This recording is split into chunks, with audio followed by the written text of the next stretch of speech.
Hello everyone. Hello everyone. Welcome to Study IQ. So in this video, I will bring to you a current affairs marathon, keeping in mind the requirements of the LIC AO 2025 exam, which is just 2 months away. But before I start the video, I would like to tell you some topics on which you have to focus. Insofar as the insurance awareness current affairs are concerned, especially the current news with respect to insurance. So you have to start with the IRDAI annual report that covers a lot of important data. And then you also have to see the new companies which have got the license from IRDAI in the last 1 year, like Go Digit, which has got the life insurance business license, or a company like Narayana Health, which has got the license to act as a standalone health insurer. So these are the kind of news that you have to keep your focus on. Apart from the insurance current affairs, you also have to do the general current affairs of the last 6 months, while insurance current affairs you have to do of the last 1 year. Now the good news is that I have launched a course for LIC AO aspirants. This course is only for those very serious aspirants who for whom LIC AO is the ultimate dream. This is a very aspirational job, and the salary in the job is around 1.5 lakh rupees. And there are many perks also. There is also a great work-life balance when you compare it with the banking jobs. So in this video, you will get to know my teaching style. This is a free video for everyone, basically to acquaint all of you with my teaching style, my teaching methodology, and the depth of explanation. If you like it, then do consider the LIC AO course that I have launched recently. It is priced at just 2500 rupees per person. But there is an offer for the first 2000 students. If you use the code GG999, then you will get the course in just 999 rupees. So use the code GG999, everything in capital and no spaces in between, GG999. Also in this course, what will you get? So you will get the static insurance awareness, you will get the current insurance awareness, you will also get some practice sets, and you will get a test series where you will get 10 tests of the GA section, and GA section is the make or break section for this exam. So let us now start the video. A very important question: which of the following state has secured the #1 position in the Management Effectiveness Evaluation 2025, and this evaluation is conducted by the Ministry of Environment, Forest and Climate Change? Now what is the meaning of this? What is this management about? This is the management of protected areas. When I say protected areas, I mean national parks and wildlife sanctuaries. This management effectiveness evaluation shows which state in India is the best when it comes to managing the protected areas. So that is Kerala. Kerala is #1 in management effectiveness evaluation. And this evaluation was carried out for a period of 5 years, from 2020 to 2025. So total 438 national parks and wildlife sanctuaries together, they were assessed by the Ministry of Environment over a period of 5 years. In fact, Kerala was the only state to get a very good rating. Kerala's score was the highest. The second state in India which manages its protected areas the best is Karnataka. Then we have Punjab. Then we have Himachal. So these are rankings, and #1 is Kerala. So you have to remember Kerala. Among the union territories, it was Chandigarh, and you can see the Chandigarh score was 85%, which is even better than Kerala. So among the union territory, it was Chandigarh, and Kerala 76.22% is the #1 state.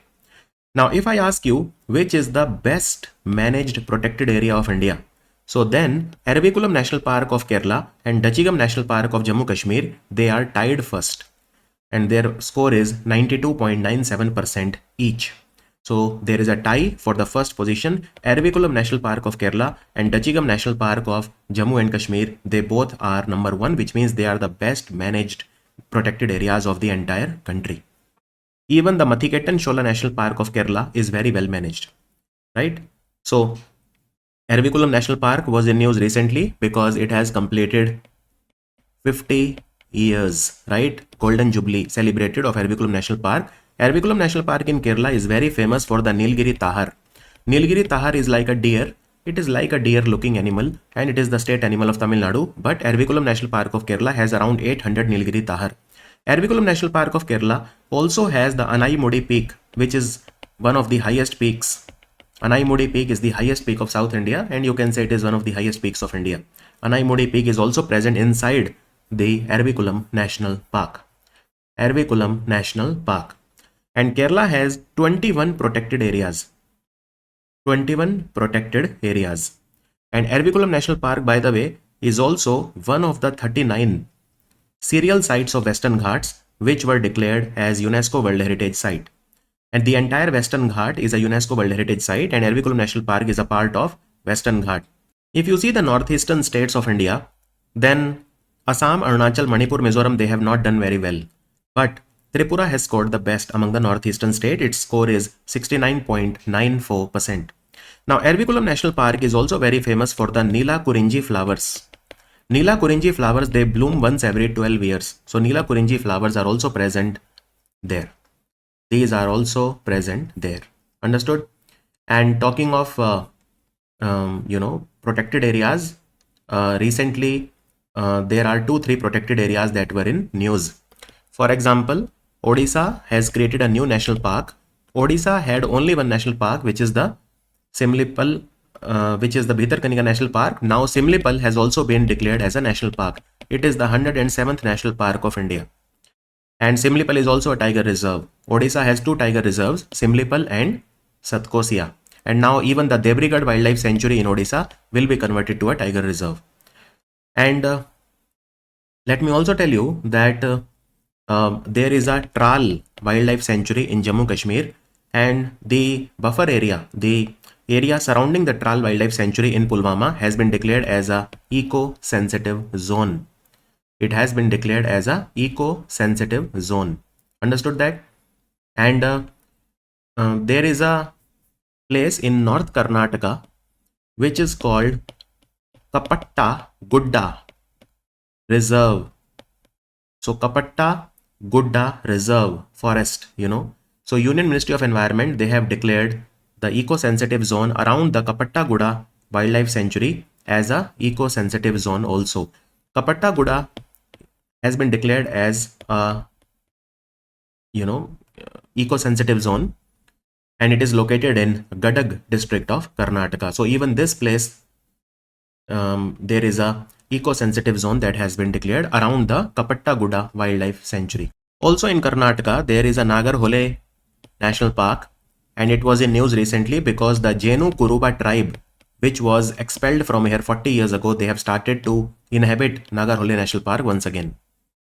Recently, which of these organizations has approved the Amnesty Scheme 2025 to reduce the number of litigations by providing a mechanism for the resolution of disputes outside the court, offering the employers an opportunity to come forward for a mutual settlement to promote ease of doing business and earn the goodwill of all the stakeholders?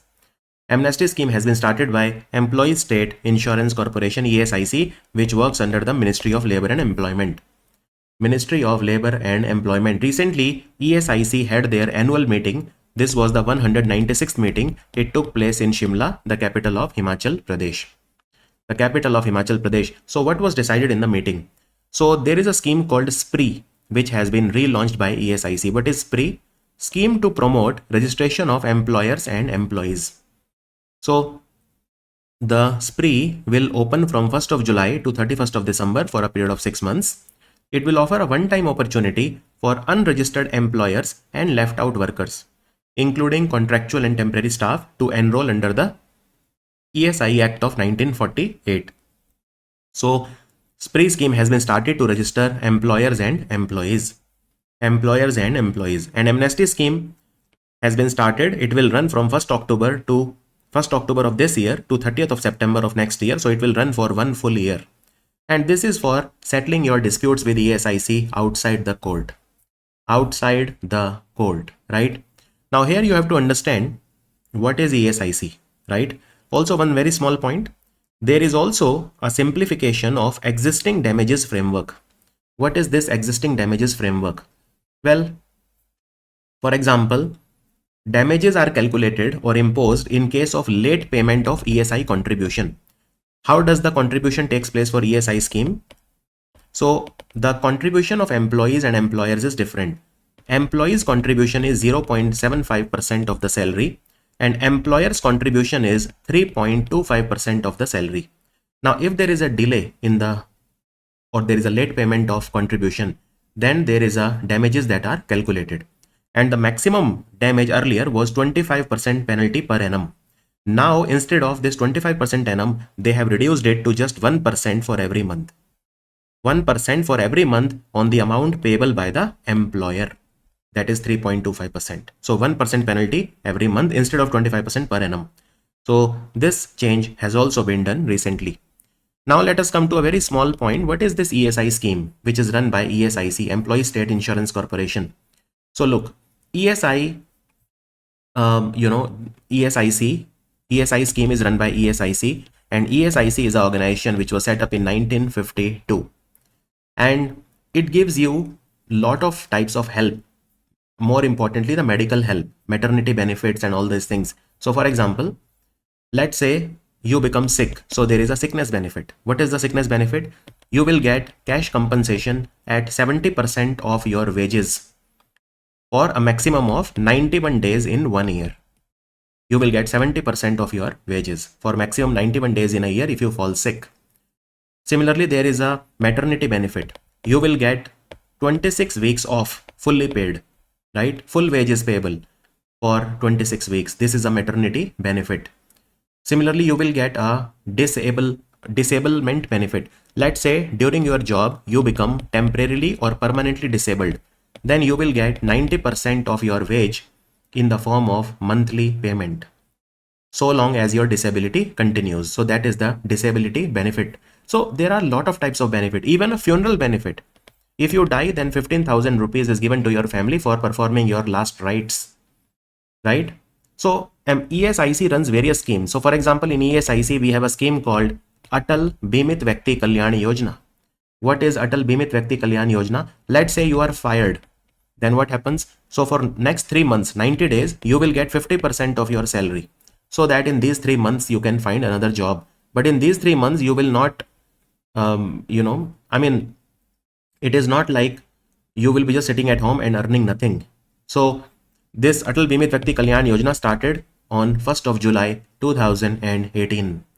So you get 50% of your salary for 90 days, right?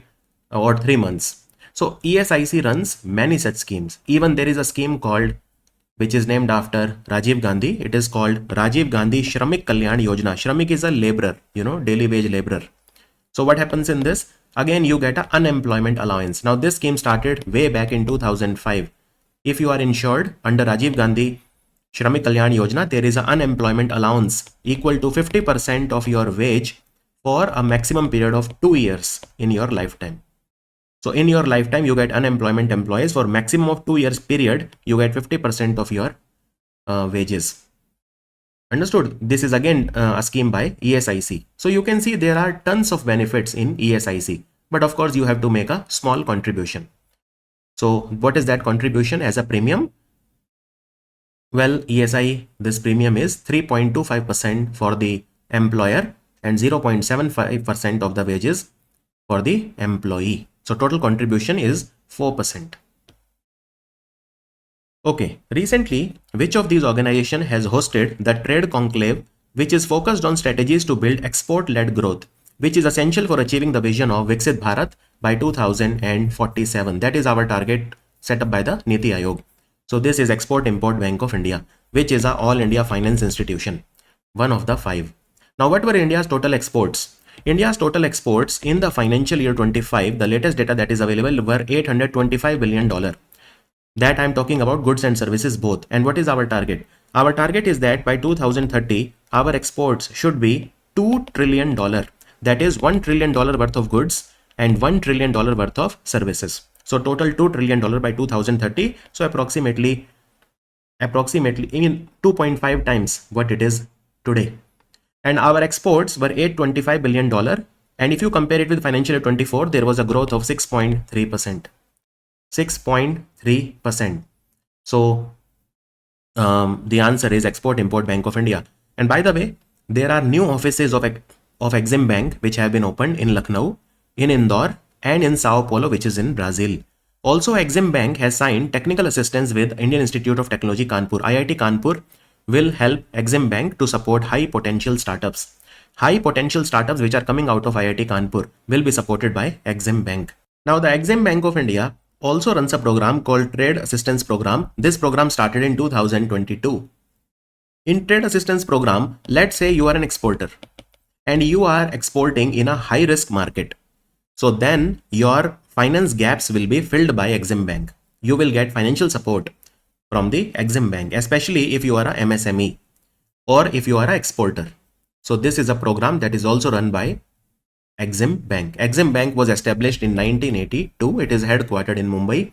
And recently, Exim Bank has given a loan of $300 million to Vietnam because Vietnam wants to purchase offshore petrol vessels from India. OPVs from India. Now there is something known as GVO or gross value of output. So whatever is the output generated by the agriculture and allied sector, there is a statistical report given for that. Okay. And they have compared financial year 12 with financial year 24. Financial year 12 with financial year 24. This is given by National Statistical Office, which works under the Ministry of Statistics. So what does it say? Well, the gross value of output for agriculture and allied sector in India at constant prices has increased from 1908,000 crore. 1908,000 crore means what? It means 19 lakh crore to how much in financial year 24? So it has increased to 29.49 lakh crore, which if you do the math is an increase of 225% in this 12 to 13 year period, almost 11 to 12 year period. Okay, it has increased from 1908,000 crore to 2949,000 crore. Now, what about the total GVA? What about the total GVA? So you can see that for agriculture sector also it is given, and for non-agriculture sector it is given for the financial year 24. For the agriculture and allied sector, I am talking about GVA now, gross value added, not the GVO, gross value of output. So GVA is 48.78. Gross value added in agriculture is 48.78 lakh crore, and the total in the non-agriculture sector it is 225 lakh crore. 225 lakh crore gross value added. Understood? Now let us see which, if you talk about the gross value of output of agriculture, what contributes the most, and just focus on the top table because it is for the latest financial year 24. Crops still form 54% of the gross value of output of agriculture. So crops constitute 54%. Second highest is livestock, 31.2%. Then it is forestry and logging, 7.7%, and a close fourth is fishing and aquaculture. Now, if you see the different crops, now I am talking about this 54% part. Okay. If you see the GVO of the crop sector, then which constitutes the most? So you can see here that fruits and vegetable and cereals, fruits and vegetable and cereals. And if you compare the two, cereals are number one. Cereals are number one. Fruit and vegetable is a very close second. So you can see it is a very close second. Cereals is approximately around 28%, and fruits and vegetable will be around 27%, 26%. So cereals, and if you talk about cereals, then what? So if you talk about cereals, first let's talk about fruits. So latest data 2023-24, banana has the highest proportion of 26%, mango is second, 25%. And what about livestock? So among livestock, if you see, milk is the most, even 12 years back also and today also. Milk is around 66%. Then is second is meat, third is other products, and fourth is eggs. And what about cereals? So cereals also I will tell you. Among the cereals, if you see, then paddy is 52.6%. This I am talking for financial year 24. And wheat is second. Wheat is second, which is around 33%. 33%. Understood? Now, if you talk among the states, then which state contribution is the most in the gross value of output? So you can see just wheat and rice alone is 85% GVO of the crops. Now I told you Banana was number 1 in the fruit. What about the vegetable? Potato. Potato was number 1. It was a top contributor among the vegetables. Potato was the top contributor in vegetables. Among all the cereals put together, UP was number 1. UP share was number 1, and UP, Madhya Pradesh, Punjab, Telangana and Haryana, these 5 states, they contribute 53% of the gross value output of cereals in financial year 24. So all of this data you should know. The JCB prize in literature has been discontinued officially. This prize was associated with which field? It was associated with literature. Now look, this was a prestigious prize. Why? Because the prize money was very high. The prize money was very high. 25 lakh rupees they used to give. And 25 lakh, for a literature prize is a very big prize, right? And this award was given by the JCB Foundation. Now look, this is a new award. Okay, it was started in 2018. It went on till 2024, but now they have officially discontinued this award. JCB Literature Foundation is based in New Delhi. It is based in New Delhi. So the award has been discontinued, and 25 lakh rupees was given to the winning author. Now talking of awards, Javed Akhtar, Bollywood's probably the finest lyricist and poet, screenwriter, he has been given Russia's highest literary honor. What is the name of that award? It is called Dostoevsky Star. Dostoevsky Star is Russia's highest literary award. He is the first Indian to win this award. So Javed Akhtar ji has got this award. UAE, India SEPA Council. So SEPA is a comprehensive economic partnership agreement that was signed between India and UAE, and it was implemented from 1st of May 2022. It will basically increase the trade between India and the UAE, right? So UAE India SEPA Council will implement the SEPA agreement between the two countries. UAE is the third largest trading partner of India after America and China. Now with America we enjoy a trade surplus, but with UAE and China we have a trade deficit. Okay. So UAE India SEPA Council has signed a MOU with which university to foster regional innovation, research exchange and entrepreneurship support. This is Jamia Hamdard, which is one of the best pharmaceutical university of India. It was ranked number 1 in the pharmacy in the NIRF rankings, right? So there are multiple MOUs that were signed between UICC. What is UICC? UAE India SEPA Council. So it has signed MOU with Jamia Hamdard, with Ideate Lab of OP Jindal Global University, and Prime Lab, which is a lab of Meghalaya. Promotion and incubation of market-driven enterprises. Now all of these MOUs are signed to promote business between the countries. Jamia Hamdard, Ideate Lab of OP Jindal University, and Prime Lab of Meghalaya Basin Management Agency. Which of the following ministry has launched Adi Karam Yogi beta version aimed at building a cadre of highly motivated officers and change makers dedicated to grassroots transformation? Now you must have heard about Mission Karam Yogi. We are trying to train the IS officers of India, civil servants of India, right? So very similar concept, but ministry is different. This is called Adi Karam Yogi, and so far proper app has not been launched. Only the beta version has been launched. It is an app by the Ministry of Tribal Affairs. So what do they want to do? Again, they also want to train the officers. They want to create a very motivated cadre of officer who will go and work in the tribal villages. So what are they targeting? Their target is to reach 1 lakh tribal villages in India, and for that they will train 20 lakh. They will do the capacity building of 20 lakh people. So for example, there will be more than 180 master trainer there which will work in the state. There will be 3,000 district trainer and 15,000 block trainers, and they want to do the capacity building of 20 lakh people. And these 20 lakh people will be trained by 180 state master trainer, 3,000 district trainer and 15,000 block trainer. And of course, there are multiple campaigns also which are running for tribal upliftment. For example, on 2nd of October 2024, Pradhan Mantri Modi started the Dharti Aba Janjatiya Gram Utkarsh Abhiyan. It was launched on 2nd October 2024 by Pradhan Mantri Modi from Hazaribagh in Jharkhand. Again, the nodal ministry for that is the Ministry of Tribal Affairs. And also PM Janman, Pradhan Mantri Janjati Adivasi Nyay Mahabhiyan, or PM Janman. PM Janman was launched on 15th of November 2023. That is the Janjatiya Gaurav Divas, birthday of Bhagwan Birsa Munda, Jharkhand Foundation Day.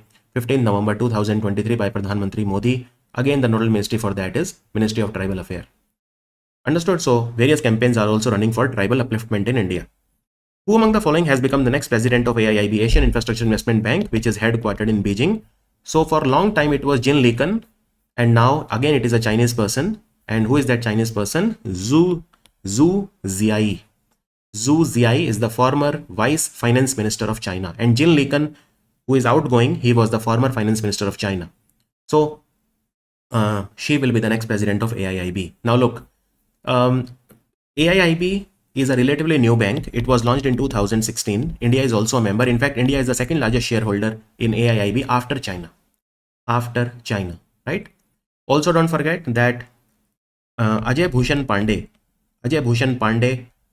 he was the former chairman of National Financial Reporting Authority. He has become the vice president of investment solutions at AIIB.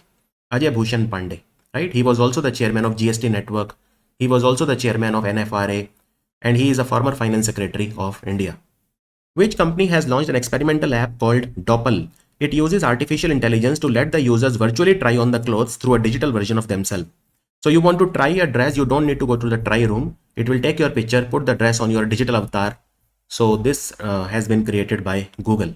Google has launched this app called Doppel. It is available to both the Android and the iOS users. So Doppel will generate a realistic image of the user wearing some clothes, right? And by the way, Google has launched their new AI policy, which is called AI Mitrushka, named after the Mitrushka dolls of Russia. Who among the following has written the book The One, Cricket, My Life and More? It is written by the great legendary cricketer Shikhar Dhawan. India has won the bid to host the 2029 World Police and Fire Games. Where will they take place? World Police and Fire Games will be hosted by Gujarat. Where in Gujarat? In Ahmedabad, Gandhinagar and Ekta Nagar. Okay, Ahmedabad, Gandhinagar and Ekta Nagar. Ekta Nagar is in Kevadia. So that these three places. Okay. And who participate in this game? So in these, the police people, they participate mainly. The police people, the constable and inspectors and all these people, they participate. World Police and Fire Game. This will be the 23rd edition that will be in Ahmedabad.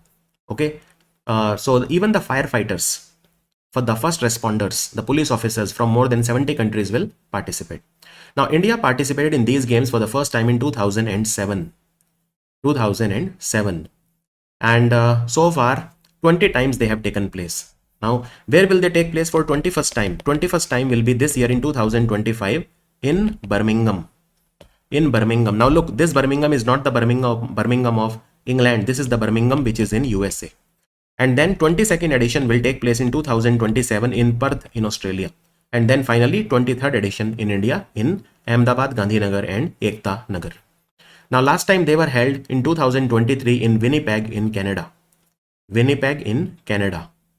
So they take place every 2 years and they are taking place since 1985. But India participated in these for the first time only in 2007. And we have an organization also for them which is called World Police and Fire Games Federation. World Police and Fire Games Federation is the official body which conduct this game, and it is headquartered in Birmingham. Again, this Birmingham is in America, not the UK one. Okay, this is the America Birmingham. The Ministry of New and Renewable Energy, they have issued the revised guidelines for the biomass program under the phase 1 of the National Bioenergy Program. The subsidy you will get from the central government, you will get full subsidy if you are running a project efficiently. What is the meaning of the word efficiently? Well, the meaning is that you will have to run it at above 80% capacity. Above 80% capacity. Okay, if you are generating biomass. Now, let me explain what is the meaning of all this. This is a very detailed question, to be honest. It's a very difficult question, but I will make it easy, or at least I will try to make it easy. First of all, there is a scheme by the government called National Bioenergy Program.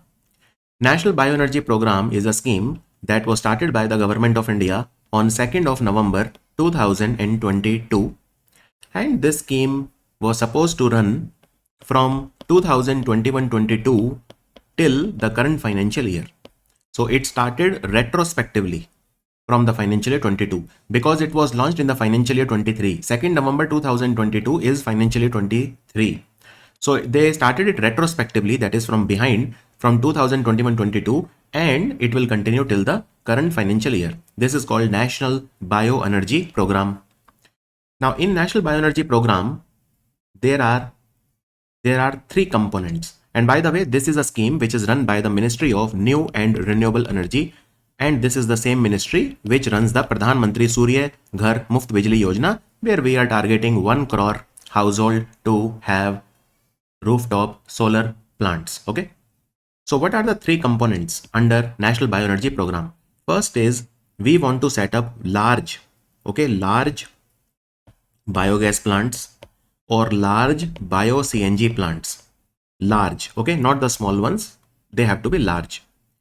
Then another program is the third component. So the first component, second component, and third component. National Bioenergy Program has three components. One is we want to set up large biogas or bio CNG plants.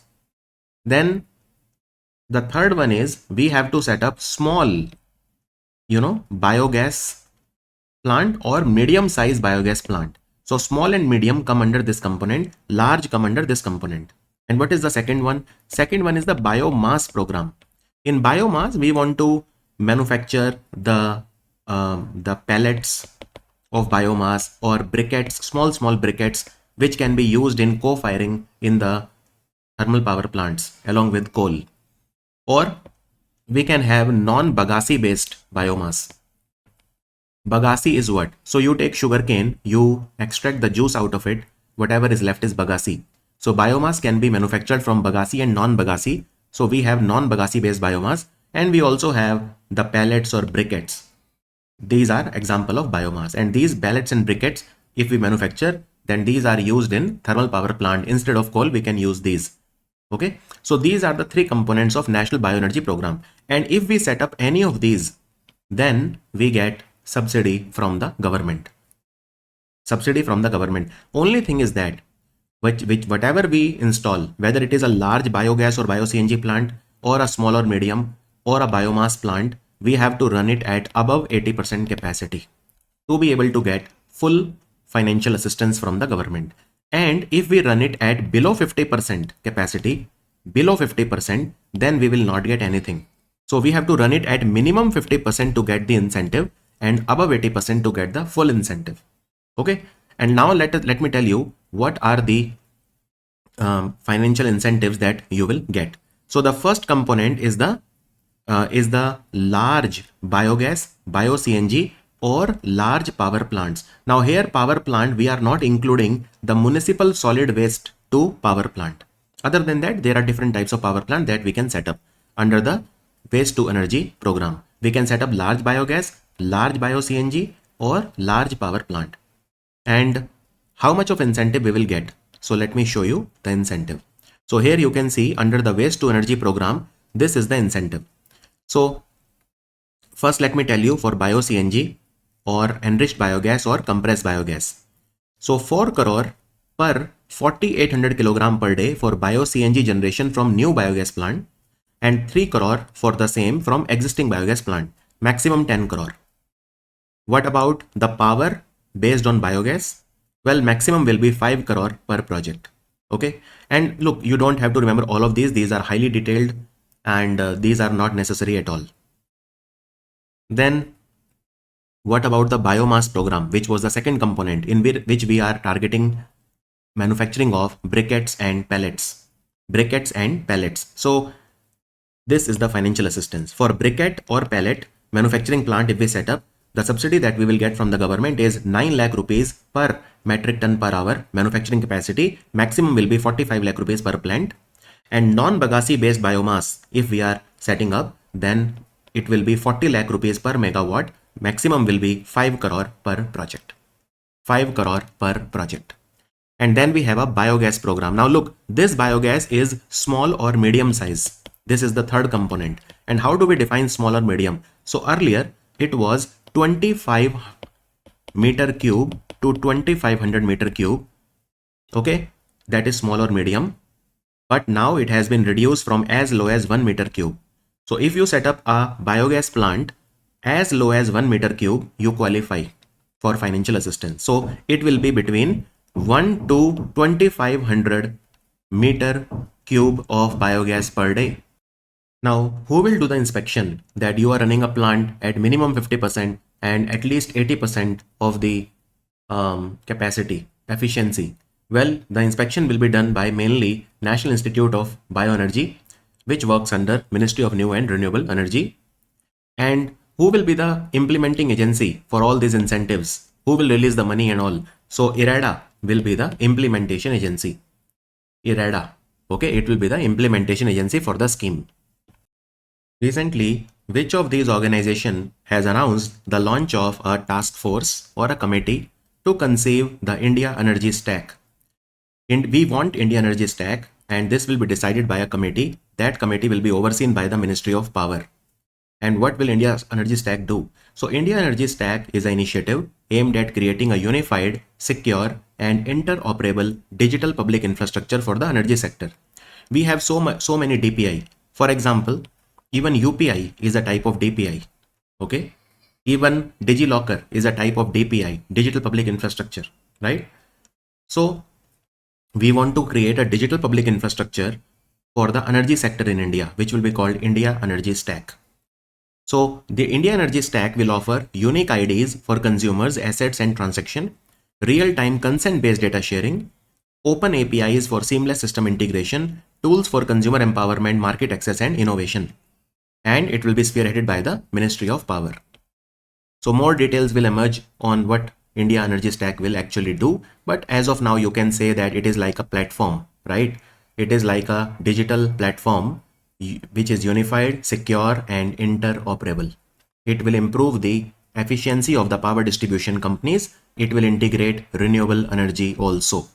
Here I would also like to mention to you that recently the Bureau of Energy Efficiency, which works under the Ministry of Power, has partnered with the Energy and Resources Institute, that is TERI, and so these two, they have signed a MOU to set up a Center of Excellence for Energy Transition.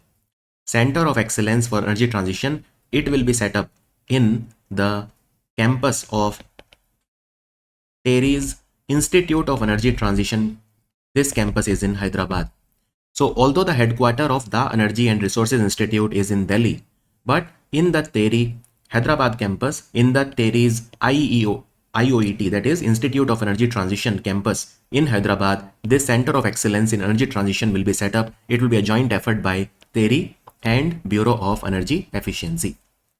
Bureau of Energy Efficiency. Understood? And let me tell you, India will join very soon something called as Energy Efficiency Hub. PM Modi announced it. India will join Energy Efficiency Hub. Now, Energy Efficiency Hub is an international organization. You can call it International Energy Efficiency Hub. It's a global platform for promoting energy efficiency. And India will be represented in this organization by Bureau of Energy Efficiency. And International Energy Efficiency Hub was set up in 2020. In 2020. So you can say that currently 16 countries are a member of International Energy Efficiency Hub. It is headquartered in Paris, the capital of France. Recently, induction ceremony for the 5th 25-ton bollard pull tug Ojas was held at the Naval Dockyard in Visakhapatnam. This 25-ton bollard pull tug was constructed by which company? Bollard pull tug is a ship which is used to pull other ship. So I'm talking about Titagarh Rail System Limited. So the contract was given to Titagarh Rail System, which is a company based in Kolkata, for manufacturing 6 bollard pull tugs. 6 bollard pull tug. The first one which they created was called Bhisham. Second one was called Bahubali. Okay. First one was called Bhisham. Second one was Bahubali. Third one is Ashwa. Fourth one is Yuvan. Fifth one, which I just told you, is Ojas. And the sixth one will be Sabal. So these are the names of 6, all the 6, which will be undertaken by Titagarh Rail System Limited. And here I would also like to tell you that there is a ship called INSV Kaundinya. INSV Kaundinya, named after the great, seafarer, great mariner Kaundinya. So this is a ship which has been created by the traditional Tankai method or stitching method of India.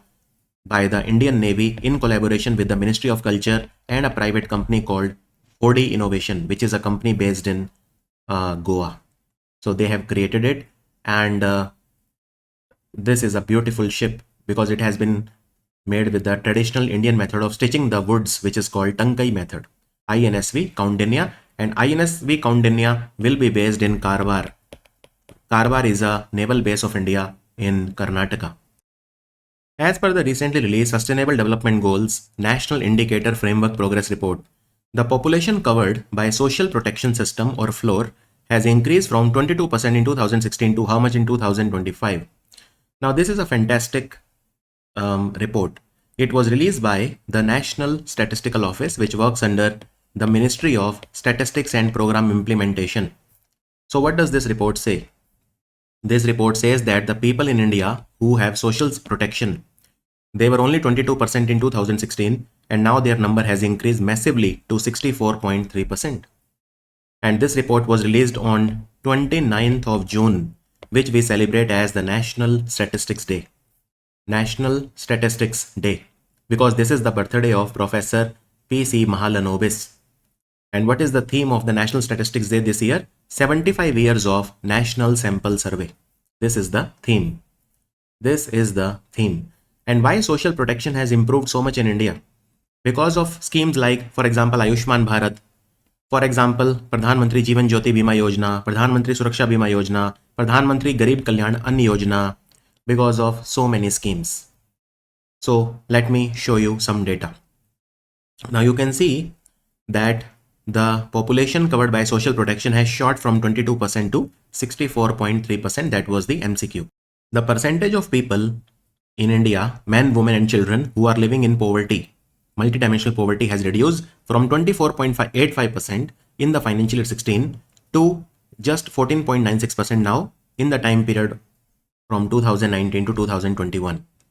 Here you can also see that the gross value added per agriculture worker has increased from around 61,000 to now 94,110 in the financial year 25. Neonatal mortality rate has fallen from 25 to 19 in 2021, the latest data that is available. Then the budgetary allocation for Department of Health Research is improving consistently. In the financial year 26, in the budget, it was around 3,900 crore. Then tuberculosis incidence has reduced from 208 to 195. Percentage of institutional births has improved massively. It was around 90.6. Institutional birth means when childbirth happens in a hospital or a community health center or primary health center, etc. Percentage of population using an improved drinking water is now an astonishing 99.62% in India. Open defecation free target we have been able to achieve, right? So it is 100%.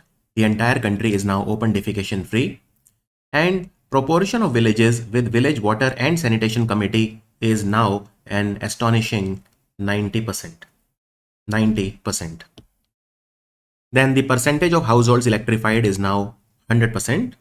Renewable energy share is 22%, which means that out of the total energy in India, 22% is now renewable energy. This is the latest data for financial year 25. The waste recycling plants in India has improved almost 3 times, from 829 in the financial year 20 to 3036. Then the percentage of wards with 100% source aggregation is now an astonishing 90.43%.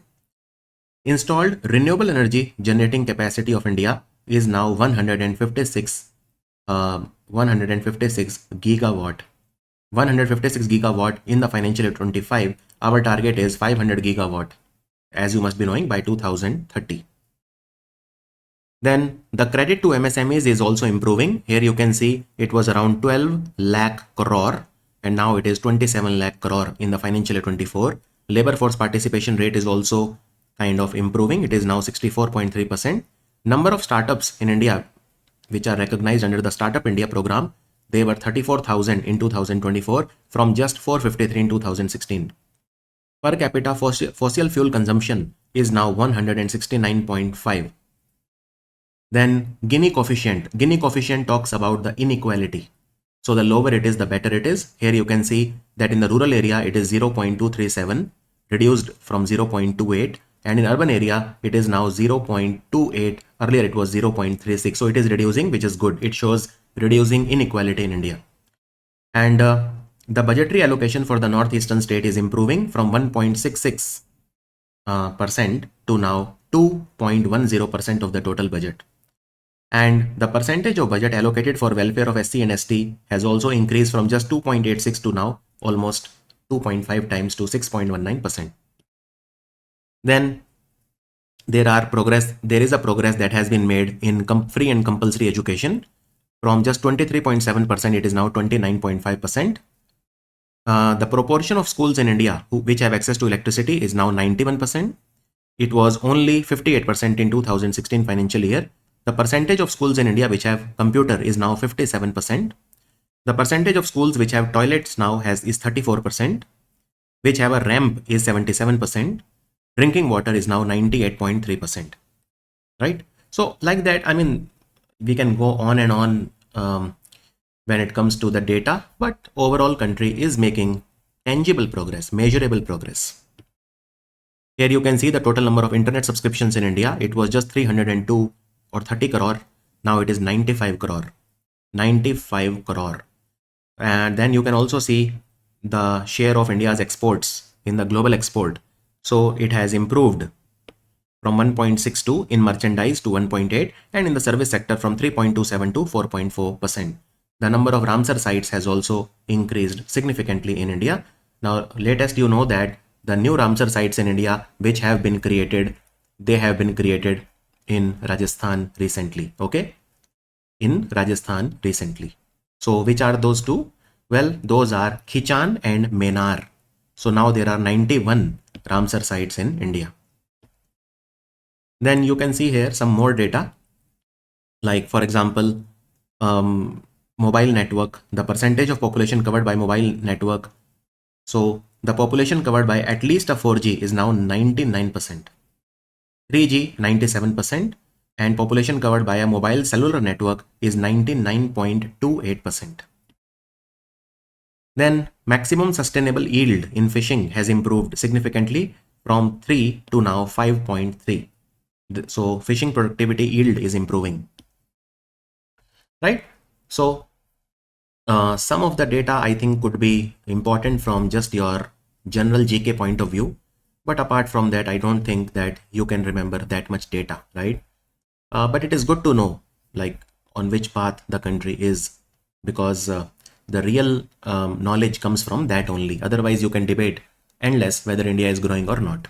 National Highway Authority of India (NHAI) has developed India's first dedicated wildlife corridor on a national highway. It is a 12-kilometer road on the Delhi-Mumbai Expressway, which bypasses the buffer zone, which passes through the buffer zone of Ranthambore Tiger Reserve, which is in Savai Madhopur district of Rajasthan. Now, this project is set up in consultation with which organization and Ministry of Environment? Now, the thing is that in the buffer area of Ranthambore Tiger Reserve, if we set up a highway, then the problem is that the animals, they can collide with the cars and trucks. And we saw what happened in Tadoba. A lot of animals, they died because of all these in Maharashtra. So this is like a dedicated wildlife corridor. It is raised from the ground, so dedicated wildlife corridor is there. So let's say this is a road, and on top of that we create a corridor for the animals, so they can pass through it and they will not have to come on the road, right? So this has been made by NHAI in consultation with Wildlife Institute of India, which is in Dehradun, and Ministry of Environment.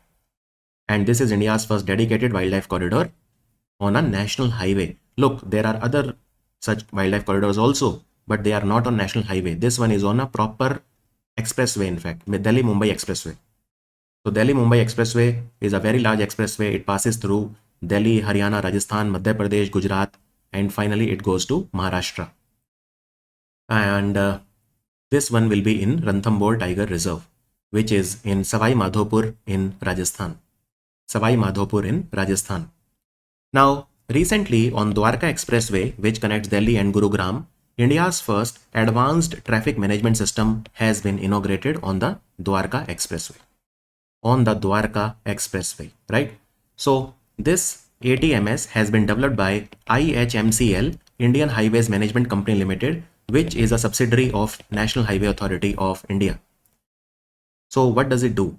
Automatically, it will catch the violations of if you are not putting a seat belt, for example, if you are breaking the red light, if you are over speeding. So 14 different types of challans will be issued to you automatically, because it is ATMS is integrated with NIC e-challan portal. E-challan portal. Now, this NIC e-challan portal is developed by National Informatics Center, which works under the Ministry of Electronics and IT. So this ATMS will be installed on Dwarka Expressway. As per recent information, what is the name of the world's first jet-propelled humanoid robot that successfully lifted off the ground by approximately 50 centimeter and remained stable for the entire duration? Now just imagine a robot that is flying in the air. Not even flying, it is just steady in the air, as if it is still in the air. So this is a technology by a company called Iron Cub 3.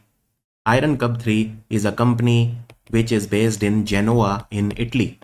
So it is an Italian company, Iron Cub 3, and it lifted off a robot, humanoid. Humanoid means it looks like a human being, humanoid robot, and it was lifted 50 centimeter above the ground and remained stable for the entire duration. So this is a breakthrough in humanoid robotics.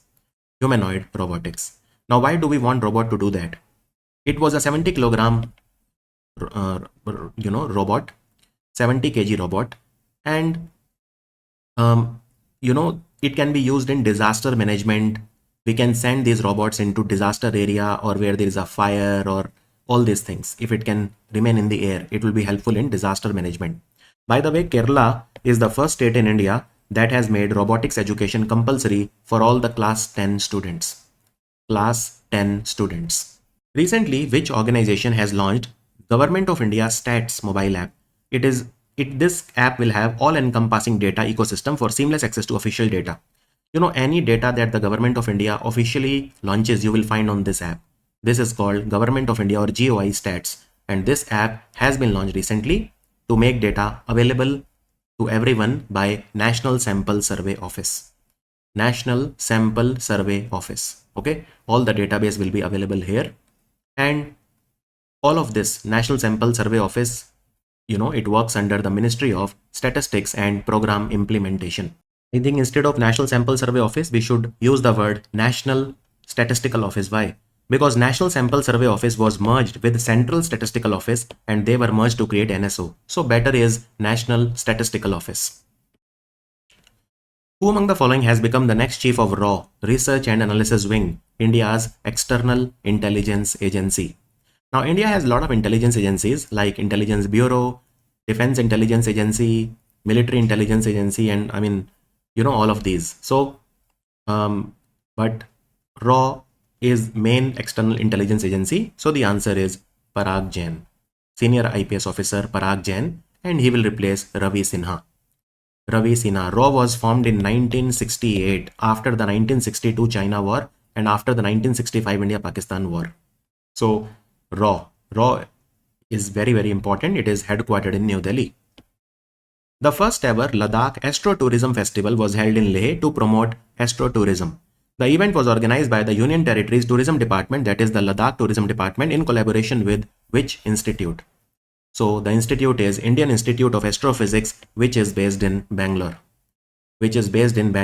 And the festival took place inside the Henley Dark Sky Reserve. Henley Dark Sky Reserve is in Henley village in Ladakh, and this village is located inside the Changthang Wildlife Sanctuary. Changthang Wildlife Sanctuary is a part of the Changthang Plateau, which is in Leh district. So this area is India's first dark sky reserve. It spans almost 22 kilometers. And this Henley Dark Sky Reserve is inside the premises of Indian Astronomical Observatory, which is operated by Indian Institute of Astrophysics. Indian Institute of Astrophysics basically is an institute that works under the Ministry of Science and Technology.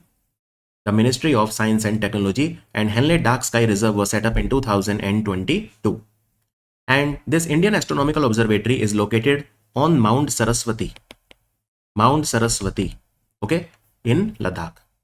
Mount Saraswati in Ladakh. And by the way, we are also setting up other dark sky reserves in India also. For example, in Tal Kaveri, Tal Kaveri in Karnataka, from where the Kaveri river takes origin. We are setting up one dark sky reserve there also. We are planning to set up another one in Kodaikanal. I mean, these are some announcements by the government. There is no work that has been done, but especially Tal Kaveri, they were saying that they will set up a dark sky reserve. So dark sky reserve is a place where there is no light disturbances, uh, where there are very few people who live. You can see the planets, you can see the galaxies and all with telescopes. All of these things you can do. University of South California scientists, they led the development of a computer simulation that gave astrophysicists a mechanism for testing ideas about dark matter and its behavior in the Milky Way and other galaxy. What is the name of this simulation project created to understand dark matter?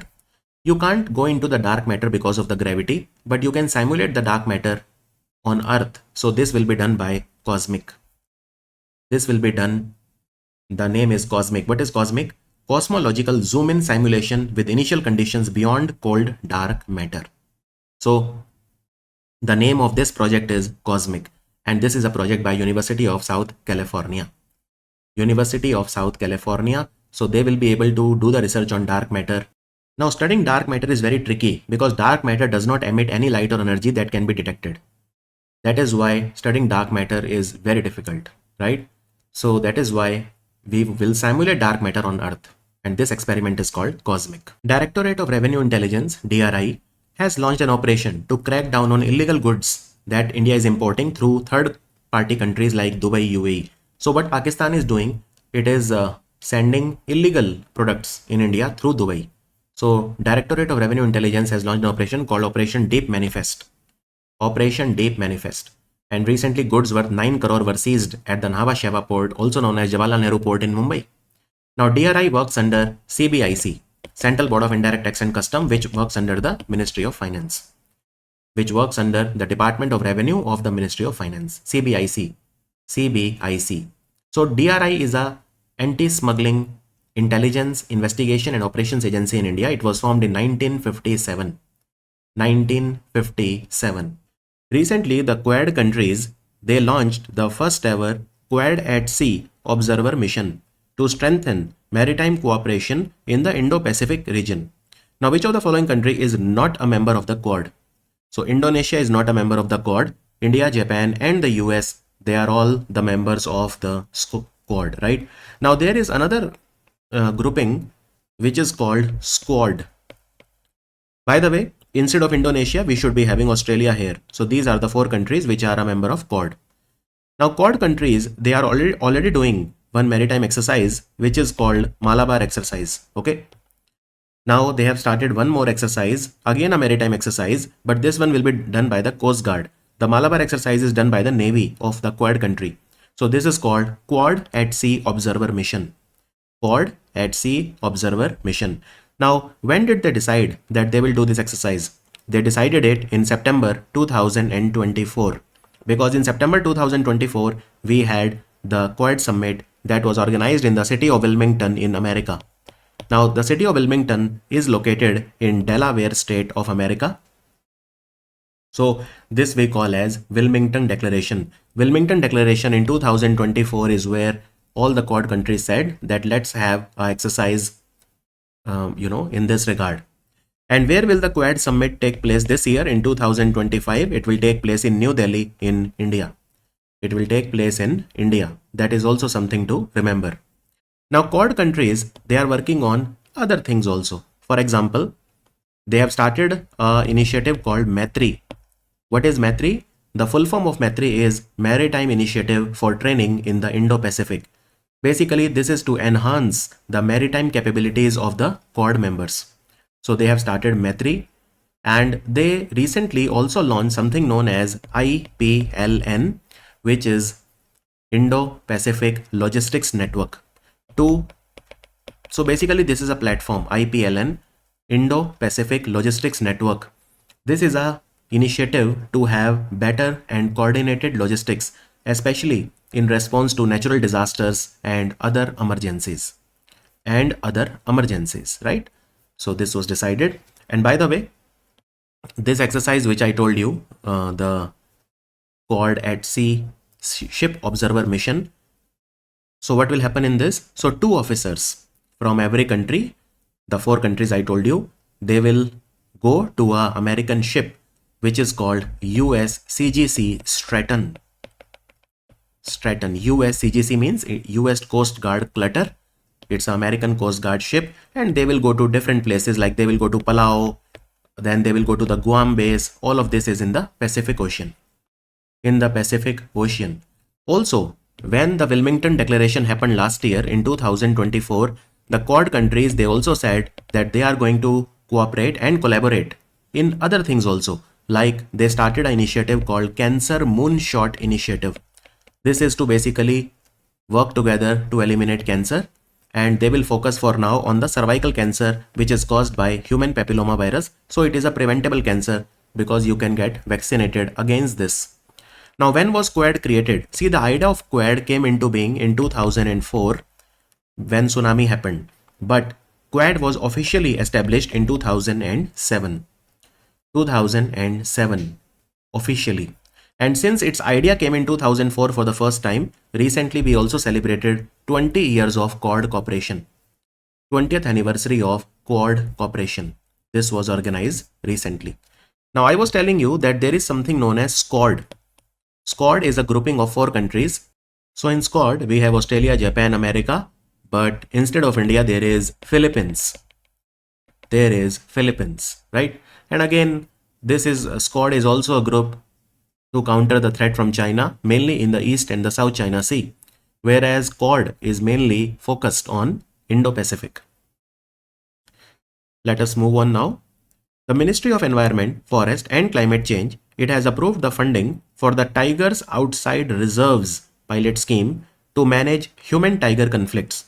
It will be implemented by the State Forest Department in collaboration with which institute or authority? So this is the National Tiger Conservation Authority, NTCA, and NTCA works under the Ministry of Environment. So Ministry of Environment and the State Forest Department, they are going to come together for this scheme. Now in this scheme, they have sanctioned amount of 88 crore, and this will be spent for 2 years, the current financial year and the next financial year. So it will run till the next financial year, which is financial year 27. And it aims to enhance the protection, monitoring and the conflict management capabilities in regions where tigers roam outside officially designated tiger reserves.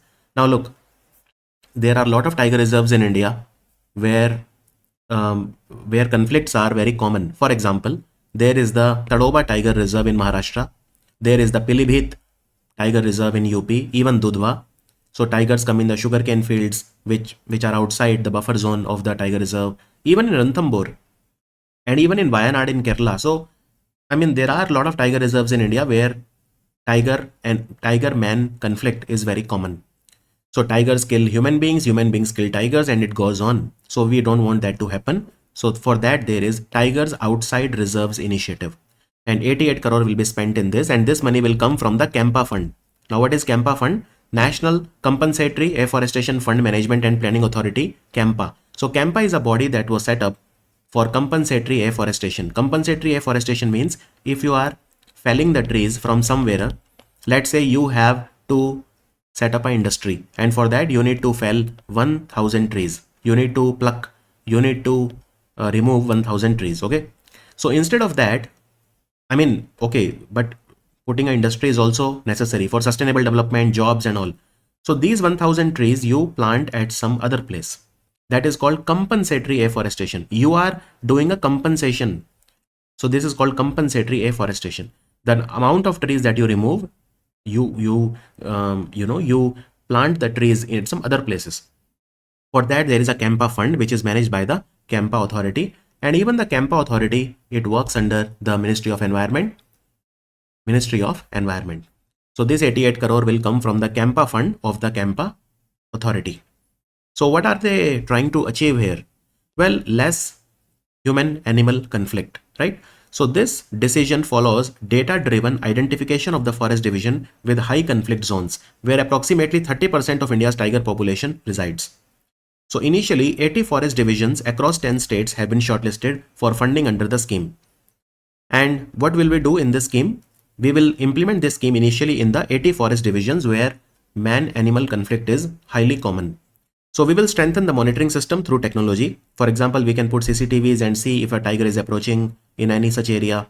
Capacity building of the forest staff to manage such conflicts, give them all the ammunition and all the technology.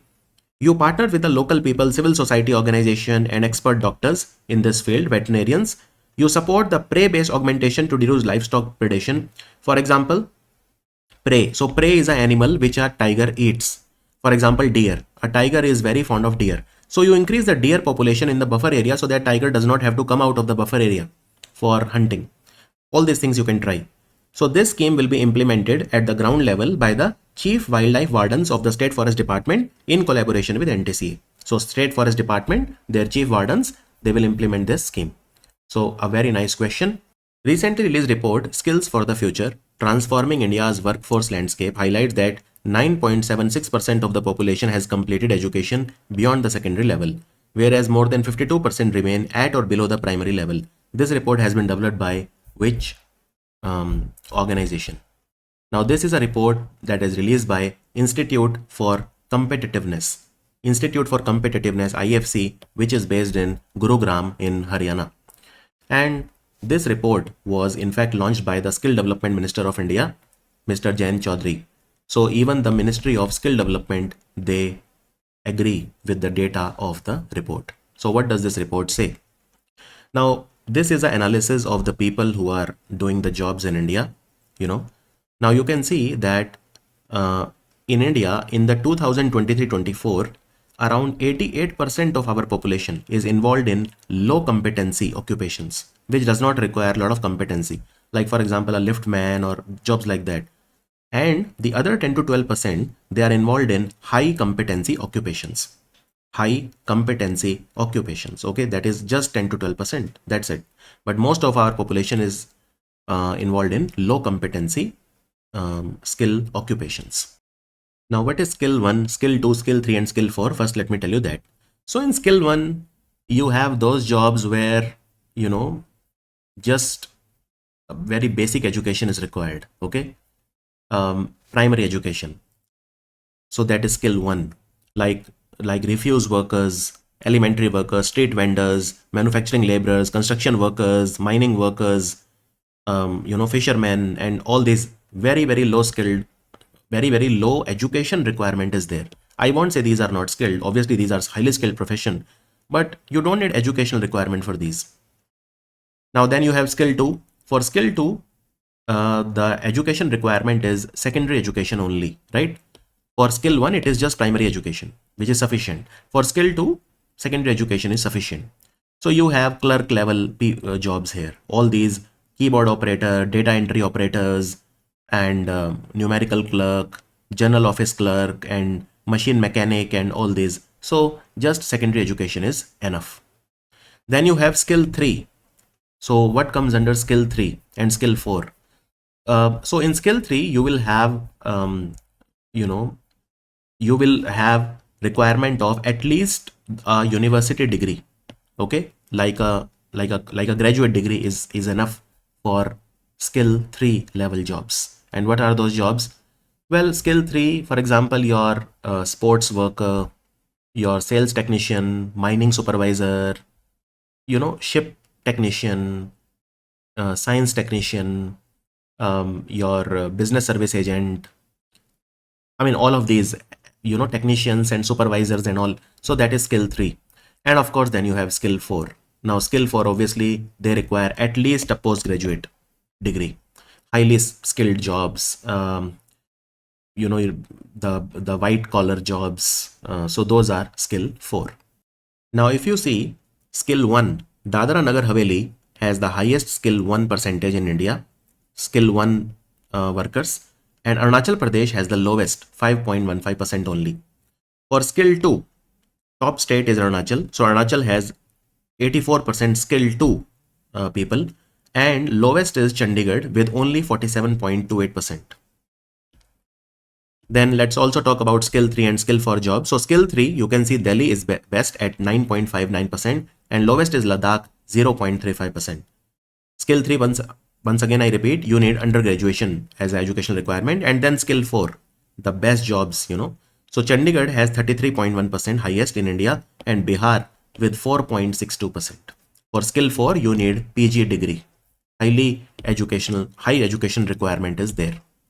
So like that, some data was there. Here you can see for skill level, what is the education requirement. For skill level 1, only primary education. For skill level 2, secondary education. For skill level 3, UG. And for skill level 4, PG. If you see the periodic labor force survey data for financial year 24, 5 sectors in India: IT, ITES 1, textile and apparel 2, electronics 3, healthcare and life sciences 4, and beauty and wellness 5. 66% of the vocational training happens in these 5 sectors. And the report said that only 9.76% of Indian population has completed education beyond the secondary level, whereas more than 52% remain at below the primary level. Below the primary level. So this is the data for the skill and the workforce in India.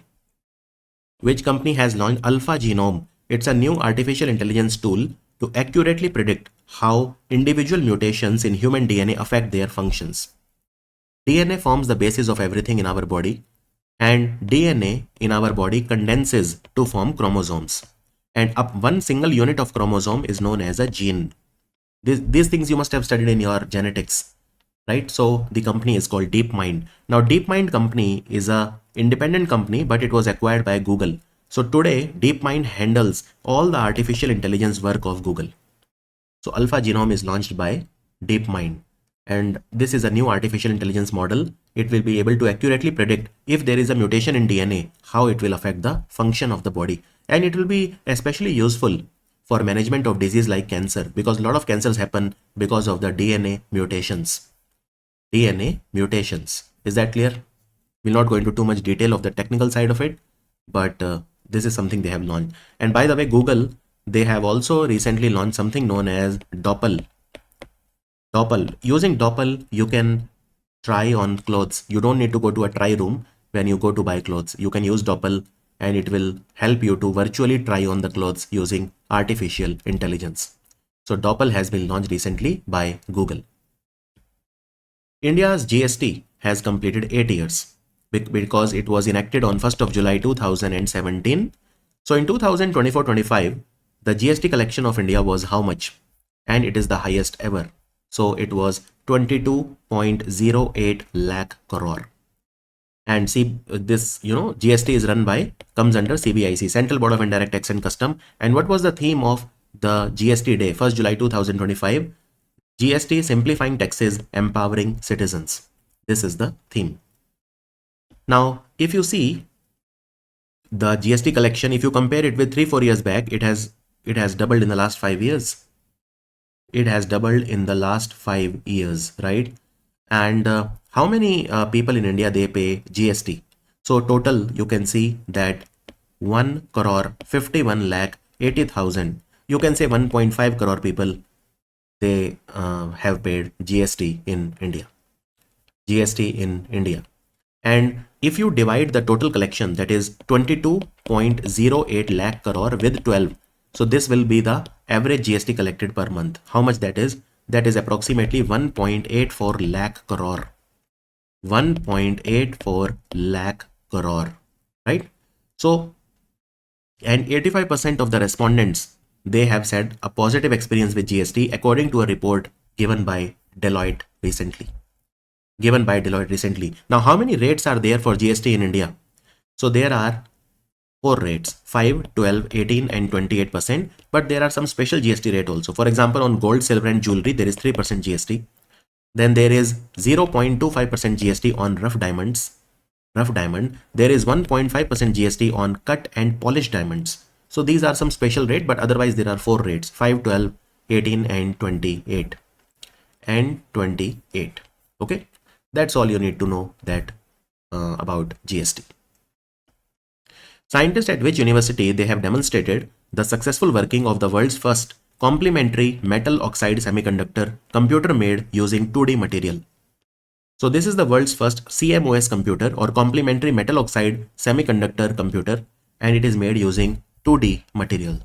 So this is a big discovery, or you can say invention. Invention is a better word, which has been achieved by the Pennsylvania State University, which is in America. which is in America.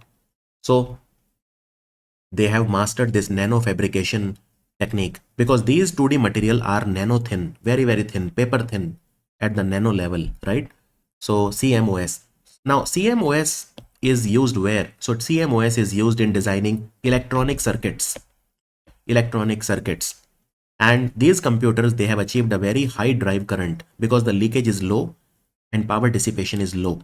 So that is why the 2D semiconductor circuits, they are much better. They are much better. And these 2D semiconductor circuits, they can operate below 3 volts and up to 25 kilohertz of frequency. Up to 25 kilohertz of frequency they can achieve, and they can operate at even less than 3 volts. So they are very energy efficient. In fact, in Pennsylvania State University, there is an Indian professor, Saptarishi Das.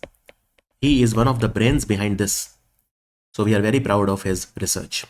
Which company became a unicorn company after raising $120 million in the recent round of raising? So this is a company called Jumbo Tail. It is the latest unicorn. Unicorn is a company which touches the market valuation of at least $1 billion. So Jumbo Tail is the latest addition to that. It has become a unicorn company. It has raised $120 million, and this company was started in 2015. Now this company, Jumbo Tail, it is basically, it provides distribution and ancillary services for both buyers and sellers on wholesale marketplace. E-commerce websites like Amazon and Flipkart and all. So Jumbo Tail basically provides distribution and services for sellers and buyers on the e-commerce websites or online wholesale marketplaces. This is a company that is based in Bengaluru. And this year so far, there are 4 companies which have become unicorn. So Jumbo Tail is the 5th company to become unicorn. Which are the other 4? So there is Netradyne, there is Just Pay, fintech company, there is the logistics company Porter, and there is the company Drools, which is into dog food, pet food, which became the first renewable energy company in India to cross 15,000 megawatt of operational capacity. 15,000 megawatt is 15 gigawatt. That much renewable capacity it has achieved. It is the Adani group. So it is Adani Green Energy Limited. Adani Green Energy Limited has achieved this significant milestone, right? And if you want to break it down, of course, most of it is solar power. So out of the 15,000 megawatt, 11,000 is the solar power, almost 2,000 is the wind power, 2,500 almost is the wind and solar hybrid project. And they have recently set up a project in Khavda. This is the world's largest renewable energy plant in Khavda in Kutch in Gujarat. And they are developing it, and the capacity is a massive 30,000 megawatt. And all of this is a wasteland. It is not fit for agriculture, right? So, so far they have operationalized 5,000 megawatt at Khavda, but they will eventually take it up to 30,000 megawatt. So their capacity is only going to increase as we see. Who has become the champion of Uzbekistan Cup Masters tournament that was held in the capital of Uzbekistan, Tashkent? Who is the winner of this chess tournament? It is R. Pragnananda, Ramesh Babu Pragnananda. He is from Tamil Nadu and he is now world number 4 player. Very, very strong. In the final round, he defeated Nadirbek Abdusattorov of Uzbekistan, who was the local home favorite. So the winner was R. Pragnananda. The men's team of which of the following state has won the Hockey India Masters Cup? The tournament happened in the Mayor Radhakrishnan Hockey Stadium in Chennai. So the first ever Hockey India Masters Cup tournament has been won in the men's section by the Tamil Nadu. The answer therefore is Tamil Nadu. They are asking in the men's team, right? What about the women's side? So Odisha was the winner in the women's section. So basically in the women's section, Odisha defeated Punjab in the final, and in the men's section, Tamil Nadu defeated Maharashtra in the final. So this is the first time. Now look, Master Cup was for those players who are above 40 years of age in the men's section, and for women who are above 35 years of age. So all the legendary players of India, all the retired players, or it was for those. This is a tournament for this was a tournament for them. India's first ever wooden Gurudwara, Shri Nanak Niwas, has been built at which location? Now look at this beautiful Gurudwara, right? Gurudwara is the place of worship for almost every religion. I mean, even though it is a designated place of worship for Sikhs, but the four doors of Gurudwara, they mean that anybody can come. And this is made of wood. It is India's first Gurudwara that is made up of wood. And this wood is of the tree Deodhar.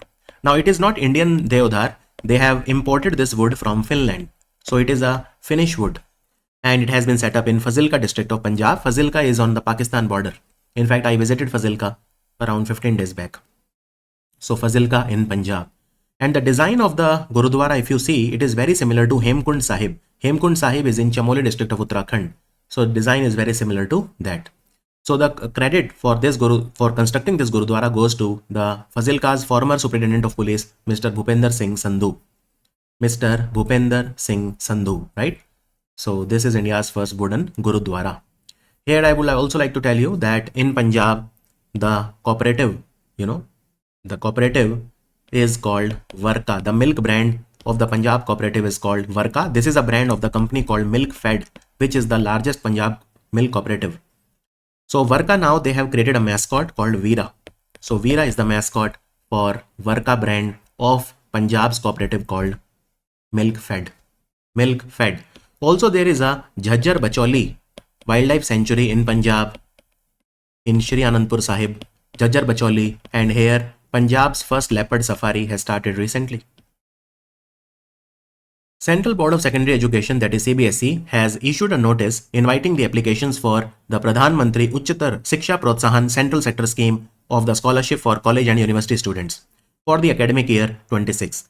To be eligible for the scheme, your parental or family income, annual income should not be more than how much per annum? Your family income should not be more than 4.5 lakh rupees per annum. Then you can apply for this scheme. It is called Pradhan Mantri Uchchatar Shiksha Protsahan Central Sector Scheme. Let me explain this scheme in a very easy way. Well, if you are a student from a poor family, now here poor means your annual family income should not be more than 4.5 lakh. And if you don't have money for studying in college, now when I say college, I mean UG or PG. UG or PG, then government will give you money. How much? Now, if you are doing UG, if you are doing undergraduation, then, and by the way, this is only for those students who are between the age of 18 to 25. 18 to 25. So if you are an undergraduate student, you will get 12,000 rupees per year. This is for your first year, second year, and third year. Okay. Let's say your course is of 4 years. Then for fourth year, you will get 20,000 rupees. And let's say your course is of 5 years. Then for the fifth year, also you will get 20,000 rupees. Because some courses are 4-year courses, like BTech. BTech is 4 year. MBBS is 5-year course. Whereas BCom, BA and all, they are all 3-year courses. So if it is a 3-year course, every year you will get 12,000 rupees. For the fourth and fifth year, you will get 20,000. If you are doing post-graduation, then again, you will get 20,000 rupees per year till your post-graduation is completed. Till your post-graduation is completed, and money will be given to you directly into your bank account via direct benefit transfer. And how many people will benefit? So the government has said that 82,000 scholarships will be given for the financial year 26. Out of that, 41,000 will be for boys and 41,000 half will be for the girls. So 50-50 will be the allocation for girls and boys. And for getting the scholarship, you should have minimum 50% marks in your 12th class examination, minimum 50%. And your attendance should be at least 75%. At least 75%, right? And your family income should not be more than 4.5 lakh. Now, another thing, government is going to select the students in the ratio of 3:2:1. 3:2:1 for science, commerce, and humanities. This is the ratio that they want. So they want more students from science. 82,000 students will be selected in this ratio, 3:2:1. So this is the scheme, and it is a scheme by CBSE, which works under the Ministry of Education. CBSE works under the Ministry of Education. Now here I would also like to tell you that the Ministry of Education, they recently launched something known as Performance Grading Index Part 2. Performance Grading Index Part 2, and the highest scorer was Chandigarh. So Chandigarh in India has the best, best school education. Best performer in school education was Chandigarh. Chandigarh score was 703 out of 1000. Second was Punjab. Punjab score was 631 out of 1000. And third was Delhi. The score was 623 out of 1000. out of 1000. So this is the performance grading index part 2. Performance grading index part 2 of the Ministry of Education. India's percentage of zero-dose children to the total population has declined from 0.11% in 2023 to how much in 2024? Positioning is it as a global exemplar in child health as acknowledged by United Nations Interagency Group for Child Mortality Estimation in their 2024 report. Now UNIGME is coming together of lot of agencies like UNICEF, World Bank, lot of institutions, they come together, and this we call as United Nations Interagency Group for Child Mortality Estimation, and they publish the data from time to time, and currently around 195 countries they ascertain. So India, how many children they did not take even a single dose? In 2023 it was 0.11%. Just 0.11% children in India were zero dose, and this reduced further to 0.06%. So only 0.06% children in India, they have not taken a single dose. That's it. And why is this? Because India has a universal immunization program. Universal immunization program is very, very potent because it gives the free vaccination to pregnant women and to the infants who are in the age group of 0 to 1. In the age group of 0 to 1. For how many diseases? So there are 12 diseases which are covered. There are 12 diseases which are covered. Okay, which are these 12? So for example, we have measles, rubella, we have polio, we have Japanese encephalitis, rotavirus, tetanus, diphtheria, like that. So there are 12 vaccine preventable diseases. So vaccine is given for these 12. And every year, more than 2.5 crore infants in the age group of 0 to 1, they get vaccinated in India. And this universal immunization program till 2013, it used to give vaccine for only 6 diseases, but now it has been doubled to 12. In 2014, 6 new vaccines were added. So total now 12 vaccine preventable diseases are covered as a part of universal immunization program. And universal immunization program was started by the government of India in 1985. In 1985. Is that absolutely clear? And UNIGME, it was created in 2004 to share the data on child mortality. Now, what is the target of the Sustainable Development Goals when it comes to the neonatal mortality rate, for example? Well, we have two rates. One is the neonatal mortality rate. Neonatal mortality rate should be, it should not be more than 12 deaths per 1000 live births by 2030. And under 5 mortality rate should not be more than 25 deaths per 1000 live births by 2030. So this is what we have to achieve. This is what we have to achieve as a country. And India has recently been declared free of trachoma. It is caused by a bacteria called Chlamydia trachomatis, and it is a disease of the eyes. Now, which is the country where the zero dose children are highest? As a percentage of population, it is Yemen. In Yemen, 1.68% children, they have not taken even a single dose. So this is very high in Yemen. State Bank of India celebrated which anniversary recently? So SBI is the largest public sector bank of India, and it celebrated its 70th anniversary recently. So the answer is 70. Let me tell you some data about SBI. Now you can see since SBI was formed in 1955 to now 70 years later. So in 1955, the deposits were only 210 crore. Now there are 53 lakh crore.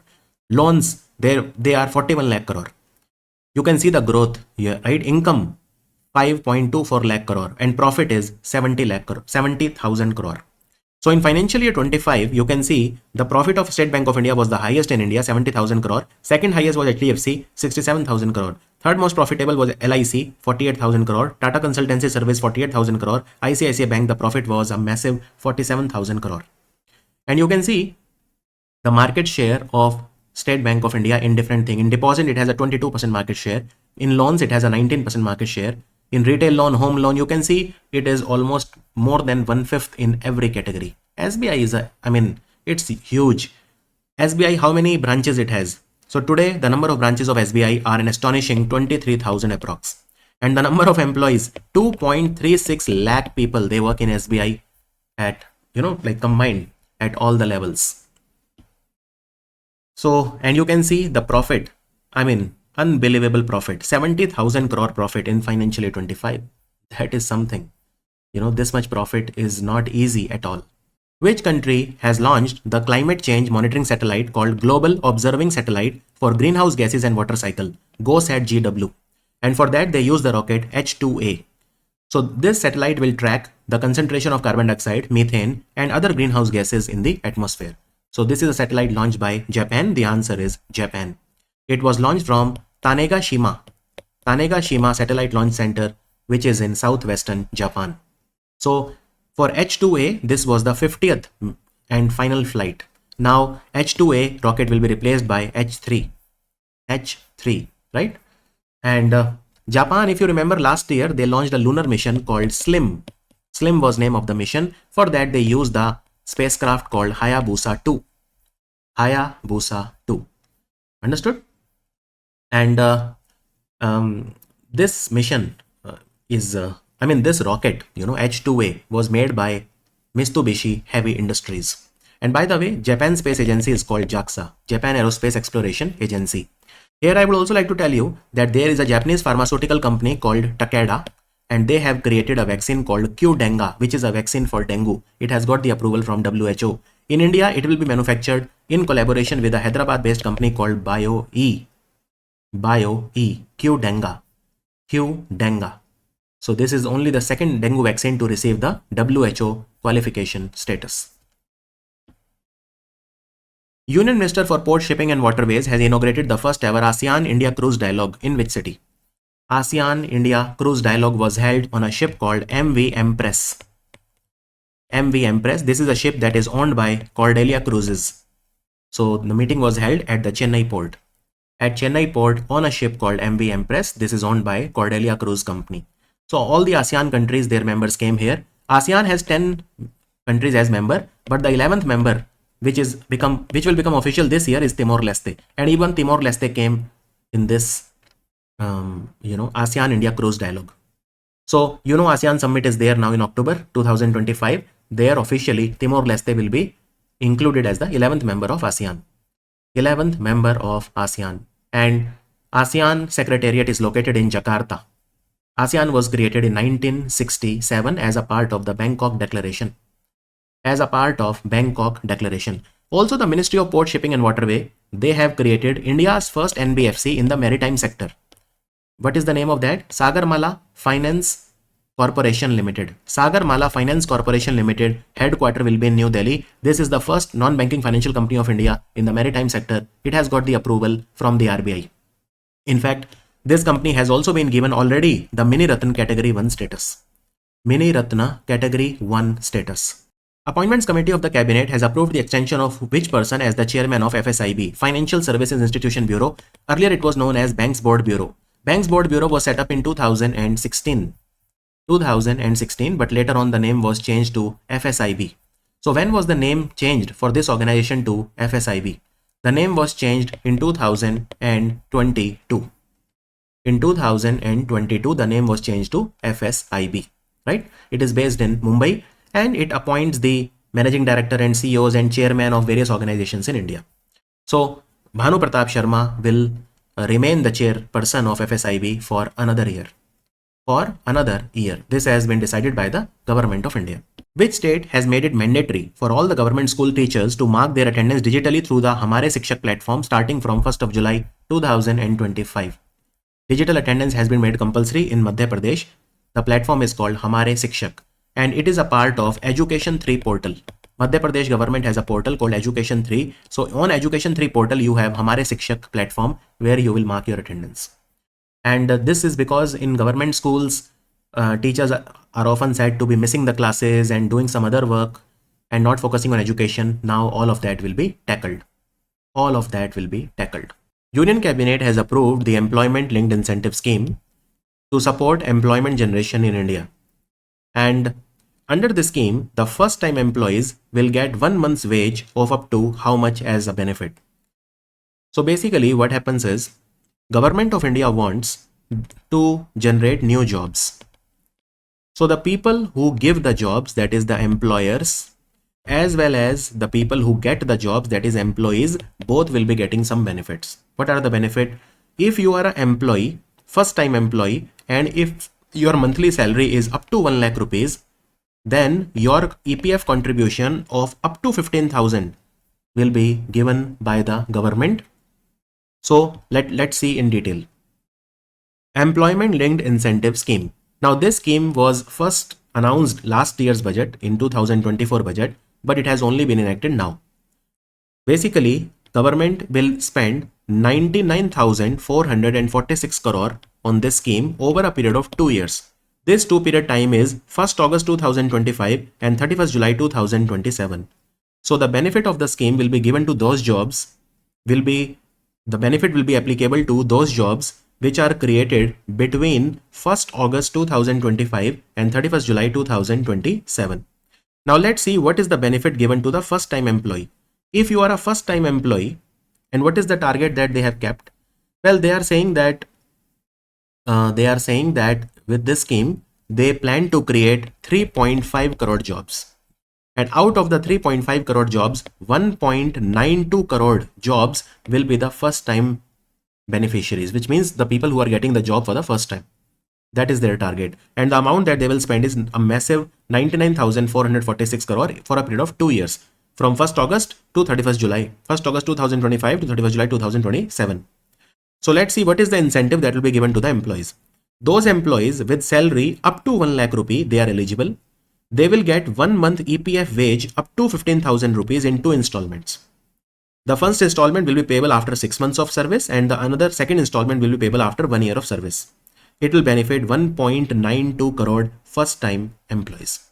So this is the benefit to the employees. If their salary is up to 1 lakh, government will give them 1 month EPF wage of up to 15,000 rupees in 2 installments.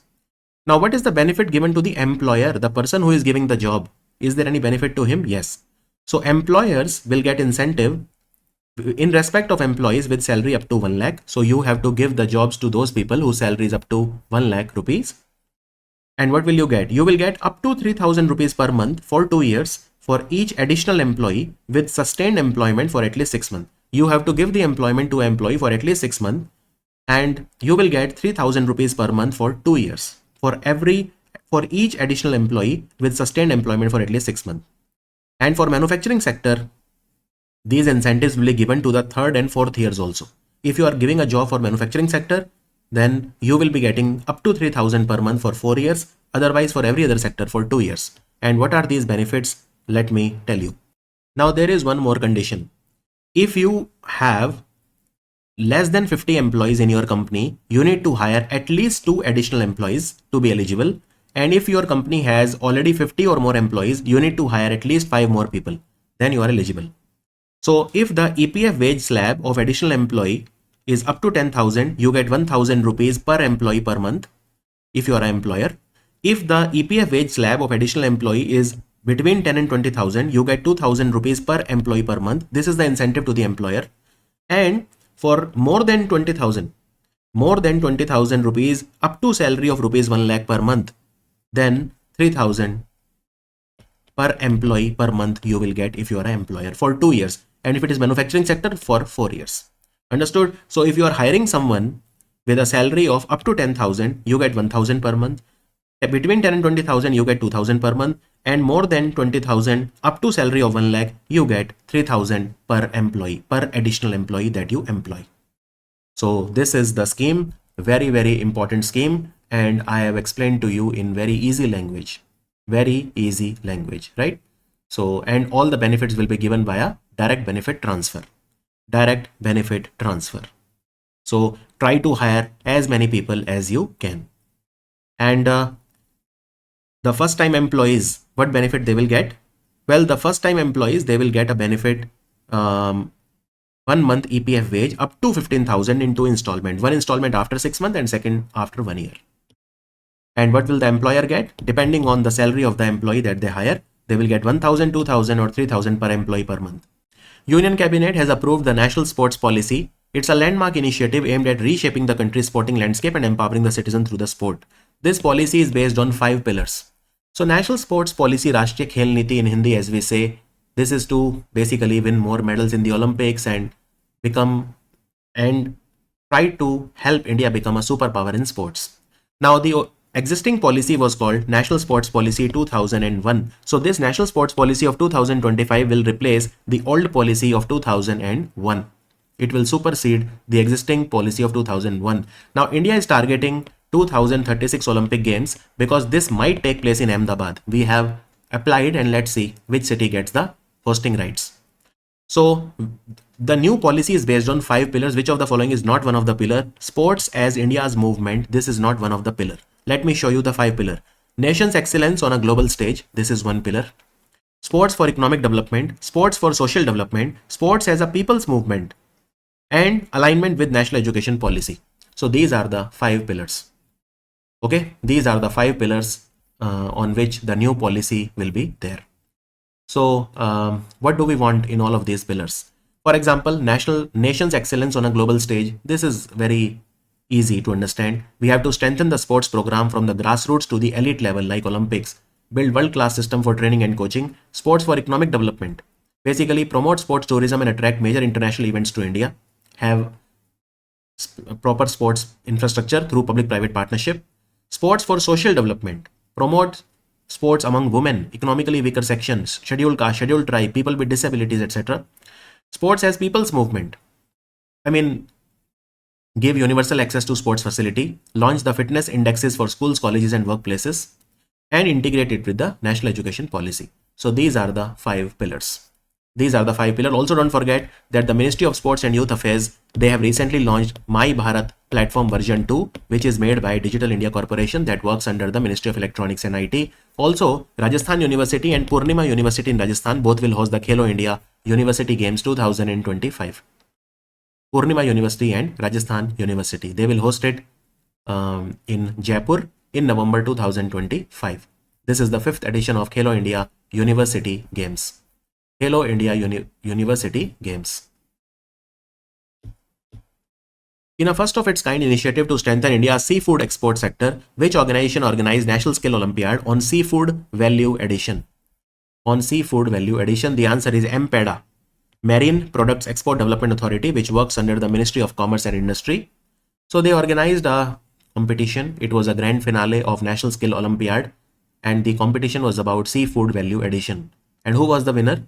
So there is a company called Thanesar KR of Abad Foods from Mallipuram in Kerala. So this was the winning company, right? So MPEDA, they conducted skill test also for trained professional, and MPEDA is headquartered in Kochi in Kerala.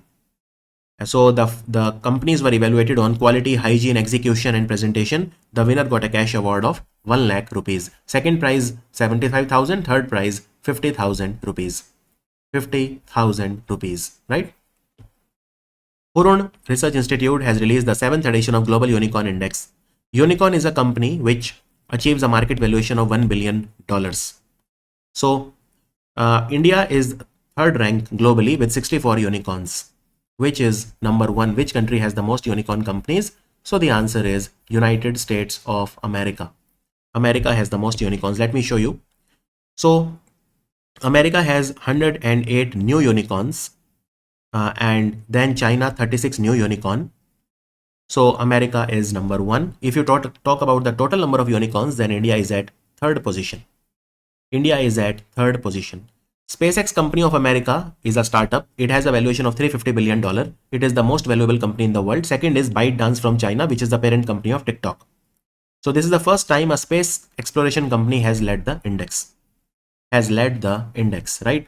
So total 1523 unicorn companies are there in the world. San Francisco is the world's unicorn capital. 199 unicorn companies are there in San Francisco. New York is second. So San Francisco has the most unicorns. New York is second. In India, Bangalore has the most unicorns. Right? Bangalore has the most unicorns. Bangalore is 7th globally and first in India. India was ranked 3rd in the world after America and China. India has 64 unicorns.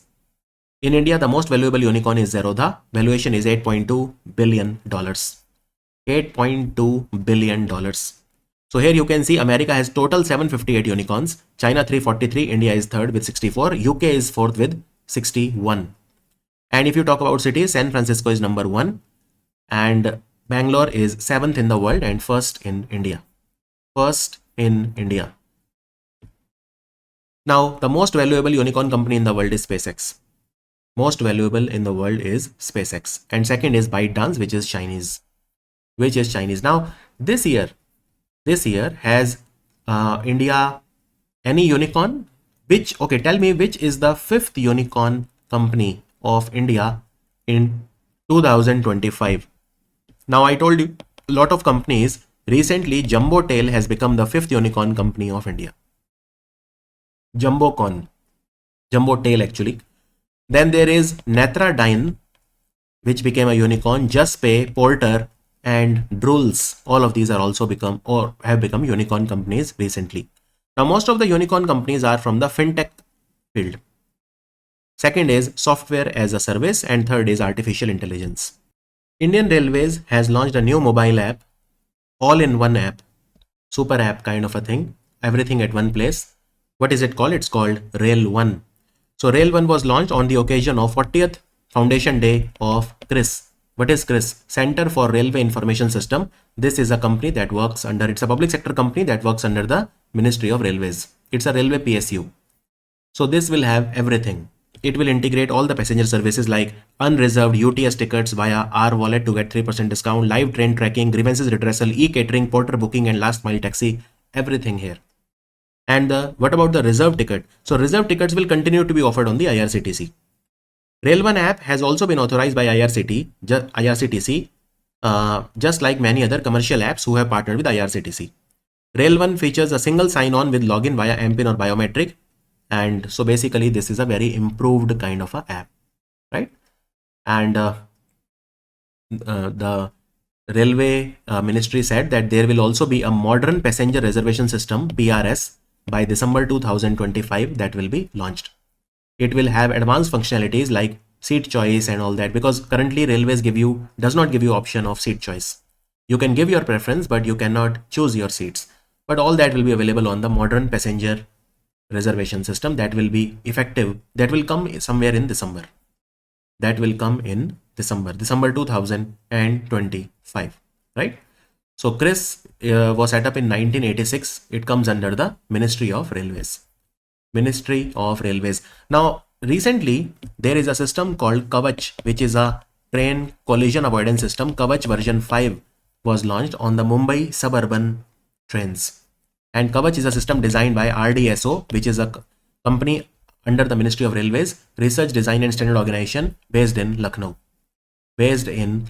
So Kavach 5 was enabled in the Mumbai Suburban Railway. Which of the following state government has launched Mukhyamantri Pratigya scheme to provide financial support to the youth for carrying out internship program after clearing their class 12 board examination? So let's say you are a youth of Bihar. The answer is Bihar is Nitish Kumar, the chief minister. So Mukhyamantri Pratigya scheme is what?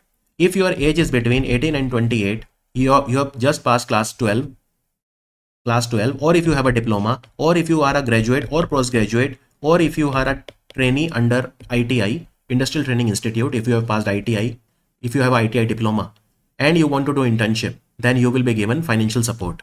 What is the financial support? If you have cleared 12th class, you will get 4,000 per month. If you have an ITI diploma, you get 5,000 per month. If you have graduate or postgraduate, you get 6,000 per month. Now, if you are doing internship outside your district, then you will get extra 2,000 per month. And if you are doing internship outside your state, then you get additional 5,000 per month. So that is the internship scheme of the government of Bihar. We call it Mukhyamantri Pratigya scheme. So internship programs will be run for the youth who have passed at least class 12. Also, Bihar elections are coming. And why it is important? Because Bihar will be the first state in India to adopt the e-voting system. This is a revolutionary change. E-voting process. So it will be executed through 2 mobile apps. One is the Bihar's SEC official voting app, which is an app by the Bihar State Election Commission, SEC State Election Commission app. And one is a e-voting SEC BHR app. E-voting SEC BHR app, which is developed by CDAC Pune, Center for Development of Advanced Computing, Pune. So the migrant laborers, migrant voters, Divyang voter, pregnant female voter, elderly senior citizen, I mean, they will be able to do e-voting. E-voting. Okay. Also in Bihar, any new thermal power project has come up? Yes, this is the Nabinagar thermal power project in Aurangabad in Bihar. The capacity will be 3 into 800 megawatt, or you can say 2400 megawatt. There will be 3 units of 800 megawatt. It will be based on supercritical technology. So this is a new thermal power project which is coming up in Bihar. As per recent information, which organization has partnered with the NDMA, National Disaster Management Authority, that works under the Ministry of Home Affairs, and it is testing a new mobile alert system called Cell Broadcast System that will send emergency warnings to the people across India in real time during a disaster. So NDMA is working closely with the Department of Telecom that works under the Ministry of Communication, and they are working on Cell Broadcast System. Cell Broadcast System is designed to send alerts to the mobile phone instantly in those areas which are affected by the natural disasters or any emergency like tsunami, earthquake, any gas leak, chemical hazard, lightning, etc. So that is the Cell Broadcast System for you. And SMS will be in multiple Indian languages, right? In fact, there is one more system that PM Modi also mentioned recently called Sachet. Sachet is already working. More than 7,000 crore SMS alerts have been sent in more than 19 Indian languages through Sachet. So Sachet is based on the Common Alerting Protocol of the International Telecommunication Union based in Geneva. Sachet system is also very interesting. And Sachet has been made by whom? Tell me that. Sachet app is launched by National Disaster Management Authority. It gives the Indian Meteorological Department weather updates and forecast, and the implementing agency is CDOT. So again, the same organizations that I just mentioned. Okay. Union Home Minister has inaugurated National Turmeric Board in which place? This is to develop a complete value chain for turmeric. So packaging, branding, marketing, export. It will also tell the farmers about, how to increase the production of turmeric. Earlier, turmeric was overseen by the Spices Board of India, which caters to more than 50 spices. Now for turmeric, there is a definitely a separate board. Now Spices Board is headquartered in Kochi in Kerala. It works under the Ministry of Commerce, and National Turmeric Board will also work under the Ministry of Commerce and Industry. And Mr. Palle Ganga Reddy has become the first chairman of National Turmeric Board. It will be headquartered in Nizamabad, which is in Telangana. Okay, so it will be headquartered in Nizamabad, which is located in Telangana. A very, very important question. And first time Government of India said this in October 2023 that we will set up a turmeric board. Now finally they have done it. Now why Telangana? Because Telangana and Maharashtra, they are among the top producers of turmeric in India. In fact, in the financial year 25, Telangana was the third largest producer of turmeric in India. And India produces 30 different types of turmeric varieties. India, let me give you some data. So the latest data that is available with me is of financial year 24, which is also available on the website. India produced 10.74 lakh ton of turmeric in financial year 24 on an area of 3 lakh hectares of land. 70% of the turmeric of the world is produced in India. India is the largest producer, consumer and exporter of turmeric in the world. India exports turmeric to Bangladesh, UAE, USA, Malaysia, etc. And out of the 10.7 lakh ton, we exported around 1.62 lakh ton of turmeric, which was worth $226 million. What is the target of the government of India? So we have to increase the export of turmeric to $1 billion by 2030. National Turmeric Board will play a huge role in that. Now, turmeric has medicinal properties. Sometimes it is also known as the golden spice of India. In more than 20 states of India, turmeric is produced. Some turmeric is very famous. For example, the turmeric of Sangli in Maharashtra, which has a GI tag. Similarly, Kandhamal turmeric of Odisha is very famous. Similarly, we have the Laka Dong turmeric of Meghalaya, which is very famous, very different. Erode turmeric of Tamil Nadu is very famous. So there are different types of turmeric in India that is produced. So National Turmeric Board, who all people will be there on that? So there is a chairperson, 3 years, Mr. Palle Ganga Reddy has been made the chairperson. Chairperson will be appointed by the central government. Then there will be a secretary who will be appointed by the Department of Commerce. Then there will be people, representation from 4 ministries of India. So there will be representation from the Ayush Ministry. There will be representation from the Department of Pharmaceutical that works under the Ministry of Chemical and Fertilizer. There will be representation from Ministry of Agriculture and Farmer Welfare and Ministry of Commerce and Industry. So members from these 4 ministries will be there. And then there will be representation also from the top two growing states of India. So Maharashtra and Telangana. Maharashtra and Telangana, and even from state of Meghalaya, right? In rotation, on rotation basis. So sometimes there will be a person from Maharashtra, sometimes there will be a person from Telangana on the board. So the states will be represented on the board by the rotation. So that is about the National Turmeric Board of India. The headquarter will be in Nizamabad in Telangana. A very important question. Which of the following country has officially launched the Synthetic Human Genome Project? It's a groundbreaking effort to build human DNA from scratch. So they want to build human DNA in laboratory from scratch. This is the Synthetic Human Genome Project. It is by UK, United Kingdom. It is a project by United Kingdom, and there is a financial backing by the Wellcome Trust.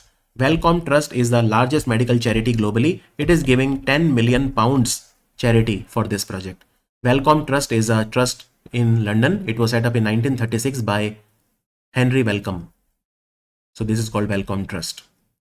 And what is the name of the intelligence agency of Britain? It is called MI6. It is the Foreign Intelligence Agency, MI6. First time MI6 will be headed by a woman. What is her name? Her name is Blaise Machiavelli. First time in the history, 116-year history of MI6, a woman will be the head of this organization. British Intelligence, Secret Intelligence Service of Britain, you can say, MI6. And it is, her name will be Blaise Machiavelli. Blaise Machiavelli. Animal Discoveries 2024 recently released report by the Government of India. Maximum number of animals, new animals discovered were where? 101 species were discovered from Kerala. The answer is Kerala. Now you can see India, 683 new species of animals were discovered in 2024. Highest were in Kerala, 101. Second highest in Karnataka, 82. In the Northeast, Arunachal number 1 with 72 animal discoveries. With 72 animal discoveries. What about the plant discovery? So maximum number of plant discoveries were from Kerala, 58. Again, Kerala was number 1 in both flora and fauna. Flora is plants. Maharashtra was second, 45. Uttarakhand was third with 40. With 40. And the hotspot area, Western Ghat and Northeastern region, they contributed 35% of total discovery. And which were the plants that were discovered the most? Angiosperms. 154 angiosperm species were discovered. So all of this data, plant data is given by Botanical Survey of India and animal data is given by Zoological Survey of India. Both are headquartered in Kolkata. Both of them are headquartered in Kolkata. Zoological Survey of India and Botanical Survey of India. And they both work under the Ministry of Environment, Forest and Climate Change. President Draupadi Murmu has inaugurated UP's first Ayush University called Mahayogi Guru Gorakhnath Ayush University. Where will be set up? It will be set up in Gorakhpur. It has been set up in Gorakhpur. This university, Ayush University, is UP's first, and it has been set up at a cost of 286 crore rupees. It will be affiliated to approximately 98 Ayush colleges of UP. Out of these 98 colleges, 76 are Ayurveda, 10 are Unani, and 12 are homeopathy. So this university will offer a lot of courses like in homeopathy, in Unani, in Ayurveda, etc. Who has won his first Badminton World Federation title? He won the men's single final of the 2025 US Open tournament. Which kid from India? So it is Ayush Shetty. He is a future superstar. Ayush Shetty. He was the winner. And in the women's section, who was the winner? In the women's section, the American Beiwen Zhang. Name looks Chinese, but she's American. She won the US Open badminton tournament. She defeated Indian Tanvi Sharma. World Allergy Week was observed from when to when? World Allergy Week, to spread awareness on allergy. It is celebrated by World Health Organization and World Allergy Organization. Now, World Allergy Organization is headquartered in Milwaukee. Milwaukee is a place in Wisconsin in America. So this time the theme was anaphylaxis, a preventable threat. And it will be celebrated from 29th of June to 5th of July. 5th of July. Union Cabinet has approved a new scheme which is called RDI scheme. What is the meaning of RDI scheme? Research, Development and Innovation Scheme. How much money has been allocated for this scheme? And this scheme has been started to scale up research, development and innovation in strategic and sunrise sectors. What is a strategic sector? I mean, strategic sector, you know, which is essential for a country's critical development, like the military technology, quantum technology, all of these are strategic sector. And what is a sunrise sector? Sunrise sector is a new sector. Some like a sun rises, it is new. Like for example, drone. Now drones are a sunrise sector. Climate technology, that is a sunrise sector because now we are focusing on climate change. So all of these are called sunrise sector. So the deal is this, you know, in the budget of last year, that is 2024-25, the last year budget, Nirmala Sitharaman said that we will have a scheme like RDI. And this year in the budget, she allocated some fund also for the same. The total amount will be 1 lakh crore RDI scheme, and as the name says, it is for promoting research, development and innovation by the private sector. So what will happen? Private sector needs money for research and development. So the Ministry of Science and Technology, which has started this scheme. So under the Ministry of Science and Technology, there is a Department of Science and Technology which will implement this scheme. Department of Science and Technology will be the nodal department for implementing the scheme. They will give the money to the private sector as a loan, but they will charge almost nil or very, very low interest rate. That is the deal. The private sector will be charged nil or very, very low interest rate, right? So that is in a nutshell the RDI scheme. Now let me tell you more about it. So cabinet has given the approval. The scheme will be implemented by Department of Science and Technology, and it is designed to provide long-term loan or financing to the private sector with low or very low or nil interest rate to boost the private sector investment in research, development and innovation. So how this scheme will work? So there will be a governing board of Anusandhan National Research Foundation, ANRF. Before I tell you further, let me tell you what is ANRF. So under the Department of Science and Technology, there is an organization, there used to be an organization called Science and Engineering Research Board, which was set up in 2008 to promote research in science and engineering. Then Science and Engineering Research Board was, this organization was shut down and replaced with ANRF in 2023. ANRF means Anusandhan National Research Foundation. Anusandhan, the word Anusandhan is a Hindi word which means research in English. So the ANRF governing board, which is chaired by a person no less than the Prime Minister of India himself, will provide the strategic direction to the RDI scheme. The implementation, the nodal implementation will be done. Nodal implementation will be done by the Department of Science and Technology. And there will be an executive council also, which will approve the scheme's guidelines. Then there will be an empowered group of secretaries, which will be headed by the cabinet secretary, which will be responsible for approving the scheme changes, sectors in which to participate or invest or give a loan, and types of the projects. So that is essentially how the RDI scheme will work. And the problem is that India's industry, the private sector, invests only 0.2% of the GDP, money equal to 0.2% of the GDP in research and development. If you see some other countries like South Korea, it is 3.9%, America 2.7%, UK 2.1%. So we are far behind. The private sector in India does not spend money that much in research and development. Culturally, it doesn't. So we have to take into account these things, right? So those projects which we think are transformative for our country, which are at a high level of technology readiness, they should be funded. You know. So that is what they want to do.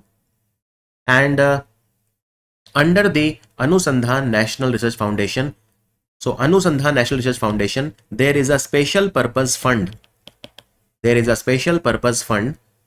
that will be created, and this special purpose fund will serve as the custodian of the funds. That is 1 lakh crore will be the custody will be with the special purpose fund, and this special purpose fund will get money from the union budget, and this money will be 50-year interest-free loan. The money in SPF will come from the union budget and it will be 50-year interest-free loan, and then they will give it further as a loan to private sector for research and development at very low or nil interest rate. So that is the scheme for you. Now let us talk about the next question. According to the latest data from Orbiting Now, as of 29 June 2025, there are approximately 12,952 active objects which are orbiting the Earth. Based on this data, which of the following country has the highest number of satellites in the orbit globally? This is, I think, a very easy question. The answer is NASA, obviously, and NASA is the space agency of America. So they basically are asking which country has the highest number of satellites in the orbit. Now, orbits are of three types. One is the low Earth orbit, right? Then we have geostationary orbit, and then we have medium Earth orbit. So there are three types of orbit, and if you take into account all the three types of orbit, then the total active objects are 12,952. And according to the data, so let me show you the data. You can see America has approximately 8,530 satellites to be precise, which is the highest. I mean, just imagine that out of 12,952 active objects, America has 8,530 satellites. So it is the country with the highest number of satellites across the world, and all the credit goes to NASA. Of course, America has some military assets also, because there are military spy satellites, and see, America has a lot of private companies also, like Starlink. And you know, Starlink alone has more than 7,000 satellites. So Starlink company is owned by Elon Musk, and this company provides satellite internet. Then there are private companies like SpaceX and all, which also launch satellite. Then second is Russia. So Russia has approximately 1559 satellites, which is second highest. Third is China, approximately 800, right? Exact is 906 if you want to know the exact number. And then we have Britain, 763, and look at India. So if you see India, it is at 7th place. India is at 7th place. We have approximately 136 satellites as of now in the space. Understood? And then Germany, which has approximately 82 satellites in the space. 82 satellites in the space. So this is the data that has been released recently. And who has released the data? So there is a there is a Lithuania based company which is called Kongsberg Nano Avionics. This company has given this data. The second ship of the Project 17A stealth frigate Udaygiri was delivered to the Indian Navy. Now this ship is being constructed by which company? So a very nice question. You definitely should know about the Project 17A. It's a very complicated project, but I will make it incredibly easy for you. The answer is Mazagon Dock Shipbuilder, which is based in Mumbai. So what is the deal here? I will tell you what is the deal. So the Indian Navy, they said that I want 7. So under the Project 17A, there are 7 ships that will be manufactured. And the 7 ships are these stealth frigate. Stealth means which work in secrecy, which don't get, which it is not easy to detect these ships using radar. So stealth frigate. Frigates are small ships.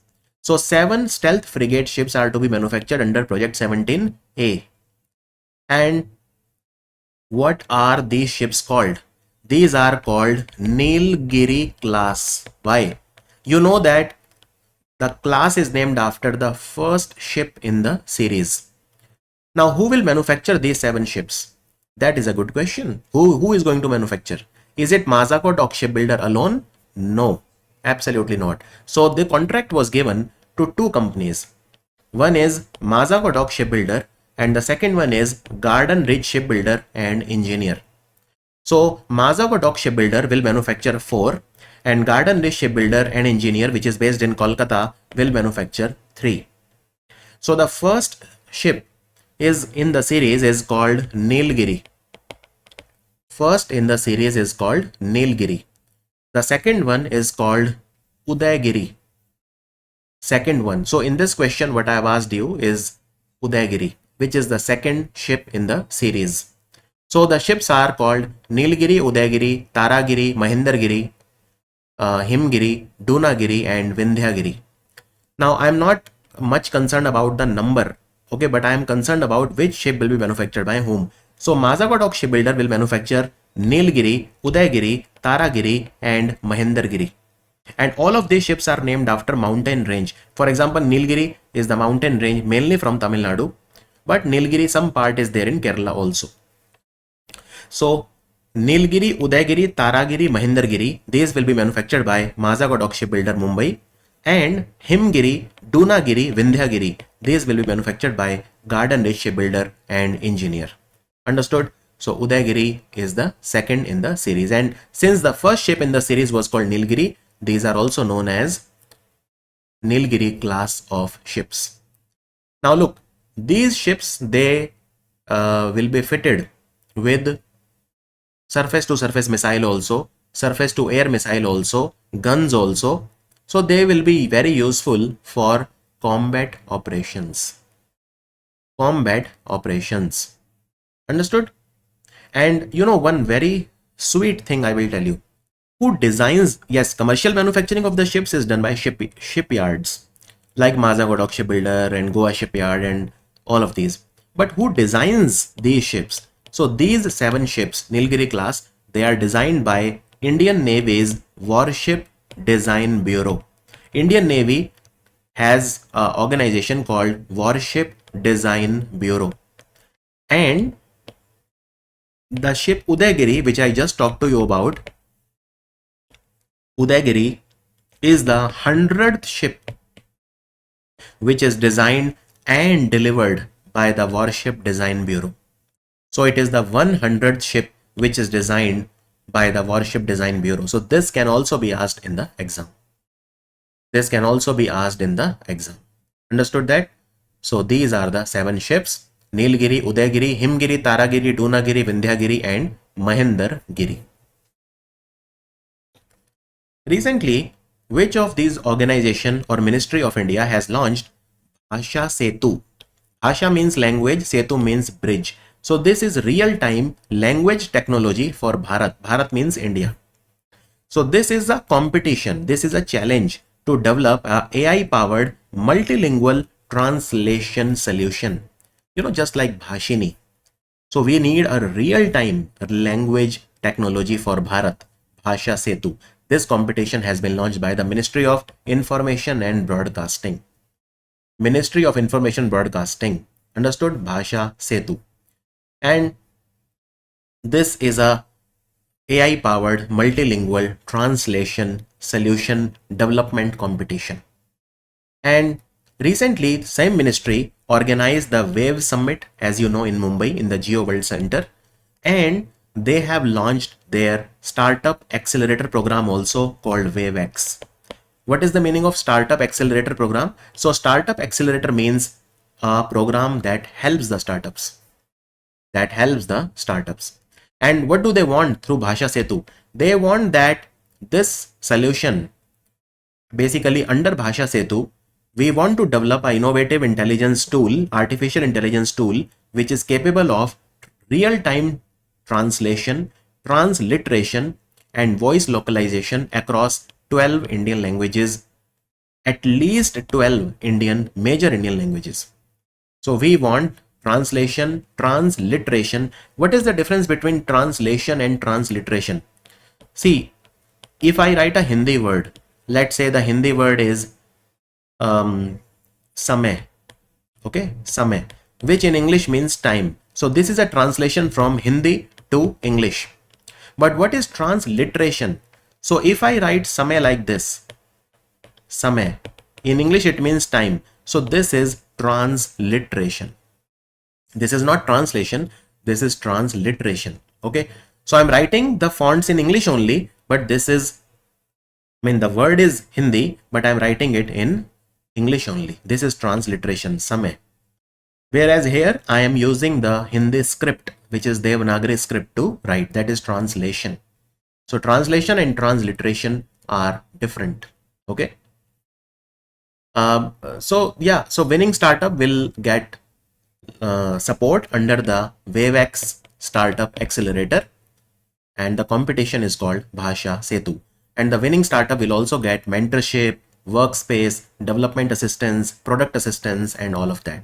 And WaveX was launched by the Ministry of Information Broadcasting in Mumbai during the Wave Summit. Waves means World Audio Visual and Entertainment Summit, which was held in Mumbai with the tagline "Connecting Creators, Connecting Countries." Connecting creators, connecting countries. As per the recently released report called A World of Debt by the UN Trade and Development. UN Trade and Development was earlier known as United Nations Conference on Trade and Development. Now they have removed the word conference. It is simply called UN Trade and Development, and it is headquartered in Geneva. The global public debt reached an all-time high of what in 2024? It was $97 trillion in 2023. Now a lot of countries are in debt, especially America. So if you talk about the debt, the global debt, it was $97 trillion in 2023. And how much debt is there in 2024? It is $102 trillion. So it has increased. It has increased, right? Let me show you some statistics. Now, $31 trillion is the debt. This is the public debt of the developing countries, right? Then $921 billion is the developing countries' net interest payment on public debt. So the problem is that if you have a lot of debt, you have to service the debt, which means you have to pay interest also. So this is the interest that the developing countries paid in just 1 year, 2024, $921 billion. $921 billion. And then 61 developing countries spend more than 10% of the government revenues on net interest payment. So 10% of the budget they spend just in paying the interest on their debt, which is far from idle. And you can see the debt has increased significantly. In 2010, it was approximately $50 trillion, and now it has increased in 2024 to $102 trillion. So which country has the maximum debt? You can see America. Its debt is $35 trillion. America has highest, right? Second highest is China, 16 trillion. 16 trillion. Third highest is you can see Japan. Third highest is Japan. So 9 trillion. Then fourth highest is UK, $3.6 trillion. Fifth highest is France, $3.5 trillion. Sixth highest is Italy, $3.2 trillion. And then we have India, seventh highest, $3.17 trillion. So India's public debt is seventh highest in the world. Here you can see the developing countries, they have to pay a lot of interest on this debt. So the interest that they paid in 2024 was a massive $921 billion. $921 billion. Here you can see 3.4 billion people out of 8 billion, which is the population of the world. 3.4 billion, which is more than 40% of the population in the world, lives in those countries that spend more on interest than on healthcare or education. So if there is a country which has borrowed a lot of money, it is spending more on paying interest for that loan or for debt rather than health or education. And so this paints a very grim picture, okay. Now let's talk about some other data with respect to FDI recently, because UNCTAD has given the data for FDI also. So if you talk about India, we are 15th when it comes to the FDI inflow. America is number one. And if you talk about the FDI which goes out of the country, that is FDI outflow, we are ranked 18th in the world.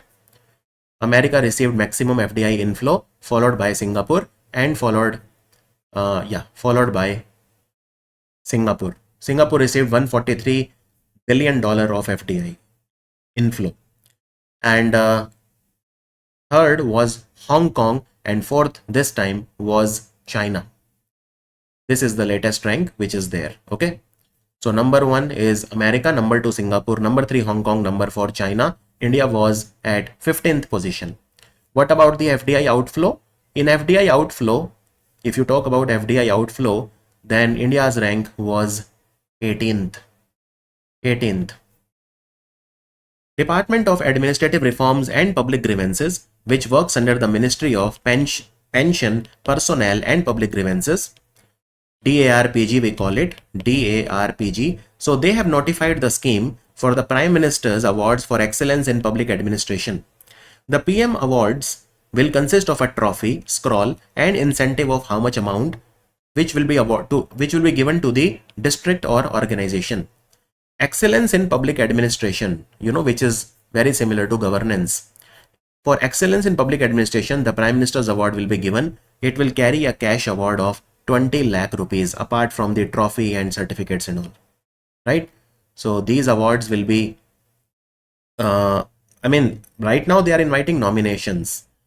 Nominations will be filed, and then they will announce the winners.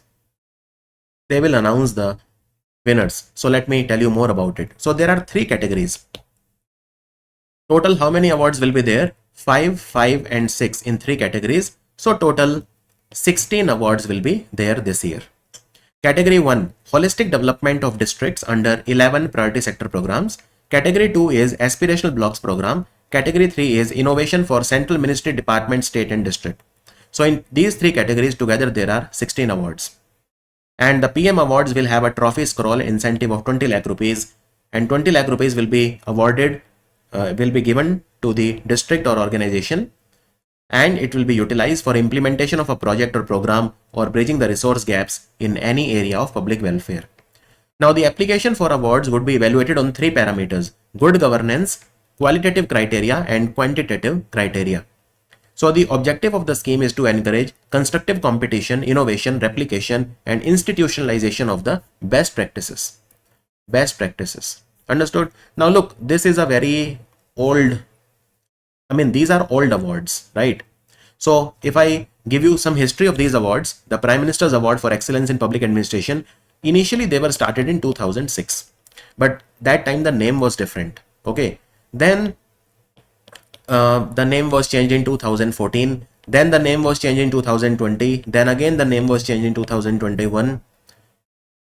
But initially these awards were started in 2006. Now look, the same department, that is the Department of Administrative Reforms and Public Grievances, gives one more very important awards which are called Anubhav Awards. In Anubhav Awards you have to give a write-up. Basically you have to suggest to the government improvement areas, and central government employees, including the employees of public sector banks, they can give a write-up, right? So the retiring and retired employees, they can document and share their valuable work experience and insights through a written submission or an essay. So this year 5 Anubhav Awards and 10 jury certificate winners were declared. 5 Anubhav Awards and 10 jury certificates were awarded this year.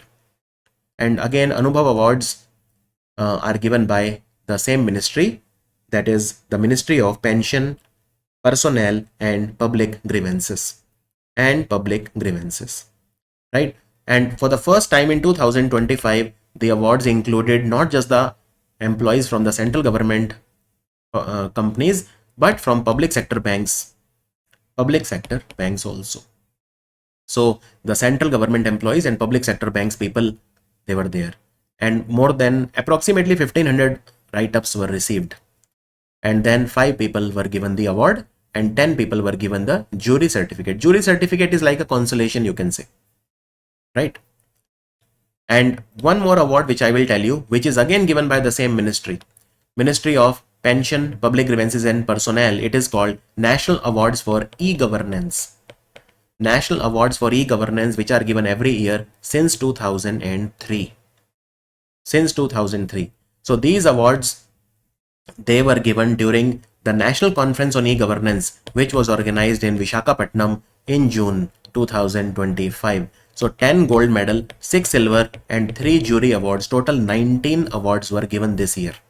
10 gold, right? So 10 lakh is given for the gold medal awardees, 5 lakh is given for silver awardee, and jury awards don't have any cash incentive. DRDO has launched India's first indigenous photonic radar.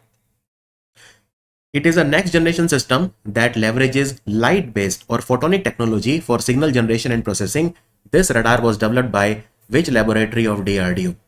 So this radar was developed recently by the LRDE laboratory of DRDO, which is in Bengaluru. So Electronics and Radar Development Establishment, or LRDE, which is one of the laboratories of DRDO. So this is India's first made in India or indigenous photonic radar. So now they will do the testing of this radar. Photonic radar will replace the traditional radar. Look, the traditional radars, they use radio frequency, traditional microwave radio frequency system. But these photonic radar will use light-based technology. Light-based technology. And what is the advantage? So light-based technology means like optical fiber technology, laser technology. They will be able to process the signals much in a very good frequency range, reaching up to 34 gigahertz. The bandwidth will be a massive 11 gigahertz bandwidth. So these photonic radar, they can achieve ultra high resolution imaging down to 1.3 centimeter, allowing it to detect the objects as small as 3 by 4 centimeter, including the stealth aircraft, drones and rotating drone blades. They will have energy efficient operation, low heat generation, immunity. They will be immune to electronic jamming by the enemy, and they will have very low signal leakage. And these, because they use laser and optical fiber, they will be able to generate, transmit and process the signal across millimeter wave to terahertz frequency range, reaching up to 34 gigahertz with 11 gigahertz bandwidth. All of these are the properties of these photonic radar.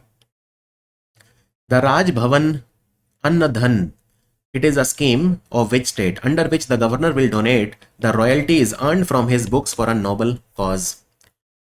See, the governor of Goa, do you know him? Mr. Sridharan Pillai. He is the chief minister, Pramod Sawant. But the governor of Goa is a very learned fellow. He has written hundreds of books, Mr. P. Sridharan Pillai. And whatever the money that he earns from the publishers, because his books sell, so that he will share, right? So the answer is Goa.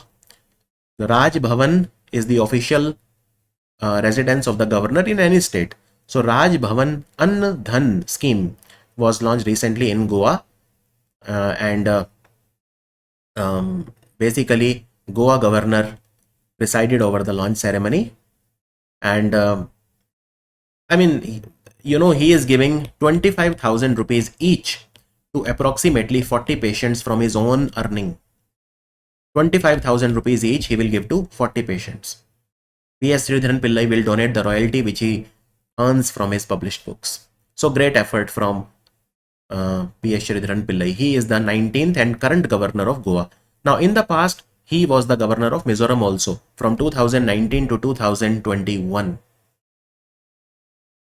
Recently, the Critical Minerals Initiative was announced by which bloc nations to enhance economic security and collective resilience through collaboration on securing and diversifying critical mineral supply chains. Critical minerals, first of all, you understand what are critical minerals. Critical minerals are those which are absolutely essential for your technologies of the future, like aerospace technology, like your, microprocessor chips and all of that. Critical minerals, rare earth minerals, semiconductor, these are used in semiconductor, electric vehicle, jet fighters, cutting edge machines. They are all critical minerals. Critical minerals also include rare earth elements. In India, 30 minerals are declared as critical by the Ministry of Mines. Now, these critical minerals, including rare earth minerals and all, China controls a lot of supply chain. So Quad countries, the 4 countries of Quad, Japan, India, Australia and America, the Quad countries, so they basically have launched Quad Critical Minerals Initiative. Now it was launched during the Quad Critical Minerals Initiative was launched during the Quad Critical Minerals Initiative was launched during the Quad Foreign Ministers meeting. It was the second meeting of the Quad Foreign Ministers. This meeting happened in Washington DC, but be careful, the Quad Summit will take place in India in 2025, but the Foreign Ministers meeting happened in Washington DC. In Washington DC, that is where they launched it. That is where they launched it. So what will they do? They will decrease their reliance on China. They will secure and diversify their supply chain. They will work on critical minerals recovery, critical minerals processing, rare earth magnets, which are required for electric vehicle manufacturing, electric motors. They will help each other. They will reduce their dependency on China. That is what they will do. Very important question. Which company has opened India's first UPI powered bank branch in Koramangala in Bengaluru? The answer is Slice. If you remember, Slice is a fintech company and recently it got merged with the Northeast Small Finance Bank. It got merged recently with Northeast Small Finance Bank, which is based in Guwahati. This merger was completed in October 2024. So what is the meaning of this UPI powered bank branch? So they will have a ATM here where you can withdraw money using UPI. They will give you Slice UPI credit card, which is a RuPay based credit card with zero joining fee, zero annual fee. And you can simply scan QR code, make UPI payments. Also on Slice UPI credit card, you will get up to 3% cashback. You can make withdrawal as well as deposits from the UPI ATM, which is placed here in this branch. So all in all, deposits you can make, everything you can do via UPI. National Institute of Public Cooperation and Child Development, which is based in New Delhi, has been officially renamed as what? So this is National Institute. This is an institute, very well known institute in New Delhi. It is called National Institute of Public Cooperation and Child Development. So its name has been changed and it has been now named after Savitribai Phule. So it will be now called as Savitribai Phule National Institute of Women and Child Development. Now Savitribai Phule is a 19th century social reformer. And she was an advocate of women's rights in India. She opened, in fact, the first women's school in India. So very, very important woman in India's history. And this institute, by the way, it works under the Ministry of Women and Child Development. Women and Child Development. And this institute basically supports research, counseling, and activities related to child development, mental health, and adolescent well-being. Adolescent well-being, this institute, right? Savitribai Phule National Institute of Women and Child Development. And Savitribai Phule was also known as the first female teacher of modern India. She was born in Satara district of Maharashtra. Satara district of Maharashtra. And by the way, this institute was set up in 1966. As per recent information, the Coal Ministry, they are launching Reclaim. It's a community engagement and development framework designed specifically for mine closures. Reclaim has been developed by which organization in collaboration with Heartfulness Institute? So this is the Coal Controller Organization. The answer is option C. Now what is Reclaim? So R means reach out, E means envision, co-design, localize, act, integrate and maintain. So what do we want to do? Look, wherever there is a coal mining, lot of people, they have to be relocated to other places, right? So Reclaim is basically a community engagement and development framework which is designed specifically for mine closures, and it will serve. So this is a framework. This is like a policy. So it offers a step-by-step approach to institutionalizing the community participation in the transition process. So let's say there is a mine and that mine has shut down, which means it is a mine closure. So what we have to do, we can bring the people who were displaced back to this place. We can do community engagement. We can engage the people. We can do ecological restoration. We can help the people in their socio-economic well-being. All of these things we can do. And this organization, which is called Coal Control Organization, it works under the Ministry of Coal. And Heartfulness Institute is a global institute. They do have a branch in India also, but it is a global institute which is based in California. So the global headquarters is in California. And they have designed this framework on how we can support these people. So that is essentially what this is, right? And they are calling this framework as Reclaim. Now, recently, if you remember, there are Jharia mines which are located in Jharkhand, and there also government is trying its best to settle the people who were affected, give them compensation and all these things. So recently in Jharia mines there was an effort by the government of India. And what is the name of the policy in India to increase the coal production? So it is called Shakti policy. It has been revised recently. And who will implement the Shakti policy? So Shakti policy will be implemented by Coal India Limited and Singareni Collieries Company Limited. Singareni Collieries Company Limited, right? Singareni Collieries Company Limited. Now, where is this place called Singareni? Singareni is basically a company that is under the government of Telangana. Like Coal Ministry has 49% share, 51% share the government of Telangana has. So you can say it's a government-owned company, state and central government, they own it. 51% by the government of Telangana, 49% by the government of India. So they will implement the new Shakti policy for coal. Union Minister of Jal Shakti has inaugurated Sea Flood. It's a web-based platform that provides 2 days advance inundation forecast. Inundation means what? Floods. Inundation means floods. So it will give you the floods forecasting up to the village level 2 days in advance. So you can be well prepared for it. It will help in disaster management and protecting the people of that area. Now, Sea Flood, this portal has been developed by which organization? And Central Water Commission. Both. So Central Water Commission, by the way, is a organization that works under the Ministry of Jal Shakti. They have partnered with CDAC. CDAC works under the Ministry of Electronics and IT, and it is headquartered in Pune. CDAC basically they execute the National Supercomputing Mission also. In fact, this Sea Flood has been developed under the National Supercomputing Mission also. National Supercomputing Mission only, which is executed in India by CDAC. Now, currently the problem is that this sea flood system, it covers only Mahanadi. So let me tell you more about it.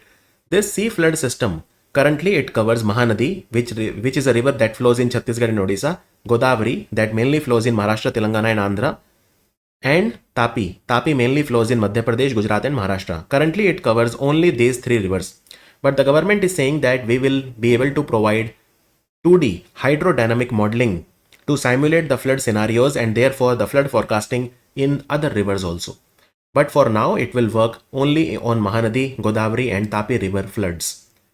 But later on, it will be able to provide the data on many other rivers. They will integrate many other rivers for the same.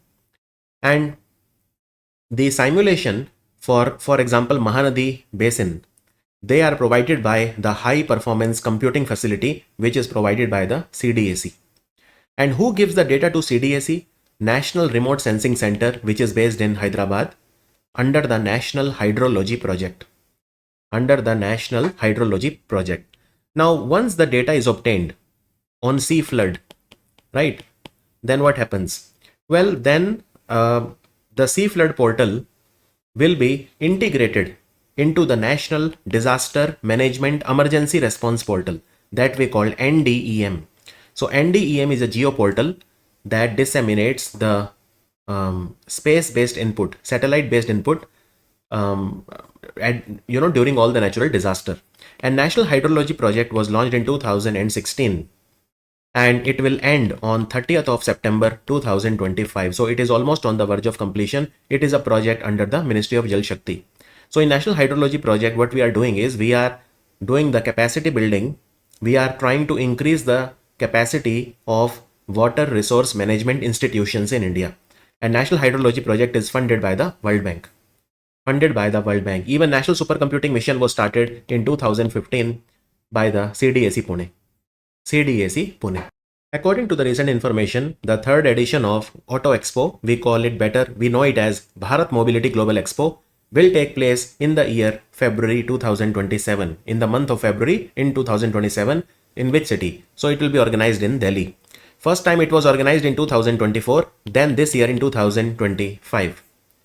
And in fact, the 2025 edition was organized in multiple places. It was organized in Bharat Mandapam in Delhi, Yasho Bhumi, which is in Dwarka, and India Expo Center, which is in Greater Noida. And in 2027, it will take place in Delhi once again.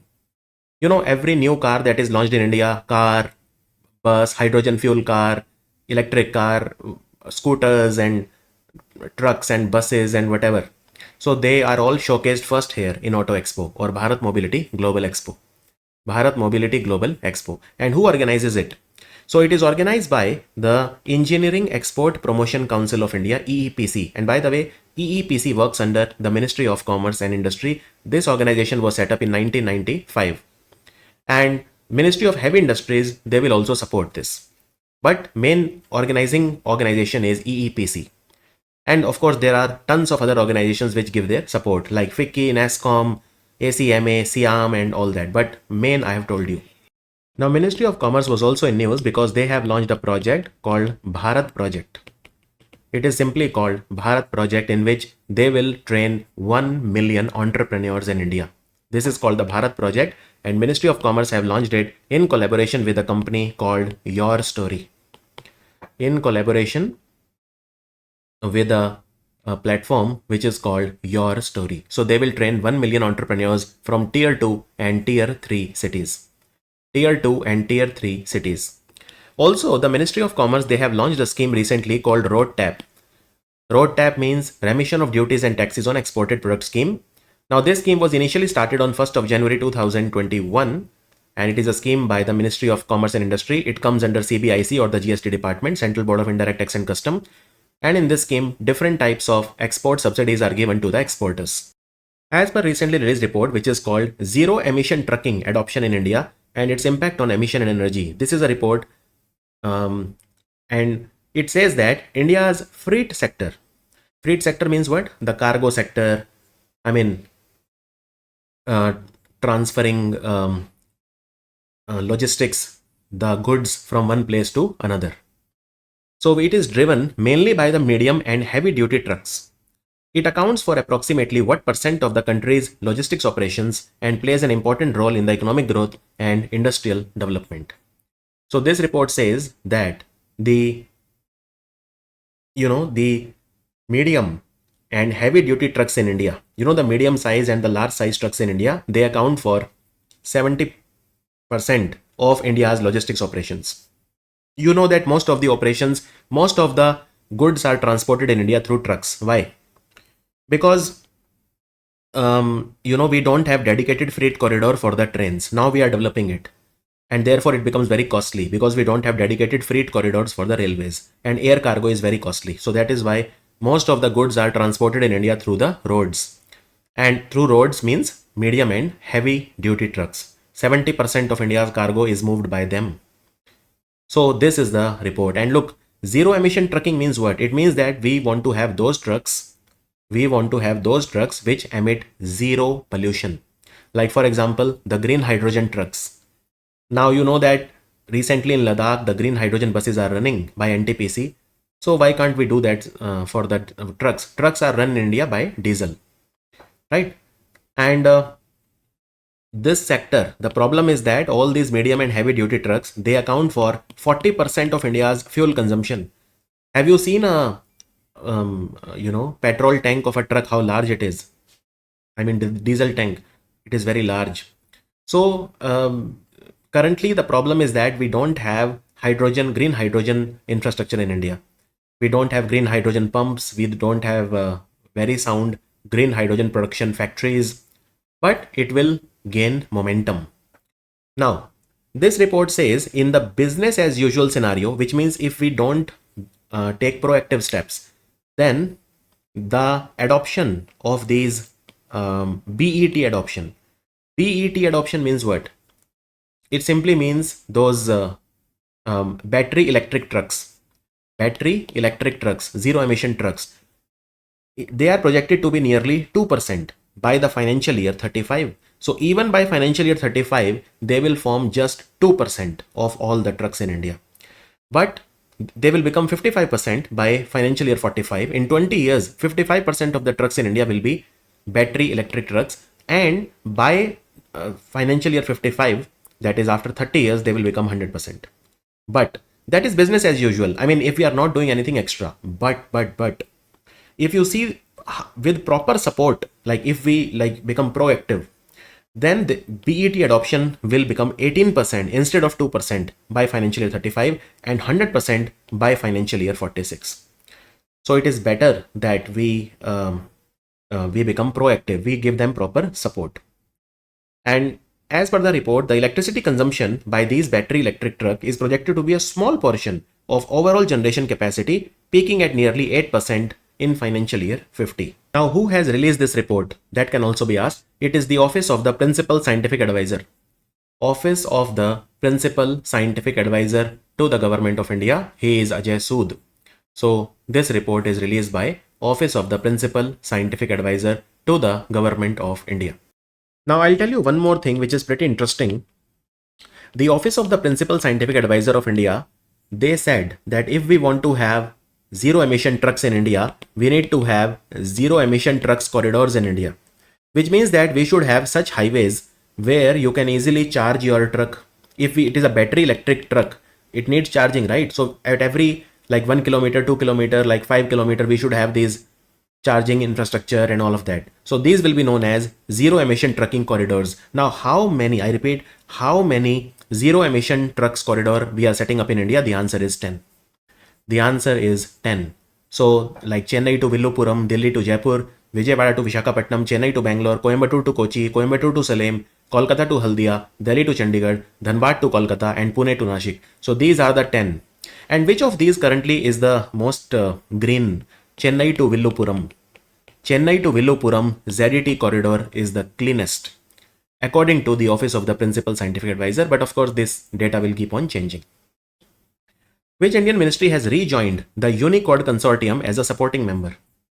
Unicode Consortium. Consortium means what? Consortium simply means a coming together of different organizations, that is called consortium. Different countries it can be. So this is the Ministry of Electronics and IT. They have rejoined Unicode Consortium as a supporting member. Now, India and America, they have voting rights in this international body.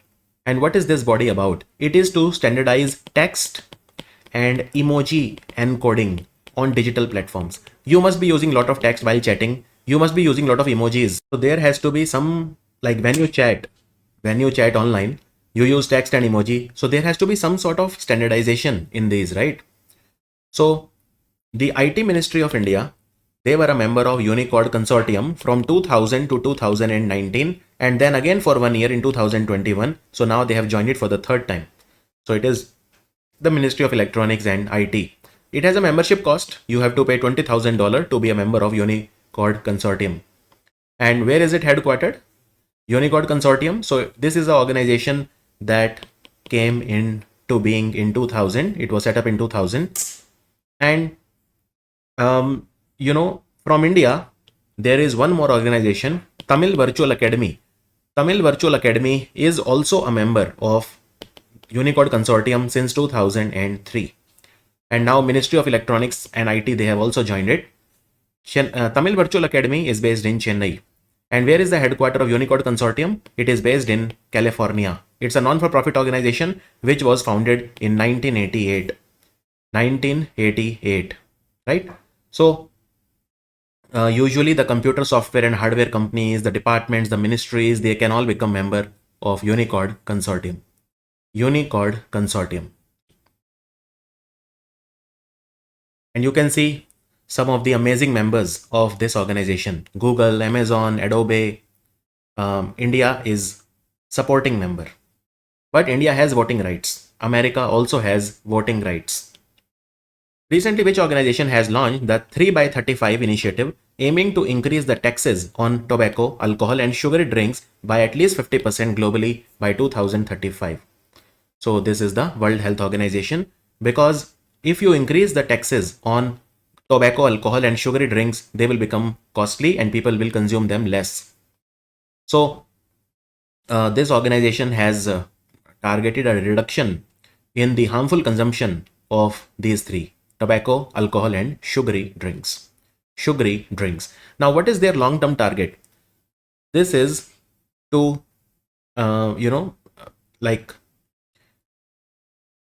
they have a plan. Okay, their plan is that they want to prevent 50 million premature deaths by in the next 50 years. I repeat, they want to prevent 50 million or 5 crore people dying prematurely by next 50 years. In next 50 years, this is the target. This is the target of 3 by 35. Okay, and of course, we want to increase the taxes by 50% by 2035, because these products are responsible for heart disease, cancer, diabetes, etc., etc. And 75% of the global deaths are because of these three things: heart disease, cancer, or diabetes. So 3 by 35 initiative wants to cut the harmful consumption of these three, raise the revenue to fund health and development. And what will happen? So if we put a lot of taxes on these three items, it will generate $1 trillion in wealth. And this $1 trillion in wealth, in the next 10 years, it can be used for other health promotion things. Other health promotion things by the WHO. By the WHO, right? 1 trillion can be generated in next 10 years in revenue. In revenue. And a lot of countries have done well. For example, there are countries like Colombia, South Africa, which put a lot of taxes on these things and they are doing very well. So why not all the members of WHO? And by the way, there is a country called Suriname, which is in South America. It is the first country in the Amazon area to become malaria free, and overall 46th country in the world to become malaria free. Bihar cabinet has started a scheme, Mukhyamantri Kalakar Pension Yojana. So if you are a Kalakar, like you could be a artist in classical, visual or performing arts for at least 10 years, then you will be getting a monthly pension of how much from the government of Bihar? You will be getting 3,000 rupees every month from the government of Bihar. So the Bihar government wants to preserve Bihar's rich cultural heritage. So they will start providing financial support to the traditional artist. There are some conditions. So the artist has to be minimum 50 years old. Minimum 50 should be the age. 50 years or greater than 50. One more criteria. The annual income of the artist should be less than 1.2 lakh rupees. 1.2 lakh rupees. Also, there is one more scheme which has started, Mukhyamantri Guru Shishya Parampara Yojana. Guru Shishya is basically the bond of a teacher and a student. Guru means teacher, Shishya means student, Parampara means tradition. So this is to preserve, promote and develop the state's rich cultural heritage. Mukhyamantri Guru Shishya Parampara Yojana. So what is this? So the talented youth, they will be given a 2-year training by their gurus, by their mentors, to preserve the rare and endangered art besides publicizing them. Under the scheme, gurus will be given 15,000 per month as an incentive, while the musicians will get 7,500 rupees per month, and all the pupils, the students, they will get 3,000 rupees per month. Right? So this scheme has started. Also, there is a temple where Mata Sita was born, which is called Punora Dham. It is in Sitamarhi district. Ma Janki temple at Punora Dham in Sitamarhi.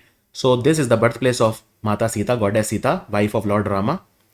And here a beautiful temple will be developed. So this area will be developed. There will be corridor, there will be tourism related infrastructure that will be developed. Another thing they have done, the women in Bihar, they are now allowed. Only the pregnant and lactating women are not allowed. Otherwise, all the women in Bihar are now allowed to work in those factories which are classified as hazardous or dangerous. Look, there are some factories which are classified as dangerous, but women can work in them. This will promote the Lakpati Didi initiative also. Women, they are risk takers if given the opportunity. Now I will tell you some other schemes also. So for example, Bihar has announced that there is Mukhyamantri Chikitsa Sahayata Kosh. So chikitsa means treatment, medical treatment. Sahayata kosh means it's like a relief fund or help fund. So what will happen? So if you are a elected representative, like you are a sarpanch, you are panchayat, you are the elected representative of the panchayati raj institution, which means you can be a sarpanch or any member of the panchayat. So elected representative suffering from cancer, they will get 80,000 to 1.2 lakh for surgery, and heart patient will get between 60,000 to 1.8 lakh for various other ailments. Also, if you require a brain surgery, you will get 3 lakh rupees. For eye surgery, between 20 to 40,000. For spinal surgery, 1.8 lakh. For kidney transplant, 3 lakh, etc., etc., etc. Basically, they have increased the amount. They have extended the benefit of the grant which is given to the elected representative of Panchayati Raj institution. Also, retired Chief Justice and judges. If you are a retired Chief Justice of the Bihar High Court or judge, then you will be given 55,000 rupees per month so that you can pay it to your maid. You can keep a maid in your home, domestic help, and for that you will be given 55,000 rupees per month. Also, if you want to, for your cell phone, landline bill, mobile internet bill, etc., you will be given 15,000 rupees per month. 15,000 per month. And in this 55,000, you can hire maid, you can hire a driver. Also, marriage hall will be constructed in Bihar in all the panchayats. Because the poor people, they cannot afford these banquet halls and hotels and all. So, marriage hall will be constructed in panchayat under the Chief Minister Kanya Vivah Mandap Yojana. And this scheme will be helpful for economically weak families. Also, the Didi Ki Rasoi, very subsidized food plate is given. Earlier it was 40 rupees per plate, now only 20 rupees per plate. So it has been made even cheaper. Which state government? They have launched Jan Suraksha Santrupti Abhiyan to identify eligible citizens who have not yet received benefit under government welfare scheme. So there are always some citizens who are not aware, or they are living in very remote areas. So they don't even know that there are government schemes or government policies which can help them. And those will be searched. They will be identified by the government of Gujarat under Jan Suraksha Santrupti Abhiyan. This Abhiyan, initiative or this campaign will run from 1st of July to 30th of September. So it will run for 3 months. 3 months. And there are a lot of central government schemes, state government schemes, but people don't know. So they will be identified and the benefits of these schemes will be given to them. Schemes like, for example, Jan Dhan, schemes like, for example, Pradhan Mantri Suraksha Bima Yojana, Pradhan Mantri Jeevan Jyoti Bima Yojana, and even in Gujarat there are schemes, the local schemes. So the people will be identified.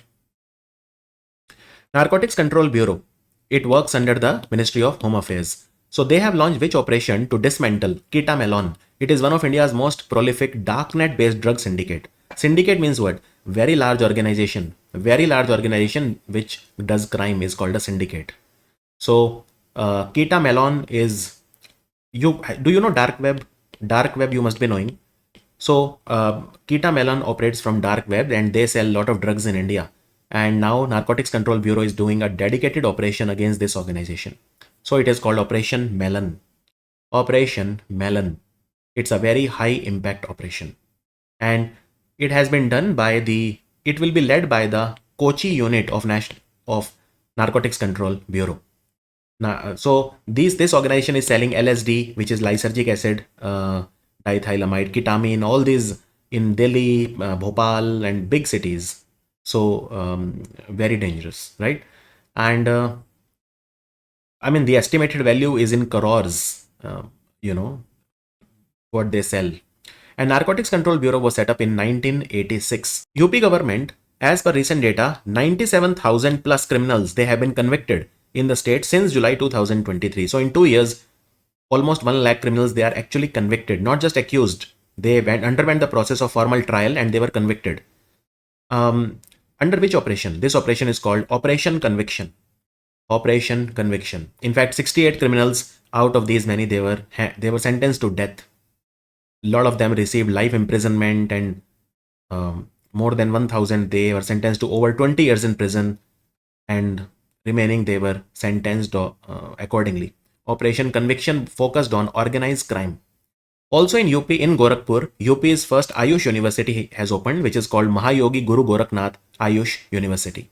Which of the following city has launched India's first digital house address project with a QR codes with an aim to empower smart administration by connecting citizen services with digital technology. So this is Indore, which is in Madhya Pradesh. Indore Municipal Corporation has launched Digital House Address Project. So what is this project? So, outside every house, there will be a QR code. And if you scan the QR code, that will serve as an address. So special digital plates will be put outside every house with a unique QR code. And this will enhance the smart administration.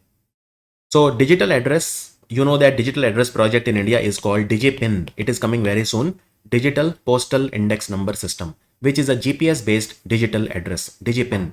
And this DigiPin will be a 10-digit alphanumeric number. Alphanumeric means alphabets and number both. So it will be a 10-digit alphanumeric code. Alphanumeric code. What they are trying to do, they are trying to divide India into geographical territories into uniform 4 by 4 meter, 4 meter by 4 meter units. 4 meter by 4 meter unit. And who is responsible for DigiPin? Who is developed DigiPin? So DigiPin has been developed by the Department of Post in collaboration with IIT Hyderabad and National Remote Sensing Center, Hyderabad. SEBI, Securities and Exchange Board of India, they have announced a new initiative. What is the name of this initiative? Which is aimed at helping the investors verify payment credentials before transacting. Now, there are something known as intermediaries in the capital market. Who are the intermediaries?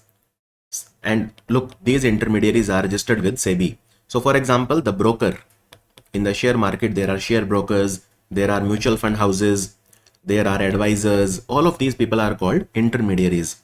Now, if you are a consumer just like me and you want to make a payment to any broker, you should be able to verify, his account, verify the UPI payment handle. So this tool is called SEBI Check. So what is SEBI Check? And this new SEBI Check feature will be enabled from 1st October 2025. So let me tell you how it will work. If there is any intermediary like broker, mutual fund, investment advisor, their handle should have the extension @valid. So for example, Gaurav @valid and then my bank name. So @valid HDFC, right? Or @valid yes bank or whatever. So Gaurav @valid HDFC is my UPI ID. So when I put the word valid, this UPI ID extension is only allowed for intermediaries. So one is you will be able to verify this, yes, I am a genuine person because my UPI ID is verified by SEBI. And second, when you make payment to this account, this UPI ID, you will be able to verify my IFSC code and bank account. So this tool, SEBI Check, allows the investors to verify UPI payment handles. All they need to do is simply enter the UPI ID manually, or they can scan the QR code. And by doing so, they will be also able to confirm the bank details like the bank account number and IFSC code of the SEBI registered intermediary. That is how this entire thing will work. Now let's say if a person doesn't understand English, then what? So then there is a green thumbs up icon. There is a green color thumbs up icon that will appear next to the verified UPI ID. So this will allow even a person who is not educated to see that this account is verified. For every verified account, there will be a green thumbs up icon that will be next to their UPI ID. And this will be applicable from 1st October 2025. Now here I would also like to tell you that the Bombay Stock Exchange has recently launched something known as Bombay Stock Exchange Nivesh Mitra. It's a free investment learning app. It will tell you everything that you need to know about the capital market, everything. Basically, this app has been launched to teach the investors about mutual funds, asset classes, all the market mechanisms and all that. And SEBI has also recently launched something known as Document Number Verification System to ensure transparency and verifiability of the documents issued by SEBI. So how will you get to know whether any particular notice or summon or show cause notice has been issued from SEBI? You can use SEBI DNVS, SEBI Document Number Verification System. So for example, if you have received a notice, you will be able to verify that actually SEBI has sent it and not some other person by DNVS. Also, Bombay Stock Exchange has 30 biggest companies in the Sensex. And recently, two companies have entered the Sensex. One is the Trent company. Trent has replaced Nestle. And then there is one more, which is called Bharat Electronics Limited, which has replaced recently another company. Which company has been replaced by this? IndusInd Bank. More than 20,000 malicious IP addresses and websites, they have been taken down recently in a global operation. So a lot of countries, they came together, and this operation was coordinated by Interpol. What was the name of this operation? So the name of this operation was called Operation Secure. Operation Secure was from January to April. It was a 4-month operation in 2025. And there were total 26 countries, including India, which carried out this operation. And more than 20,000 illegal apps, websites, etc. all of these were taken down. This was to increase the cyber security. And Interpol was formed in 1923. So it is more than 100 years old organization, and it is headquartered in Lyon, and Lyon is in France. Lyon is a city in France. Recently, in a first of its kind, Indian Air Force and American Air Force, they have successfully conducted a special forces exercise across the North India. So what was the name of this exercise?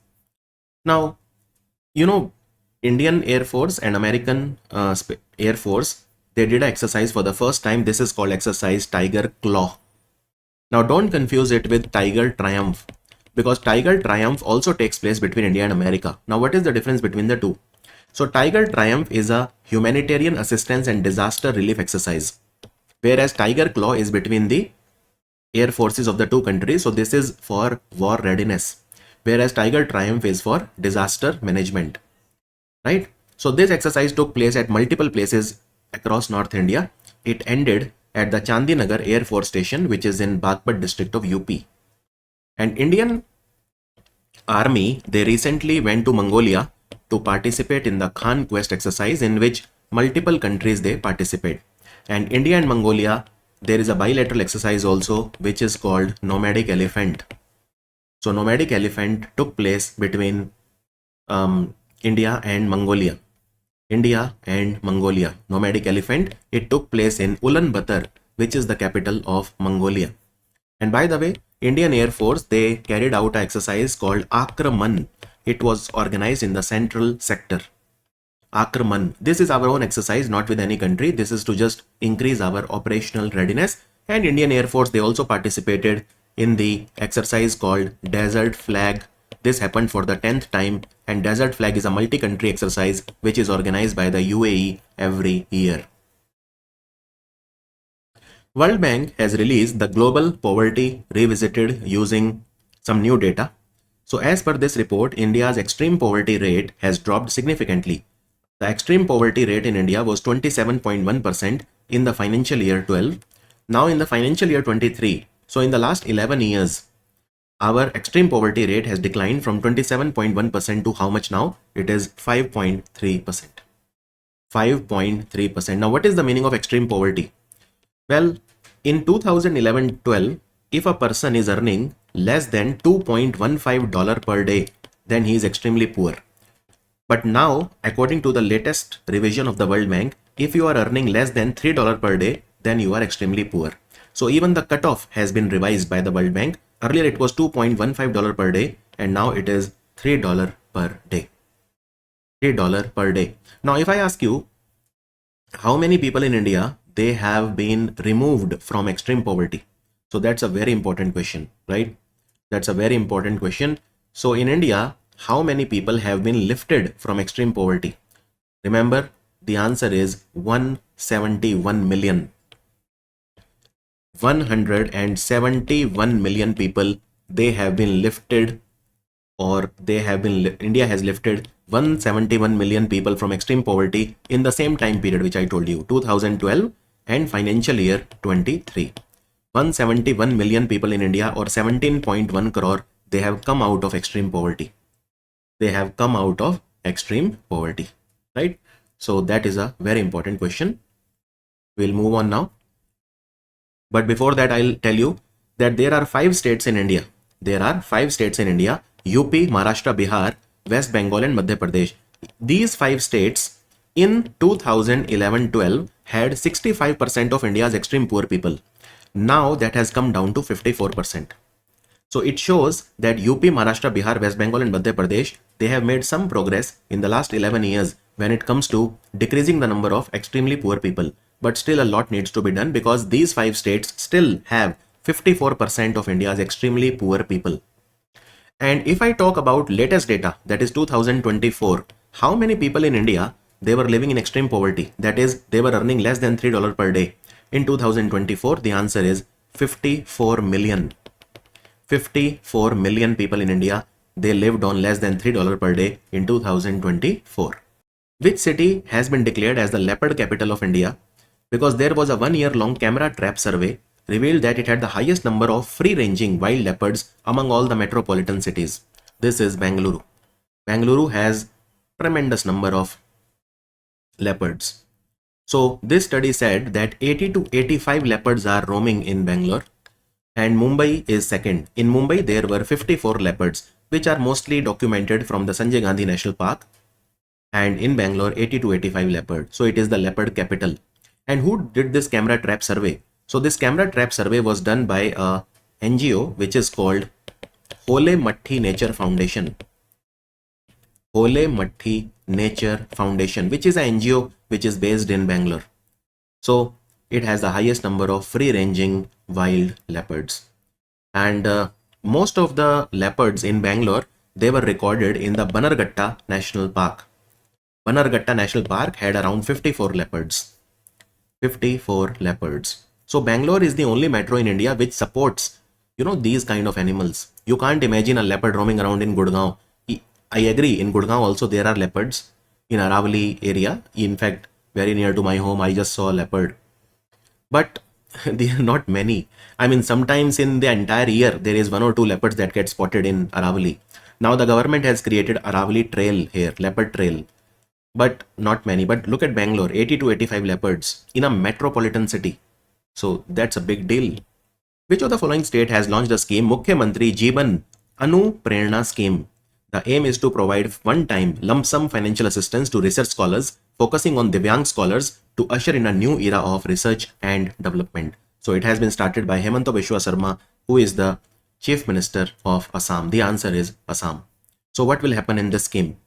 Well, the scheme will provide 25,000 rupees to those people who are research scholar. Who is a research scholar? The people who are doing PhD. They are called research scholar.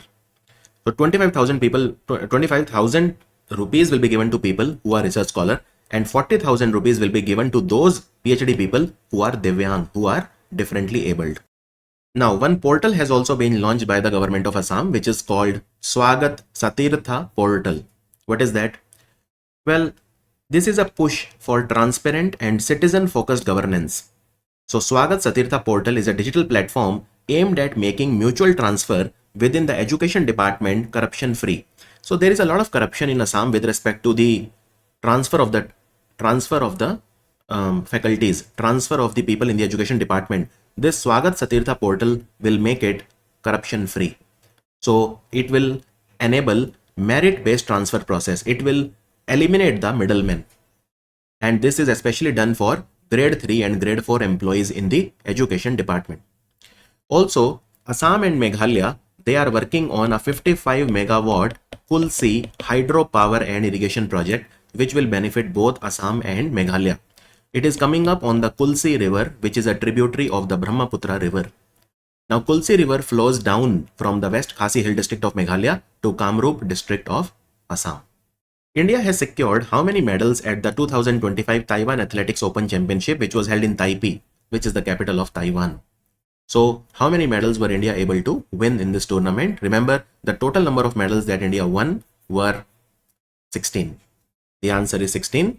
So here you can see India finished number 1 in the medal tally, winning 12 gold, 3 silver and 1 bronze. Australia was second and Japan was a close third. Close third. Now, you don't need to remember the name of the gold medal winners, but just remember the tally 12-3-1, total 16. 12-3-1. Which of the following years has been declared as the International Year of the Women Farmer by the United Nations General Assembly? Very important question. So United Nations General Assembly has declared 2026 as the year of the woman farmer, International Year of the Woman Farmer. So they want to recognize the role of, women farmers in the world. Now, United Nations General Assembly, they have also declared 10th of June as the International Day for Dialogue Among Civilizations. This is an extremely important question because it is being celebrated for the first time. 10th of June has been declared as the International Day of Dialogue Among Civilization, and 10th June 2025 it is being celebrated for the first time. Here I would also like to tell you that the women farmers in India, they are in a very bad situation. Why? Because you will be very surprised to know that out of all the land owners in India, only 14% are women and 86% are men. So only 14% of the landowners in India are women. It shows a huge gender gap. Second problem, the women, 80% of all the working women in India, they work in agriculture. 80% of all the working women in India, they work in agriculture. It shows that there is a lot of contribution of women. Now I will tell you a project which is called ENACT. It is a project of Assam. It has been praised by United Nations General Assembly. United Nations has praised the project ENACT of Assam. What is ENACT? ENACT means enhancing climate adaptation of vulnerable communities through nature-based solutions and gender transformative approaches.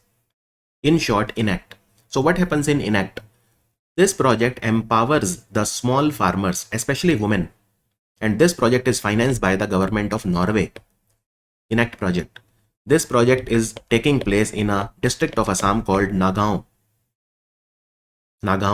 So in ENACT project, the women, the small farmers, small women farmers, they are connected through information technology with agriculture experts.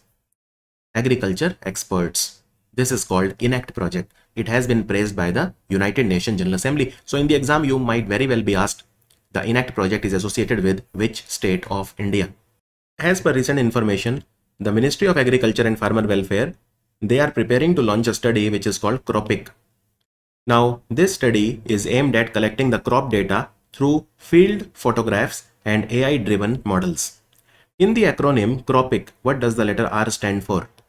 Now you see the full form of CROPIC, collection of real-time observations and photo of crops. The answer is real. Now, why do they want to take the photographs of crops? Why do they want to collect all of this real-time data? That I will tell you. Now, according to this initiative, crops will be photographed 4 to 5 times during their cycle, and the pictures will be analyzed to assess their health and potential mid-season losses. So this study, CROPIC study, will be done for Kharif season as well as the Rabi season.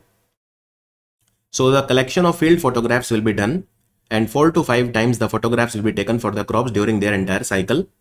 And these photographs will be crowdsourced directly from the farmers. So farmers will send the photographs, and then using artificial intelligence, they will be analyzed for any diseases, right? Because there are a lot of crop diseases. So it can prevent mid-season losses to the farmers. So CROPIC model will use AI-based cloud platform for photo analysis and information extraction. And also, when compensation or insurance is to be paid to the farmers, officials will collect the photographs using the CROPIC mobile app. So if a farmer says that my crops are damaged, as a proof, they can use the same photographs which are uploaded on the CROPIC mobile app. The purpose of the study is what? So there is a Pradhan Mantri Fasal Bima Yojana or crop insurance scheme. So it will be implemented in a much better way. And also there is a rich directory of the crop signature that will be created.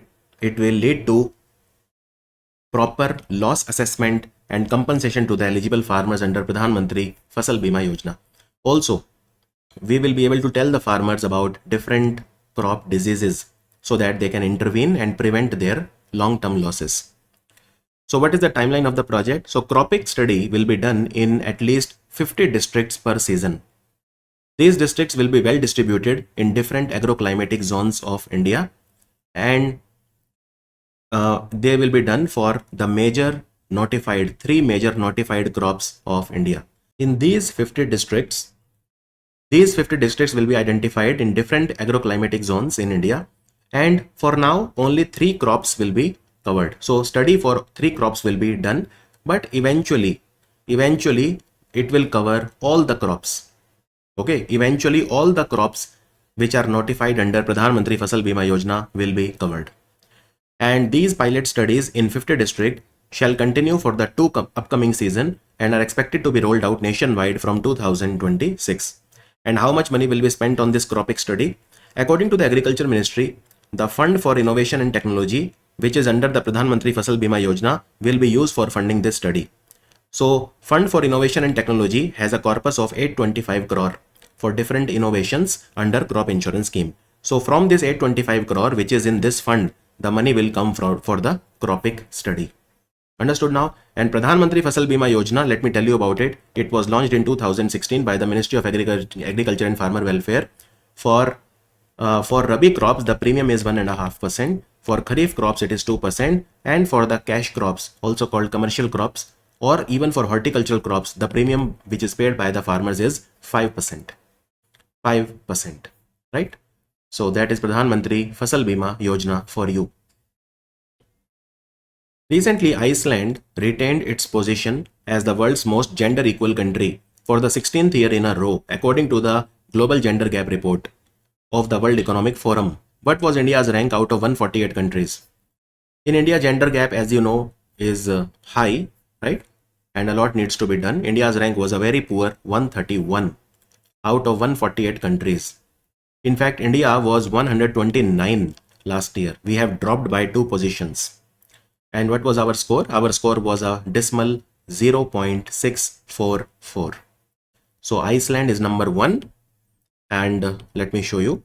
Finland was at 2nd position. Norway was at 3rd position. And then you have Britain and then you have New Zealand. So these are the 5 most gender equal countries in the world. And 148 countries they were analyzed. So gender gap index is made up of these 4 criteria. So economic participation and opportunities for women, education of women, healthcare services for women, and political empowerment of women. Political empowerment of women. Now, if you see India, for example, India's rank is, as I said, very poor, 131. Now, which are the worst country? So you can see Pakistan. Out of 148, last rank is of Pakistan. Pakistan is the worst in the world, right? Then Sudan, 2nd worst, and Chad was 3rd worst. So Pakistan finished at the last position in this index. Now, if you see India, then in the South Asia, we are behind countries like Bangladesh, Bhutan, Nepal, and Sri Lanka. Look at the rank of Bangladesh, 24. Look at the rank of Bangladesh, which is 24. That's a massive rank for a country like Bangladesh, whereas India is languishing at 131st position.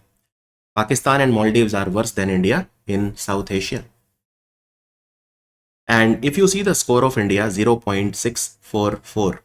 So our rank has reduced by 2 spots, but our score has slightly improved. Very, very mild. I mean, insignificant, 0.003. So what is the score of the country that finished number 1? Iceland, 0.926. 0.926. In fact, you'll be very surprised. The rank of Bangladesh has improved by 75 positions. Last year, Bangladesh was 99, this time 24. So Bangladesh has improved its rank by 75. That's very good jump, 75 positions. Some other countries which have shown good improvement are Saudi Arabia, Mexico, Ecuador, Bangladesh, Ethiopia. These are the countries which have shown great improvement. Great improvement, right? And what is the global gender gap overall? The global gender gap is now 68.8%. Global gender gap has closed to 68.8, which means still around 31.2% of gender gap needs to be closed. So 68.8%. And how many years it will take? How many years it will take? So it will take 123 years to close the remaining gap. So 68.8% gender gap has been closed. Okay. But 31.2% still needs to be closed. And it will take 123 years at the current pace. Now, if you see about India, let's go with respect to India in much more detail. You can see the score of India. In political empowerment of women 0.245, in education of women 0.971, in healthcare 0.954, and in economic empowerment of women 0.407. Now let us see the rank of India in individual categories for 2025. Look at rank in political empowerment. In political empowerment, we are ranked 69 in the world out of 148 countries. So in political empowerment, we are still doing better because in India, a lot of parliamentarians, MLAs, Sarpanch, they are all women. Health and survival, we are 143 out of 148 country. We are very poor in healthcare for women. Educational attainment for women, we are 110. And economic empowerment of women, we are 144. Overall, we are 131. Now, World Economic Forum has been giving this Global Gender Gap Index since 2006. It is not a new index. And World Economic Forum, they recently gave one more index, which is called, or you can call it a report called Chief Economist Outlook. Chief Economist Outlook. This is a report also given by the World Economic Forum recently. Recently, Ozo Feni, it's a traditional Indian drink. It is a drink which is made from fermentation of either cashew apple or coconut sap. It has got the GI tag. Ozo Feni is associated with which state of India? So it is a drink from Goa. The answer is Goa. It's like a cashew wine, you can say, kind of a cashew. So it is made from either cashew apples or coconut sap. And it has been given the GI tag recently by the Ministry of Commerce and Industry. The GI tag office is located in Chennai. It is located in Chennai. Now, are there any other items also from Goa which have got the GI tag in the past? Yes. The mango called Mankurad mango from Goa is a GI tagged product. Then there is a Harmal chili from Goa. Then there is a Khola chili from Goa. Then there is an item called Bebinka from Goa. I mean, look, there are multiple things in Goa which have got the GI tag. So Ozo Feni is produced by the Kazkar distillery, which is in Panji in Goa. And the people who make this Feni are called Bhaktikar. Recently, Ministry of Ayush hosted the Yoga Connect. It's a hybrid global summit in New Delhi with the theme Yoga for One Earth, One Health. Now, this event was organized by which of these organizations? It is Central Council for Research in Yoga and Naturopathy. The answer is CCRYN. Of course, CCRYN works under the Ministry of Ayush itself. It works under the Ministry of Ayush. And this event was organized before the International Yoga Day, which will be on 21st of June with the same theme, Yoga for One Earth, One Health. And the Yoga Day celebrations happened this time in Visakhapatnam. So Visakhapatnam hosted the official celebrations of the Yoga Day, International Yoga Day. Now, CCRYN, Central Council for Research in Yoga and Naturopathy, is located in New Delhi. Now, why I'm saying it was a hybrid event? Because it brought together at least 1,000 people participated in physically format, like they went in person, and there were a lot of people who attended this event virtually. In fact, there were experts from countries like US, UK, South Korea, Bahrain. They also participated in this event. So that was also one of the major highlights of the event. And there was an ebook also that was launched here, like books on decadal impact of yoga, report on scientometric analysis of yoga, Bhartiya Vriksh Vaibhavam. All these books were also released here. So the event was called Yoga Connect. It was called Yoga Connect. Now, Yoga Day was celebrated in 2015 for the first time. 2015 for the first time. Which of the following company has announced its plan to launch India's first thinking data compute satellite? It's an artificial intelligence powered orbiter aboard the small satellite launch vehicle of ISRO by September 2025. So by September, they will use the small satellite launch vehicle of ISRO and they will launch data compute satellite. This is India's first data compute satellite. It will be done by a company based in Hyderabad and name is TM2 Space Technologies Private Limited. TM2 Space Technology Private Limited. This is the name of the company. Now, this is a huge innovation in India's private space sector because this data compute satellite, it is a satellite that is capable of onboard AI inference reducing the reliance on ground-based processing systems and enhancing data delivery speed. So this is AI powered satellite. AI powered satellite. In fact, this Take Me to Space, TM to Space means Take Me to Space. So Take Me to Space company, they will have an online platform also called Orbit Lab, and users can connect through Orbit Lab. Take Me to Space's online platform, and it will allow remote model deployment of the satellite from anywhere, including rural schools or remote labs. They can also be connected to this satellite because the schools can connect to the Orbit Lab platform. So Take Me to Space is the answer. And small satellite launch vehicle. What is small satellite launch vehicle? So small satellite launch vehicle is a small rocket developed by ISRO. It takes satellites up to 500 kilogram worth of satellite. So it takes the payload up to 500 kilogram to low Earth orbit, that is up to 500 kilometer. So 500 kilogram satellite up to 500 kilometer. And this 500 kilogram in the low Earth orbit. So it's a very small launch vehicle, right? And Take Me to Space, they aim to democratize the space, allowing the researchers, students, educators, and startups to access the space technology affordably, priced at just $2 per minute, compared to 15 to 30 US dollar per square kilometer currently. They will give you the space technology at just $2 per minute. Recently, 8th edition of the exercise Shakti, it was held from 18th of June to 1st of July. It's a joint military exercise between India and which country? It's a joint military exercise between India and France. So the answer is France. And it is an exercise which is done between the army of both the countries. Where was it done? It was done in a place in France called La Cavalerie. La Cavalerie. And if you remember, last year it happened in Umroi. So this exercise, it's a biennial exercise. It was held in 2018 for the first time. So basically it takes place once every 2 years. It is alternately hosted by India and France. And there are other exercises also between India and France, like Varun and Garud. Varuna and Garuda. So Varun is a maritime exercise. Garuda is a Air Force exercise. It is done by the Air Force. Israel has launched a targeted military operation in Iran, targeting its nuclear facilities and striking at the Tehran's ballistic missile program. What is the name of this operation? The name of the operation is Operation Rising Lion. So Operation Rising Lion was launched by Israel against Iran. So Iran's ballistic missile program is led by two companies or two organizations. One is Islamic Revolutionary Guard Corps, and then we have Aerospace Industries Organization.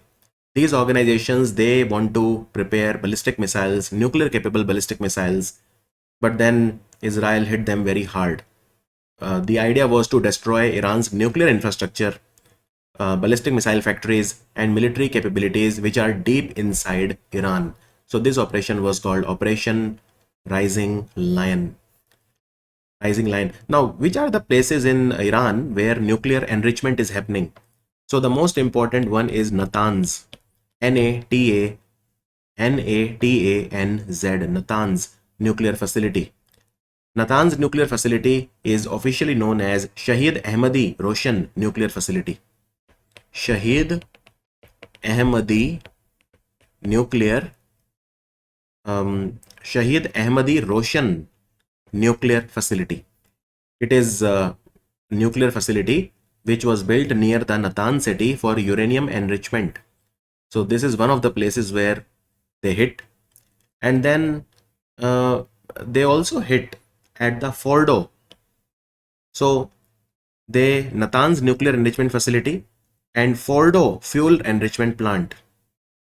They also hit at the Piran Sheher nuclear facility. So these are the three places mainly where they hit: Fordo, Natanz, and Piran Sheher nuclear facility. These are the three places which were hit under the Operation Rising Lion. Operation Rising Lion. In fact, there is a place in Iran called Iraq area. It also has it has a lot of industrial complexes, and it is believed that some of these industries are related to nuclear program. So I mean, they try to hit there also. And then there is a nuclear waste storage site in Iran called Anarak. Arak and Anarak are different, so they hit there also. I mean, these are some places which are believed to be home of the nuclear dream of Iran, right? In fact, there is a place called Al-Dakan. It is believed that here also they might have some nuclear sites. There is a place called Bonab. Then there is a place called Bushehr. Bushehr. There is a Bushehr nuclear power plant. It could be used possibly for even nuclear bombs. So, I mean, nobody is sure. I mean, what is happening in Iran? But at least three places were hit very hard: the Fordo, Piran and Natanz. At least remember these names. You can see here Fordo, you can see Natanz also, and you can see some places like Arak, Ardakan, which I told you, right? So especially these places. You can see research reactor is there in Isfahan, Arak, in Tehran, and then nuclear power plant places like Bushehr. Then there is a there are uranium enrichment plant which is in Natanz and Fordo. Then I mean, you can see the places, all the places. Uranium mine is present in Gashin in Iran. So Iran's nuclear program is made up of a number of different types of nuclear facilities. Nuclear reactors, there is nuclear fuel cycle facilities, etc. etc. So Anarak has a nuclear waste storage site. Arak area, I mean, it has some ties to the nuclear program, in particular IR-40 reactor, which is under construction. Ardakan, the possible existence of a nuclear related facility near Ardakan. Bonab, Bushehr. So these are some other possible places which could be targeted by Israel. Which of the following state or union territory has approved the special scheme for grant of arms licenses to indigenous residents of sensitive and remote areas to strengthen the security of indigenous minority population? The answer is Assam. The answer is Assam. So in Assam, government of Assam has made it relatively easy to for a person to buy arms. They will be giving arms license. So this is called special scheme for grant of the arms license to indigenous residents of sensitive and remote areas. The indigenous people, if the indigenous people are in minority in districts, so for example, in districts like Dhubri, in districts like Nagaon, Morigaon, Barpeta, which is famous for crackers, Diwali crackers, South Salmara, Golpara. I mean, these are places where the indigenous people of Assam, they are in minority and they always live in fear. They may face attacks from the Bangladesh people or, I mean, from the local people of Bangladesh, etc., etc.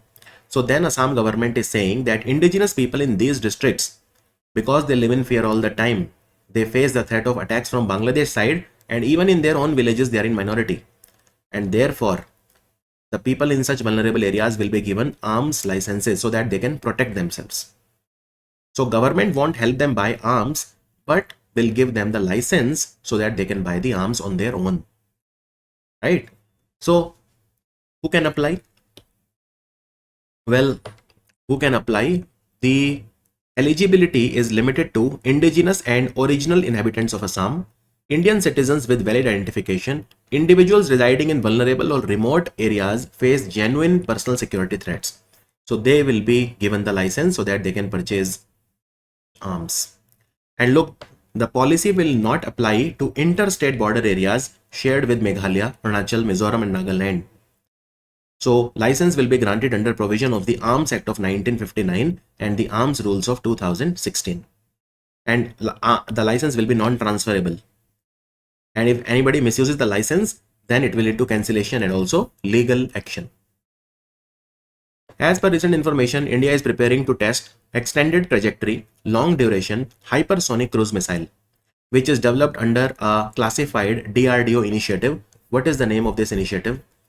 Classified means secret. I mean, Vishnu, Project Vishnu. So DRDO launched a project secretly called Project Vishnu, in which we are developing extended trajectory, long duration hypersonic cruise missile. And these missile can reach the speed 8 times that of sound, that is Mach 8, which is around 11,000 kilometers per hour. And they can carry nuclear warheads up to 2000 kg. Very powerful. So they can deliver very devastating strikes deep into China and Pakistan. So India joins a very handful of countries like US, China, Russia, which have developed hypersonic weapons. Hypersonic weapons. So with this, and what is the range of this missile? Approximately 1500 kilometers is the range of this missile. So now they have achieved sort of a breakthrough. And these missiles also use an engine which is called scramjet engine. Now scramjet engine is very advanced because it uses atmospheric oxygen for fuel combustion, which allows the hypersonic speeds for extended duration. And compared to the ordinary ballistic missile, this missile, because it is a cruise missile, it flies at low altitude, and it is built using heat resistant and oxidation resistant material. This missile can also tolerate temperature up to 2000 degrees C. It can be launched from land based platform, ships, aircrafts, etc. Huge development, and the project is called Project Vishnu. Very important question. Recently, Krutrim, it is India's first AI unicorn company, has launched a homegrown AI assistant aimed at going beyond traditional chatbot by handling everyday tasks like booking cabs and ordering food. So this AI assistant can do so many things. It can book cab for you, it can order food in a very natural manner. Now, what is the name of this AI assistant launched by Krutrim? It is called Kruti. And this company Krutrim was started by Bhavish Agarwal, who also runs Ola. And this company became unicorn last year in 2024. Now this AI assistant Kruti will be available in 13 Indian languages. And recently, let me tell you, Haryana government, they have launched a AI powered chatbot called Sarthi. Sarthi will give you access to official government documents and policies in Haryana. All England Club official, they have announced that Wimbledon prize money has increased to a record £53.5 million, and the singles champ will earn how much? So singles champ in Wimbledon, let me show you. So Wimbledon is the oldest tennis tournament. It was started in 1877. It is played in London, right? And it is played on grass.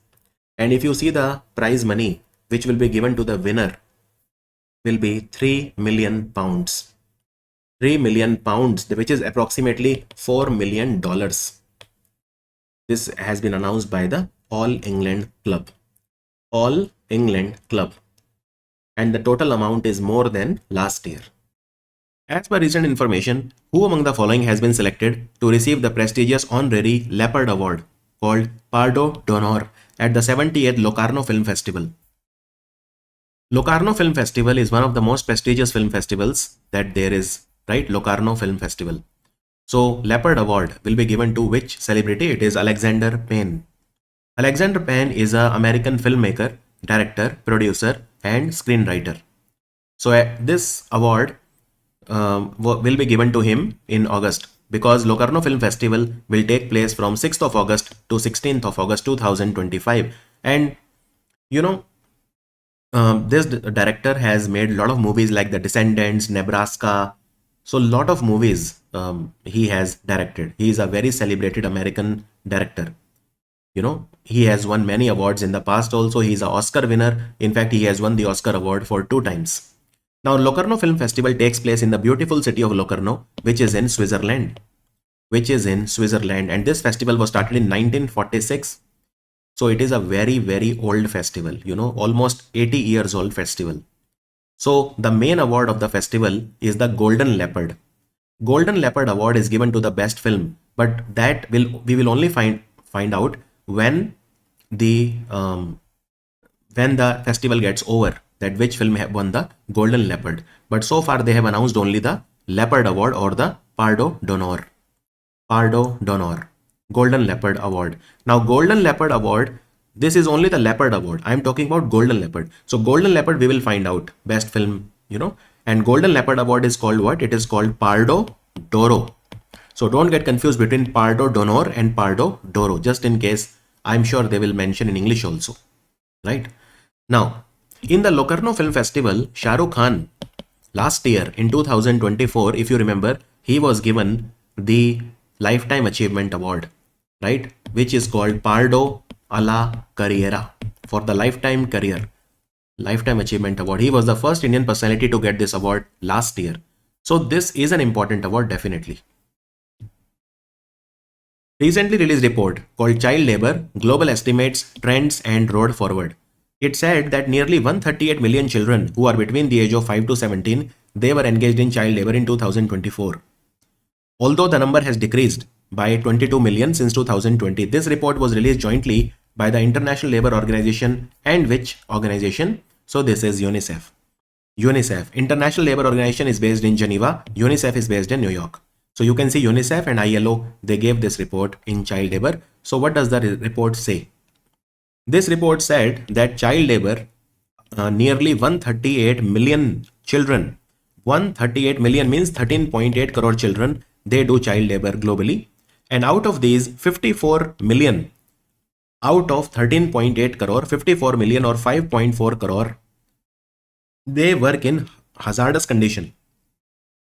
Hazardous means which are harmful to the health.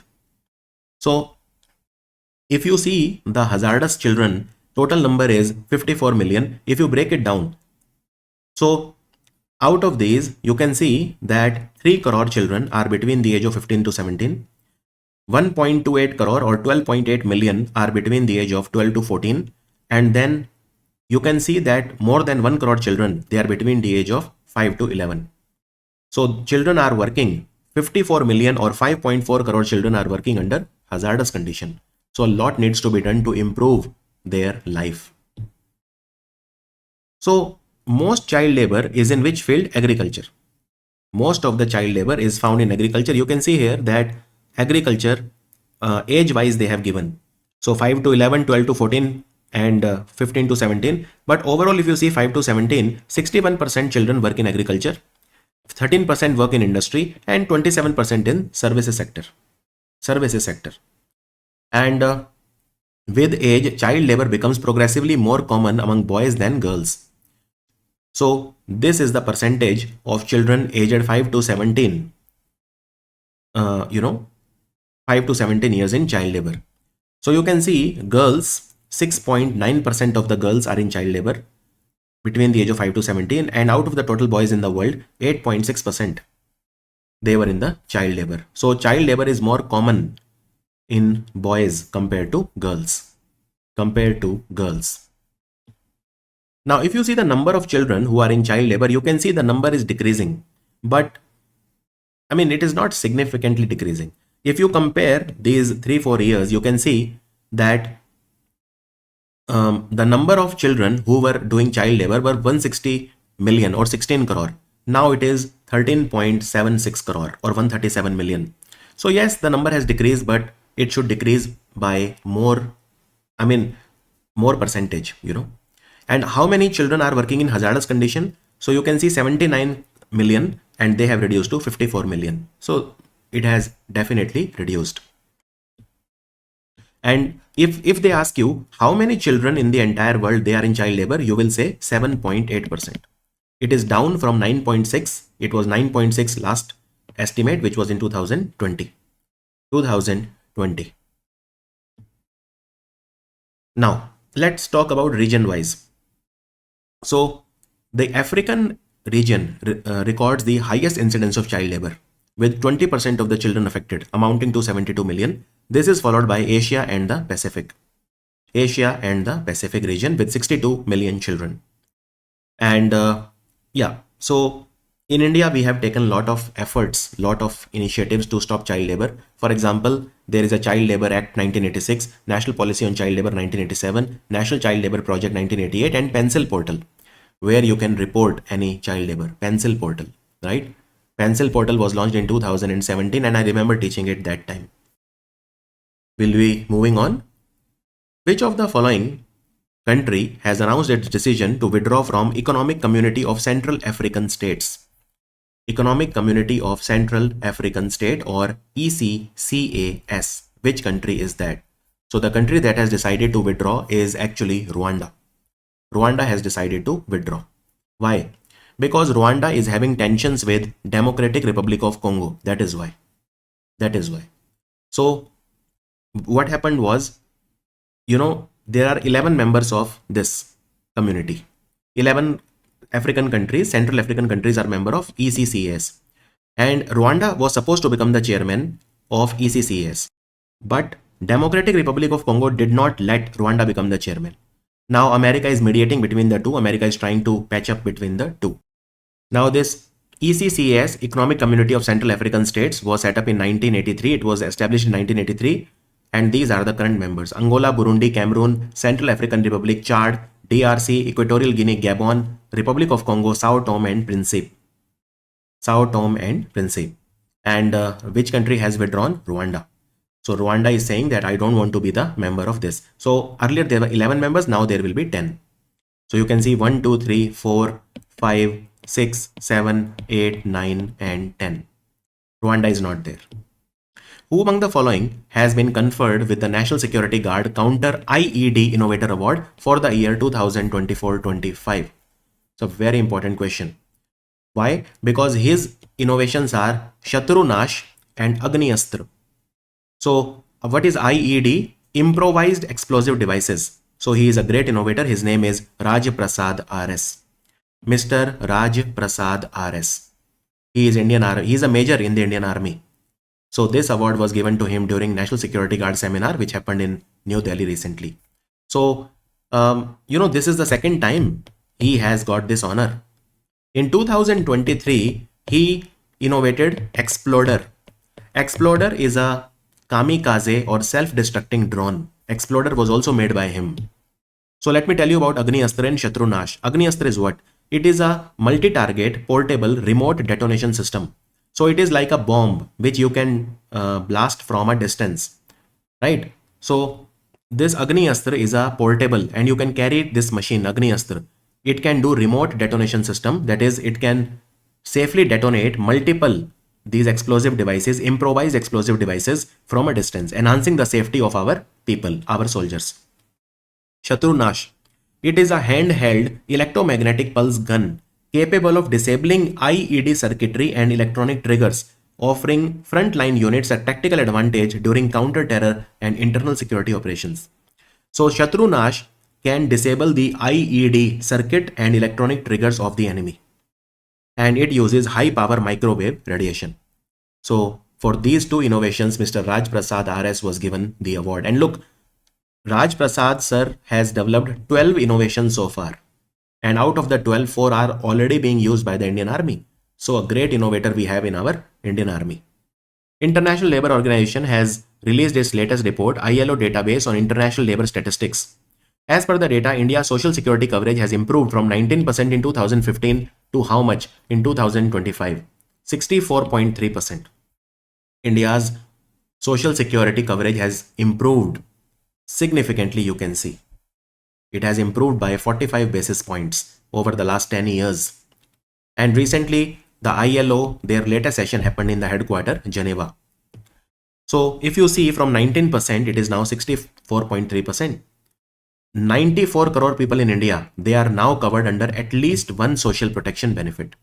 And that is understandable because of various social security schemes like Atal Pension Yojana, Pradhan Mantri Jeevan Jyoti Bima Yojana, Pradhan Mantri Suraksha Bima Yojana, Pradhan Mantri Garib Kalyanan Yojana, and so on and so forth. So a lot of schemes are there, right? Lot of schemes are there.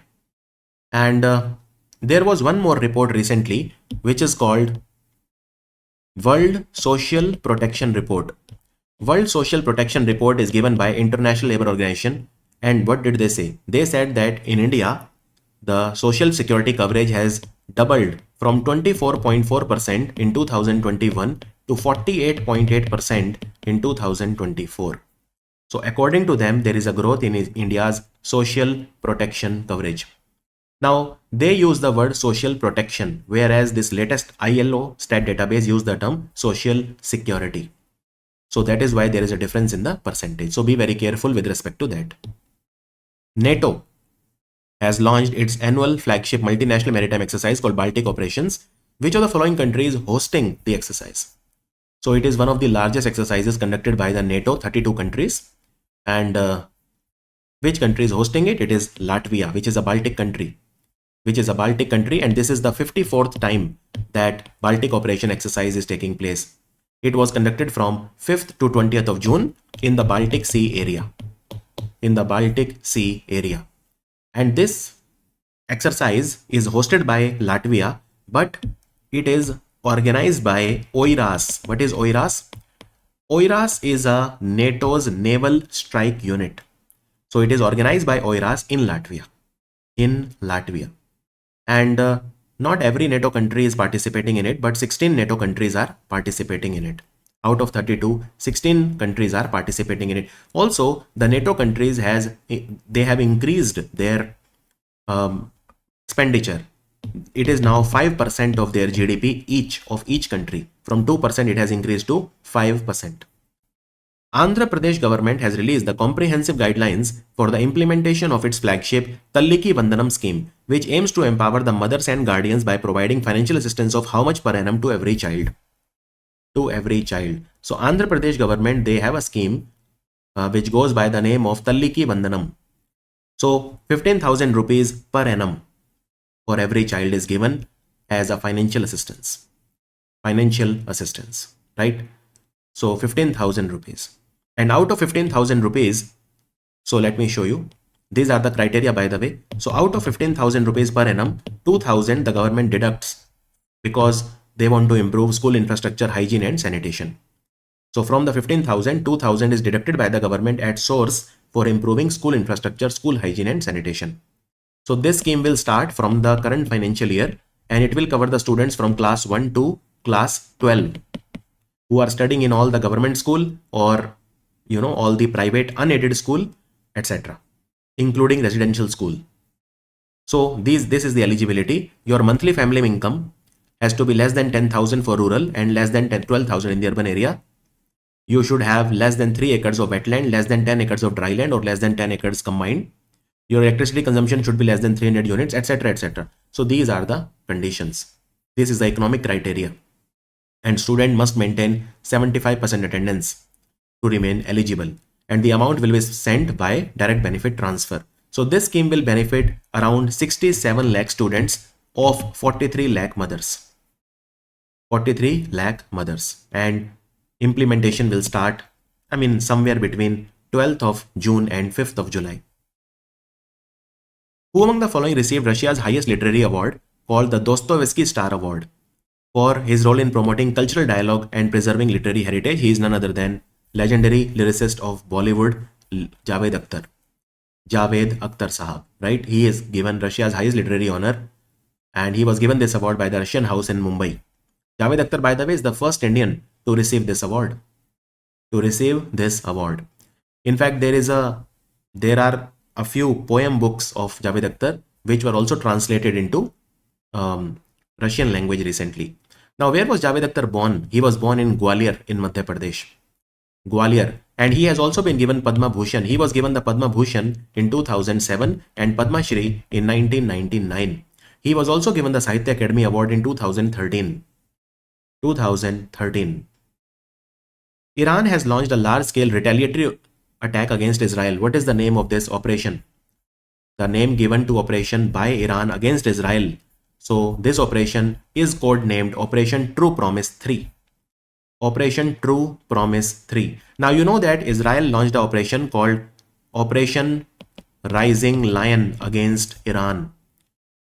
Operation Rising Lion against Iran, where it struck the nuclear facilities of Iran, like Fordo, like Natanz, like the Piran Sheher, Bushehr, all these, for example, Arak, Ardakan, Isfahan, all of these were struck by Israel.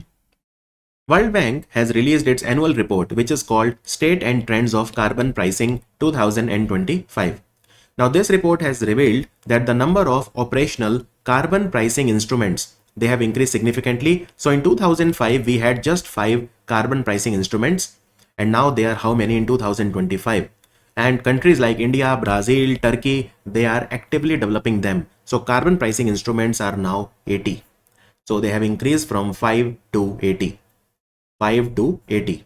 Now, first of all, you should understand what is carbon pricing instruments. So carbon pricing instruments are those instruments which cover the external cost of greenhouse gas emissions. What is the meaning of this? So for example, let's say there is a damage to the crops. There is a damage to crops. Now this is an external cost because of climate change. Similarly, the heat waves. Similarly, the drought. Similarly, the healthcare expenses. Now, all of these can happen because of what? Because of the sea level rise. Because of sea level rise, we can have floods. Because of the flooding, we can have loss of property. And definitely, if a person has a loss of property because of flooding, there is an external cost. So every carbon pricing instrument, it covers the external cost of a greenhouse gas emission. Greenhouse gas emission. And therefore, now there are carbon credit markets also. Carbon credits market also. You know, globally, the carbon pricing, including the carbon taxes and all, they have generated $100 billion in revenue in 2024. 2024. And carbon pricing was highest in the power sector. Power sector. More than 50% of the revenue came from the power sector. Now, what is the meaning of all this? Well, the meaning is that, let's say there is an industry. Okay, there is a company which is generating a lot of pollution. Now, because of this pollution, there will be some external cost. So you put a fine on this company. You tell this company to pay a fine. You give this company some leverage. Okay, till let's say 20 kg carbon you can emit, but if you do more than that, we will fine you. So that is a source of revenue. This is an example of carbon pricing. And what is carbon market? So let's say this company has emitted 30 kg of carbon. It has exceeded its limit by 10 kg. So it can purchase 10 kg worth of credits from some other company. So it can do trading. There can be a carbon credit trading. Carbon credit trading that can happen. So all of this market is the carbon trading market. And the carbon credit market, carbon trading, all of this is now increasing in the world. We have carbon pricing. Now here you can see the carbon taxes put on some companies, right? Carbon tax, etc. Now 28% of the global emissions, they are covered by a direct carbon price that you have to pay. Earlier in 2005, it was only 5%. Now 28% of the global emissions, they are covered by a direct carbon price. And the revenue that is generated by carbon pricing, 50% of the revenue is used for supporting environmental, infrastructure and development projects. And most of the carbon tax is from the power sector. Power sector was number 1 and industry was number 2. Here you can see, even in emission trading system or carbon tax, both power sector is number 1, industry is number 2, and mining was number 3. Mining was at 3rd position. Who among the following has been elected as the president of the International Commission on Large Dams?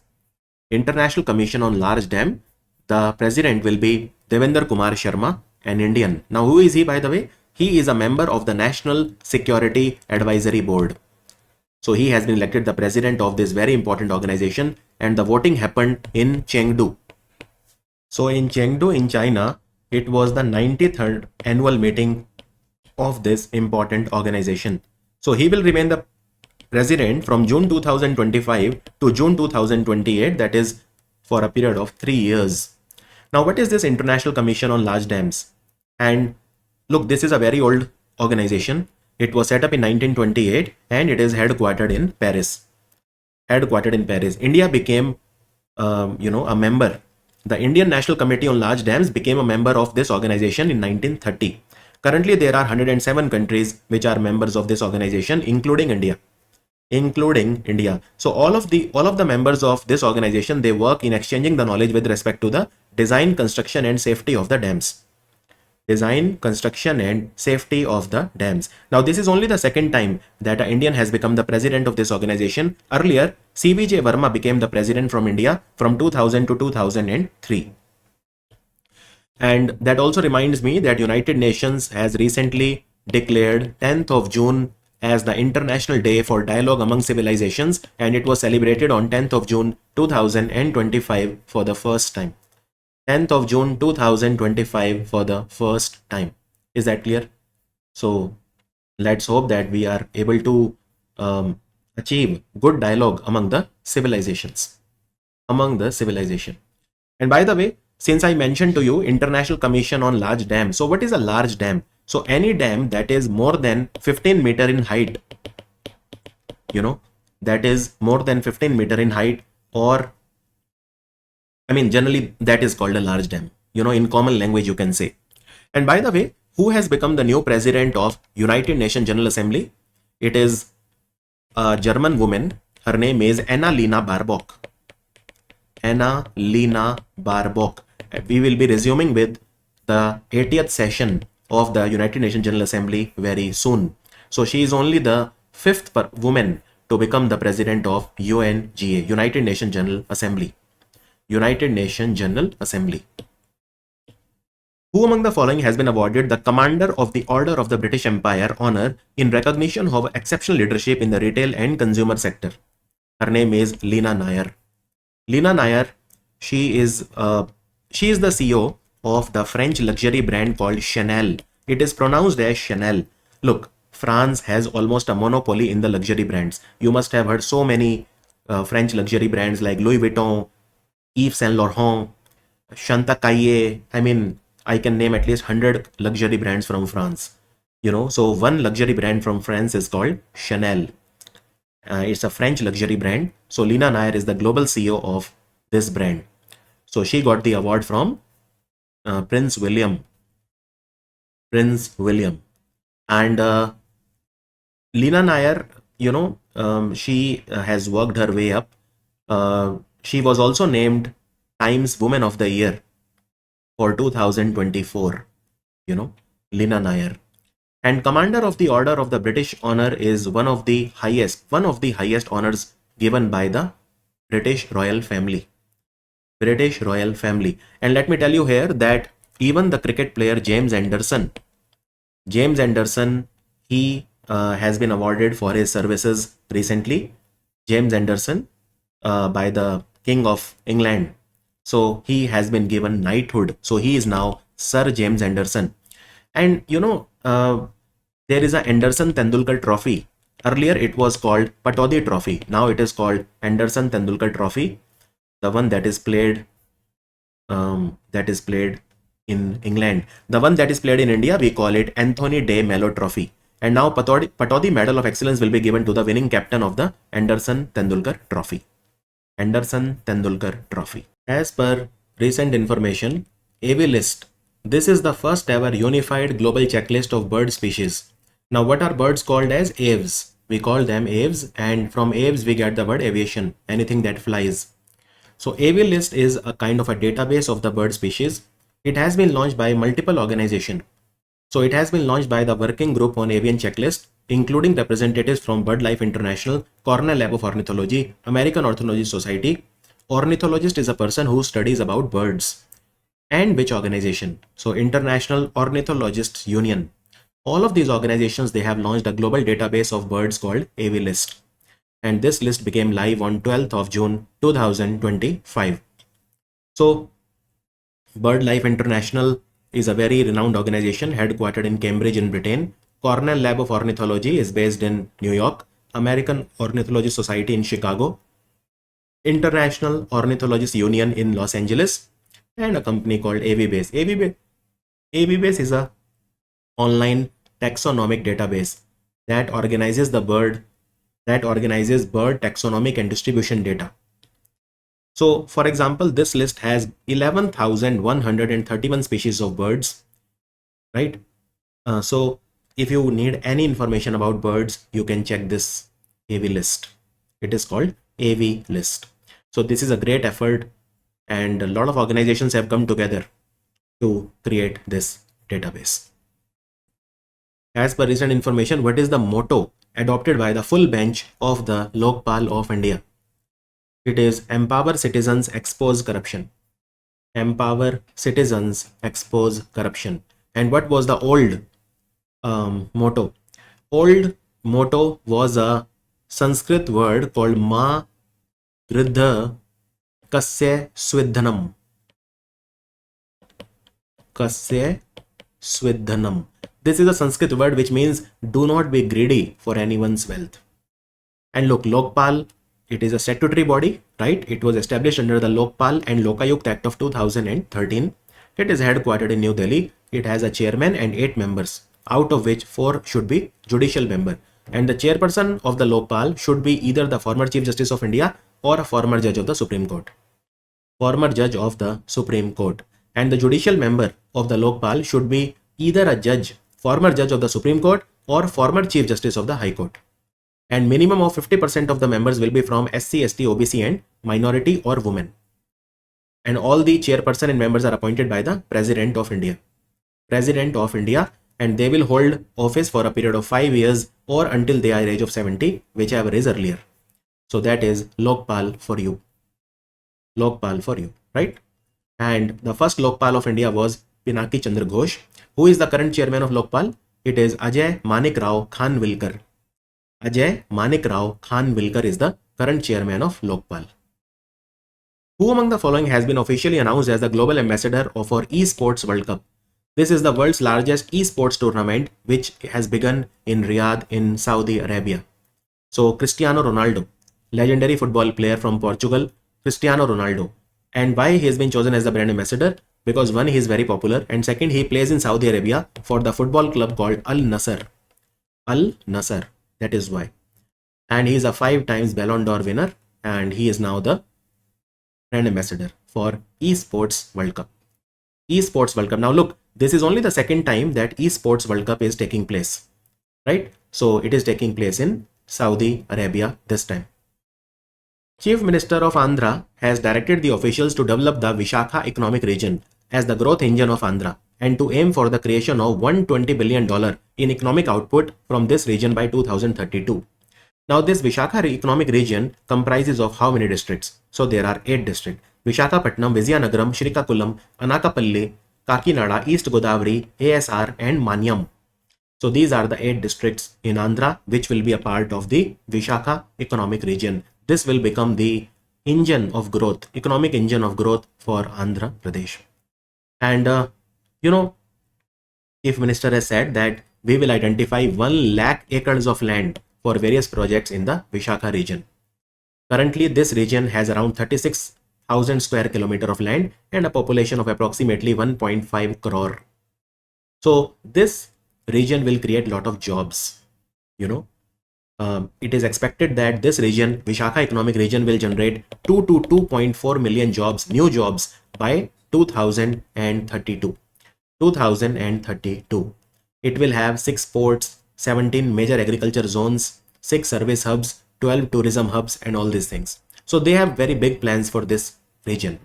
And Niti Aayog has said that there are 7 growth engines for Vishakha region: ports, IT, agriculture, tourism, healthcare, urban development and infrastructure.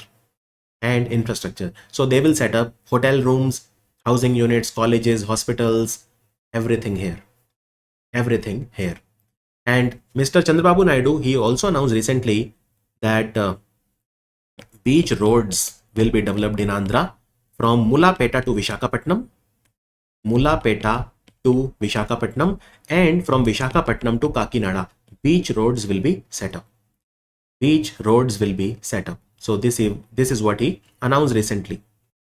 Which of the following countries' team has defeated Australia in the 2023-25 cycle of World Test Championship, International Cricket Council's World Test Championship? The answer is South Africa. This is their first major ICC trophy, and they defeated Australia by 5 wickets.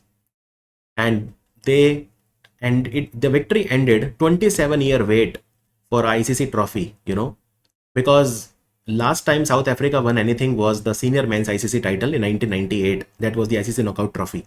So they had to wait 27 years for a trophy. The final match happened in the Lord's Cricket Ground in London.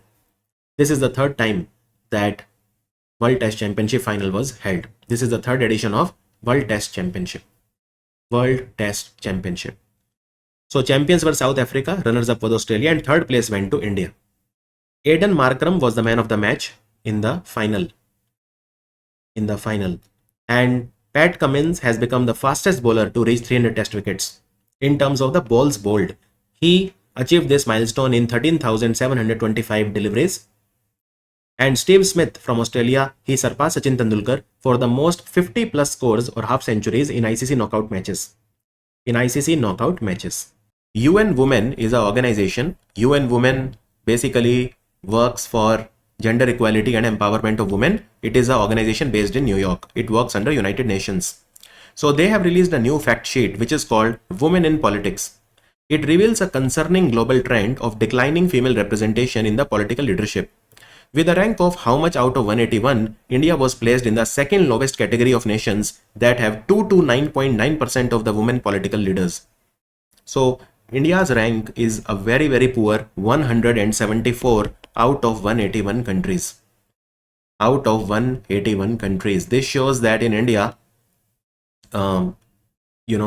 the women, they do not have enough political empowerment. Now, here you can see the continent wise, for example, in Americas, when I say Americas, I mean the North America and the South America. You can see the women who are in the lower house, they are approximately 35%. If you see the upper house, it is 36%. If you see both houses combined, it is 35.4%. If you see Europe, it is well over 30s. If you see sub-Saharan African countries, it is 27% approx. If you see Asia, it is very low, 22% approx. If you see the Pacific countries, it is just 20% here, but in the upper house, they form considerable 49%, overall 23.42%. And in the MENA country, MENA means Middle East and North Africa. So North Africa, you have countries like Egypt, like Morocco, you have countries like Algeria. So 18%. And in the upper house, 11%, overall 16.7%. So in the Middle East and North Africa, that is understandable because in Middle East, you also have the Arab countries where the women empowerment is very, very low, right? Now, can you tell me in which country you have the, if you see the countries which are ranked according to the share of women cabinet members who had various ministries, Nicaragua is number 1. So you can see that out of 14 ministers, 9 are women or 64.3%. Finland is at second position. If you see the countries for the women in parliament, you can see Rwanda is number 1. Out of 80 seats in the lower house, 51 are women or 63.8%. And even in the upper house, out of 26 seats, 14 are women or 53.9. So you can see that there are a lot of countries where the number of women is very high in politics, but in India, it is very low. That is why we are ranked so poor. We are ranked 174. Now here I would like to tell you one very important thing. There is something known as Beijing plus 30, and this can be asked as an MCQ in the exam. What is Beijing plus 30? Beijing plus 30 is basically, so there was a Beijing declaration, as you know, right? There was a Beijing declaration. What was Beijing declaration? What is Beijing plus 30? So in 1995, we had a Beijing declaration that talked about gender equality and women empowerment. We have to make significant progress in women empowerment, their political representation. So that was the Beijing declaration. And Sustainable Development Goal number 5 Sustainable Development Goal number 5 talks about gender equality and women empowerment. This also you remember. Now we are in 2025, so it is Beijing plus 30 because 30 years have passed. So this can be asked in the exam. What is Beijing plus 30? So you say that Beijing plus 30 is basically we are celebrating 30 years of Beijing declaration that talked about the women's rights. India, as the Vice President of International Organization for Marine Aids to Navigation, has participated in the second session of IAA Council. Where was it held recently? What is the meaning of marine aids? So anything that helps you in navigation of ships in the ocean is called a marine aid, right? So India participated here. We are the vice president of this organization, and it was held in Nice city in France. Nice city in France, right? This was the second session of the IALA Council. And where is the headquarter of International Organization for Marine Aids to Navigation? So it is headquartered in France in a place called Saint-Germain-en-Laye. Saint-Germain-en-Laye. This is a place in France. So India was represented by the Secretary in the Ministry of Port, Shipping and Waterway, Mr. T.K. Ramachandran. Mr. T.K. Ramachandran, he represented India. And why was this city Nice in news recently? Because the third United Nations Oceans Conference was organized here recently in the city of Nice. United Nations Oceans Conference was held here. And this organization, International Organization for the Marine Aids to Navigation, was set up in 1957. 1957, right? It's a very old organization. Here I would also like to tell you that India and France, they recently did the Shakti exercise in the month of June, and it was done in a place called La Cavalerie. La Cavalerie is a place in France. This exercise started in 2011. So what all the things were discussed in the council? I mean, all those things, for example, conservation of lighthouse heritage. What are lighthouse? Lighthouse you must have seen, which give the light to make it easy for the ships to navigate. And in fact, PM Modi, he has a vision. What is the vision of PM Modi? That 75 lighthouses in India, they should be converted into heritage museums. Okay, 75. And India has more than 200 lighthouses. In fact, exact number is 204, out of which 75 lighthouses will be converted into tourism. So PM Modi started this scheme of converting lighthouses into tourist spots in February 2024. One important thing, the third IALA General Assembly will take place this year in Mumbai, and the 21st IALA conference will take place in 2027 in Mumbai. Okay, what is IALA? That I have already told you. Now let's talk about Achal. What is Achal? So Achal is a fast patrol vessel. It has been launched recently. The fast patrol vessel has been constructed by which company? So it has been constructed by the Goa Shipyard Limited. The answer is option D. Goa Shipyard Limited. This vessel is 52 meter in length and 8 meter in breadth. So you can see it is a very small ship, and the weight is also very less, around 320 ton. Basically, these are small ships which are used for patrolling. They can move very fast and they can change direction very fast. You know, if it is a very big ship, it cannot change direction very fast, but these ships can change direction very fast. And their speed is also very high because of their small size. So they are used for mainly surveillance purposes, right? They protect our offshore assets like the Krishna Godavari Basin. All of these are offshore projects. Bombay High, where we do the petrol mining and all. They also protect our islands like Andaman, Nicobar and Lakshadweep. They are used by the Coast Guard also. And one ship cost around 473 crore rupees. So this is built by Goa Shipyard. In fact, let me tell you, Goa Shipyard was given the contract to build 8 fast patrol vessels by the Ministry of Defense, by the Indian Coast Guard, which works under the Ministry of Defense. So this ship will be used by the Indian Coast Guard.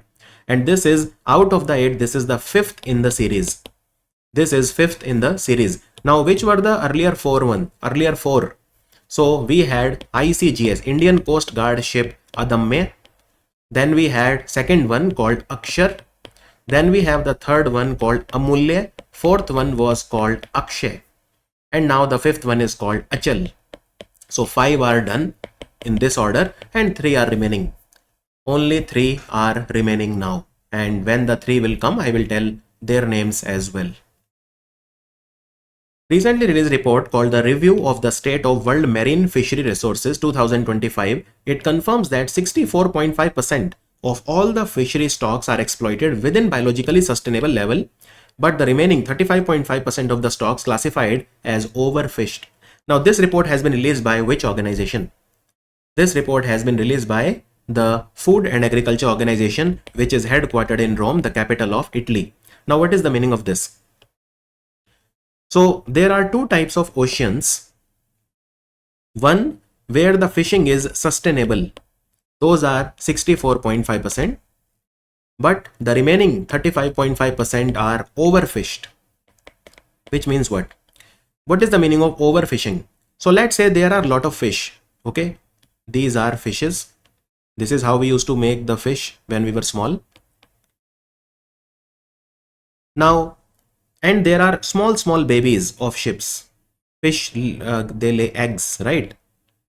So what essentially we should do, let's say we want to catch the fish. So it is better to catch this fish so that leave the babies, so that these babies will replace the population of the adults.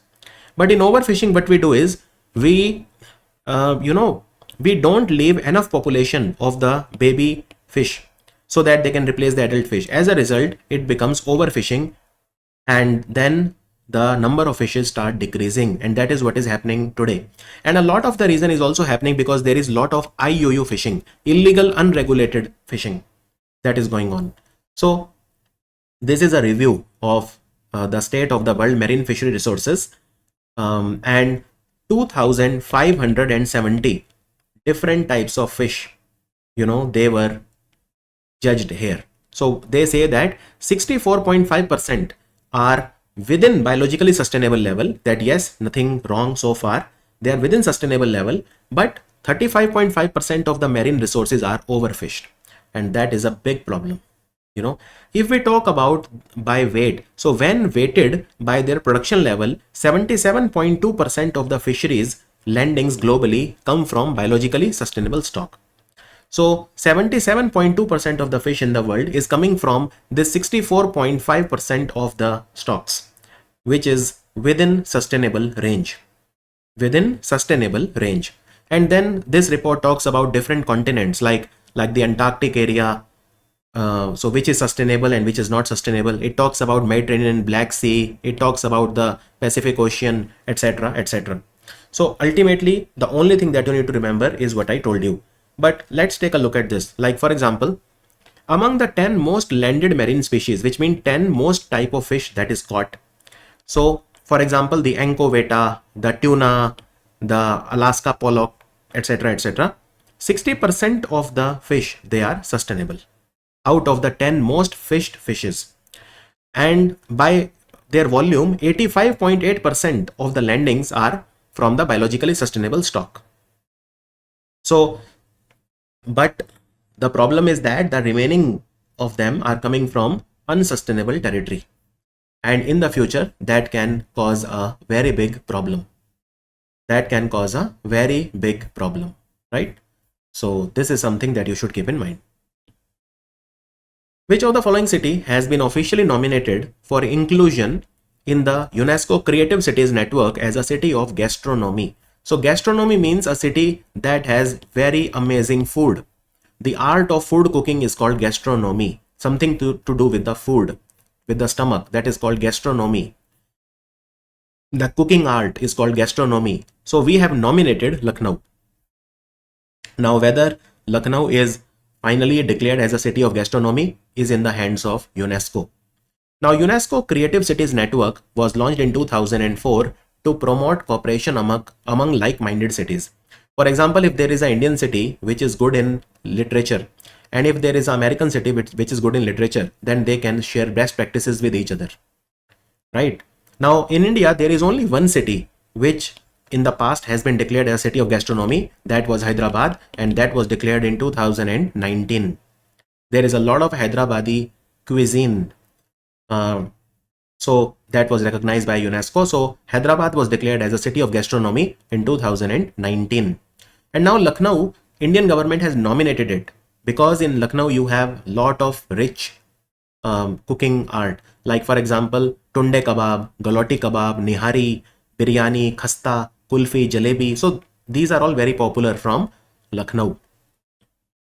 And the creative city is declared in 7 categories. So gastronomy is only one of the 7 categories. You also have craft and folk art, design, creative city in filmmaking, literature, media, and music. Now, these are the Indian cities which have been declared in different categories in the UNESCO Creative City Network. You have Kozhikode, that was declared as a creative city of literature, Gwalior for music, Jaipur for craft and folk art, Varanasi for music, Chennai for music, Mumbai for film, Hyderabad for gastronomy, and Srinagar for craft and folk art. So these are the Indian cities, and if Lucknow is declared, it will be the latest addition. It will be the latest addition. And that reminds me that recently UNESCO has declared the Maratha military landscape as a UNESCO World Heritage Site. Maratha military landscape as a UNESCO World Heritage Site.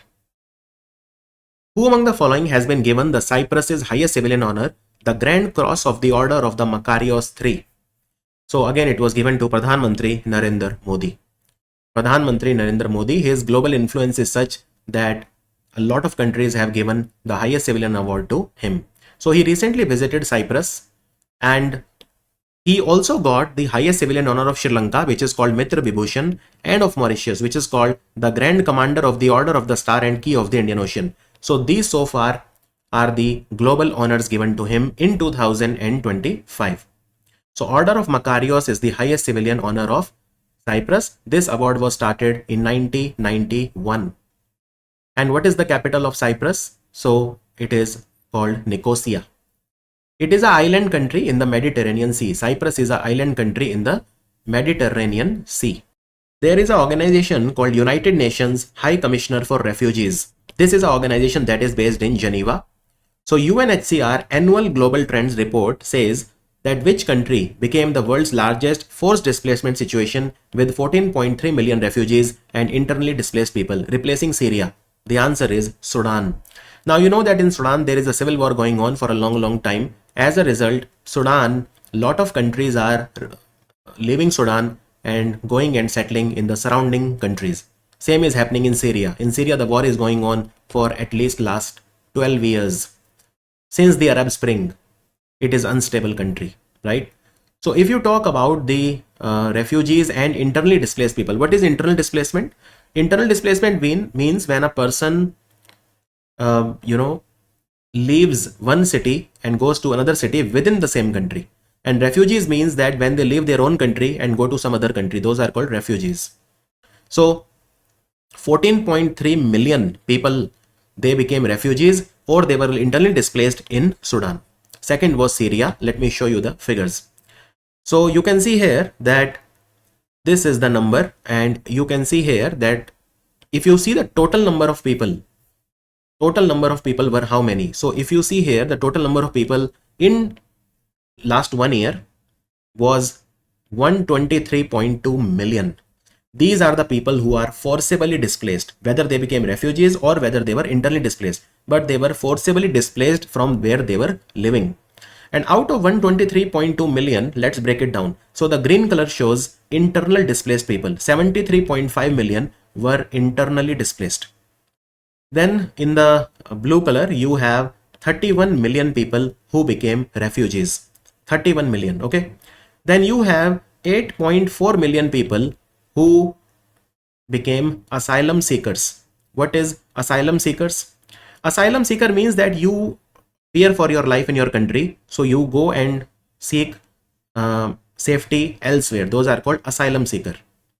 Then this color shows, light blue color shows Palestine refugees. They are 5.9 million. And then finally, there are people who are in need of internal protection. They are another 5.9 million. So total number is 123.2 million. And here you will be able to appreciate it more. 73.5 million internally displaced people, 31 million refugees, 8.4 million asylum seeker, 5.9 million each we have Palestine refugee and people in need of internal protection. So the total number is 123.2 million. Now, if a person becomes a refugee or he seeks protection, asylum, then who is taking those person? So you can see 73% people are hosted in low and middle income country. So low and middle income country, they are more kind. 67% are hosted in the neighboring country. Like these neighboring countries could be developing or developed. But 73% of the people who needed help, they were hosted by the low and middle income countries. And you can see there are very kind countries. For example, in Lebanon, 1 out of every 8 person is a refugee. So Lebanon hosted the largest number of refugees relative to its population. Aruba 1 in 9, Chad 1 in 16, Curacao 1 in 16, Jordan 1 in 18. So Lebanon took so many refugees that now 1 out of every 8 person in Lebanon is a refugee. So these are very kind countries.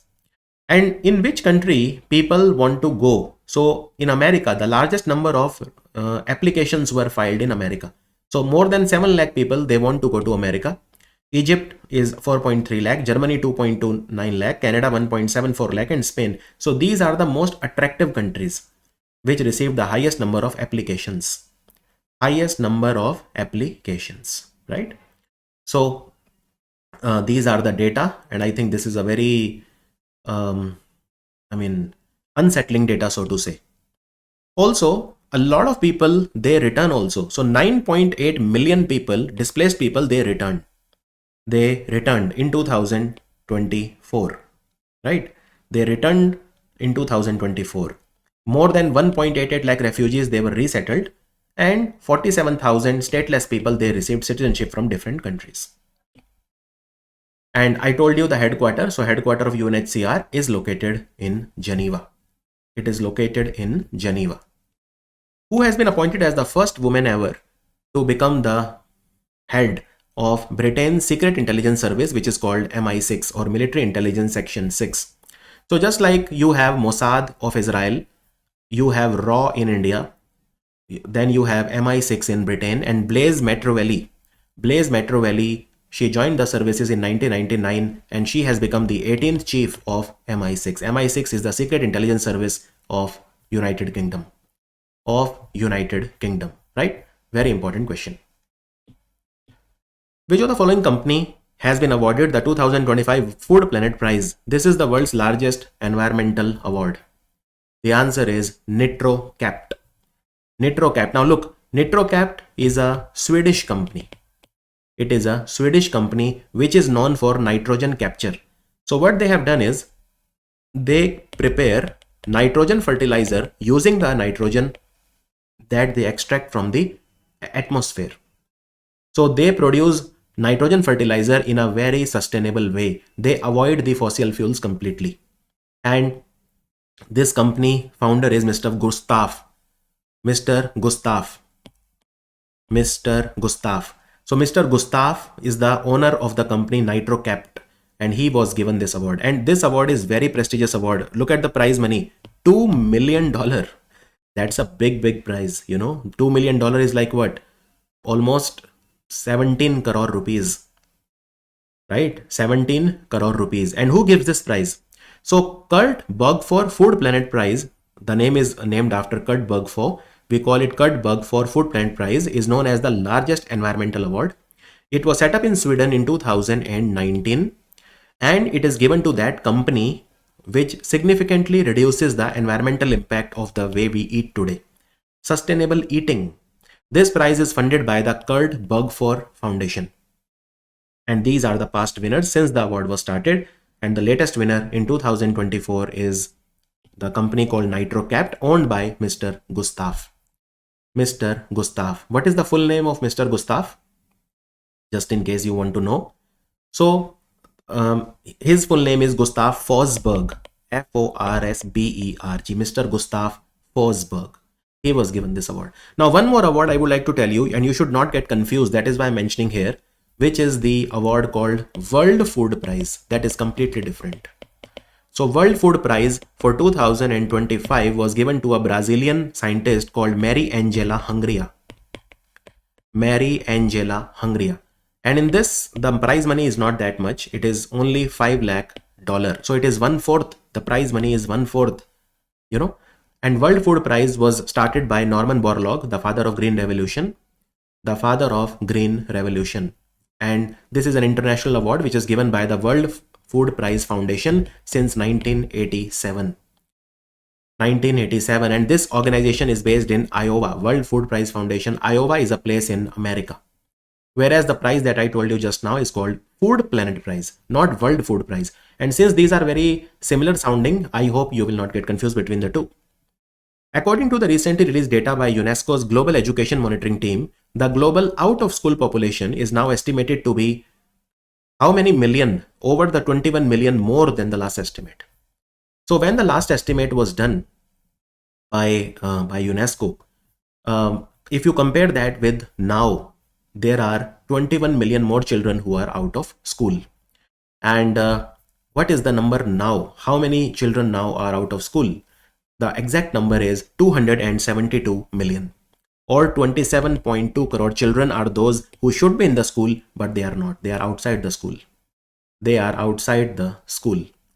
Here you can see in the world there are 272 million who are out of school, 27.2 crore or 272 million.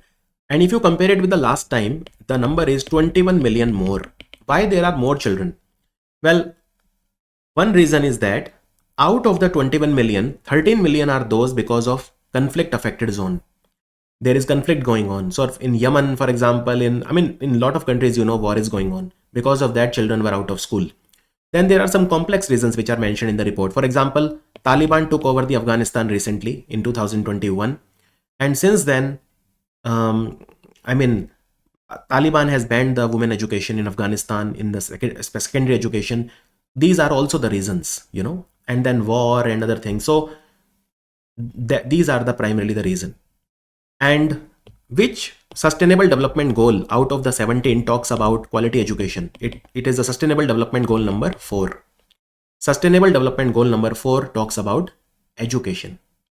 And what is the projection by UNESCO? UNESCO says that, if the sustainable development goal number target 4 is met, if the countries, they meet their target by 2030, then the out of school population will reduce by 165 million. 165 million, which means what? Which means that 165 million more people, more students will enter the schools if the countries meet their target.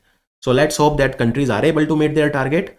And if we do, then 165 million children will be more in the school if we meet our target.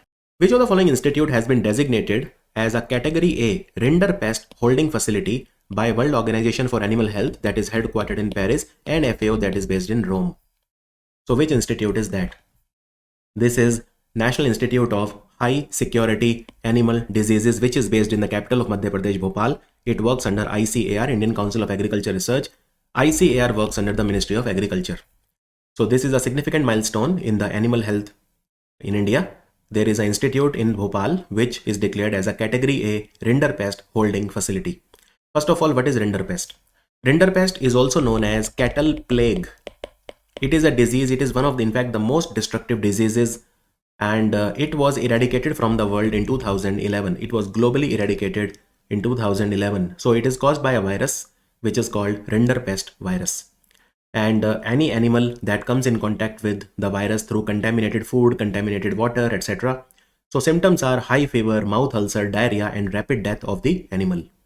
Now, this institute, National Institute of High Security Animal Disease, NIHSAD in Bhopal, will do high quality research because the rinderpest holding facility has been given to this. So this institute will be having the rinderpest virus containing material, and they will be able to do research on this virus, on this disease. Is that clear? So a very, very important question. Recently, which organization has launched Cyber Suraksha? It's a comprehensive cyber security exercise organized under the aegis of Integrated Defense Staff Headquarters.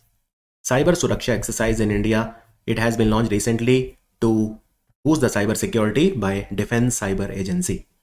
Defense Cyber Agency. Now look, Defense Cyber Agency, they held this exercise under the patronage of Integrated Defense Staff. Integrated Defense Staff is headquartered in New Delhi.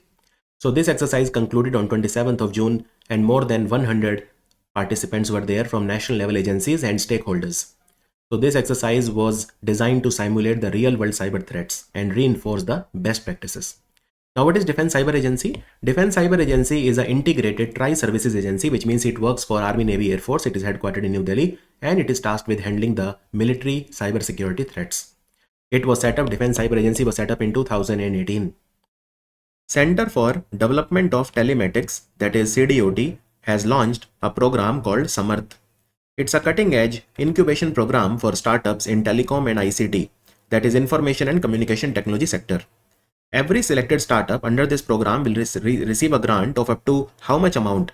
Fully furnished office space for 6 months at CDOT campus in Delhi and Bangalore. So what do the startups need? If there is a startup, they need money, they need space. So they will give them fully furnished office space for 6 months. They will host them in their Delhi and Bangalore office. And they will also give them grant up to 5 lakh rupees to support them. The advantage of grant is that in return for this grant, a startup does not have to give any share. So this is a non-equity grant, which means it is like a gift just to support. So in the first phase, they have selected around 18 startups, and then these startups will be given all the things, money up to 5 lakh, office space, etc. So this is the Samarth program. So let me tell you more about it. So Samarth is an incubation program. Incubation means what? Incubation simply means that you are helping a startup with the advisory, with the mentorship, with the money, give them connections, give them technology. Now, what type of startups? So obviously CDOT is the research and development arm of telecom department, that is DOT, Department of Telecom, Ministry of Communication. So these startups should be working in telecom application, cybersecurity, 5G or 6G, artificial intelligence, Internet of Things, quantum technology, etc., etc. So currently they are, in the first phase, they are selecting 18 startups, but eventually they want to help 36 startups. And who will implement this program? Implementation will be done by Software Technology Parks of India and the Indus entrepreneurs. They have been selected as the implementation partner. So yes, CDOT is going to give money, but they will be helped by the Indus partner. The Indus partner or TAI is it's a non-profit organization based in California, and Software Technology Park of India is a premier science and tech organization which works under Ministry of Electronics and IT. It is based in New Delhi. So that is how this program will go ahead. Union Minister for Railways has inaugurated India's largest automobile Gati Shakti multi-modal cargo terminal at which location? Multi-modal cargo terminal, India's largest. This one is for automobile. So it has been launched recently in Manesar in Haryana. Now Manesar is near Gurugram. It is a part of the Gurugram. And in Manesar, you also have the National Security Guard Training Center. You also have the Brain Research Institute. Manesar is a very important place, right? It's an industrial area. Manesar industrial area. A lot of industries are here. So there is a Maruti Suzuki plant. In Manesar. They manufacture their cars here. Now, these cars, once manufactured, they are sent via the cargo trains, the Malgadi or the cargo trains, to different places in India. But the problem is that from the Manesar plant, the nearest railway station is 10 km away. So this problem can be solved how? Very easy. From the Manesar plant till this railway station, which is 10 km away, you start a railway track. So this will provide good connectivity. So directly the railway will be available right at the manufacturing place. So that is what exactly they have done. What they have done is they have created a railway link to the Patli railway station, and Patli railway station is 10 km away from Manesar, and now good connectivity will be here. And by the way, this Patli railway station is a part of Haryana Orbital Rail Corridor. It is a part of Haryana Rail Orbital Corridor, and Haryana Orbital Rail Corridor is 121 km long. Haryana Orbital Rail Corridor. So Haryana Orbital Rail Corridor will connect places like Palwal, Sohna, Manesar, Kharkhoda and Sonipat. So it will go from Palwal to Sonipat. So this 10 km railway link has been constructed at a cost of 800 crore rupees. Out of 800 crore, Haryana government has contributed most of the money, 684 crore, and the remaining amount is funded by Maruti Suzuki. So the good thing now is that there is a railway line directly here. So from there you will be able to transfer the cars to anywhere in the country via railway. This is the India's first automobile and largest automobile Gati Shakti multi-modal cargo terminal. multi-modal cargo terminal, right? And usually what they do, so Maruti Suzuki, they export also a lot of cars, and they use the Gujarat ports because Gujarat is relatively near to Haryana. So they use the Mundra port, they use the Pipavav port. Pipavav is also a port in Gujarat. So they use these ports. So railway connectivity will be there, and then rail will take them straight to the ports. And then because Patli station is a part of the orbital project, so it has further good connectivity with the ports of India. And how many cars they will be dispatched via the railway? 4.5 lakhs per year. It has a capacity of dispatching 4.5 lakh vehicles at full capacity. So 4.5 lakh vehicles or automobiles per annum will be loaded by this Gati Shakti cargo terminal. One more thing I will add here. So there are some trains which are called MEMU train. Okay, MEMU train. What is MEMU train? MEMU train are basically mainline electric multiple train. And these trains, MEMU train, they are basically main line electric multiple unit train, but they are short. Like, I mean, currently they are manufactured with only 8 or 12 coaches. Okay, electric trains, 8 or 12 coaches. Now there will be 16 and 20 coaches MEMU trains that will be manufactured, and this will be manufactured in a place called Kazipet. And Kazipet is a place in Telangana. So this was also announced by the Railway Minister of India. Railway Minister of India, and he said that we will manufacture 100 trains, and these trains will have either 16 coaches or 20 coaches. So they will be much bigger than the conventional 8 or 12 trains, right? So, and PM Gati Shakti master plan was launched in 2021 October by Pradhan Mantri Narendra Modi. In PM Gati Shakti, we are focusing on railways, roads, ports, waterways, airports, mass transports, and logistics infrastructure. All of these things we are cooperating on. Now, India completed 50 years of crocodile conservation project, which was launched at which place? With the support from United Nations Development Program and Food and Agriculture Organization. So crocodile, how many types of crocodile are found in India? There are 3 types of crocodile which are found in India. Now this crocodile, can you see? This is called saltwater crocodile. It is also called as estuarine crocodile, and it is the largest crocodile in the world. And it is found mainly in the Bhitarkanika National Park in Odisha. So it is at Bhitarkanika National Park we started the crocodile conservation project in 1975. And now this is 2025, so we have completed 50 glorious years. So you can see there are 3 types of crocodile which are found in India. Ghadial. Ghadial is very easily identifiable because it has a long beak that it uses to eat fish, etc. It is critically endangered. Saltwater crocodile, which is least concern IUCN status, and Magar crocodile. And I have seen personally Ghadial and Magar many times. I have not seen saltwater crocodile yet. So Magar is vulnerable. So this project was launched in Bhitarkanika National Park with the support of United Nations Development Program, which is based in New York, and Food and Agriculture Organization, which is based in Rome. It was launched on 1st April 1975. And then basically, let me tell you more about it. So in 1974, there was a renowned herpetologist. Herpetologist is a scientist who studies reptiles. His name was H.R. Bustard. He said that the crocodile population in India is on the brink of extinction. That is when in 1975 this program was started. And then we started incubation and rearing centers. For Ghadial, we set up a incubation and rearing center at Tikarpada in Angul on the Mahanadi River. And for saltwater crocodile, we set it up in Dangmal in Bhitarkanika, which is in Kendrapada. Now, Odisha is the only state in India that has the conservation center for all the 3 crocodile. So Tikarpada for Ghadial, Dangamal for saltwater crocodile, and Ram Tirth in Mayurbhanj for Magar. And India has 80% of the Ghadial population of the world. There are approximately 3,000 Ghadials in India, and Ghadials are found in, you can find them in National Chambal Sanctuary, Katarnia Ghat Wildlife Sanctuary, Gandak River, Corbett Tiger Reserve, and Son Ghadial Sanctuary, which is in Madhya Pradesh. Saltwater crocodile, you can find, there are approximately 2,500 saltwater crocodiles in India. You can mainly find in Bhitarkanika. You can also find them in Andaman Nicobar. And the Magar crocodile, The population is estimated to be around 8 to 10,000. 8 to 10,000.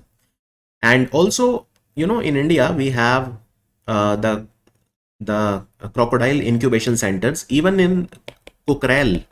Kukrel is a place in Lucknow. That is the place where crocodiles are kept. And even in Katarnia Ghat, as you can see here, Katarnia Ghat Wildlife Sanctuary also you will find crocodile along the Gerua River. Along the Gerua River. And in Odisha, saltwater crocodile you can also find in Satkosia. Satkosia, is a tiger reserve. So there also you can find the saltwater crocodile, not just in Bhitarkanika. Not just in Bhitarkanika. And when do we celebrate the World Crocodile Day? We celebrate the World Crocodile Day on 17th of June every year to raise the awareness about the crocodile conservation. Crocodile conservation. And which organization is celebrating the World Crocodile Day? So this is an organization which is based in America. It is called Belize Zoo. Belize Zoo. This is a zoo in America. So it's Belize Zoo. And there is another organization called Crocodile Research Coalition. Crocodile Research Coalition is also headquartered in Belize in America. So they are celebrating the World Crocodile Day. And World Crocodile Day was launched by Crocodile Research Coalition in 2017. 2017. The first assembly of International Big Cat Alliance was held in New Delhi. The assembly unanimously endorsed which of the following individuals as the president of IBCA? So who will become the president of International Big Cat Alliance? Very, very important question. He is the India's Environment Minister, Bhupender Yadav. Mr. Bhupender Yadav. Now, what is IBCA? So, International Big Cat Alliance is to protect 7 types of big cats: tiger, lion, leopard, snow leopard, cheetah, jaguar, and puma. Now, jaguar and puma are not found in India. Other 5 are found in India. Tiger, lion, leopard, snow leopard, and cheetah, they are found in India. Cheetah because cheetah has been reintroduced at the Kuno National Park in Madhya Pradesh. So Bhupender Yadav will be the president of IBCA. And who will be the director general? SP Yadav. SP Yadav will be the director general. So don't get confused between president and director general. Now, this IBCA, the Big Cat Alliance, International Big Cat Alliance, it was formed when? So it was set up by the government of India. The nodal organization for Big Cat Alliance is the National Tiger Conservation Authority. And NTCA works under the Ministry of Environment. So IBCA was set up in March 2024, and currently 95 countries are a member of this organization. 95 range country. Range country means 95 are those countries which has at least one of the 7 big cats. And the headquarter of IBCA will be in New Delhi. Even the secretariat of IBCA will be in New Delhi. Now, Government of India has given money also. So Government of India, they have given 150 crore rupees to IBCA for building infrastructure and for recurring expenditure, etc. And this money will be used from 2023-24 all the way till 2028-29, 150 crore. And when was IBCA announced? IBCA was announced by Pradhan Mantri Modi on 9th of April 2023 from Mysuru, on the occasion of completion of 50 years of Project Tiger, because Project Tiger was started by Indira Gandhi in 1973. So that time IBCA was announced by PM Modi, but finally IBCA was established in March 2024. IBCA was established by the Government of India in March 2024, but it was announced for the first time on 9th of April 2023. And it became an intergovernmental organization. It became an intergovernmental organization in 2025. Intergovernmental means its membership was made open to multiple countries. Who among the following emerged as the richest woman business owner as per the 360 One Wealth Creators List 2025? So she is Isha Ambani. Isha Ambani, let me show you the list. You can see Anant Mukesh Ambani is number 1, Akash Mukesh Ambani is number 2, and Isha Mukesh Ambani is number 3. And then you have Vinod Bhai Adani at 4th position and Gautam Bhai Adani at 5th position. at 5th position. And who is the youngest wealth creator in this list? Shashwat Nakrani of Bharat Pay. Shashwat Nakrani of Bharat Pay, right? So this is a list which was released recently, and this list was released by whom? So this is 361 wealth list. Basically, it was released recently by CRISIL and 361 wealth. 361 wealth. 361 wealth is a asset management company of India based in Mumbai, and CRISIL is a credit rating agency which is a subsidiary of Standard & Poor. It is again based in Mumbai. So these are the richest. Here you can see the richest companies. Tata Group is the richest, 12.78 lakh crore. Reliance is second, 11.7 lakh crore. Adani is third, 11.5 lakh crore. Then you have Bharti Airtel, 4.5 lakh crore, and Shapoorji Group, 2.93 lakh crore. So these are the richest groups in India. Recently, Ministry of Tribal Affairs has launched Dharti Aaba Jan Bhagidari Abhiyan, which is aimed at inclusive development and tribal empowerment. Now this initiative is rolled out from which date to which date, and this initiative will be rolled out in 549 tribal dominated districts and 207 particularly vulnerable tribal group districts. There are 75 tribes in India which are called particularly vulnerable tribes. So there are 207 those districts where these PBTG live, and there are 549 districts in India which are tribal dominated, and it will cover more than 1 lakh villages and habitations. So it will run from 15th of June to 30th of June. It is called Dharti Aaba Jan Bhagidari Abhiyan. What is the meaning of Dharti Aaba? So Bhagwan Birsa Munda was fondly called as Dharti Aaba, whose birthday we celebrate on 15th of November as the Janjatiya Gaurav Divas or Tribal Pride Day. And we are celebrating 150th anniversary of Bhagwan Birsa Munda. So this campaign will be for empowerment of tribals, inclusive development. And this campaign will be a part of Dharti Aaba Janjatiya Gram Utkarsh Abhiyan. So if you remember, on 2nd October 2024, Pradhan Mantri Modi launched Dharti Aaba Janjatiya Gram Utkarsh Abhiyan from Hazaribagh, and total money that was spent was 79,000 crore. And this is to address the critical gaps in social infrastructure, health, education, etc. in 63,843 tribal villages. 63,843 tribal villages. This campaign, Dharti Aaba Janjatiya Gram Utkarsh Abhiyan, will benefit more than 5 crore tribal people in 549 districts in 30 states and union territories. And what will they do in this campaign? They will focus on 25 interventions across 17 ministries and department of the government of India. So 25 services they will provide, like education, healthcare, etc., etc. Right? So this campaign, which I told you, Dharti Aaba Jan Bhagidari Abhiyan, is like a subset of Dharti Aaba Janjatiya Gram Utkarsh Abhiyan and PM Janman. What is PM Janman? So PM Janman is Pradhan Mantri Janjati Adivasi Nyay Mahabhiyan, PM Janman. So this campaign will work under the broader framework of Pradhan Mantri Janman and Dharti Aaba Janjatiya Gram Utkarsh Abhiyan. Now about PM Janman, I would like to tell you. So PM Janman basically was launched. PM Janman was launched in 2023 on 15th of November. Same day that we celebrate 15th November as the Jharkhand Foundation Day, Jharkhand Statehood Day. Jharkhand was created on that day in 2000, separate state from Bihar, and that is also the birthday of Bhagwan Birsa Munda or Dharti Aaba. So in PM Janman also, we are focusing on 75 particularly vulnerable tribal groups across 18 states and Andaman Nicobar. And again, this is by Ministry of Tribal Affairs. Total budgetary allocation for PM Janman was 24,104 crore.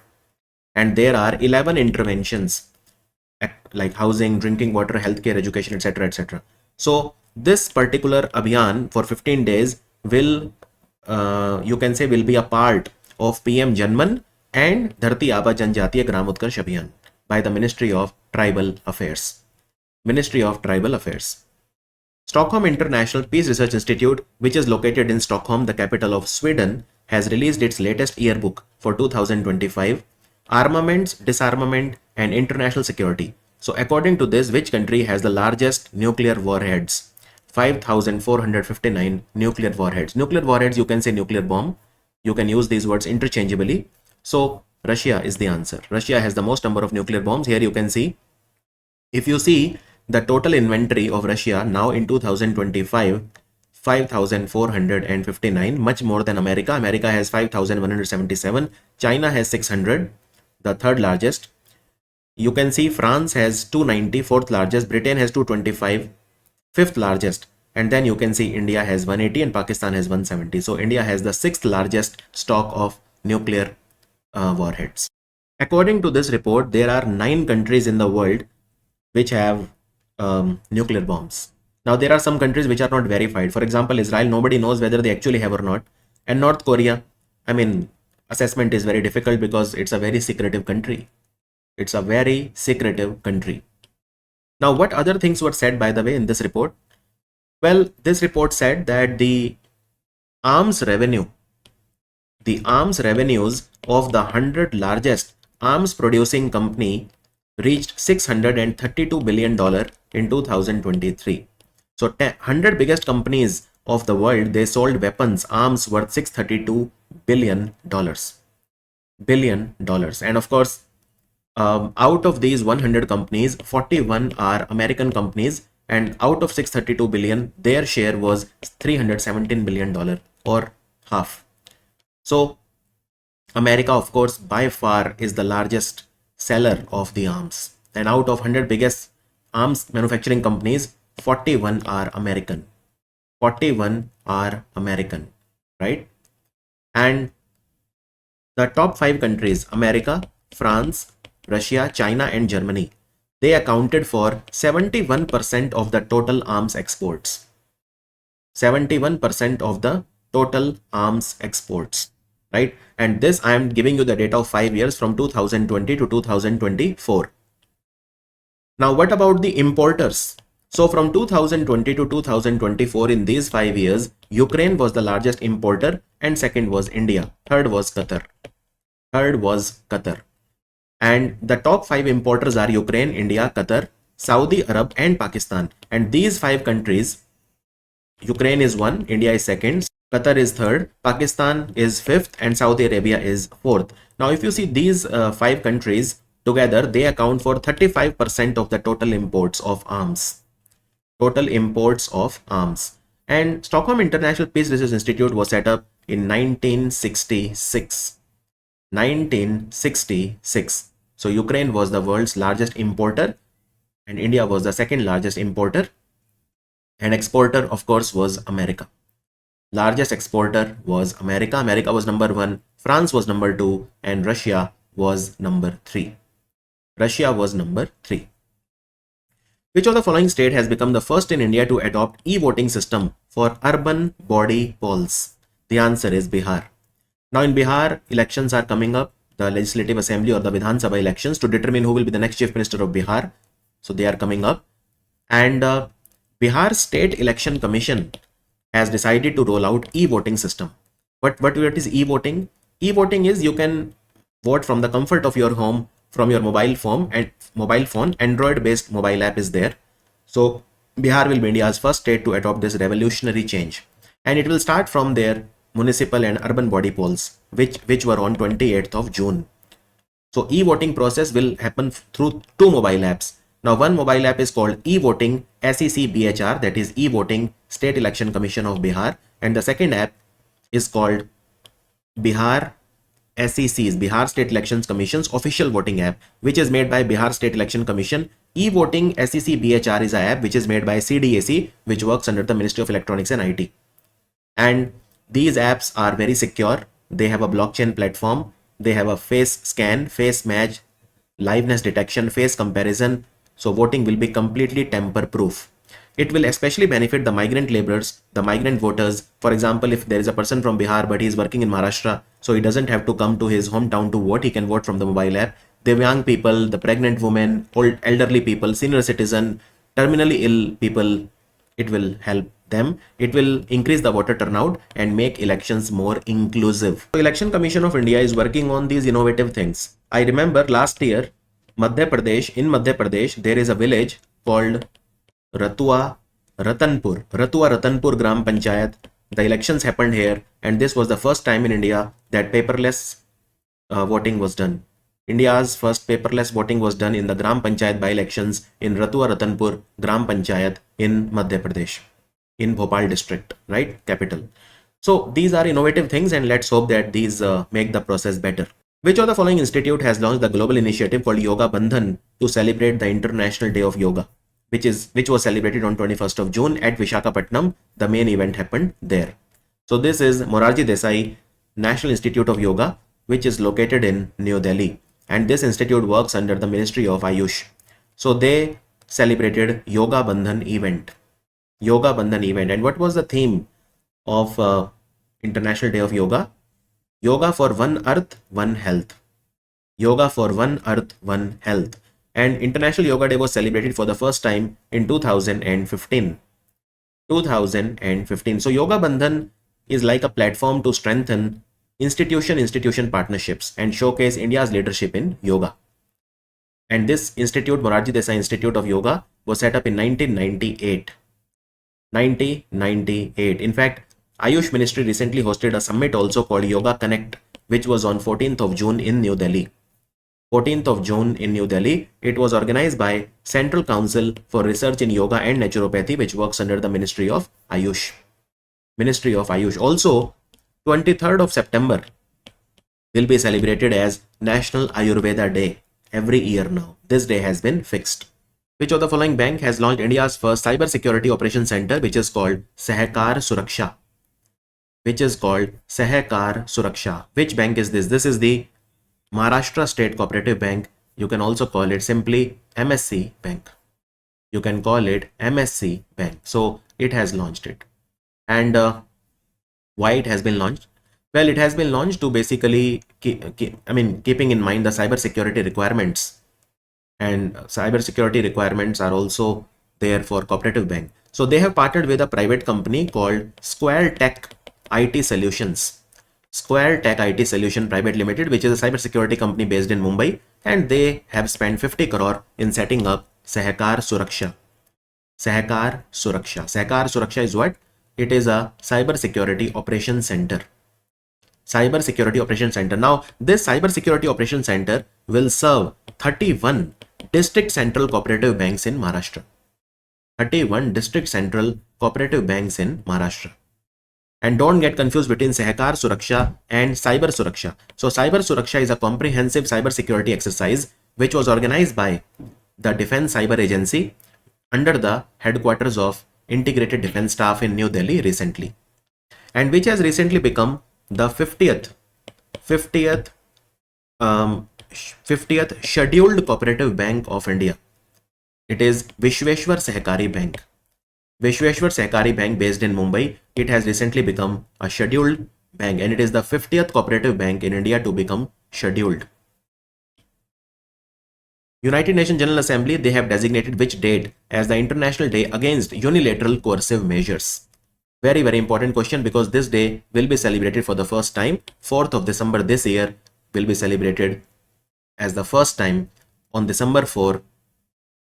It will be celebrated for the first time as International Day Against Unilateral Coercive Measure. Unilateral Coercive Measure. So this will raise awareness of the harmful impact of unilateral coercive measure. What is the meaning of unilateral coercive measure? Basically, it wants all the countries to stop using unilateral economic, financial or trade measure that violate international laws. You can't do something on your own. You have to trust, you have to cooperate with the international laws. Don't force anything. So these are called unilateral coercive measure. Universal coercive measure. Also, let me tell you that 10th of June has been designated by United Nations General Assembly as the International Day of Dialogue Among Civilizations.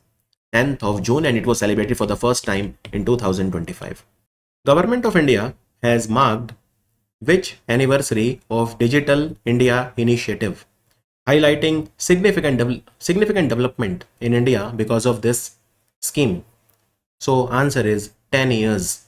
The answer is we have completed 10 years of Digital India Initiative. Now, Digital India Initiative was launched when? It was launched on 1st of July 2015, and now we have 1st of July 2025.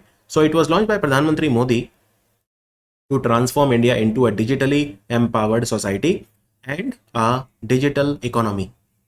Now, if you talk about the digital economy, then of our entire national income in financial year 23, digital economy contributed 11.74%.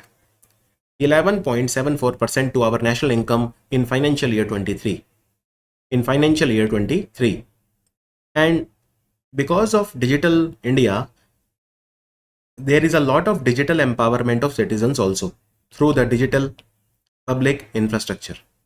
And Digital India initiative is coordinated by which ministry? Ministry of Electronics and IT. Mainly it is the Ministry of Electronics and IT. So what are the achievements of Digital India? Look at the telephone connections in India.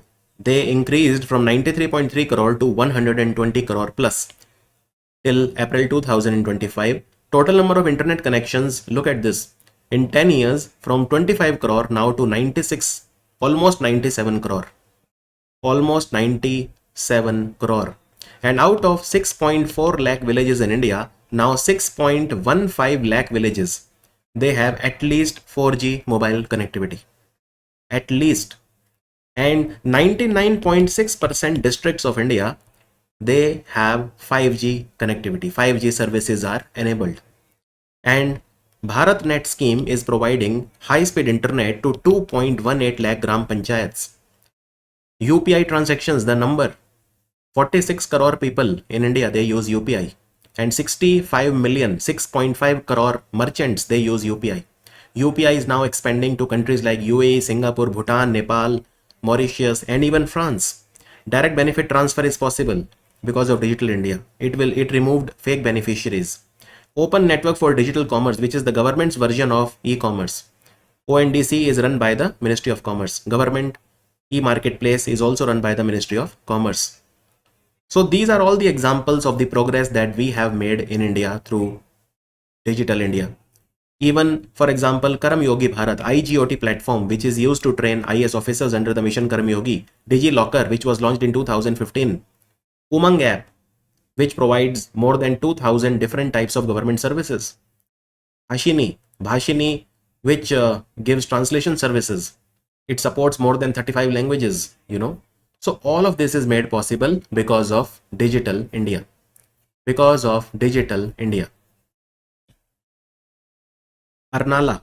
Arnala is the first anti-submarine warfare shallow watercraft. It has been commissioned finally into the Eastern Naval Command. Eastern Naval Command is headquartered in Visakhapatnam. The ship has been designed and constructed by Garden Ridge Shipbuilder and Engineer in collaboration with which company? So Arnala is a joint shipbuilding between Larsen and Toubro. So main builder is Garden Ridge Shipbuilder and Engineer, and they are supported by Larsen and Toubro. Now, it is first of the 16 anti-submarine shallow watercraft that will be commissioned into the Indian Navy. You can see we have Arnala class and then we have the Mahe class. So in Arnala class, you have Arnala first in the series, Anjdeep, Amini, Abhay, Agre, Androth and Akshay. And then you have the Mahe class, Mahe, Malvan, Mangrol, Malpe, Mulki, Magdala and Machilipatnam. So multiple ships actually. Arnala is named after the Arnala fort, which is in Vasai in Maharashtra. And it was used by the Maratha kings. So it is an anti-submarine shallow water craft, right? It will strengthen our coastal defense. All of these Mahe class ships, they are built by Cochin Shipyard. And these Arnala class ships are made by Garden Ridge Shipbuilder in collaboration with Larsen and Toubro. Larsen and Toubro. And 8 ships will be built by them together and 8 will be built by Cochin Shipyard. Total there are 16. They have named some. This is the series. Some are not named. For example, Machilipatnam is the 7th in the series. 8th one they have not named so far. And this ship, it was launched, Arnala was launched at the Kattupalli shipyard. Because Kattupalli shipyard is owned by Larsen and Toubro, but it will be used by the Eastern Naval Command. It will be used by the Eastern Naval Command. Very, very important question. Which of the following country has successfully launched Zhang-Heng 102 to enhance country's integrated space air ground monitoring system for early warning and observation of major natural disasters like earthquake, tsunami, volcano eruption, etc. So essentially it will track the disaster management profile of the country. The answer is China. The answer is China. And this is basically the satellite which is also known as China Seismo Electromagnetic Satellite or CSES-2. So it was launched recently from the Long March rocket, and it is named after the Chinese scientist Zhang Heng. Zhang Heng. He is the person who invented the world's first seismoscope. A seismoscope is used to study the earthquakes. So this satellite is named after him. It has a mission life of 6 years.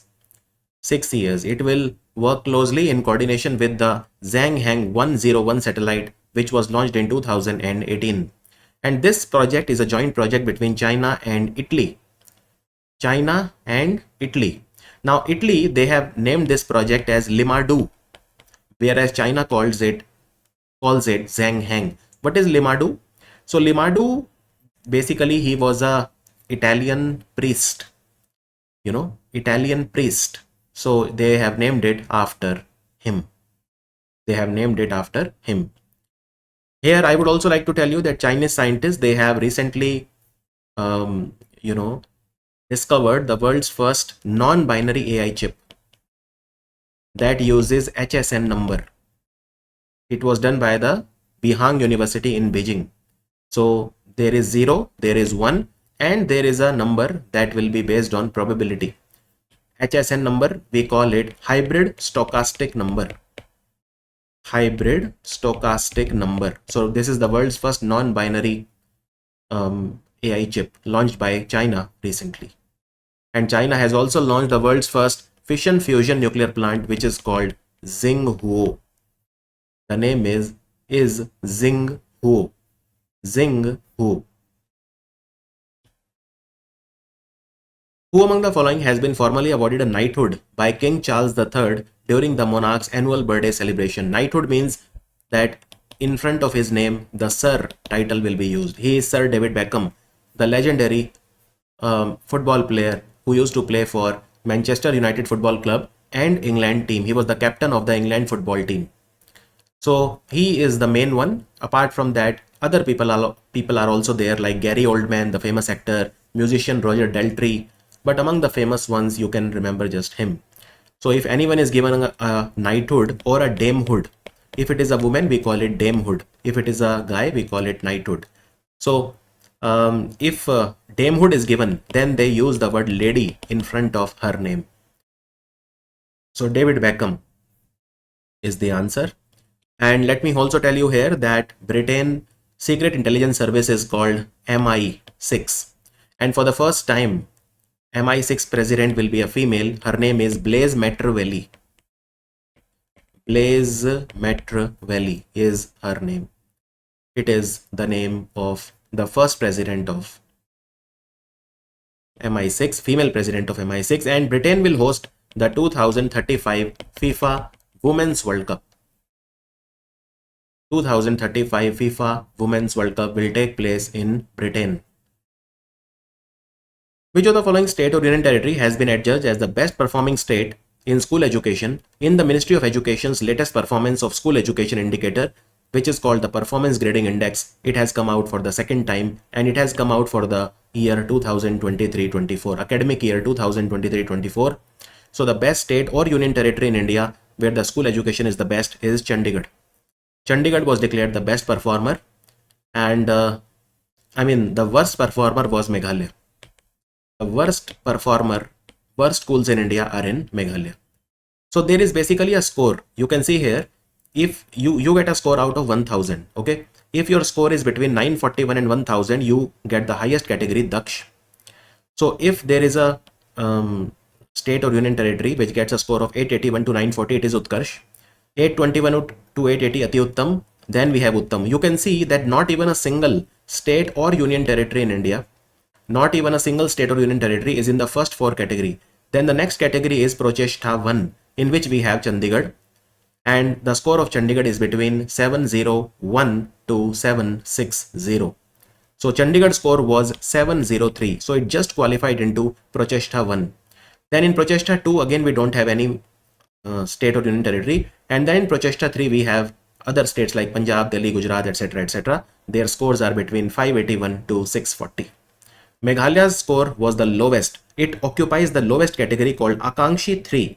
The score of Meghalaya was a very poor 417.9.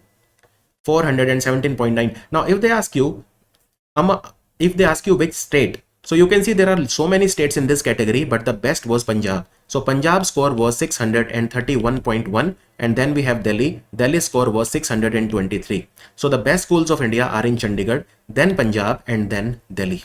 In fact, I remember clearly that this from Performance Grading Index 1, there was a question that was asked 2 years back. So this is only the second time that it has been released. Is that clear? And do remember at least the first 2-3 categories. What is the name? And Chandigarh has the best schools in India, and Punjab has the best schools in India. Depends on whether you're asking a state or a union territory. Now, another very important thing. I told you that the score comes out of 1000. So which all indicators are there? So here you can see the indicators are divided into two parts, the outcomes and the governance management. So Performance Grading Index, by the way, it was launched in 2017, and then it was revamped to PGI2 in 2021. So to be honest, there are 73 indicators. As you can see, there are 73 indicators which are grouped into two categories, outcomes and governance and management, and these categories are divided into 6 domains: learning outcomes and quality, access, infrastructure and facilities, equity, governance processes, and teacher education and training. So these are the domains on which it is judged. Right? And Performance Grading Index, now a very important thing, Performance Grading Index is by which ministry? So Performance Grading Index is done by the Ministry of Education. It is released by the Ministry of Education, right? India has announced the launching of an operation to evacuate the Indian nationals who were stranded in Iran, because there was a fear of Iran versus Israel full-blown war. Even America started hitting Iran. So what was that operation called? To rescue the Indian students and Indians who were studying in Iran, it is called Operation Sindhu, named after the Indus River. Indus River is called Sindhu. So via Armenia, they returned to Delhi. They first went from Iran to Armenia, and then so basically Iran's neighbor is Armenia. So they went by road from Iran to Armenia's capital Yerevan, and then from Armenia's capital Yerevan, they came back to India. So more than 10,000 Indians are living in Iran, out of which 6,000 are students. Out of 10,000 Indians in Iran, 6,000 are students. And what was the name of the operation that Iran launched against Israel? That was called Operation True Promise 3. Operation True Promise 3. That was the code name. And what was the name of the operation that Israel did against Iran? That was called Operation Rising Lion. Operation Rising Lion. Is that clear? And of course, when Iran was hit by Israel, it was hit at places like Fordo, places like Natanz, where there could be nuclear bomb, Piran Sheher, Ardak, Arak, Isfahan. I mean, all these places were stuck. All those places were stuck. Sahitya Academy has announced the names of 24 writers for the Bal Sahitya Puraskar. Who among the following has been named the winner of Bal Sahitya Puraskar for his or her book of stories in English? Dakshin, South Indian Myths and Fables Retold. South Indian Myths and Fables Retold. So first of all, what is Bal Sahitya? Children's books are called Bal Sahitya. So Bal Sahitya Award is not for children. It is given to those adult writers who write for children, right? And look, Sahitya Academy Award, whether it is Sahitya Academy Award or whether it is Bal Sahitya, which is given by Sahitya Academy, Both of them are given in 24 languages, out of which 22 languages are in the 8th schedule of the Constitution of India, and two more. Which are these two more? English and Rajasthani. So these are the 24 languages for which Sahitya Academy gives Bal Sahitya Puruskar. So you can remember only for English and Hindi, right? So Nitin Kushalappa MP, he was the winner for the Bal Sahitya Puruskar in the English, for English.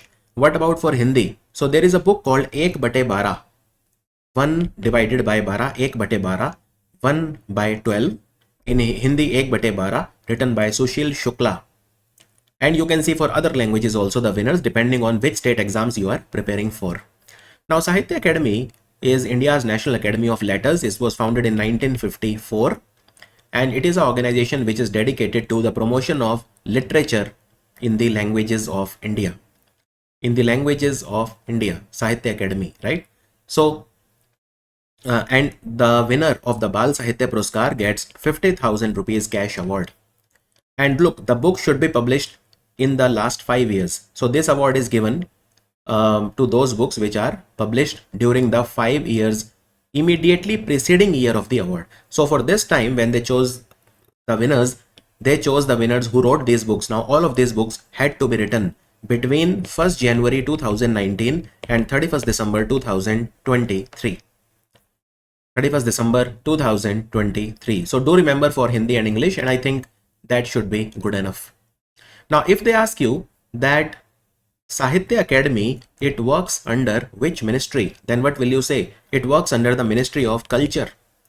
It works under the Ministry of Culture. Also under the Ministry of Culture, we have a Prime Minister's Museum and Library, and who has recently become the director of the Prime Minister's Museum and Library? The answer is Ashwani Lohani, the former chairman of Air India and the former chairman of the Railway Board of India. Ashwani Lohani is now the director of Prime Minister's Museum and Library, which is located in Delhi and which also works under the Ministry of Culture. Which also works under the Ministry of Culture. Is that clear? Which of the following university has become the first university from Scotland to receive the approval for setting up a branch campus in India? Scotland is in Britain. It is a part of UK, Scotland, right? Very famous for wines, for example. University of Aberdeen is the answer. Edinburgh is the capital of Scotland. So they will set up their campus in Mumbai. It will start in 2026. So University of Aberdeen is setting up its campus in India. Now, which was the first university to set up its campus in India? Foreign university, the answer is University of Deakin, which is in Australia. And which was the first university to set up its campus in India as per the UGC guidelines? The answer is University of Southampton, which is a university in England, in Britain. University in England, in Britain. And recently 5 more universities have got the approval from UGC to set up their campus in India. That is Illinois Institute of Technology, University of Liverpool, Victoria University, Western Sydney University, and IED University of Milan. Which of the following state cabinet has declared 2025 to 2035, this 10-year period, as the decade of hydropower to harness 58,000 megawatt of electricity? The answer is Arunachal Pradesh. Arunachal Pradesh has huge potential for hydropower projects. They want to generate 58,000 megawatt of hydropower of electricity from hydropower in this 10-year time. This 10-year time. And Arunachal has signed a lot of agreements with different power developer companies, under which Arunachal will receive 12% free power from every hydroelectric plant, right? So there will be a lot of investment also. In fact, already out of 58 gigawatt, 58,000 megawatt is 58 gigawatt, around 19 gigawatt is already in construction in Arunachal. And a lot of investment is coming. Approximately 2 lakh crore of investment is being received by Arunachal Pradesh. Also in Arunachal Pradesh, there is a place called Dirang, which is in West Kameng district of Arunachal. What is happening here? So the Center for Earth Sciences and Himalayan Studies in Itanagar, it is setting up India's first geothermal production well. India's first geothermal energy project in Dirang, in association with Norway. So Norway is helping this institute. It is located in Itanagar. So this project is supported by the Ministry of Earth Sciences. Which animation film has brought international acclaim to Indian animation by winning the jury award for Best Commissioned Film at the NSE International Animation Festival in France. NSE International Festival is one of the most prestigious festivals for the animation movies, and it is called Desi Oon. Oon is what? It is wool. WOOL wool is called Oon. Desi Oon or indigenous wool. So this animation movie won the jury award for Best Commissioned Film. And this movie is directed by Mr. Suresh Ariyath. He is a renowned animator. Mr. Suresh Ariyath, right? And let me tell you that there is another film festival which happened in Switzerland recently, which was called Locarno Film Festival. I will tell you more about it. So you can see here different awards that were given for different movies, but I don't think they will ask. Only Desi Oon movie is important. NSE Film Festival is very old, It was started in 1960, and since 1998 it takes place every year. It takes place in the city of NSE. And also UNESCO, it is affiliated with UNESCO. It is affiliated with UNESCO. Now, Locarno Film Festival will take place in August in Switzerland, and there is an award called Honorary Leopard Award, which was given to the American director Alexander Payne, which is called Honorary Leopard Award, and the best film award is called Golden Leopard, but that has not been given so far. That once the festival starts, they will give the award. A Different Kind of Power. This book has been written by whom? It is a book written by Jacinda Ardern. She is the former Prime Minister of New Zealand. Former Prime Minister of New Zealand. Recently, who created history by becoming the first Indian-sponsored team to win the rapid section of the 2025 FIDE World Rapid and Blitz Team Championship? So, who has won the this championship? It is Team MGD1. So this is basically MGD1 is the team of chess management and investment firm MGD1, which is based in Pune. So they became the first Indian sponsored team to win the rapid section of FIDE World Blitz and Rapid Team Championship, which was held in London. And the main player in this team was Arjun Erigaisi. Right? Arjun Erigaisi, who is a very good chess player from India. The chess official body is called FIDE, and it is headquartered in Lausanne in Switzerland. What is India's rank in the Global Energy Transition Index, which was published by the World Economic Forum? Now, World Economic Forum is based in Cologne in Geneva in Switzerland. It is a global policy think tank. And Energy Transition Index shows the effort the countries are making in switching to renewable and the modern sources of energy like nuclear energy, hydropower, solar power, etc. India is at a respectable 71st position. And this report was given by World Economic Forum in collaboration with a consulting company called Accenture. So they both gave it, right? Now, the problem is that last year we were 63rd and we have dropped by 8 positions. So with this year we are 71. Which is the number 1 country? You can see Sweden is number 1 and Finland is number 2, Denmark is number 3, Norway is at 4th position. So it is the Nordic countries, the Scandinavian countries which are leading the pack. A surprise entry is Latvia. Latvia is at 7th position, right? So Latvia is a surprise because it has shown tremendous improvement, right? It has shown tremendous improvement. Now, why was Latvia in news recently? Do you want to challenge yourself? So Latvia has recently become the member of United Nations Security Council, non-permanent member for the first time. You know that in United Nations Security Council, there are 5 permanent members and there are 10 non-permanent members who are elected for 2 years. So Latvia has been elected as a United Nations Security Council member, non-permanent member for the first time ever.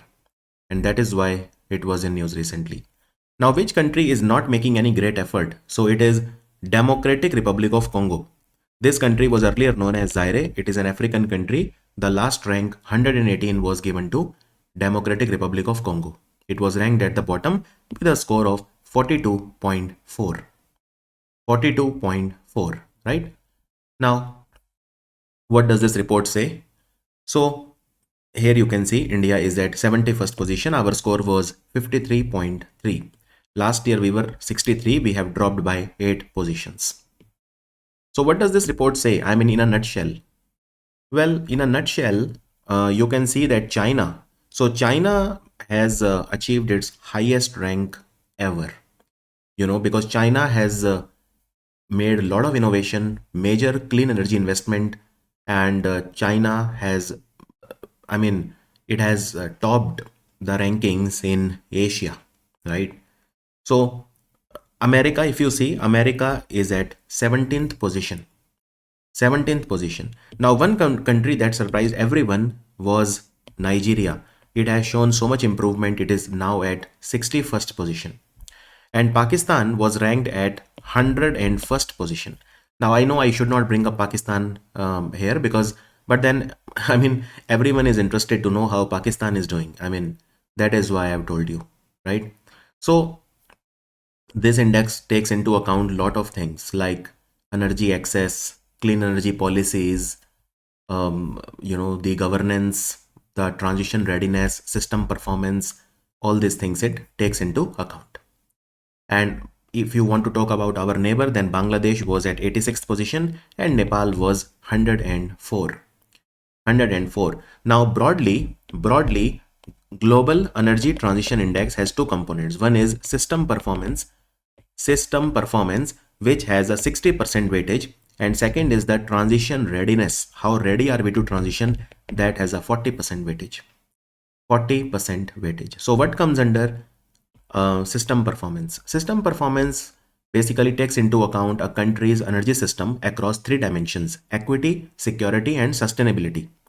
And then transition readiness takes into account the enabling factors, the political commitments, finance, investment, innovation, infrastructure, education, human capital, all these things. And total, there are 46 indicators. 46 indicators, and a score is from 0 to 100. Now, by the way, World Economic Forum also gave a brilliant index called Global Gender Gap Index, in which India was ranked 131st, and Iceland topped the index for 16th year in a row. Astonishing. 16th year in a row. Now, the global gender gap, 68.8% is covered. So, but we still need to cover 31.2% of gender gap. The problem is that it will take a long time. How much time it will take? So their calculations show that to close the gender gap, it will take 123 years at the current rate. And I mean, and that is a problem. That is a huge problem. Who among the following has been awarded the Sahitya Academy Yuva Puruskaram 2025? Now, Sahitya Academy is India's National Academy of Letters, and it works under the Ministry of Culture. Sahitya Academy. Recently, Sahitya Academy also gave the Bal Sahitya Awards to 24 writers. Bal Sahitya Awards are given to those writers who write the books for children who are between the age of 9 to 16 years. Primarily aimed at them, and it has a cash prize of 50,000 rupees each. Now, what about this Yuva Puruskaram? So, Yuva Puruskar, again, it was given by Sahitya Academy, and for the book called Fir Ugna. Fir Ugna means rise again. It was given to Parvati, Turkey. So, I'm asking you the Hindi language winner. Okay. Now, this is the entire list. And by the way, this time 23 authors were given the prize, because for Dogri language, it was not given. Maybe they will give it at a later date, but for now, it was given to 23 authors. So for how many languages the Yuva Puruskar is given? Sahitya Academy Yuva Puruskar is given for 24 languages. 22 languages are in the 8th schedule of the Constitution of India, plus Rajasthani, plus English. So it becomes 24. But under these 22 languages, Dogri is also there. And this year, award was not given, for Dogri. Now, let me tell you about the Yuva Puruskar. So, Yuva Puruskar was started. It is relatively a new award. So, it was started in 2011, and it is given to a young writer. Young writer, the age of the writer should not be more than 35 years. That is why it is called Yuva Puruskar. It is given to a young writer. And again, 50,000 rupees cash award and a copper plaque, engraved copper plaque is given. So, the book can be in any 24 languages. And so this award is relatively latest. Okay. Now, insofar as exam is concerned, you need to know English and Hindi. Or if you are preparing for any state exam, then you can check your state. For example, if you are preparing for Assam PSC exam, then you should know who won it in Assamese language. Otherwise, just know for English and Hindi. So Hindi, Fir Ugna, poetry book written by Parvati Turkey, and for English, Siddharth. Siddharth is the childhood name of Lord Buddha. The boy who became the Buddha is a novel written by Advait Kotari. Advait Kotari. Is that clear? Reserve Bank of India has developed the Supervisory Data Quality Index to assess the quality of data which is submitted by the scheduled commercial banks. Now, according to the latest data, the Supervisory Data Quality Index of the scheduled commercial banks has improved to what at the end of financial year 25 if you compare it with the end of financial year 24. So look, scheduled commercial banks, they submit data to the RBI, right? Based on that, RBI, assesses the situation of the scheduled commercial bank. So the quality of data which is submitted by the scheduled commercial banks to the RBI has to be top notch. So this index shows how much was the quality of data improving compared to the previous year.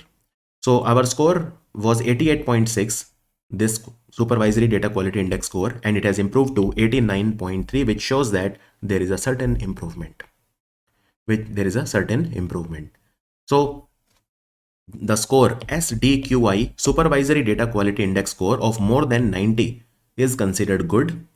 Between 80 to 90 is considered acceptable. So this time the score was acceptable. Last year also it was acceptable, but obviously we need to take it above 90. If it is between 70 to 80, it needs improvement. And if it is less than 70, then it shows major concerns. Now this, how does RBI get to know whether the data quality is good or not? So there are 4 criteria: accuracy, timeliness of data, completeness of data, and consistency of data. And this index, Supervisory Data Quality Index, is useful because it helps the RBI to assess the financial health of the commercial banks. And look, the scores are computed not just for the scheduled commercial banks as a whole, but for public sector banks, private sector banks, foreign banks, small finance bank. So the scores are given, separately also for the same, right?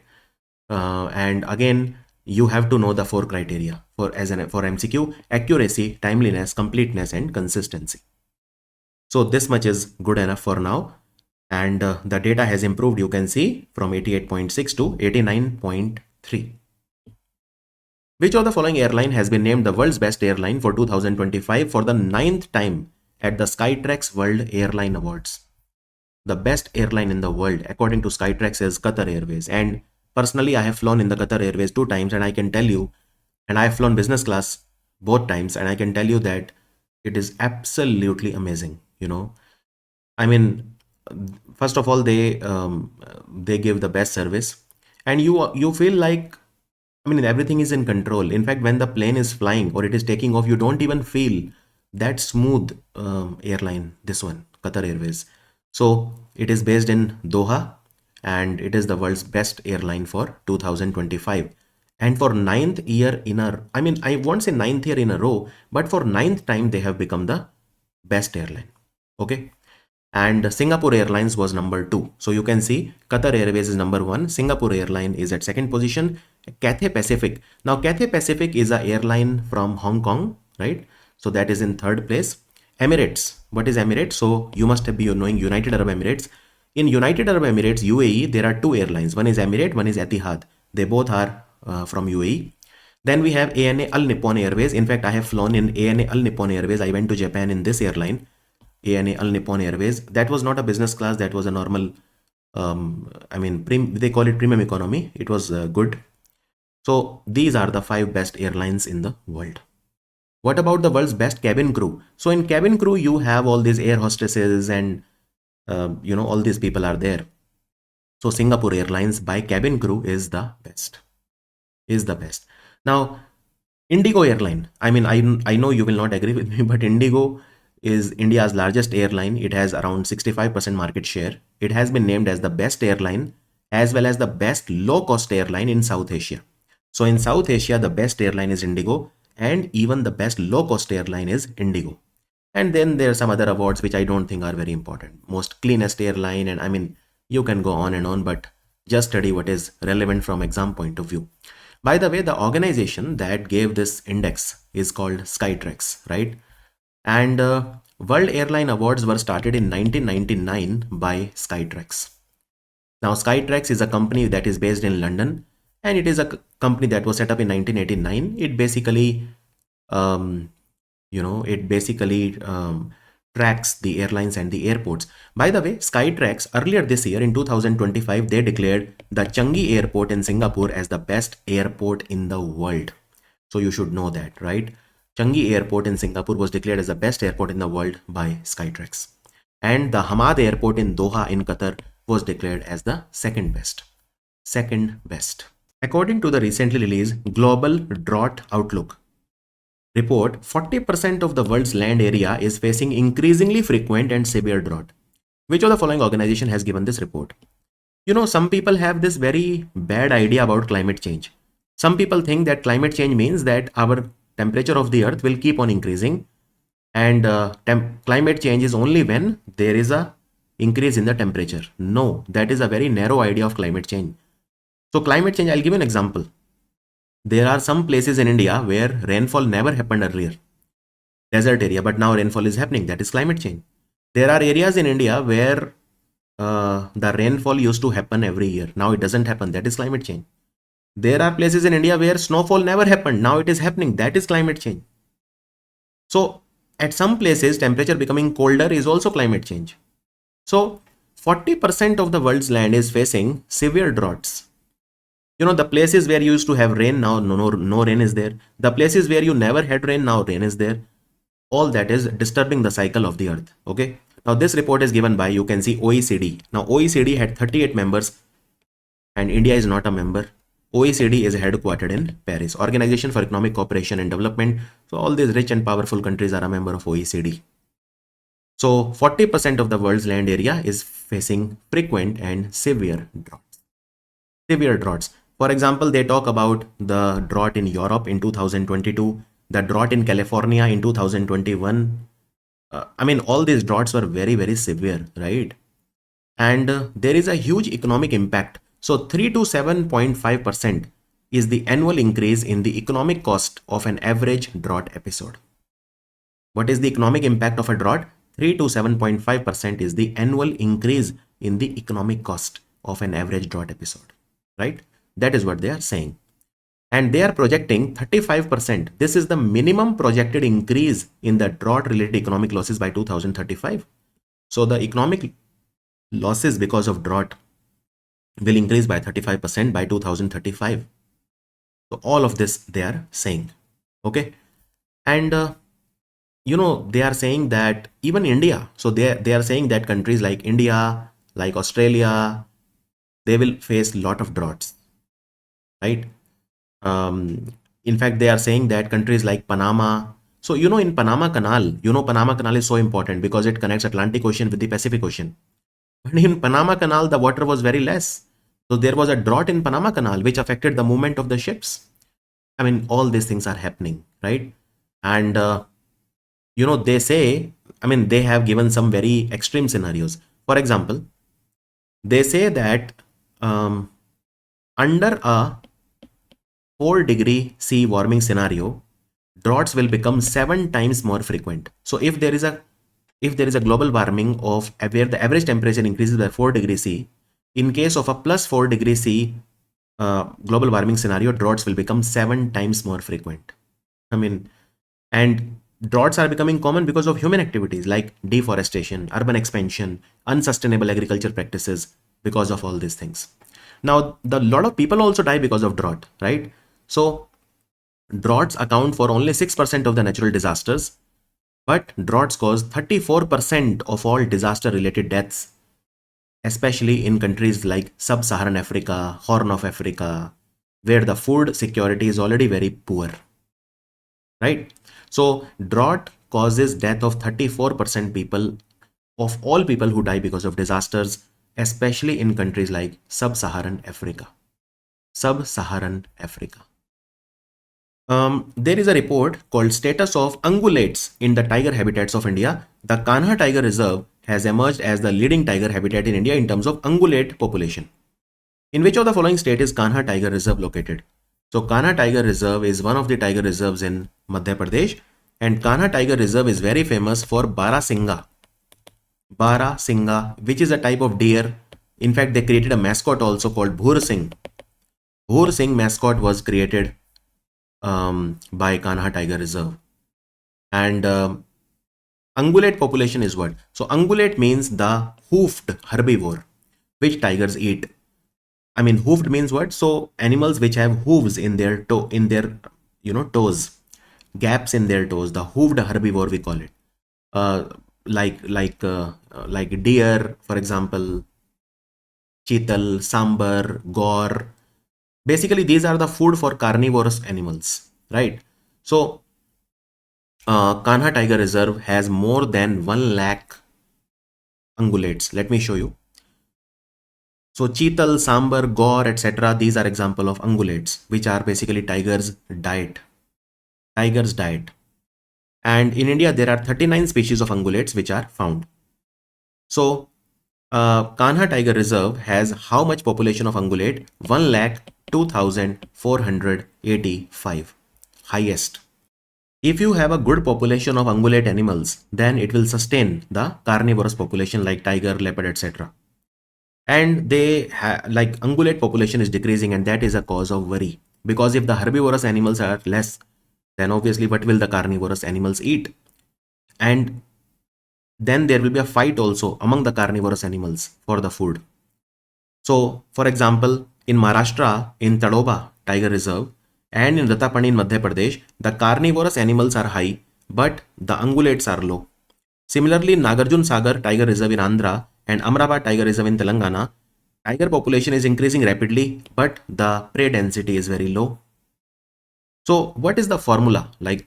So I will tell you what is the formula that is desired. If the prey are 30 or greater than 30 per kilometer square, there should be at least 30 or more than 30 per kilometer square prey that are desired to support 4 tigers per 100 square kilometer. I repeat, in every 100 square kilometer, if there are 4 tigers, then you need the density of 30 or more than 30, minimum 30 every square kilometer. This is the density that is desired. So they talk about different tiger reserves and the challenges that they are facing. For Indian universities, they have secured a position in the top 100 list in the latest Times Higher Education University Impact Ranking. Please note, this is impact ranking. This is different from the normal ranking. This shows how impactful is a particular university. So which of the following university is not among these 4 Indian universities? Well, Anna University, which is in Chennai, is not one of those. And Times Higher Education is based in London. It is an organization that is based in London. So let me show you. Now, if you see, there are 4 Indian universities in top 100 impact rankings. So Amrita Vishwa Vidyapeetham in Tamil Nadu, Lovely Professional University in Punjab, JSS Academy in Karnataka, and Shulini University, which is in Himachal. These are the 4 universities. Amrita Vishwa Vidyapeetham is ranked number 1, but globally it is 41, and the rankings of others also you can appreciate here. So these are the top 4 in India, and these are also among the top 100. Anna University in Tamil Nadu is at 5th position in India, but it is outside the top 100 rank. So this is the list, and this list basically, now let's talk about globally. So globally, the Western Sydney University, which is in Australia, is number 1. And for 4th year in a row, Western Sydney University is number 1 in the impact ranking. Then we have University of Manchester in Britain, in Manchester. Then we have the Kyungpook National University in South Korea. And then at 4th position, we have 2 universities, the Griffith University of Australia and Tasmania University, which is again in Australia. Once again, I repeat, these are not necessarily the best universities, but these are the most impactful universities. That is why they call it the impact rankings. Here, I would also like to tell you that recently Times Higher Education, they recently declared the Tsinghua University in China as the number 1 university in Asia. So this was their Asia's top universities. So China ranked number 1. And among India, IISc Bangalore was number 1 in India and 38th overall in Asia. According to the recently released World Investment Report 2025, which is called International Investment in the Digital Economy, India has been ranked at which of the following position among top global destinations for foreign direct investment in 2024, despite a marginal dip in inflows at $27.6 billion. So if you talk about the foreign direct investment, what is the rank of India? India is still an attractive destination, although not as much as it used to be, but still we are 15th this time. The global slowdown, the protectionism, anti-liberalism mindset these days, all of this is affecting India. And also now the tariff fear. So that is why there is a dip in the FDI. So $27.6 billion. And this is a report that is given by United Nations Trade and Development that is headquartered in Geneva in Switzerland. This is the World Investment Report. World Investment Report. Now, what does this report say? So here you can see, let's see the inflows and the outflows. Now, let's talk about only the inflow. Okay. So here you can see America continues to be the most attractive destination. In 2024, the FDI was a massive $279 billion. Singapore was at second position. Hong Kong, China was at third position. Hong Kong, China means what? Hong Kong is a special administrative region of China. So third is Hong Kong, and it is a Chinese territory. So they have written China here. Then we have China. China received FDI worth $116 billion. And here you can see India is at 15th position.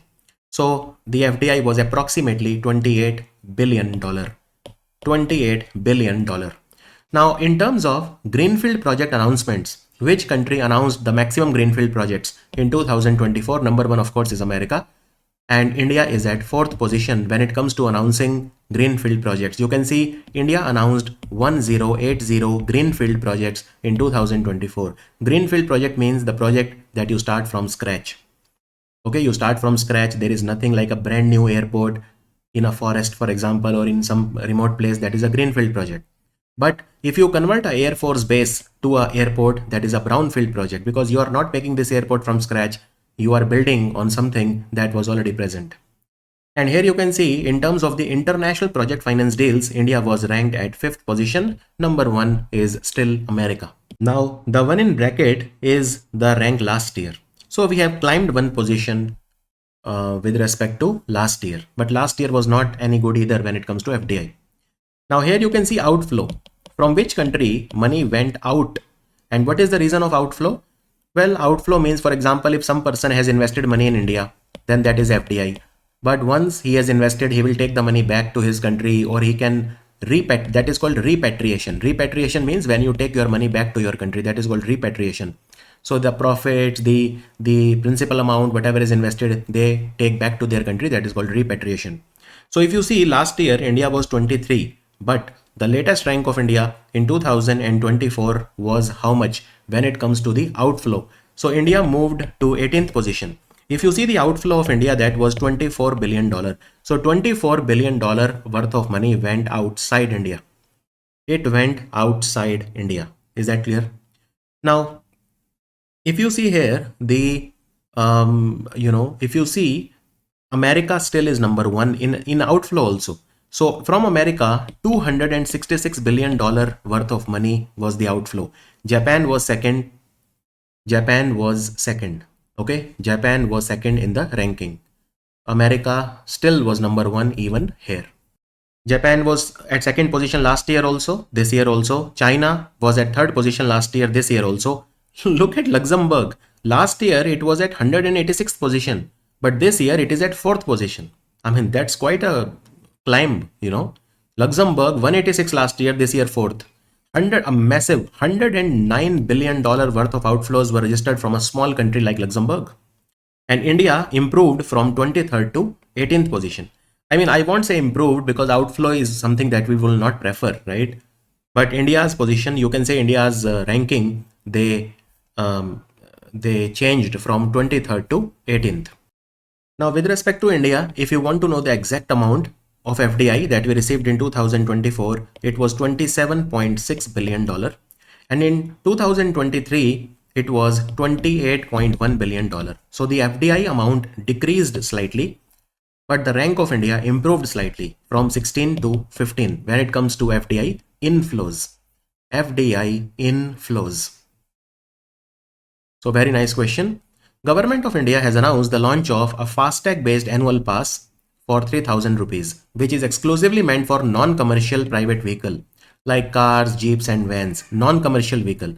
So in commercial vehicle, you have the trucks and buses and all these cargo things, non-commercial private vehicle like your car or a jeep or a van. So under this, once the annual pass completes either how many trips or 1 year from the date of activation, it will automatically revert to a regular FASTag. So the annual pass has been launched for FASTag, and FASTag works on which technology? RFID. We call it radio frequency identification technology. Even the Kavach system in railways works on the same technology, radio frequency identification technology. So this will be issued for 3000 rupees, in which you can do 200 trips or 1 year, whichever is earlier. And it has been made effective from 15th of August 2025. So it is effective from 15th August 2025. And it is only for non-commercial vehicles like cars, jeeps and vans. And FASTag is managed by whom? So FASTag, is a electronic toll collection system. It is managed by NPCI and NHAI, National Payment Corporation of India and National Highway Authority of India. When was FASTag launched in India?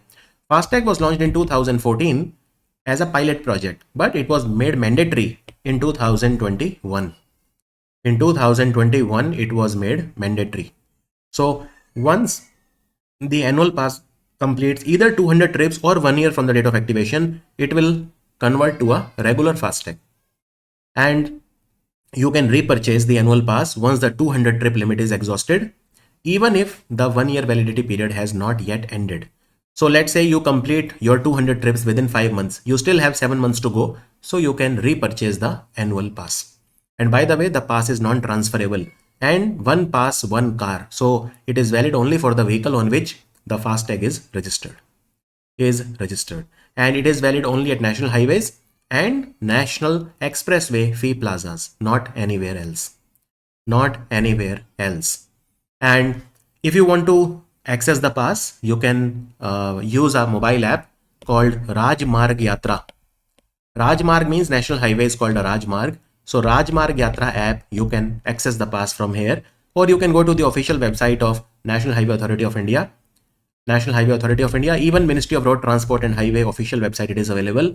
And the process will require FASTag credentials, vehicle registration number and basic verification. So you can access the pass through these places. Indian Council of Medical Research, ICMR, which works under the Ministry of Health and Family Welfare, has launched its first high performance computing facility. So even for medical research, we need high performance computers. And what is the name of this high performance computing facility? It has been installed at National Institute of Virology, which is in Pune. So this high computing facility is designed to enhance genomic research and pandemic preparedness in India. So what is the name that they have given to it? The name is Nakshatra. Nakshatra is the name, right? Nakshatra is the name. And this center in Pune, National Institute of Virology, it was opened in 1952. That time it used to be called Virus Research Center. Then its name was changed to the current name in 1978. And it was launched because of the money donated by Rockefeller Foundation. So Nakshatra facility will enable enhanced storage and it will optimize the pipeline for genomic research. So India will have viral genomic surveillance capacity because of this. And it has been developed as a part of which mission? So this is called PM Abhim. We call it PM Abhim or Pradhan Mantri Ayushman Bharat Health Infrastructure Mission. So this facility has been put here because of this. And it's a high performance computing structure. So this computer will serve 5 ICMR institutes across the country. Now PM Abhim is a centrally sponsored scheme and it is run by the Ministry of Health and Family Welfare It was launched on 25th of October 2021. So it is a roughly 4-year-old scheme. And it started on 25th October 2021, which means it started in 2021-22, that is financial year 22, and it will run till the current financial year, that is financial year 26. Financial year 26. What is the purpose of PM Abhim? It is to set up health and wellness centers. It is to support the infrastructure development of the public health units and set up public health laboratories in all the district, set up critical care hospital blocks, basically upgrade the healthcare infrastructure in India. And Indian Council of Medical Research also works under the Ministry of Health and Family Welfare. Global Livability Index came recently. So which is the most livable city in the world? The best city in the world to live in? Most livable city in the world is Copenhagen, which is the capital of Denmark. And in Copenhagen, we have the FEE. There is an institute called FEE, very famous in Copenhagen, because FEE gives the beaches the blue flag certificate.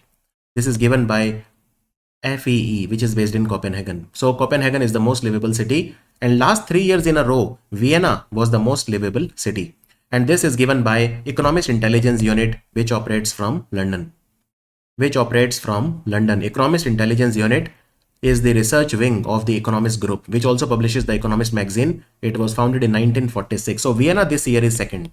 Now here you can see that Copenhagen in Denmark is at first position, and this index is based on 5 parameters: stability, healthcare, environment, education, and infrastructure. Based on these 5 categories, a city is given a score out of 100. The score of Copenhagen is a massive 98. And second position is shared by Vienna and Zurich, although Vienna edges Zurich overall. And if you see the least livable city in the world, it is Damascus. It is ranked last 173. Damascus is the capital of Syria. And Tripoli, capital of Libya, is the second worst city to live in. Dhaka, capital of Bangladesh, is the third worst city to live in. So these are the top and the bottom cities to live in. And you can see there is no Indian city in the top. No Indian city in the top, In fact, if you see Osaka at 7th position, this is the only Asian city in the top 10. It is ranked 7, Osaka. Osaka is beautiful. I have been to Osaka. It's absolutely fascinating city. So Osaka in Japan is the only Asian city in the top 10. So this is the ranking. Now, what is the rank of an Indian city, if any? So if you talk about India, then New Delhi is ranked 120 in the world. It is the 120th most livable city in the world, and Mumbai is ranked 121st. So this is the ranking of any Indian city if you want to know. American Food and Drug Administration, FDA, US FDA, they have approved a drug called lenacapavir, which is sold in the market as Yes2Go. It is a long-acting injectable drug that offers near complete protection against HIV virus with just 2 doses a year. It is developed by which company? It is developed by a company called Gilead Sciences. Gilead Sciences is the name of the company. Now look, this is an American biopharmaceutical company which is based in California. It is an American company. So this medicine is taken as injection 2 times a year, and it is helpful for the prevention of HIV. Right?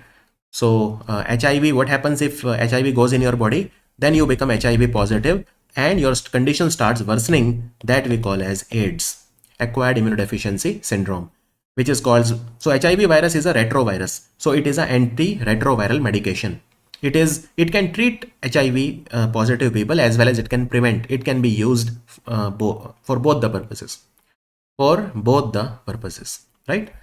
So it is better to take it pre-exposure. If you are living with a person who is HIV positive, or if you have sex with unknown people, it is always better to use this drug according to US FDA. Now, so far it is not available in India, but maybe in future it can be made available in India. And that reminds me that recently there is a Japanese company called Takeda, which has launched a vaccine for dengue called Qdenga in collaboration with a Hyderabad-based pharmaceutical company called Biological E. So Qdenga will be made available in India very soon.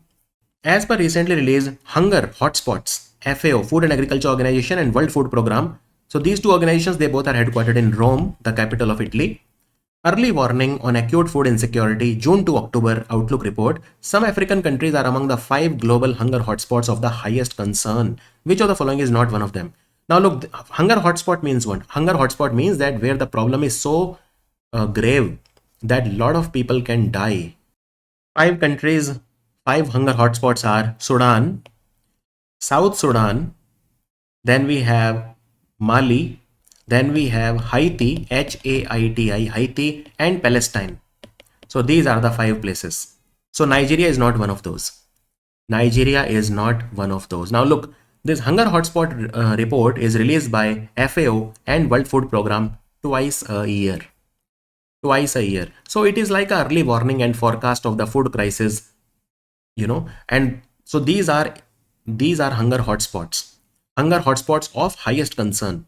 So there are 3 types of places. Hotspot, where there is a food problem, acute food insecurity is there. Then we have hotspots of very high concern, which means this is still worse than this. And then we have the hotspots of highest concern. Now the one that I told you are the hotspots of highest concern, where it can be catastrophic. If we don't act immediately, then lot of people can die. Lot of people, like millions of people can die, So to give you some data, for example, in Sudan, there was a famine, there was a drought in 2024. And in South Sudan, for example, 57% of the population is facing acute food shortage. Again, in Mali, because of the civil war and all these problems, again, there is a problem. In Palestine, more than 2 million people, they are facing problem of food, but 5 lakh of these 2 million, 1/4 are facing acute food shortage. And in Haiti, because of gang violence, Haiti is one of the most dangerous countries in the world. So again, this problem is there. This problem is there. Yes, in Nigeria also the problems are there, but it is not hotspot of highest concern. UPSC has launched an initiative to connect verified employers with talented non-recommended candidates who cleared all the stages of exam. What is the name of this initiative? Now let's say I clear the UPSC prelim exam, then I clear the mains exam, but somehow I am not able to clear the interview. But it still shows that I have some level, so I can be employed. I am an employable person. And therefore, there is a Pratibha Setu portal which has been launched by UPSC. And UPSC works under the Ministry of Personnel, Pension and Public Grievances. So this portal is called Pratibha Setu. The job givers, just like Naukri.com, job seeking people and job giving people will be on one platform, and they will be connected here. So that is Pratibha Setu. What is the full form of Pratibha?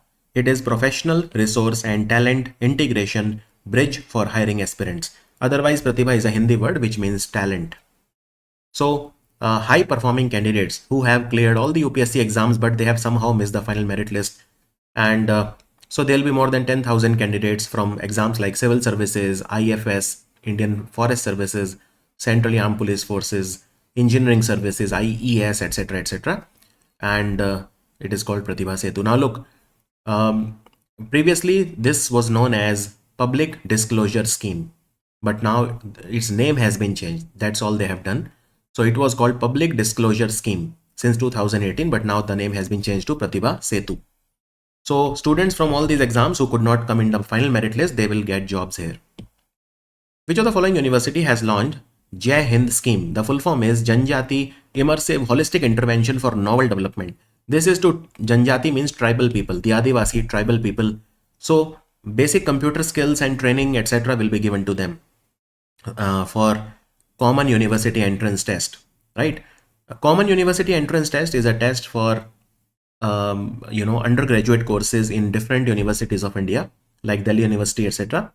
So scheduled tribes will get coaching of CUET free of cost, especially those scheduled tribes who are living in far off remote areas. The answer is Delhi University. So Delhi University will give them basic computer skills and training for higher education, including the CUET coaching, etc. And CUET is conducted by National Testing Agency. National Testing Agency. So this is called Jai Hind scheme.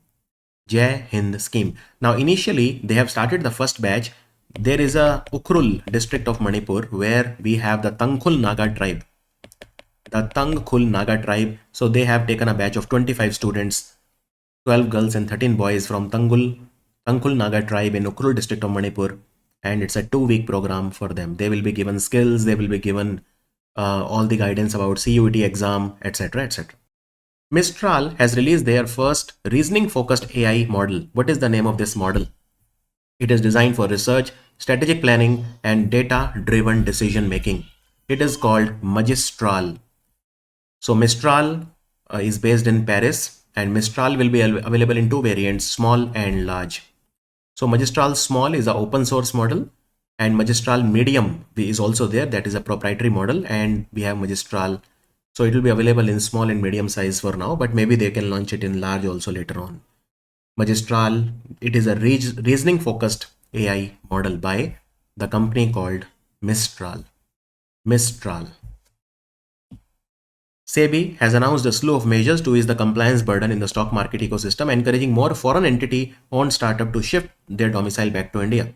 This practice of shifting of startups in India is known as what? It is called reverse flipping. The answer is option D. A very nice question.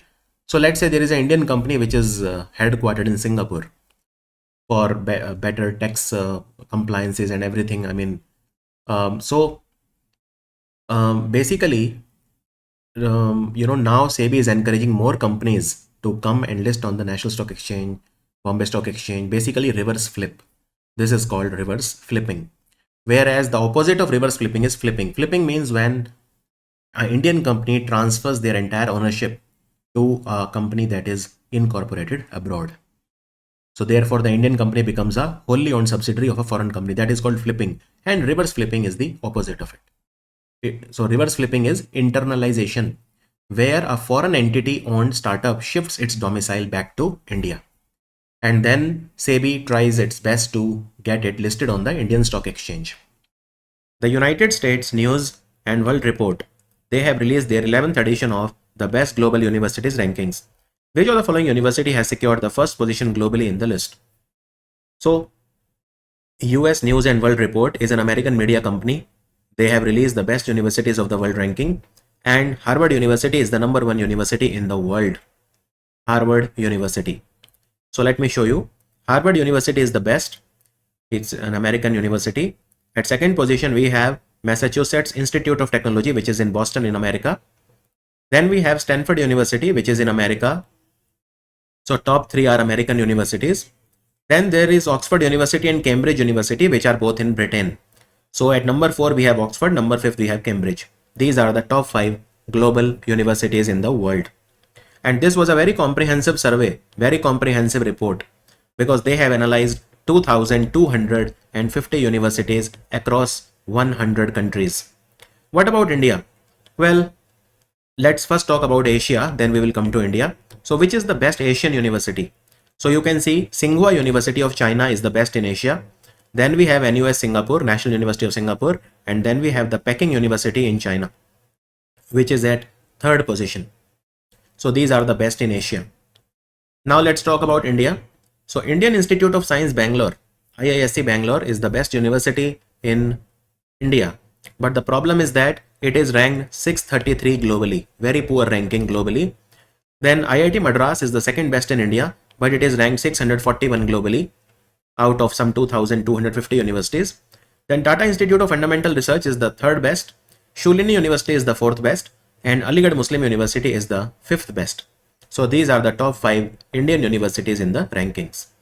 And out of the total universities that they ranked, around more than 2,000, China has the maximum universities in the list with 397. Then America has second at 280 universities, and then we have India, 118 universities. So this is a list that was given by the American media organization US News and World Report. US News and World Report. Now, to be honest, it's not a very important question. You should rather know what is happening in India. For example, the Ministry of Education, recently they have given out 2 things. What is that?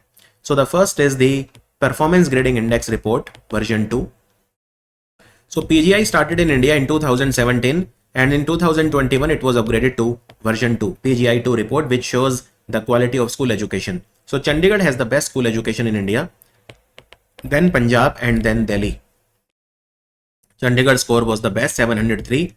Punjab was 631 and Delhi was around 623. And the worst schools in India are in Meghalaya. Meghalaya score was very low. It was 417.9 out of 1000, right? And in which category Chandigarh belongs? Well, in the four categories, top categories, Daksh, Utkarsh, Ati Uttam and Uttam, there is not a single state or union territory. So Chandigarh directly belongs in the category which is called Pracheshtha 1. And Punjab and Delhi, they belong to Pracheshtha 3. Pracheshtha 3. Now let's talk about another thing that was released by the Ministry of Education. So there is, you know that there is a something called Ullas scheme. Now Bharat Saksharta Karyakram, in English you call it New India Literacy Program. So in that, Tamil Nadu scored 100% result. In what? So there is a 150 marks test which is called FLNAT, Foundational Literacy and Numeracy Assessment Test, FLNAT, and 50 marks is reading, 50 marks is writing, 50 marks is numeracy. So total 150 marks. Tamil Nadu 100% success rate. Then Delhi was second, 99.3%, and Tripura was third, 98.1%.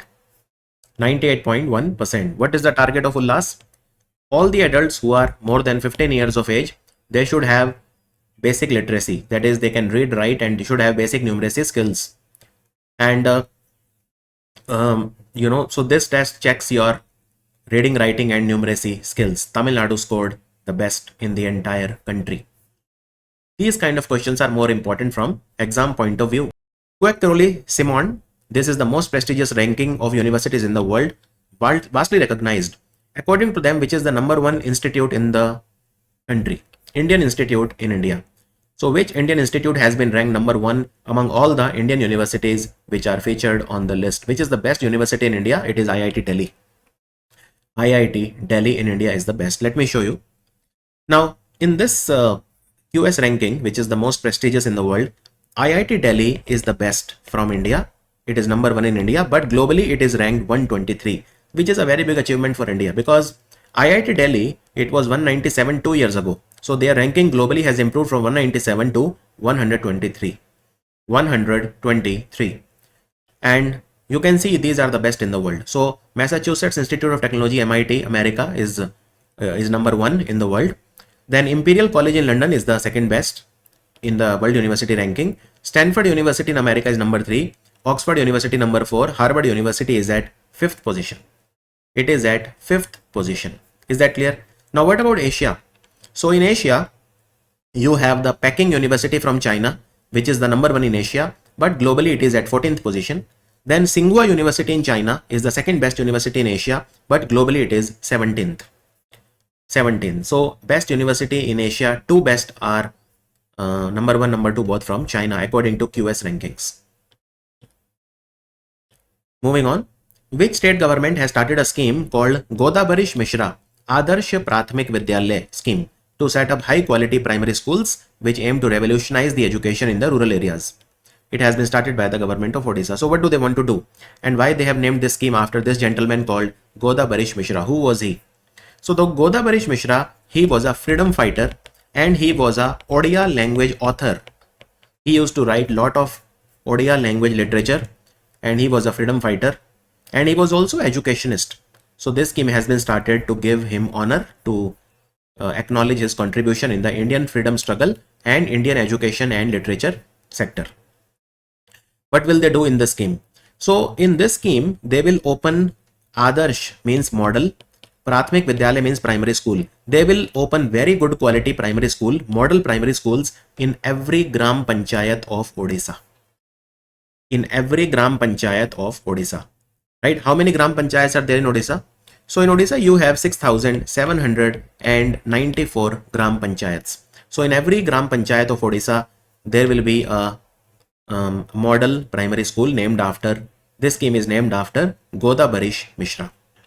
And this scheme has been started retrospectively from financial year 25. It will continue all the way till financial year 29. And how much money government of Odisha is going to spend in constructing these around 6,000 schools?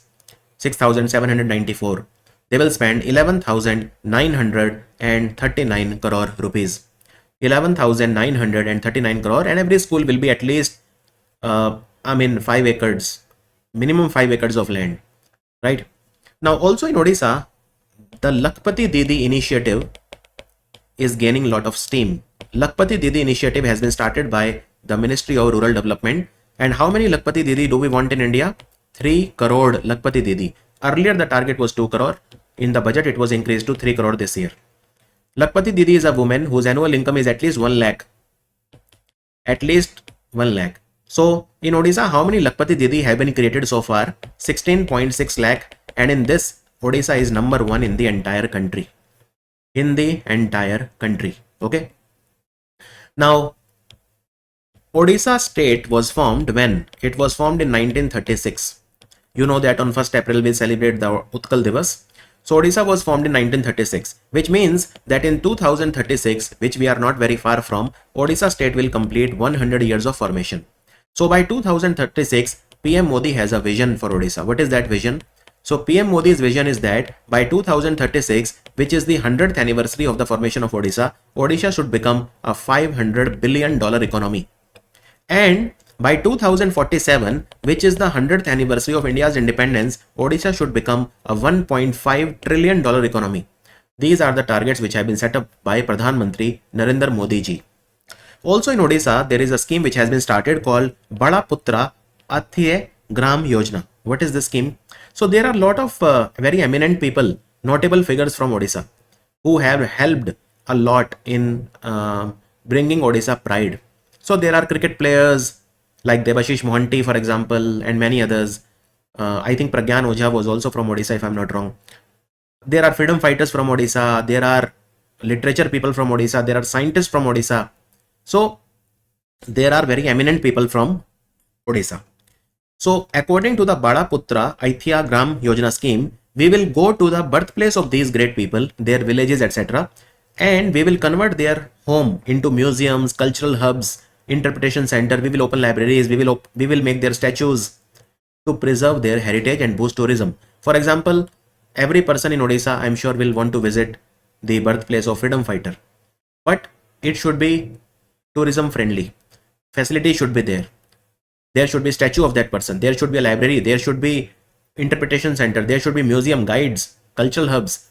So all of those will be made. So this is a scheme called Bada Putra Aithya Gram Yojana.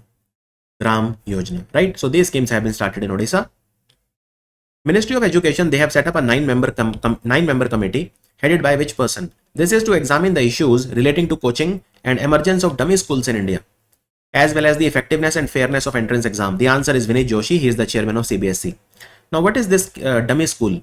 See, basically, there are a lot of issues with respect to coaching centers in India and also dummy school. So, dummy school is a school where children do not go. They just take admission, but they don't go and they focus on their coaching. You know, for example, in NEET, which takes place after 12th class for examination into MBBS and becoming doctor, you don't need to go to to the school for 11th and 12th class. You simply submit your document, take admission, and you just focus on your NEET exam. You attend these Akash Institute or any good coaching. That is what students do. So these are dummy schools in which students, they don't actually go. They go maybe once a year for giving exam. That's all. So we have to see all these things. We have to address these things which are running in our society. So for that, there is a committee which has been set up by the Ministry of Education. It is the Vinay Joshi committee. There is a national time release study which has been released recently. National time release study. So the average release time declined between 2023 and 2025 across the seaport, air cargo complexes and integrated checkpost. This study has been done by whom? This time release study, it is a performance measurement tool developed by whom? So it is by CBIC, Central Board of Indirect Tax and Custom. You can call it our GST department. You can call it our GST department. Now look, National Time Release Study was first done in 2019. And it is done at 15 different places in India. Some are the ports, some are the inland container depot, some are integrated checkpost, all of these. So let me tell you how it works. Now look here. What is the release time? For example, so it can be for import, it can be for export. First, let's talk about import. Let's say there is any port in India. Okay, let's say there is any port in India. Let's say Kochi port. So in Kochi port, what will happen? Let's say this is the Kochi port. So a ship will come and then it will dock, which means it will stay there for a while, because in that time the cargo, the logistics will be handled. So there will be containers which will be which will be loaded on the ship, or some containers can be taken out from the ship. All this logistical handling will be there, and then the ship will depart. So what is this time which it has taken? If it is very high, it shows that the port is not efficient. But if the time is very less, which means that logistics efficiency is very good, right? So if you see, if you compare, now this dark color, this black color is the latest data. So let's see for seaports. So which seaports did the study on? Like the Mundra port, Nhava Sheva, Kolkata port, Chennai port, Kochi port was added this time. So then we have the ICD. What is ICD? ICD means Inland Container Depot, like Tughlakabad, Ludhiana, Whitefield, Gadi Harsaru in Haryana and all that. Then we have LCS. Here we have ACC, Air Cargo Complexes like Ahmedabad, Bangalore, Chennai, Delhi, Hyderabad and Mumbai. And then you have the integrated checkpost like Petra, Pol and Raxol, which will connect two countries. Raxol, for example, is in Bihar. It is at a border with Nepal. So what is the release time? Has it improved? Yes, it has improved for 3 out of 4. So if you see for seaport, earlier it used to take, and I'm comparing between 2023 and 2025. So from 85 hours, it has decreased to 79 hours, which is a good thing. Then for ICD, Inland Container Depot, it has increased from 71 to 83, which is not a good thing. So ICDs need to improve. Then air cargo complexes like Ahmedabad, like air cargo, like Bangalore, Chennai. I mean, it has decreased from 44 hours to 39 hours. And then for this integrated checkpost, it has reduced significantly by 18 hours. From 31 hours, it has improved to 13 hours. This is the average release time for imports. Now, based on this data, they have given which are the top performing ports in India. So if I talk about the seaport, it is the Mundra port. If you talk about the ICD, which is the Inland Container Depot, then Tughlakabad depot has the least average release time. ACC Air Cargo Complex Ahmedabad is the best, and ICP Integrated Checkpost Raxol is the best. Similarly, they also gave data about export. But first, what is the guideline by the government of India? So these guidelines are called NTFAP 3. NTFAP 3 guideline. And what do these guidelines say? So these guidelines basically they tell about what should be the ideal time. Okay. What is NTFAP? National Trade Facilitation Action Plan 3. So for example, for seaport, ACC and ICP, the target is for seaport, it should be less than 24 hours, the average release time as per the target of NTFAP. For ICD, target should be again less than 24 hours, ICP also less than 24 hours, and for air cargo complexes, it should be less than 12 hours. This is for the import. Now, what about for the export? Well, for the export, for seaports, ICD and LCP, it should be less than 48 hours. And for ACC, it should be less than 24 hours for export. What is this LCS? Land Custom Station. And then they see how many seaports are meeting this guideline, how many ICD, LCP, they are meeting the NFTP guidelines, NTFAP guidelines. So this study was done by the CBIC and it was released by Nirmala Sitharaman. It helps us in improving our efficiency of different types of ports in India. Recently, which organization has launched a web portal which is called Gender Budgeting Knowledge Hub, which will equip the stakeholders with evidence-based tools to better integrate gender perspectives into planning and budgeting. See, the concept of gender budgeting is becoming very global now. Every country is doing gender budgeting. What is gender budgeting? Let's say I want to talk about education. So one thing is my education budget for this year is 20,000 crore. But I know that in India, girl enrollment ratio in the schools is less. So can I say out of my 20,000 crore education budget, 12,000 crore will be for the girls and 8,000 crore will be for the boys. So by doing so, what I have done, I have given more budget for the girls because they are in a more precarious situation in India. This is called gender budgeting. And the concept of gender budgeting is gaining steam now. In fact, in India, the first gender budgeting was done in the budget of 2005-2006. This was the first time in India gender budgeting was done. 2005-2006 budget. Now there is a gender budgeting knowledge hub which has been launched. This is a web portal launched by Ministry of Women Child Development. Ministry of Women Child Development. So this knowledge hub will be like a centralized digital repository of all the information related to the gender budgeting process, like policy briefs, best practices, gender data, everything will be here, whatever you need. So it will be used by the state governments and central governments to plan their gender budget. And in the budget of this year, so in the budget of 2025-26, that was launched by the government on, I believe, 1st of March by Nirmala Sitharaman, that was launched the budget. What how much money was allocated for the gender budget? 4.49 lakh crore. And this amount has increased significantly in the last few years. So gender budgeting is gaining steam, not just in the entire world, but also now in India. Which ministry? They collaborated with MyGov platform. They have launched the Badalta Bharat Mera Anubhav campaign, inviting the citizens to share creative reflections on India's transformation. Now, the current government has completed 11 years in power, and there are a lot of changes in India, which you see around you for the good, for positive changes I'm talking about. So you have to, there are 5 different types of competition which have been launched, and all the competitions that the government launches is always on the MyGov platform. So this is a competition by Ministry of Information and Broadcasting, and you have to use MyGov platform. Now, MyGov platform in India was launched in 2014, so that the government of India, they can better connect with the citizens of India.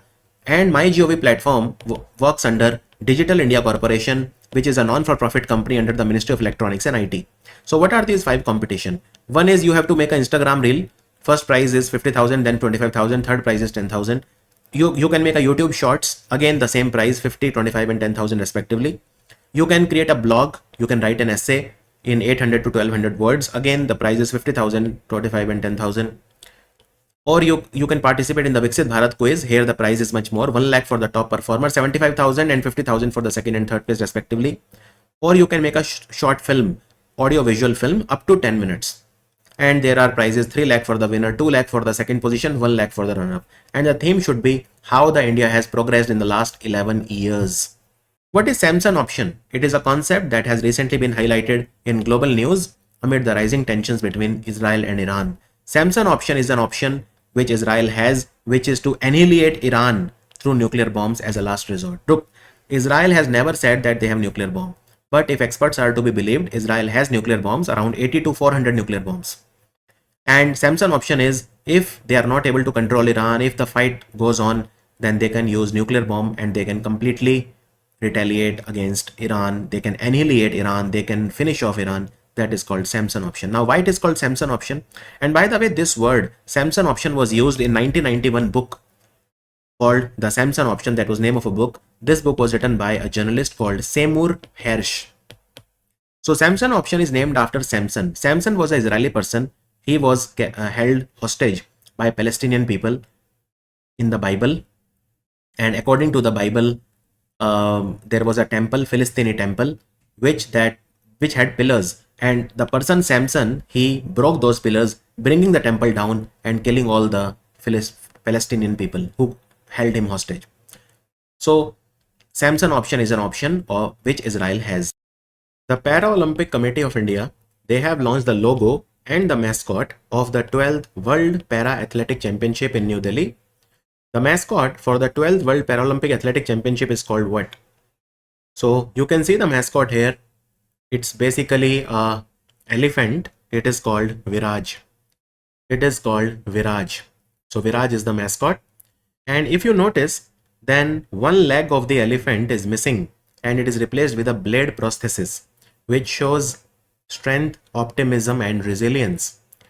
And of course, it shows that the elephant is differently abled. So this is the mascot.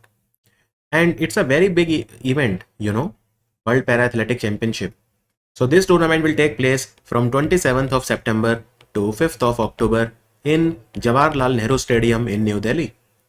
And there will be total 186 medal events. 101 for men, 84 for women, and 1 for mixed. Now this is only the fourth time that a Asian country is hosting it. So Doha hosted it, Qatar in 2015, Dubai 2019 in UAE, and Kobe city in Japan hosted it last year. So mascot is Viraj, which is a young elephant. Also, Kangana Ranaut, who is a member of parliament from the Lok Sabha, from the BJP, she is the brand ambassador for the World Para Athletic Championship. And you know that Kangana Ranaut has won 4 national awards in her glorious career. Now, let me also tell you that there is a International Paralympic Committee which organizes this event. So this event is organized by the World Para Athletic Championship is organized by the International Paralympic Committee. And International Paralympic Committee is headquartered in the city of Bonn, which is a city in Germany. You know that International Paralympic Committee, it was set up in 1989 and it's a non-for-profit organization. And the Paralympic Committee of India, it is headquartered in New Delhi. It was set up in 1994. Now talking of para games, this time we also had the first time our local games, that is the Khelo India Para Games. Khelo India Para Games happened this year and it was only the second time that this tournament was organized. It was organized in New Delhi in the month of March. And Haryana finished number 1 in the medal tally in the Para Games. According to the recently released Oil 2025 report by International Energy Agency, which is headquartered in Paris, the global oil demand is forecast to increase by how much? Between 2024 and 2030, reaching a plateau of around 105 million barrel per day by the end of the decade. So the international oil demand will increase by 2.5 million barrel per day between 2024 and 2030. It shows that the global oil demand is going to increase significantly. And what about the global oil supply? Will the oil supply be also increasing? Yes. So the global oil supply will also increase. Why? Because the countries like America, they are now extracting a lot of oil. Countries like Saudi Arabia, they will also increase their production. So the oil supply is also going to increase. But first, let's talk about the demand. Now look here, oil demand. And oil demand in 2019, if you see, it was approximately 102 million barrel per day, right? And if you notice it during COVID, of course, the oil demand decreased significantly. And then it has been increasing and it will keep on increasing since 2000 till 2030. Okay. And it will increase at what pace? So global oil demand will increase at 2.5 million barrel per day. Here also you can appreciate it. This is the line for 2.5. So 2.5 million barrel per day is going to be the increase between 2024 and 2030. Now a very important question. What about India's oil demand? Now look, India's oil demand among all the major countries is going to increase the largest because India is a developing country and its GDP will increase at a very high pace. India will grow at least 6%. This is the bare minimum. It will increase till 2030 every year. So India's oil demand will increase at 1 million barrel per day. 1 million barrel per day according to International Energy Agency. Now let's talk about the supply. We have talked about the oil demand. What about the supply? Supply will increase by 5 million barrel per day. At least 5 million barrel per day. It will reach 114.7 million barrel per day by 2030. Why? Because of countries like Saudi Arabia and US which have increased their supply. So the demand increase will be 2.5 million barrel per day and supply increase will be much more. And India's oil demand will be 1 million barrel per day. 1 million barrel per day, right? Now, which are the countries which produce oil?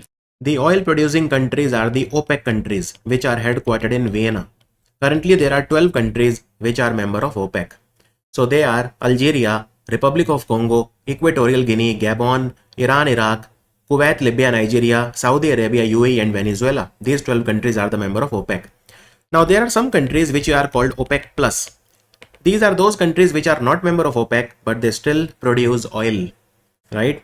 Like Azerbaijan, like Bahrain, Brunei, Brazil, Kazakhstan, Malaysia, Mexico, Oman, Russia, South Sudan and Sudan. So these, if you include these, it becomes OPEC plus. So the OPEC countries, they are the most important one when it comes to the supply of the oil. Supply of the oil. And then there are some other data also that were given in this report. So for example, the biofuel supply, the ethanol supply, for example. So let's talk about ethanol. Let's talk about biodiesel.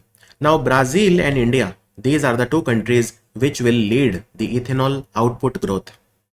So if you talk about Brazil, it will add 140 kilo barrel per day, and India is going to add 100 kilo barrel per day.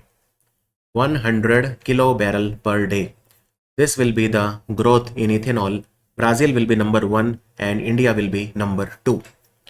So such data was also given in this report.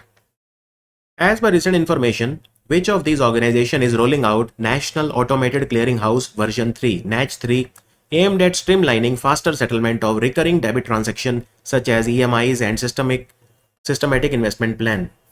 NACH 3. What is NACH? First of all, you need to understand that. The answer is NPCI, National Payment Corporation of India. So basically, let's say if there is a organization, so you have a company in which 2000 people work. Now these 2000 people, they need to be paid salary on the first of every month. Now if this becomes automatic, it will reduce lot of hassle. Otherwise you have to open the account of every person, you have to send the money, you have to do 1000 2000 RTGS or NEFT. I mean, that will be one of hell of a job, right? So recurring transaction, for example, if you have to pay EMI to Netflix, I mean, if you have to make a recurring payment to Netflix, if you have to pay EMI for your car or anything on a particular date, let's say 7th of every month, you can make it automatic, right? So all of these recurring payment, EMIs, SIP, if you have a mutual fund where you need to pay certain money on every date, where you have to contribute some money every date. So all of that is enabled by NACH system. So now NACH version 3 is coming. It is better, faster, and it is a product of NPCI, National Automated Clearing House. So NACH is a centralized system, by the way, that helps the banks handle recurring transactions like salary, government subsidy, loan repayment, subscription charges, etc., etc. So what is the advantage of NACH 3? It is upgraded, it is faster, quicker settlement, improved dashboard, more cyber secure, more encryption for better data protection. All of these things are a part of it. Now, first time NACH was introduced was in 2013. 2013. So now we will have in July 2025 the NACH version 3. NACH version 3. And this company NPCI, when it started 2008, and it is headquartered in Mumbai. It is headquartered in Mumbai. As per recent information, the Indian Navy is commissioning their stealth multi-role frigate called INS Tamal, where it has been built. So Tamal basically is an upgrade over the Talwar class. INS Talwar, INS Teg. There is Talwar class, there is Teg class. So Tamal is the second ship of the Tushil class of ship. The first was called INS Tushil. So this is called Tushil class because the first ship in every category gives the category the name. So the first ship was INS Tushil and second is INS Tamal. Both are made by Yantar shipyard. Now Yantar shipyard is where? It is in a Russian territory called Kaliningrad. So you have Kaliningrad in Russia, where at Yantar shipyard, Tamal and Tushil were made. This is a deal, $2.5 billion deal that we signed with Russia, where 4 ships will be made, which will be called Tushil class. So 2 of these will be made in Russia. So Tamal and Tushil, they were made in Russia, and the remaining 2 will be built at the Goa shipyard in India. And technology will be given by Russia to Goa shipyard. Now the 2 that will be built by Goa shipyard, they will be known as Triput class. Triput class. Understood? So 4 ships agreement we signed with Russia with deal worth $2.5 billion. So 2 made in Russia, 2 made in India. 2 made in Russia will be, first was INS Tushil, second was INS Tamal, and the 2 which will be built in Goa, they will be known as Triput class, because the first one will be INS Triput and the second one will be also be named something, but they will be built in India by Goa shipyard. And 26% content in the ship is Indian. So 26% is the indigenization in the ships.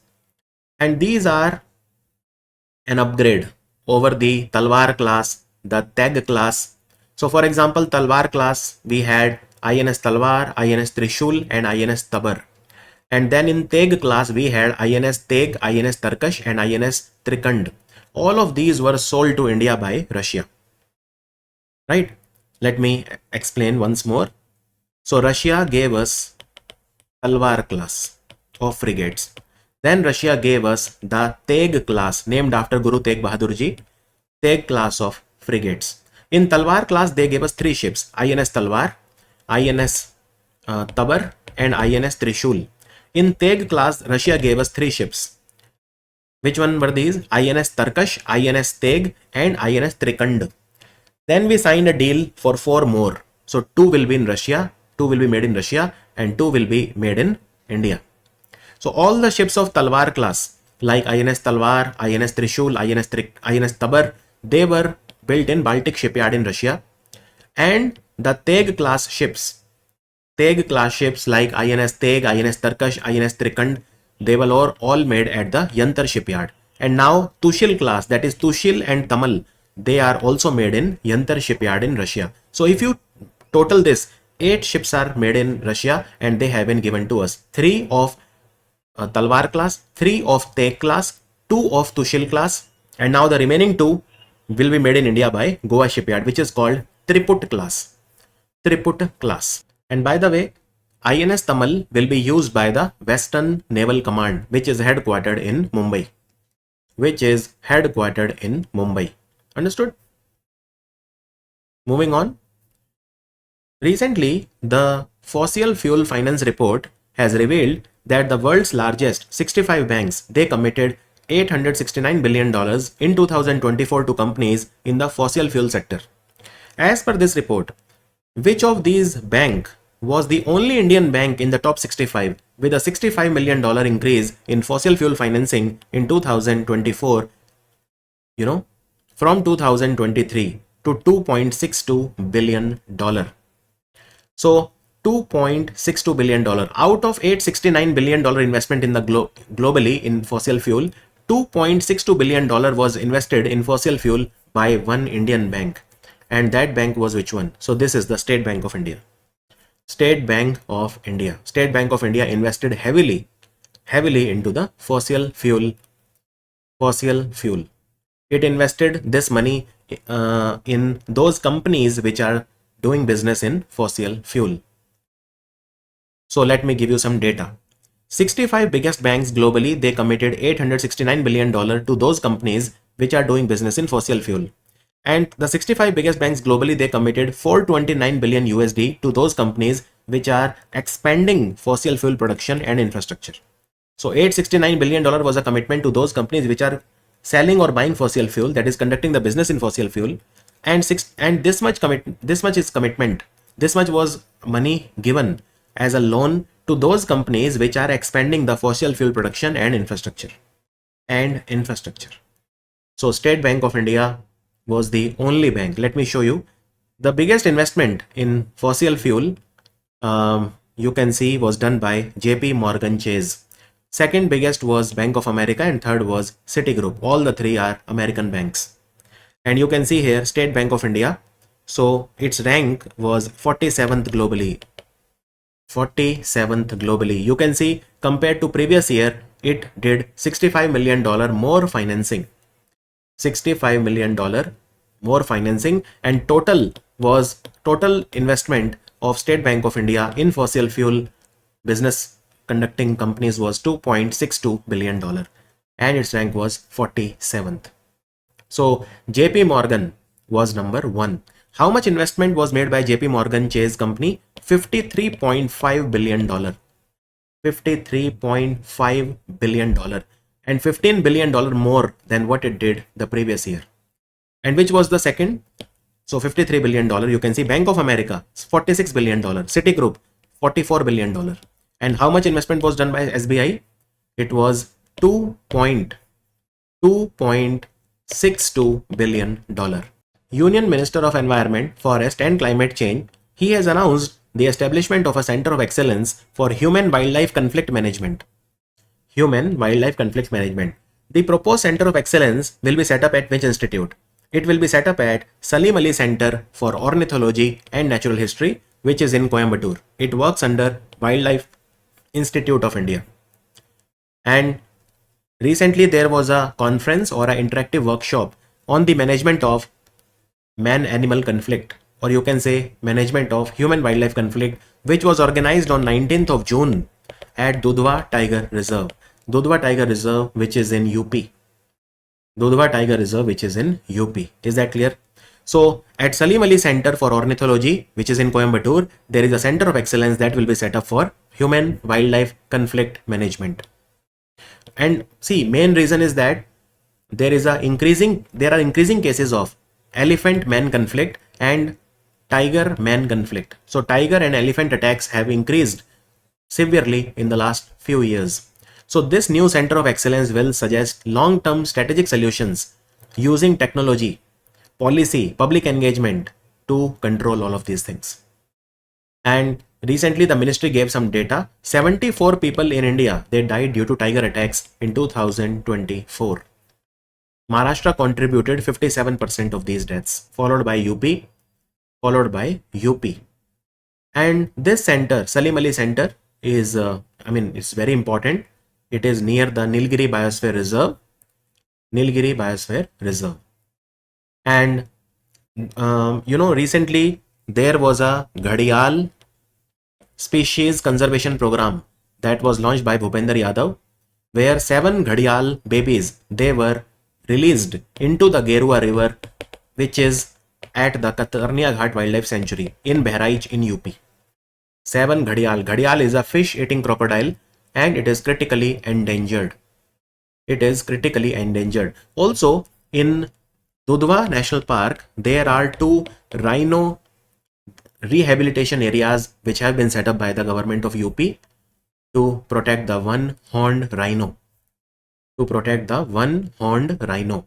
Is that clear? Also, Bhupender Yadav, the Environment Minister, he will become the President of International Big Cat Alliance. The International Big Cat Alliance, Bhupender Yadav will become the President of this important organization, International Big Cat Alliance. And SP Yadav, an Indian again, he will become the Director General of International Big Cat Alliance. The headquarters of IBCA will be in New Delhi.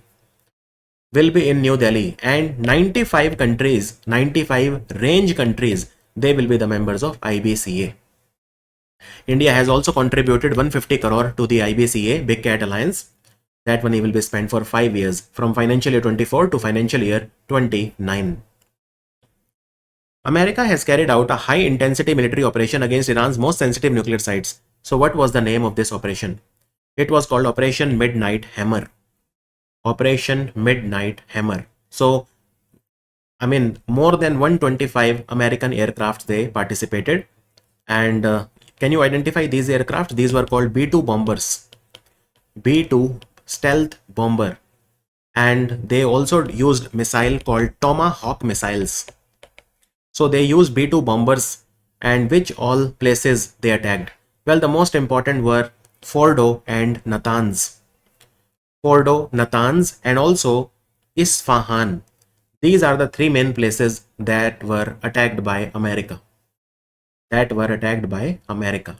Understood? Operation Midnight Hammer. Now, all of these three places, Fordo, Natanz, and Isfahan, they are believed to be the nuclear enrichment places in Iran, where they do nuclear enrichment. It is believed that they do nuclear enrichment. And who makes these B-2 bombers? It is a company called Northrop Grumman. Northrop Grumman is a company, American company, which is one of the biggest defense manufacturers in the world. And these Tomahawk missiles, they are intermediate range cruise missile. So they have a range of around 800 to 1500 miles. And these are currently manufactured by a company called Raytheon. Originally, Tomahawk missiles were produced by General Dynamics, but now they are manufactured by American company Raytheon. Also, Israel, they have an option of attacking Iran with nuclear weapon. This is called Samson option. Samson option. As per the latest data released by which organization, gold has surpassed the euro to become the second most significant reserve asset after US dollar. After the US dollar, gold is the most significant reserve asset. It is told by European Central Bank, which is headquartered in Germany in the city of Frankfurt. So gold, if you see some data here, gold now forms 20% of the global reserves. Right? At the end of 2024, gold made 20%. Euro was 16%. Of course, dollar is still the most prominent, 46%. You can see 46% is US dollar. Then euro. So euro is now 16%. Gold in green color is 20%, and 18% is made up of other currencies. Remaining 18% is made of other currencies. It is made up of other currencies. And the central banks of many countries, they are purchasing a lot of gold. So if you see here, the gold purchased by the central bank is in blue color.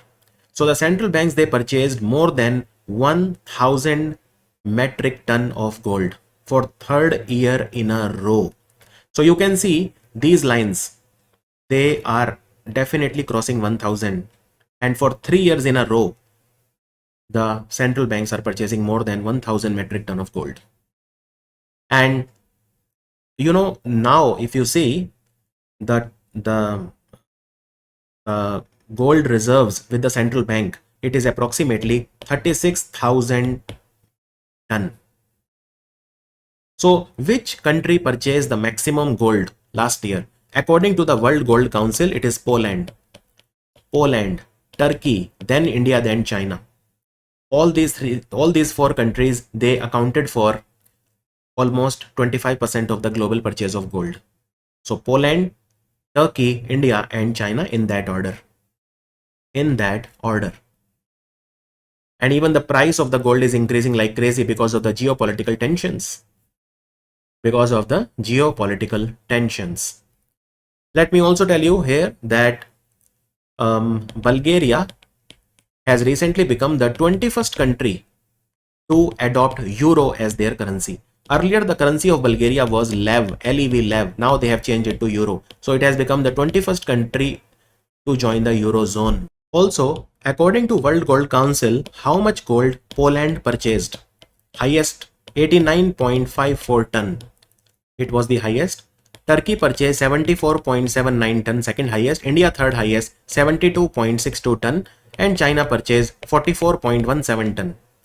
These are the top 4 countries that purchase the maximum gold. Chief Minister of Uttarakhand has announced India's first ever yoga policy on the occasion of International Yoga Day. International Yoga Day main event happened in Visakhapatnam. International Yoga Day, the theme was Yoga for One Earth, One Health. Under this policy, the establishment of yoga and meditation centers will be eligible for subsidies of up to how much?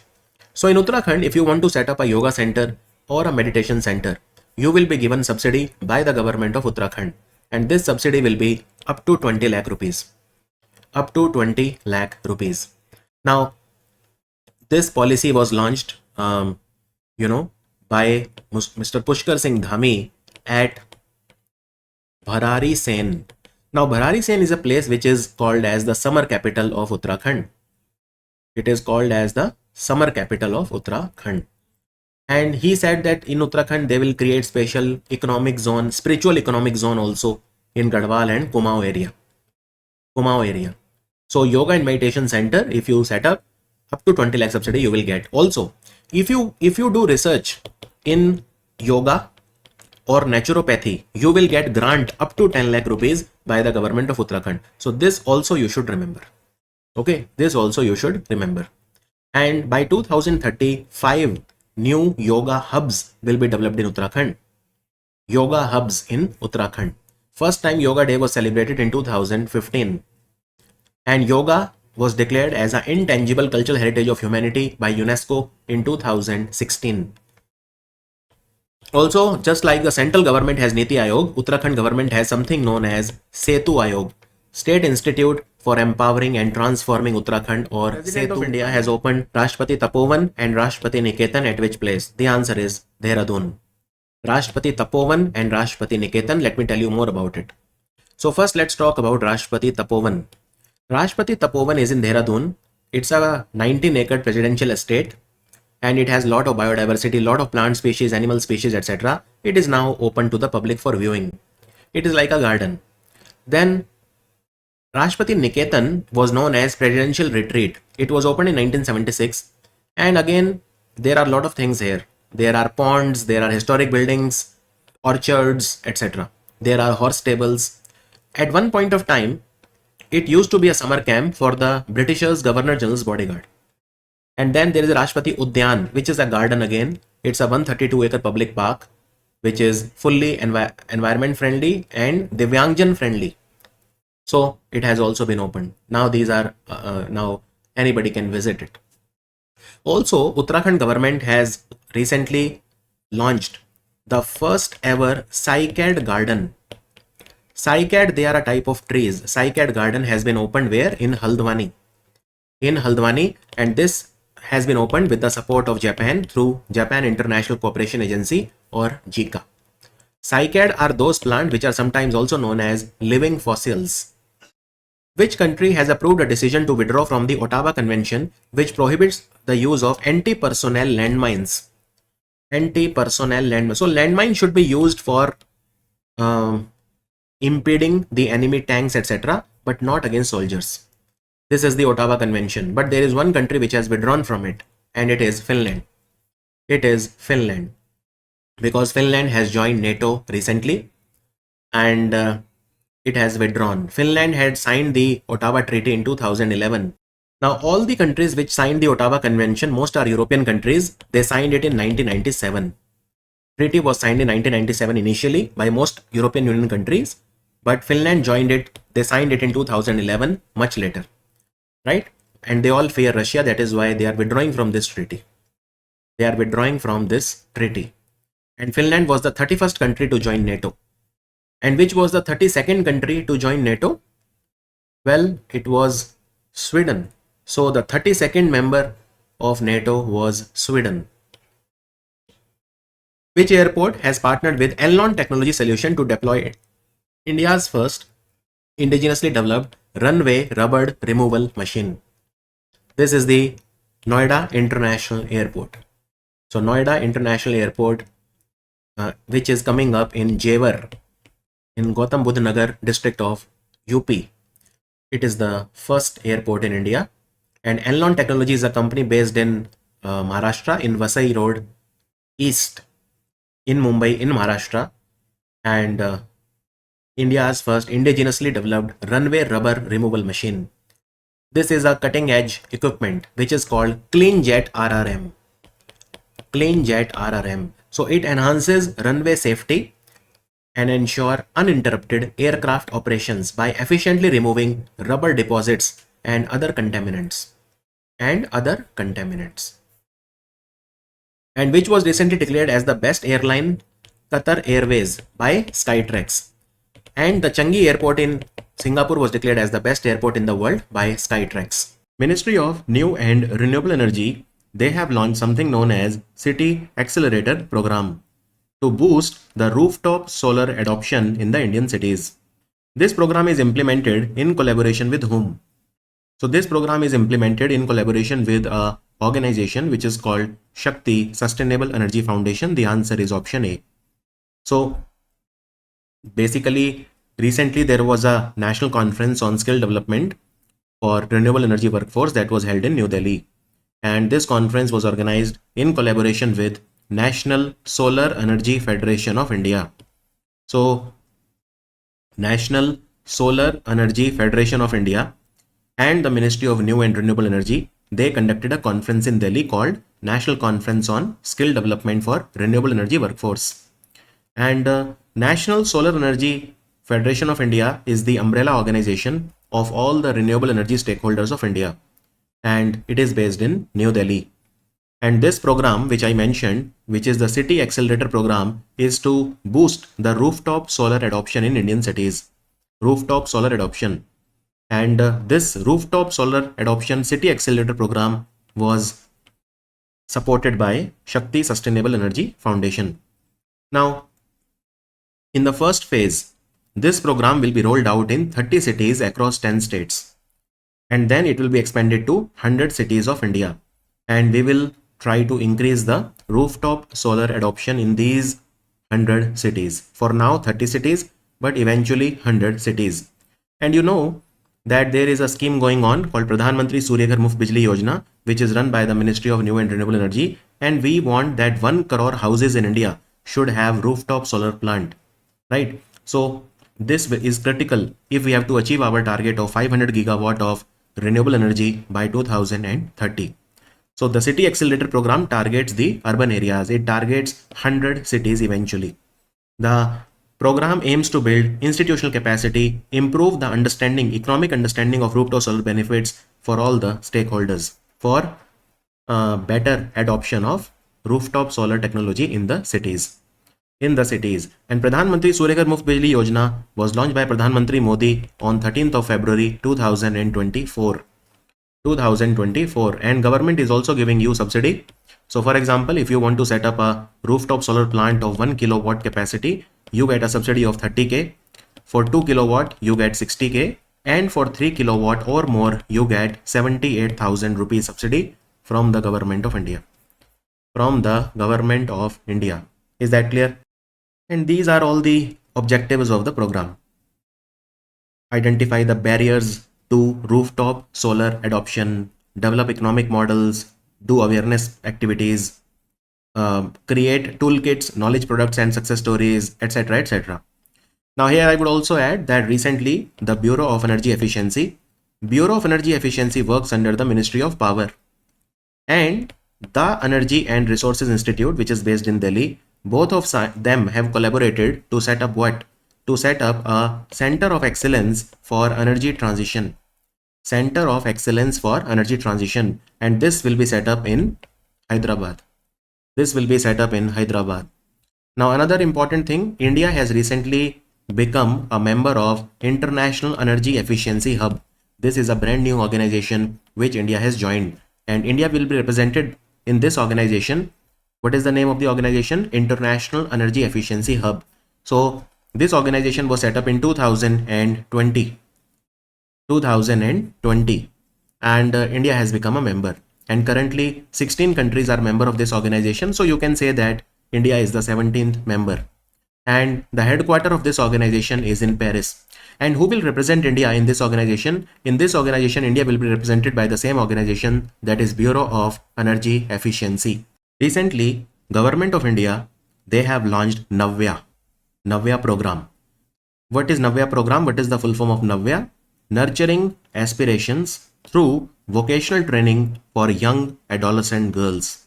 So basically those girls who are between the age of 16 to 18, they will be given skill development, they will be given training, and they will be trained in non-traditional job roles. So we'll help them to get a job in non-traditional occupations. The girls should be minimum 10th pass. Now this program Navya has been started by 2 ministries of India. So one is the Ministry of Women and Child Development, which is the other ministry. The other ministry is the Ministry of Skill Development and Entrepreneurship. And entrepreneurship. So this program will be started in how many cities? How many cities we are targeting? So currently, this program will run as a pilot project in 9 districts across 9 states. Okay, these 9 districts are spread one each in one state. So 9 districts in 9 states. These 9 states are Maharashtra, Gujarat, Karnataka, Punjab, UP, Bihar, Madhya Pradesh, Jharkhand, and Himachal. Now, then this program will be expanded to 27 districts across 18 states of India. So for now, it will be 9 districts as a pilot project, but later on, it will be in 3 times, that is 27 districts. 27 districts. Now, these girls will be trained in what? So these girls will be, there will be 7-hour supplementary training. See, first of all, they will be trained in non-traditional job roles, right? For example, graphic design, telecom and financial services, smartphone and drone assembly, solar PV, CCTV installation, hand embroidery. And you can see these are not your traditional things. You know, in the traditional jobs means like teaching the girls cooking, how to run sewing machine and all. But you can see now the girls are trained in non-conventional things like drones, solar photovoltaic cells, smartphones, financial services, telecom, graphic design. These are relatively new areas. And you know, these 27 districts which we are targeting in 18 state, these 27 districts, most of them are aspirational districts. The districts which have vulnerable population, aspirational districts have a huge population that is marginalized. These districts have been left behind in development in India. These are called aspirational districts. This word was used by the NITI Aayog. And a lot of these districts are also from the Northeast. So girls will also be trained in hygiene, self-presentation, interpersonal skills, conflict management, communication skill, workplace safety, financial literacy. So all of these will also be a part of this. All of this will also be a part of this. Okay. So very nice question, I would say. Ministry of Women Child Development and Ministry of Skill Development and Entrepreneurship. This is a Navya program is by the 2 ministries. As per the recent information, the Ministry of Statistics and Program Implementation, so this ministry is conducting the first ever household income survey in 2026. And for that, there is a committee they have set up. So this is the technical expert group being set up to guide the ministry on the method of estimation and other aspects of the survey. Who has been appointed as the chairman of the committee? So the chairman will be eminent economist Sujit Bhalla. Basically, what happens is there are critical data gaps in our Indian economy. You know, so for that household income survey will be conducted. And this will be done through the National Sample Survey. So the National Sample Survey will conduct for the first time the household income survey in 2026. And this will give a lot of insights into income distribution in India. Income distribution in India. And NSS was set up in 1950. 1950. National Sample Survey is globally renowned because they do very rigorous, methodically, very accurate household surveys. Right? So this survey, the household income survey, will strengthen India's statistical infrastructure. And to make sure that this survey is done in the right spirit, in the right way, there is a committee, and the chairman of the committee will be Sujit Bhalla. Now, Sujit Bhalla has held important positions in the past. So, for example, he was the executive director for India at the International Monetary Fund. So, in a way, you can say he represented India at the IMF. He was also the member of PM Economic Advisory Council. He was also eminent economist, etc., etc. And National Sample Survey is under which ministry? Ministry of Statistics and Program Implementation. The job of National Sample Survey is to collect primary data by conducting full India, pan-India surveys. Pan-India surveys, that is the job. Okay. And in India, 29th of June, we celebrate as the National Statistics Day because it is the birth anniversary of Dr. Prashant Chandra Mahalanobis, PC Mahalanobis. As per recent information, major Indian banks, they have been roped to develop a digital payment intelligence platform to combat the surge in digital payment frauds. Now, which organization has been assigned for building a prototype of DPIP?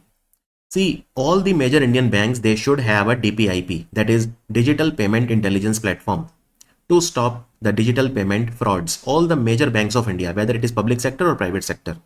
Now, DPIT prototype will be developed by Reserve Bank Innovation Hub. Reserve Bank Innovation Hub is a wholly owned subsidiary of RBI and it is headquartered in Bengaluru. So what will DPIP do? DPIP will collect and analyze the data from different sources to identify the potential threats and prevent fraudulent activities. It will enable real-time data sharing and DPIP will prevent scams. It will ensure secure transactions, right? In fact, there was a committee that was set up last year called AP Hota Committee. Remember the name of this committee, don't forget. This DPIP was suggested for the first time by which committee? This committee was AP Hota Committee, which was set up in June 2024, last year. And if you see the latest annual report of RBI, there is a significant increase in the bank frauds. So the bank fraud, if you see in financial year 25, the total amount that was involved in the bank fraud was 36,014 crore, which is almost 3 times. In financial year 24, the amount that was involved in the bank fraud was approximately 12,230 crore. So you can see the amount has become almost 3 times. And that is why Reserve Bank said, let's make a committee, and that committee was AP Hota Committee, and AP Hota Committee said, let's have a DPIP. And Reserve Bank Innovation Hub will make the prototype of DPIP.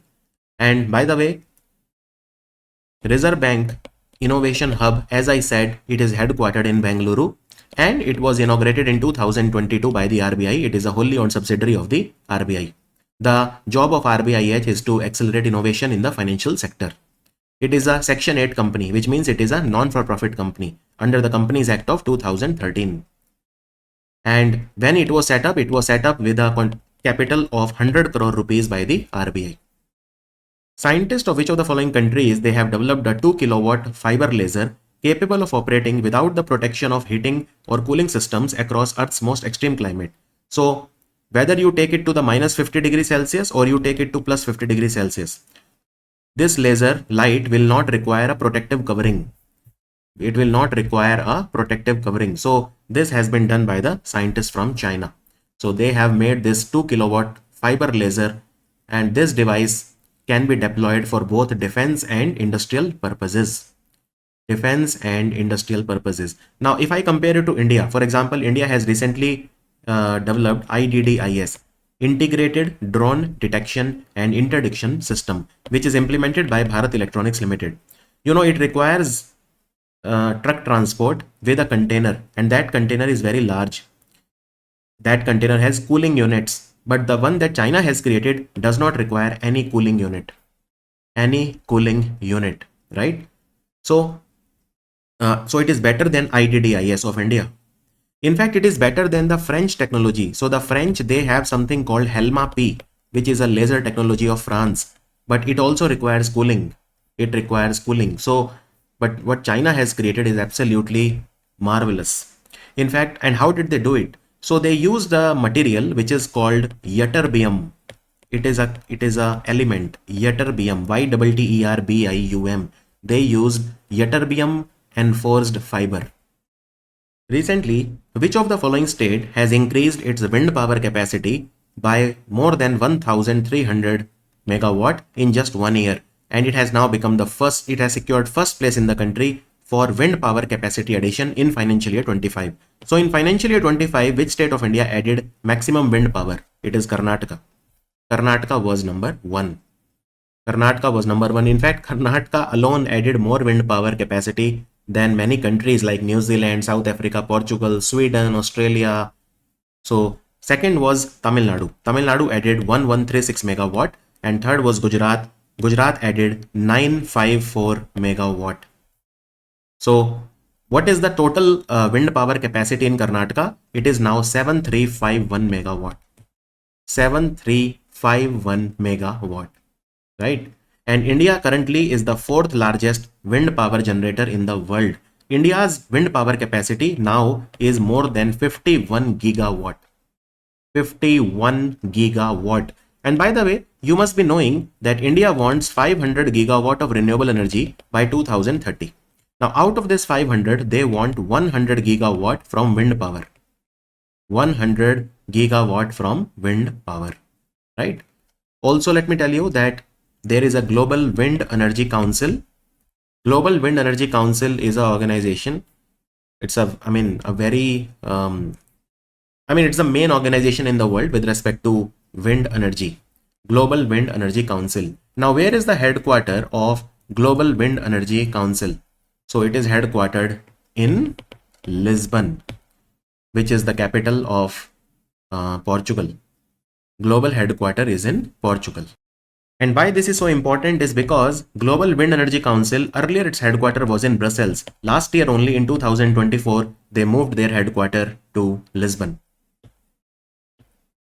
As per recent information, DRDO are in the advanced stages of developing a multi-layered indigenous air defense system, which is called KUSH, which will come in three variants: KUSH M1, M2, M3. So which of the following company is working closely with DRDO as the development partner for Project KUSH?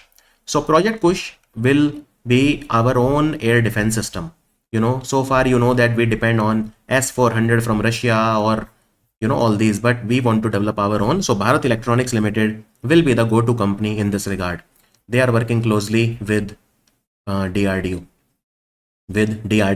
And this air defense system is designed to counter the aircrafts, drones, ballistic missiles, all of that. And there are various names which is given to it. For example, it is also known as Extended Range Air Defense System.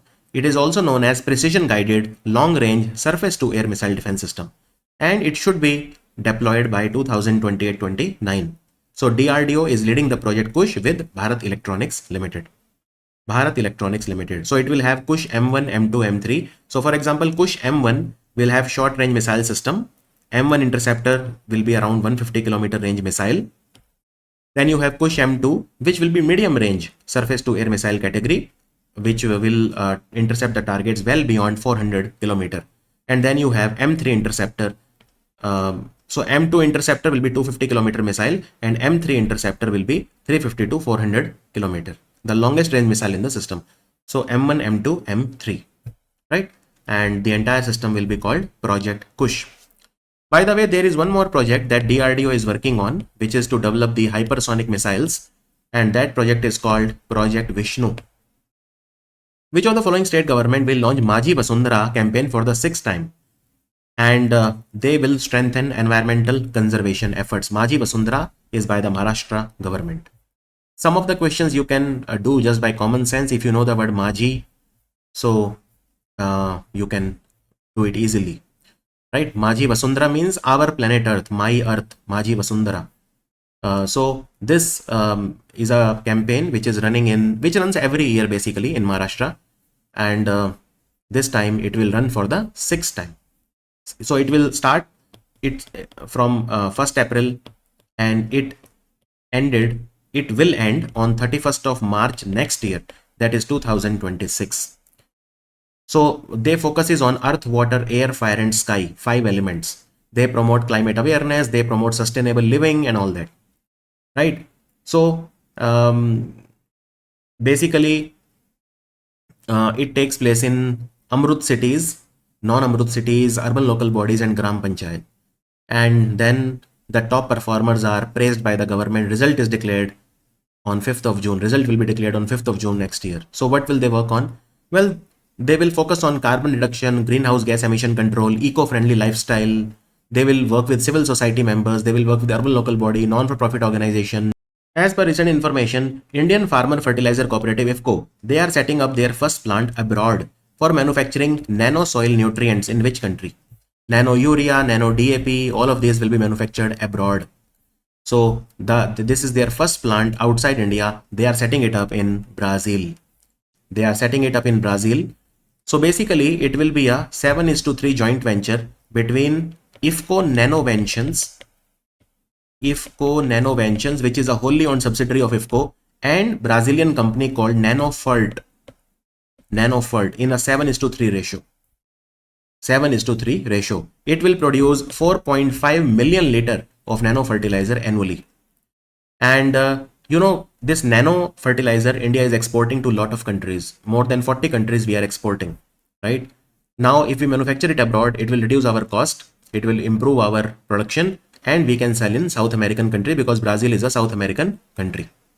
South American country. To give you one example, India manufactured 289.5 million bottles of nano fertilizer in financial year 25, and we sold 26.5 million bottles of nano urea plus, and we sold 9.7 million bottles of nano DAP. This is our export. So we sold almost 35 million, more than 35 million. Out of 290 million bottles, we sold 35 million bottles abroad, right? And now even nano zinc, nano copper, IFCO is working on that. IFCO will very soon introduce nano zinc and nano copper in liquid form. And nano urea, for example, is available for 240 rupees per bottle. This is a 500 ml bottle. And nano DAP, diammonium phosphate, nano DAP fertilizer is available at 600 rupees for a 500 ml bottle. So if you give the soil nutrients in liquid form, they are absorbed better compared to the conventional fertilizers. So a great effort by IFCO. Hockey India, they have signed a MOU with which state government to host the FIH Men's Junior World Cup in 2025. So FIH is International Hockey Federation, which is headquartered in Lausanne, and now the FIH Junior Men's World Cup will take place in Tamil Nadu. The answer is Tamil Nadu. So Tamil Nadu government will spend 65 crore rupees for this tournament. This tournament will take place in Chennai and Madurai from 28th November to 10th of December. How many teams will participate? 24 teams will participate.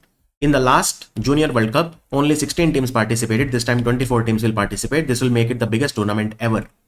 It will be hosted in two cities, Chennai and Madurai. And semi-final and final match will be played in Mayor Radhakrishnan Stadium. Mayor Radhakrishnan Stadium is in Chennai. Right? So Hockey India is our official hockey body. And international hockey, it will be organized by Hockey India in collaboration with the Tamil Nadu government. Which of the following state has become the first to formalize a multi-party agreement with the government of India through Digital Bharat Nidhi to provide high-speed internet to all the villages through the BharatNet program, further strengthening its leadership in rural digital empowerment? So the answer is Gujarat. Digital Bharat Nidhi was earlier known as Universal Service Obligation Fund, and now it is known as Digital Bharat Nidhi, because Digital Bharat Nidhi, USOF, was renamed in 2023 as Digital Bharat Nidhi. It is a research and development fund which was set up by the Department of Telecom, which works under the Ministry of Communication. So Government of India and Digital Bharat Nidhi, Government of India through Digital Bharat Nidhi, they will promote, telecom, they will promote high-speed internet in all the villages in Gujarat, right? And which company will provide this internet? BSNL, Bharat Sanchar Nigam Limited, which is the only government sector owned telecom company. And how much money will be spent in this? Approximately 5,631 crore. Let me show you. So in Gujarat, there are approximately 14,654 gram panchayat. All of them will have uniform digital connectivity. And different modes are there, like fiber. Basically it will be done through the optical fiber infrastructure. Now, what is the amended BharatNet program? You know that earlier there was a BharatNet program. Now we have something called as amended BharatNet program. It was launched on 4th of August, and this program will be funded by the Digital Bharat Nidhi. Optical fiber connectivity will be given to almost all the gram panchayats in India, which are 2.64 lakh gram panchayats, right? Also, there are 3.8 lakh non-gram panchayat villages. So look, the total number of villages in India is approximately 6.5 lakh. Okay. Now 2.64 lakh are gram panchayat villages and 3.8 lakh are non-gram panchayat villages. So now the optical fiber connectivity will also be given to non-gram panchayat villages under the amended BharatNet program. And to ensure smooth implementation, BSNL has been appointed as the project management agency. And till what time it will be done? Well, there is a timeline for upgradation of the existing BharatNet infrastructure and creation of around 42,000 new GP, that is Gram Panchayat, and creation of around new that is set for March 2027. Now in this amended BharatNet program, how much money will be spent? How much money will be spent? So this is the amount, 1.4 lakh crore, approximately 1,39,579 crore. Now, where did this amended BharatNet project come into being? That's a long story. There was a program called National Optical Fiber Network. This project was launched in 2011 October by the then Congress government, UPA 2. Then PM Modi renamed this program as BharatNet in 2015. 2015, right? And this program is implemented by the Department of Telecom under the Ministry of Communication. And this program is funded by the Universal Service Obligation Fund, which we'll now call as Digital Bharat Nidhi. And we want to provide 100 Mbps speed internet in every Gram Panchayat. In every Gram Panchayat, right? So yeah, now we have the amended program, which will target the existing Gram Panchayat as well as the new Gram Panchayats that will be there. Also, it will target the non-Gram Panchayat villages. Non-Gram Panchayat villages. The Prime Minister of India has taken part in the 51st G7 summit. This is being hosted by which country? So the answer is Canada.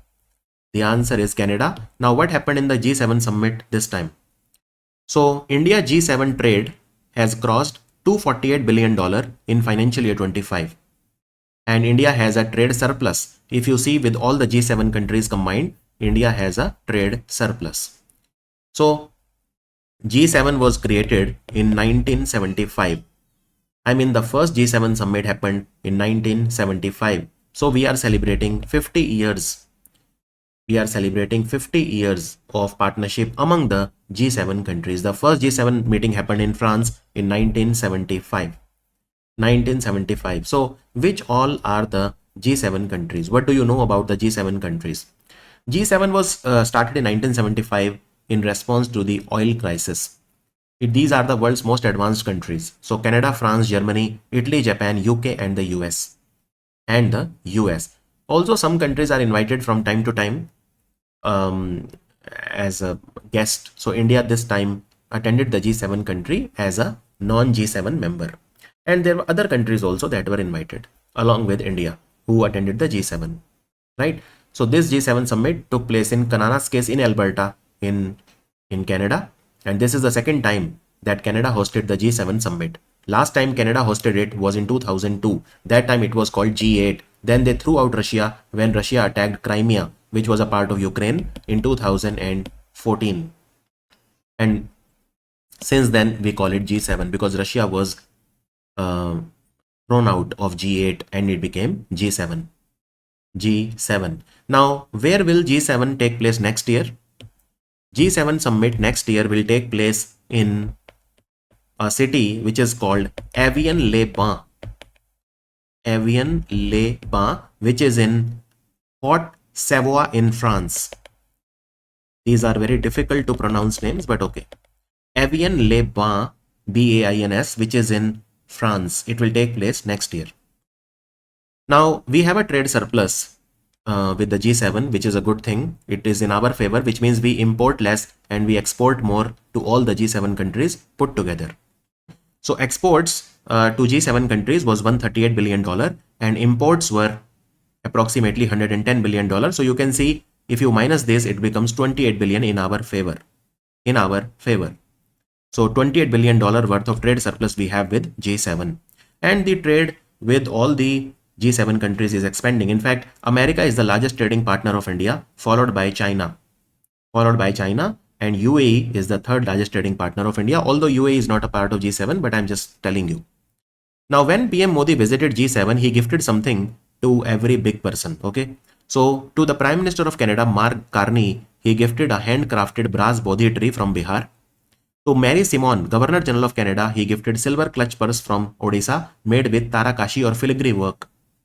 President of France, he gifted a Dokra Nandi bull sculpture from Tamil Nadu made using the Dokra lost wax technique. Prime Minister of Australia, Anthony Albanese, he gifted a Kolhapuri silver pot. German Chancellor Friedrich Merz, he discovered a sandstone replica of the Konark wheel from Odisha. Daniel Smith, the Premier of Alberta, he gifted a ebony wood box from Rajasthan decorated with Nakkashi, which is a silver inlay work and a hand-painted peacock. Salma Lakhani, Lieutenant Governor of Alberta, he gifted a papier-mâché box from Jammu Kashmir. Then Brazilian President Mr. Lula da Silva, he gifted a cane and bamboo boat with a swan from Meghalaya. So these are some gifts which he gave to the G7 and other people he met. Okay, and other people he met. In fact, he gifted to the South African president a brass dokra horse from Chhattisgarh.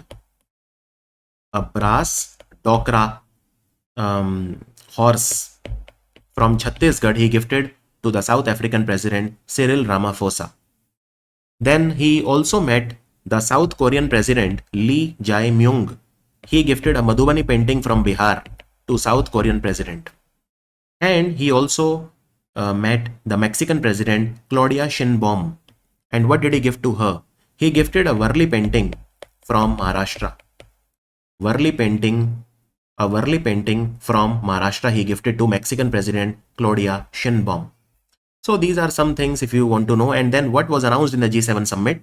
This is not important for you because these are countries which, I mean, they have announced packages for Ukraine and all, but those are not important from our local exams in India. State of the Climate in Asia report has been released. It says that 2024 was the warmest year on record in Asia with widespread and prolonged heat waves. This report has been released by which organization? This report has been released by, you can see, the World Meteorological Organization, which is headquartered in Geneva. So in the Asian continent, 2024 was the warmest year on record. Warmest year on record. So what does this report say? Now look here, and I will try to make it simple for you. It will be difficult for you to understand this graph, these candle shaped graphs, right? Let me make it very simple. If you see the temperature in different places in the world, new records were created when it comes to high temperatures, right? And if you talk about the average temperature, right? Let me make your concepts very clear. Now you know that COP21 of the United Nations Framework Convention on Climate Change happened in Paris, which is called Paris Climate Agreement in 2015. India has also signed it. And all the countries are working together to ensure that the average global temperature or the mean temperature does not increase by more than 1.5 degrees C. This is what they are working on. Now to tell you the truth, 2023 was the warmest year till 2024 because in 2023 the temperature increased by 1.45 degrees C. 1.45 degrees C, which is very close to 1.5. In 2024, believe it or not, 2024 beat 2023. Why? Because according to WMO, the mean temperature increased by 1.55 plus minus 0.13 degrees C. So, but there is some scope of inaccuracy. 1.55, it is already more than 1.5, but there is a scope of 0.13. 0.13. This is a substantial increase and it is definitely more than. In the report, they also talk about the tropical cyclones. Lot of cyclones came in 2024.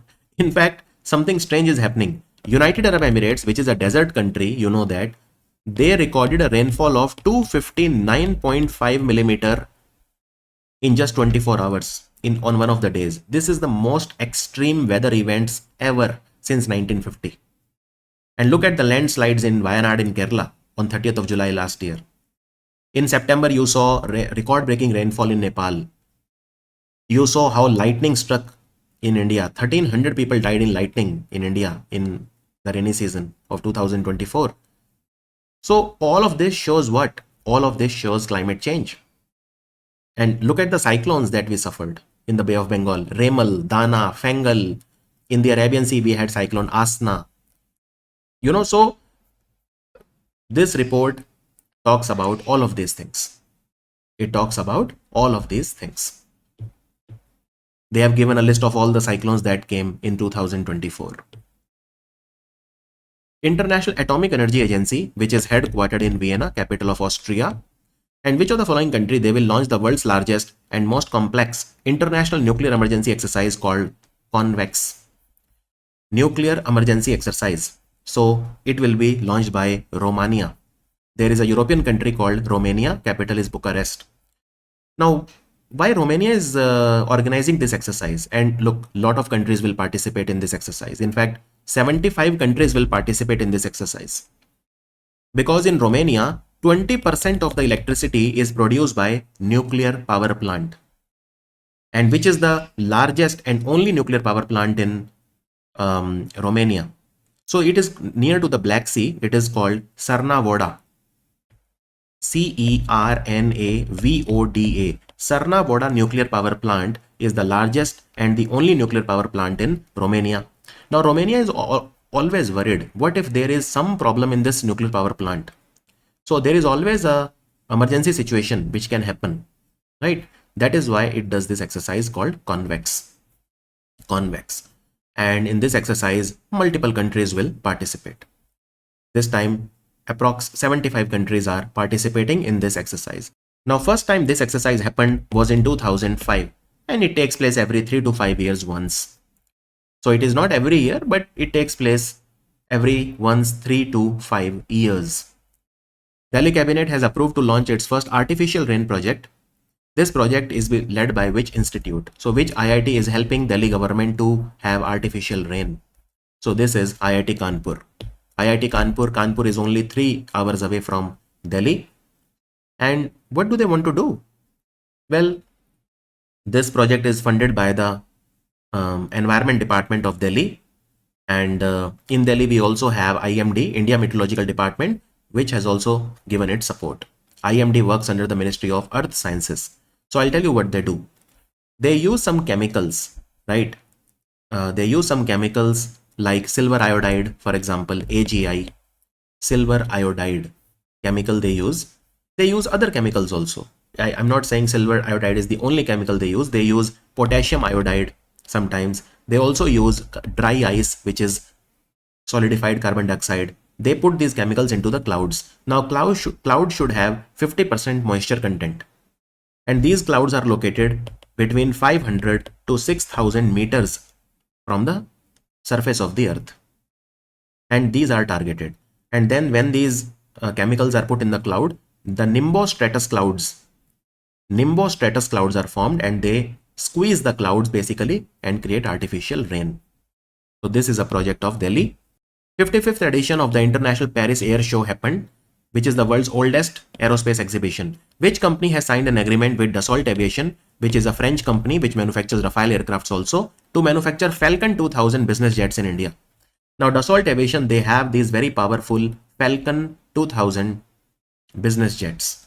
Falcon 2000 business jet. They will be manufactured in India by Reliance Aerostructure Limited. And this air show happened in Paris recently. So these were the highlights of the Paris Air Show insofar as India is concerned. The Mumbai-based company Reliance Aerostructure has signed an agreement with Dassault Aviation to manufacture Falcon 2000 business jets in India, and they will be manufactured in Nagpur by Reliance Aerostructure. Also, India was represented by Dinesh Kumar. He is a person who works in the Ministry of Defense. Now, there is a Spanish company called Air Nova Airspace. They have signed an agreement with Narsapura. Narsapura is a place in Karnataka. So, in Narsapura based company Mahindra Aerostructure, and there is a $300 million agreement between them. Mahindra will manufacture metal subassembly and component for a range of Airbus aircraft and Embraer aircraft families. So earlier they were manufactured by Air Nova Aerospace, a Spanish company. Now they will be manufactured by Mahindra. So this company will give Mahindra the technology. Embraer is a company from Brazil. It is a commercial aircraft company from Brazil. And Airbus, it is a multi-country company. Then Hindustan Aeronautics Limited, they have signed an agreement with a French company called Safran. They will manufacture some parts of their LEAP engines. Then Bharat Forge Company of Pune, they have signed MOU with a French company called Turgis Gaillard, and they will jointly manufacture Aroc drones. These are medium altitude long endurance drones. They can operate at a very high height of 10,000 to 30,000 feet, and they can stay in the air for 1 to 2 days. And then there is a Indra, which is a Spanish defense and aerospace company. They have signed an agreement with the Bengaluru company called Axiscades for local production of high-tech systems in India. So all of these, you can see that so many agreements were signed. Another thing, you know that the French company Dassault Aviation, they manufacture Rafale.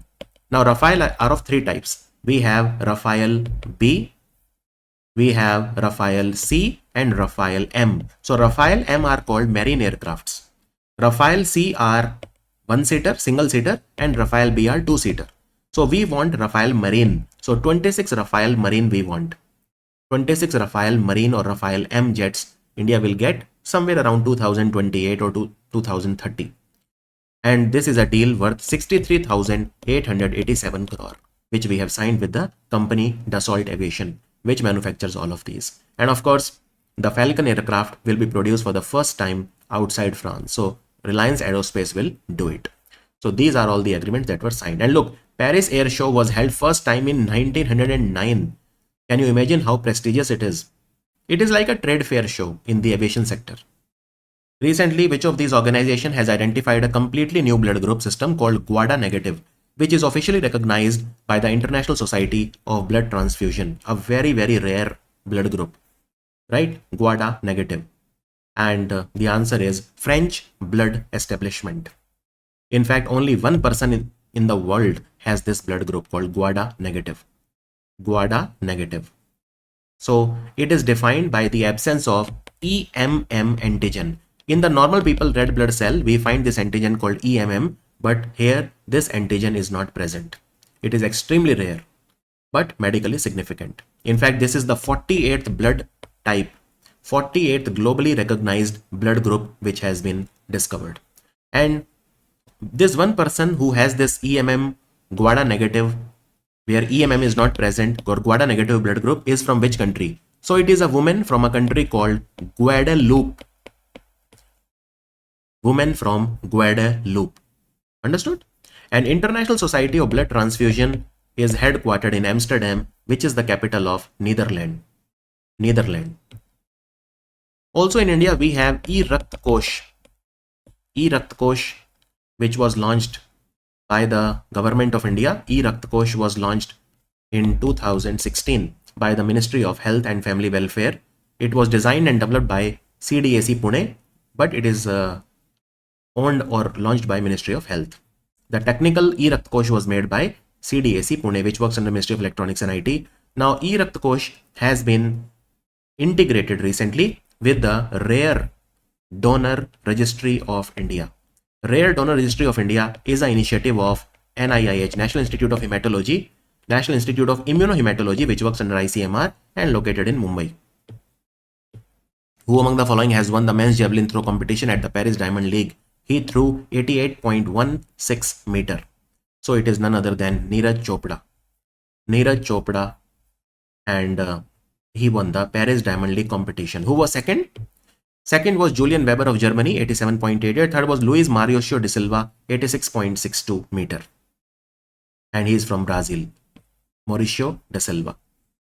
World Economic Forum has announced the 2025 cohort of its Technology Pioneers program. It features 100 startups from around the world, and there are 10 Indian startups which have been selected. Which of the following is not one of those? What is this Technology Pioneers program? Now, as the name says, Technology Pioneer program was started by the World Economic Forum, and World Economic Forum basically selects those startups which are making great progress in technology. This program was launched by the World Economic Forum in the year 2000. So this program has completed 25 years. And how does World Economic Forum select these startups from around the world?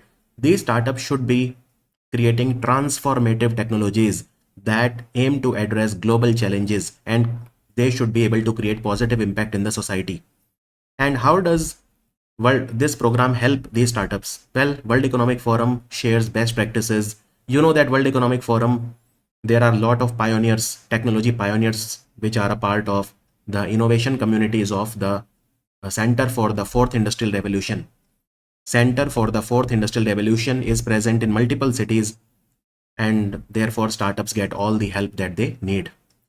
Now there are 10 Indian startups which are a part of Technology Pioneers program. The one that is not is actually Skyroot Aerospace. This is a company based in Hyderabad. So let me show you all the 10 Indian startups which are a part of it. Agnikul Cosmos.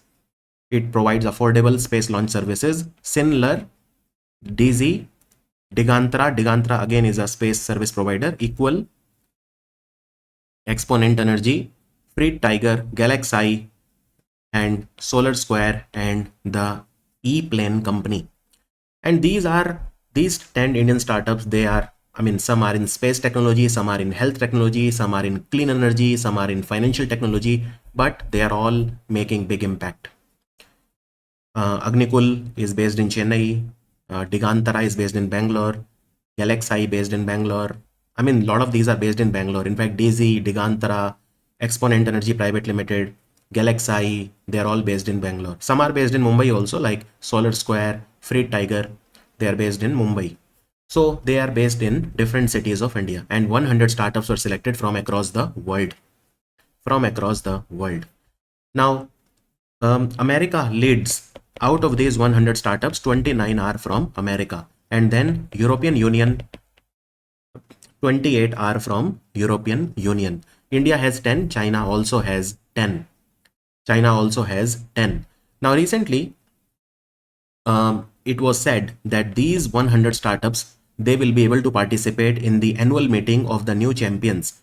Annual meeting of the new champions will take place in Tianjin city of China. It took place, this meeting, in June 2025. So that was another advantage of getting selected in this 100 startups. Here I would also like to tell you that World Economic Forum, they have an index called Global Energy Transition Index. In Global Energy Transition Index, India's rank was 71 this year, and number one country was Sweden.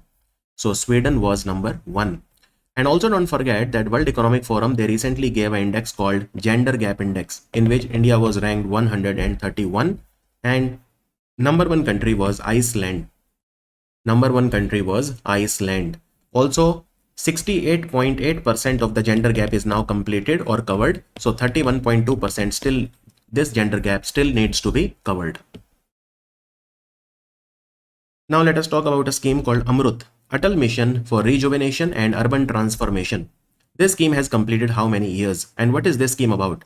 So in our urban areas, in all the urban areas in India, we need to provide basic infrastructure like water supply, sewerage, sewage treatment plant, for example, urban transport, green spaces, parks. Basically, we have to redesign our urban spaces. We have to transform our urban cities. And how many cities were chosen in Amrit? So there were 500 cities which were chosen in India. These are called Amrut cities. So Atal Mission has completed 10 years.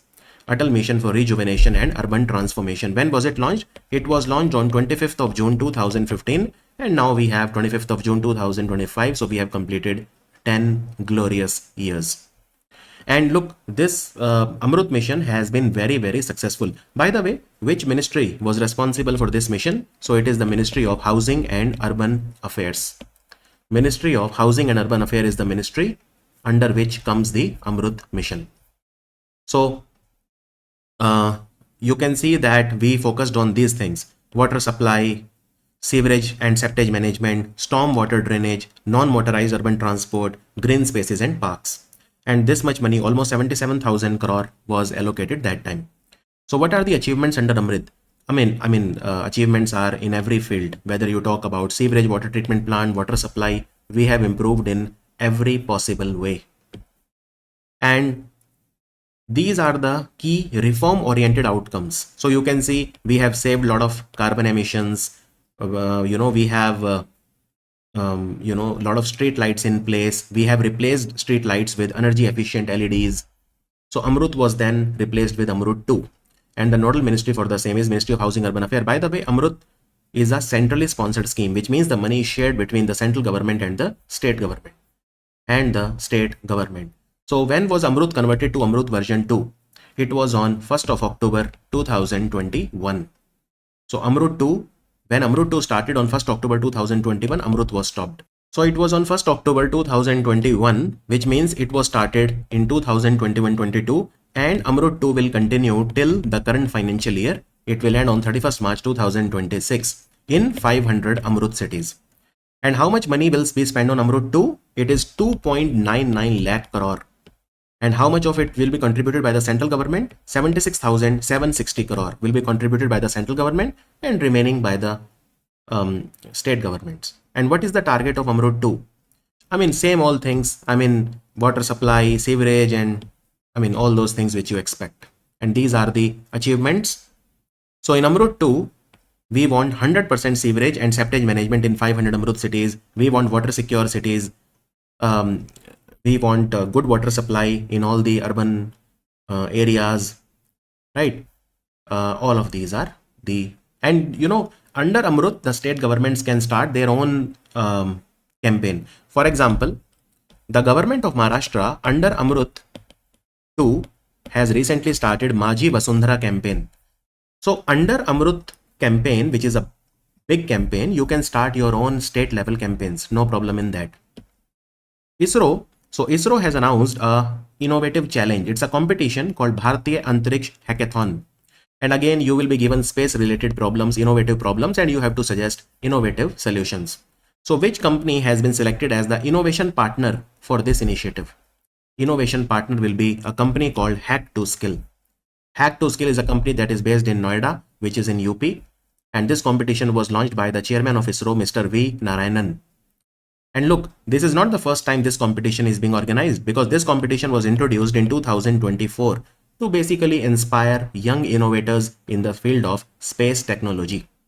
So now they are given 14 problem statements. Okay, these are the 14 problem statements which are given. And of course, the teams are there. Around, I think, 140 teams are there. These teams will be then suggesting the solutions of these 14 problems, and then attractive prizes are there for the winners. As simple as that. And ISRO was also in news recently because it has shared the technology for small satellite launch vehicle with Hindustan Aeronautics Limited. So Hindustan Aeronautics Limited is going to build these small rockets, SSLV, small satellite launch vehicles. Iran has launched Operation Bashar al-Fateh in response to the American operation called Operation Midnight Hammer. So Iran targeted the Al Udeid Air Base. In which country? It is located in Qatar, in Doha. You know, so Al Udeid Air Base is one of the largest air base of America, and it is located in Qatar. And Qatar, you know, is not very far from Iran.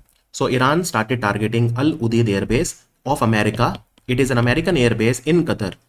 And because America did Operation Midnight Hammer and destroyed Natanz and Fordo and all these nuclear enrichment places, Iran targeted Al Udeid Air Base of America inside Qatar. This operation was called Operation Bashar al-Fateh.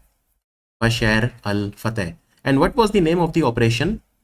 You know, which was launched by Iran against Israel. So that was called Operation True Promise 3. Operation True Promise 3, right? In which they targeted different places in Israel, like the Ben Gurion airport and embassies, and I mean all those things. So that operation of Iran was called against Israel. It was called Operation True Promise 3. True Promise 3. Understood? Brand Finance, which is a consulting company for branding and marketing, it has released the India 100 ranking, highlighting the total brand value of India's top 100 brands as $236 billion. So the 100 most valuable brands in India, if you see, the total brand value is $236 billion. So which company is India's most valuable brand? Look, there are two ways to measure a brand. One is the brand value. I mean, brand value you measure in dollars, the actual value, the market capitalization. But there is another thing called brand strength, and that is completely different. So Tata Group is the India's most valuable group. Here you see, first let's talk about the most valuable Indian brands and then talk about the strongest Indian brand. And I will tell you the difference between the two. First, let me talk about the most valuable. Most valuable simply means, I mean, whose market capitalization is the largest. So Tata Group is valued at $31.6 billion. Then we have Infosys, then we have HDFC Group, then we have LIC Group, then we have the Reliance Group. So these are the top 5. But in terms of the strength of a brand, see, when you hear of Taj Hotels, what impression do you get? I mean, you talk about quality, you talk about luxury. I mean, so that is the strength of a brand, right? So in terms of the strongest Indian brand, Taj is number 1 and Asian Paints is number 2. Amul is number 3. So do remember, they are asking India's strongest brand. It is 92.2 score out of 100, which is Taj. And they have different criteria. We'll not go into too much detail in that. But the brand strength and the brand value are two completely different things.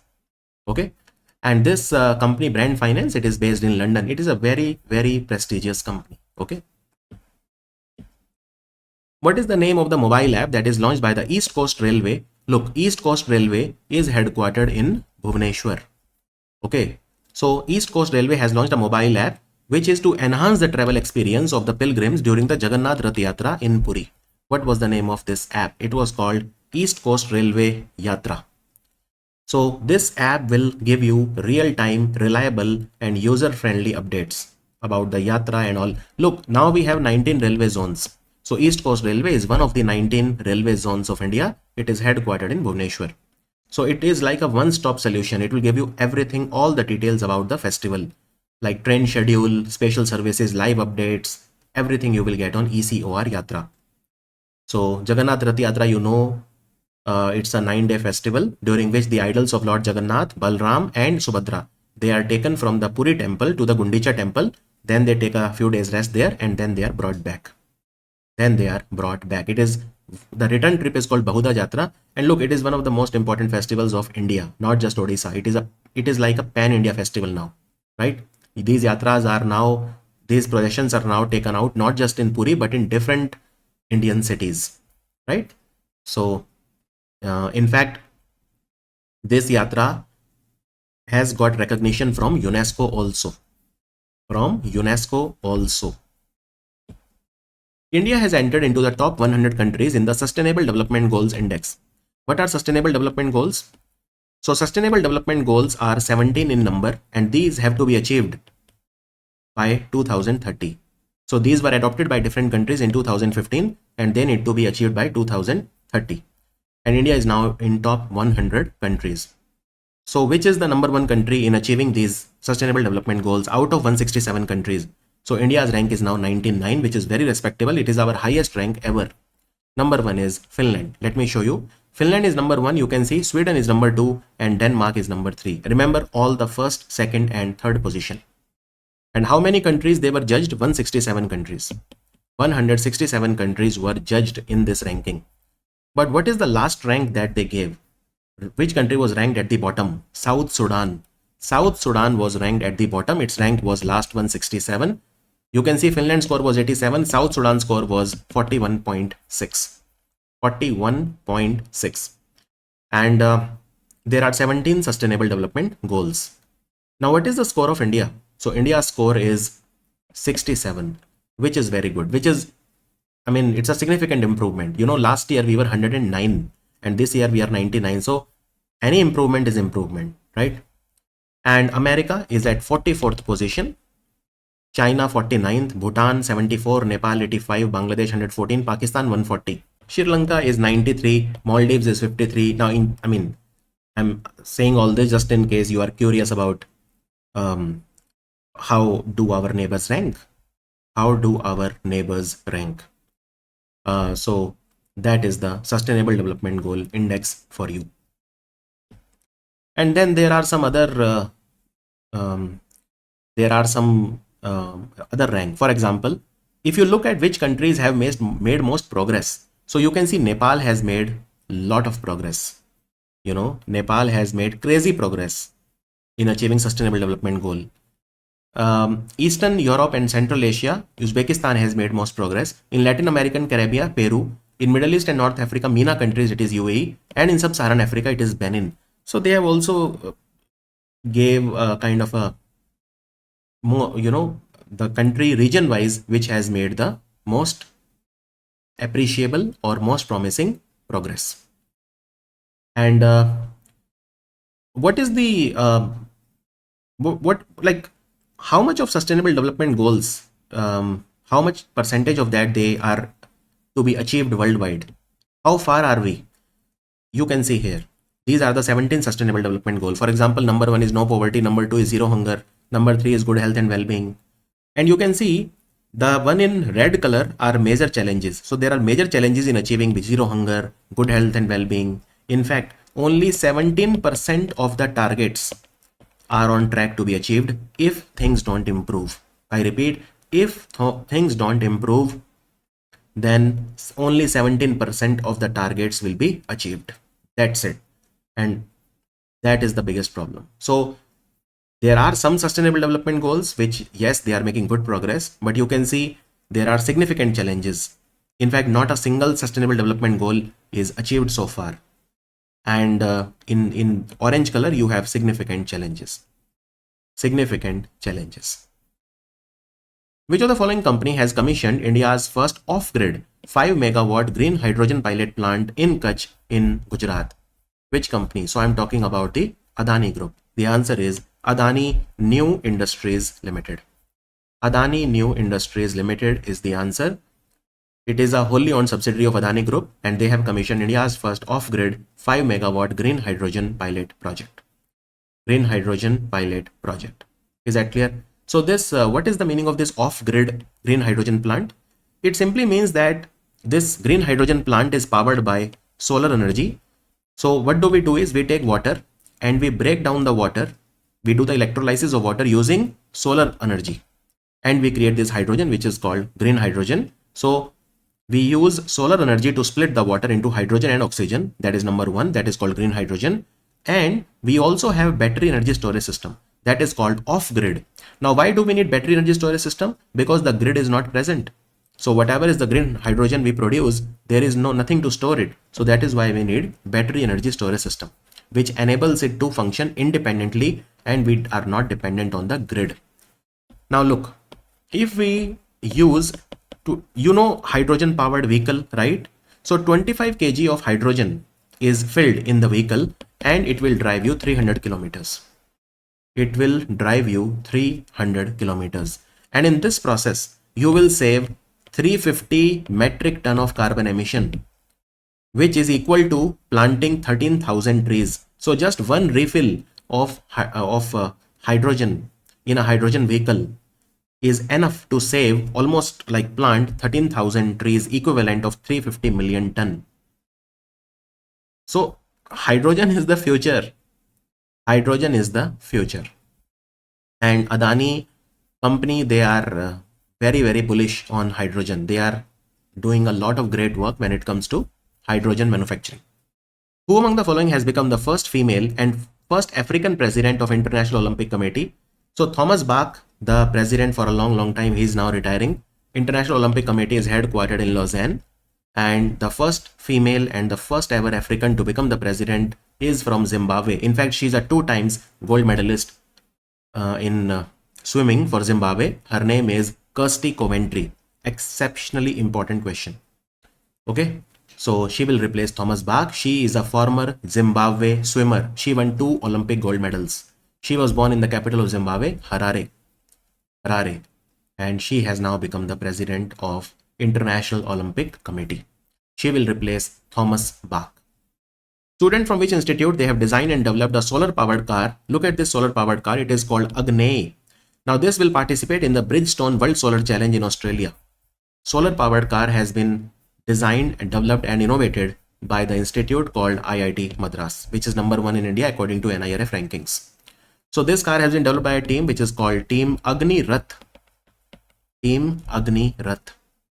Team Agni Rath. Now they will represent India in Australia. There is a competition in Australia in the city of Adelaide, and they will drive this car from Darwin to Adelaide in Australia. This competition is in August. It is from 24th to 31st of August, and this competition takes place every 2 years. So let's hope they win. Aralam Wildlife Sanctuary is located in which state of India? And it has been officially renamed as Aralam Butterfly Sanctuary, making it the first butterfly sanctuary in India. So this sanctuary is located in Kerala. The answer is Kerala. It is located in Kannur district of North Kerala. So it is officially now the butterfly sanctuary.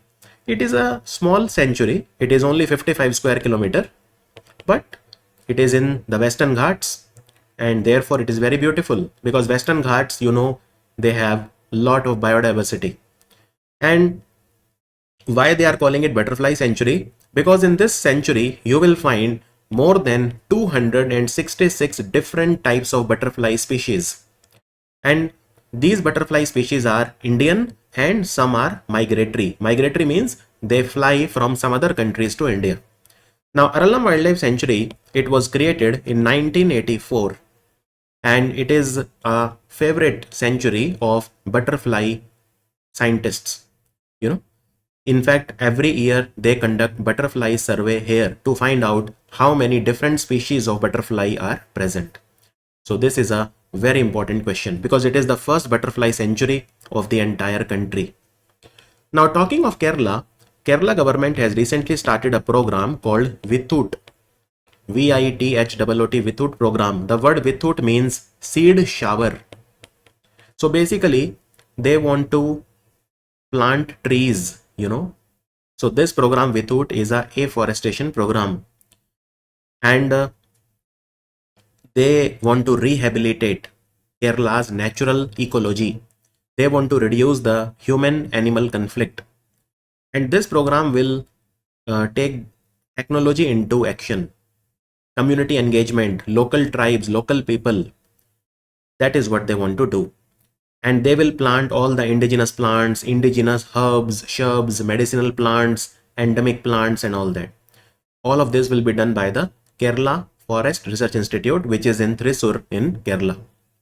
In fact, Kerala government has started one more program which is called Jyoti program. What is Jyoti program? So in Jyoti program, all the children of the migrant workers in Kerala, the daily wage is one of the highest in India.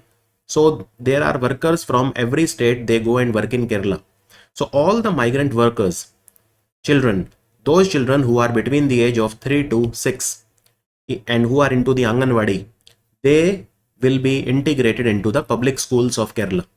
So it is an education program for the children of the migrant workers. And there is a city in Kerala called Kozhikode.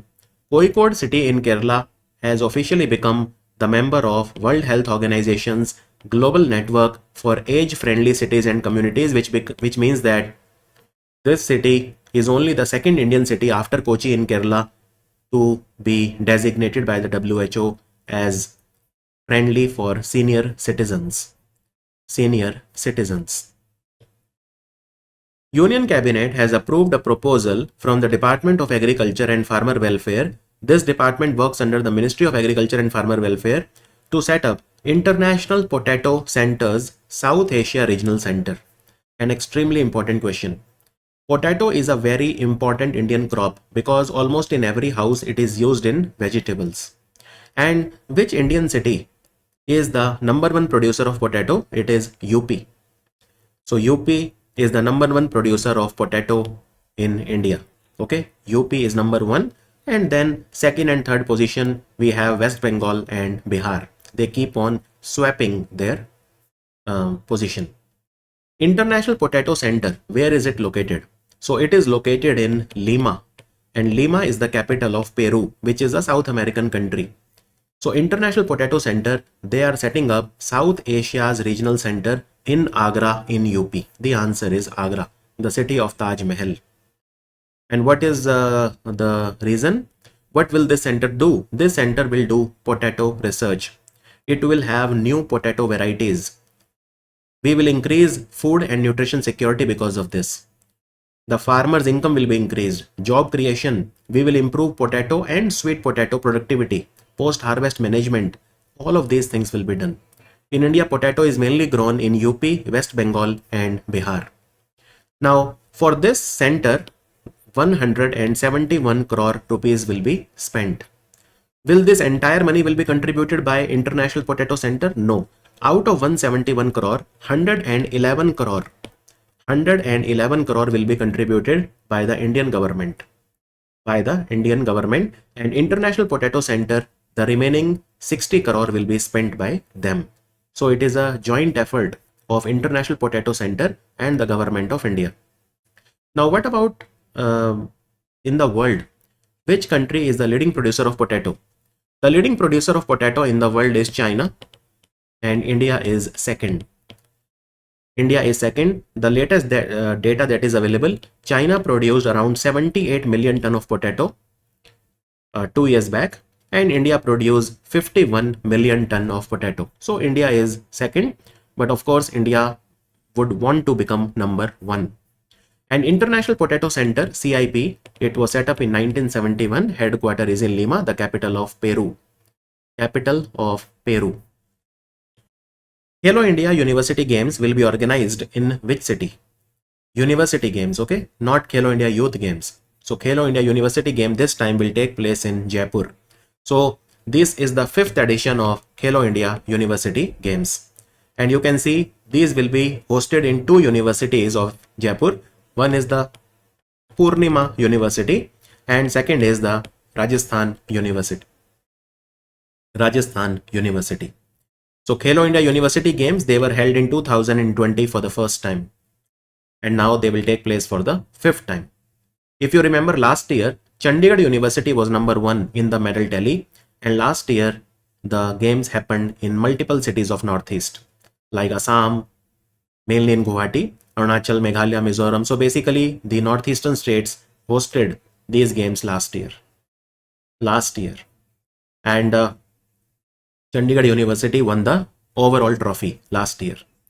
So Khelo India University Games, they are organized by the Sports Authority of India and the Ministry of Youth Affairs and Sports.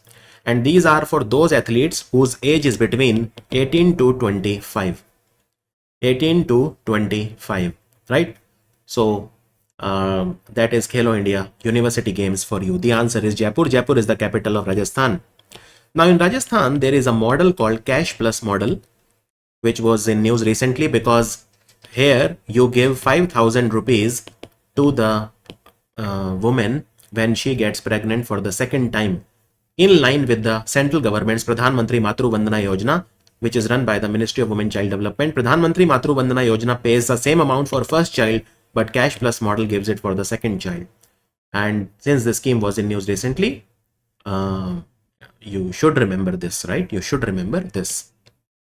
Global Peace Index was released recently. Global Peace Index, and it is given by which institute? This is called IEP, or Institute for Economics and Peace. Institute for Economics and Peace, which is headquartered in Sydney in Australia. So the average level of global peacefulness has deteriorated by 0.36%. What is the rank of India in the Global Peace Index? Is India a very peaceful country? No. According to this index, no. So we are ranked 115th. 115. Now this index was released for the 19th time. This was the 19th edition of this index. And the global peace has actually reduced by 0.36%. And how many countries were ranked? Our rank is 115 out of 163 countries. 163 countries. So you can see the most peaceful country is Iceland. Iceland was number 1. Now, if you remember, Iceland was also number 1 in the gender gap index of the World Economic Forum recently. So there are 2 indexes in which Iceland is number 1. Ireland, when we say Ireland, we mean Republic of Ireland, which is a European country. New Zealand is number 3. So remember top 3, and that is good enough. That is good enough. You can see here, out of 163 countries, they have given Russia as the least peaceful. Obviously, Russia is having a war currently with Ukraine. So Ukraine was second last at rank 162. And then of course we have the usual suspects: Sudan, third from bottom, Democratic Republic of Congo, fourth from bottom, and Yemen, where a civil war is going on for a long time, is ranked 5th from bottom. If you want to know more about the Yemen war, I made a video on Yemen war, what's going on in Yemen 5 years back, and it has 15 million views on YouTube. So please search Yemen war and write my name and you will find that video. I have explained in detail what is going on in Yemen. So that is about this index, right? Now, which is the least peaceful area in the world?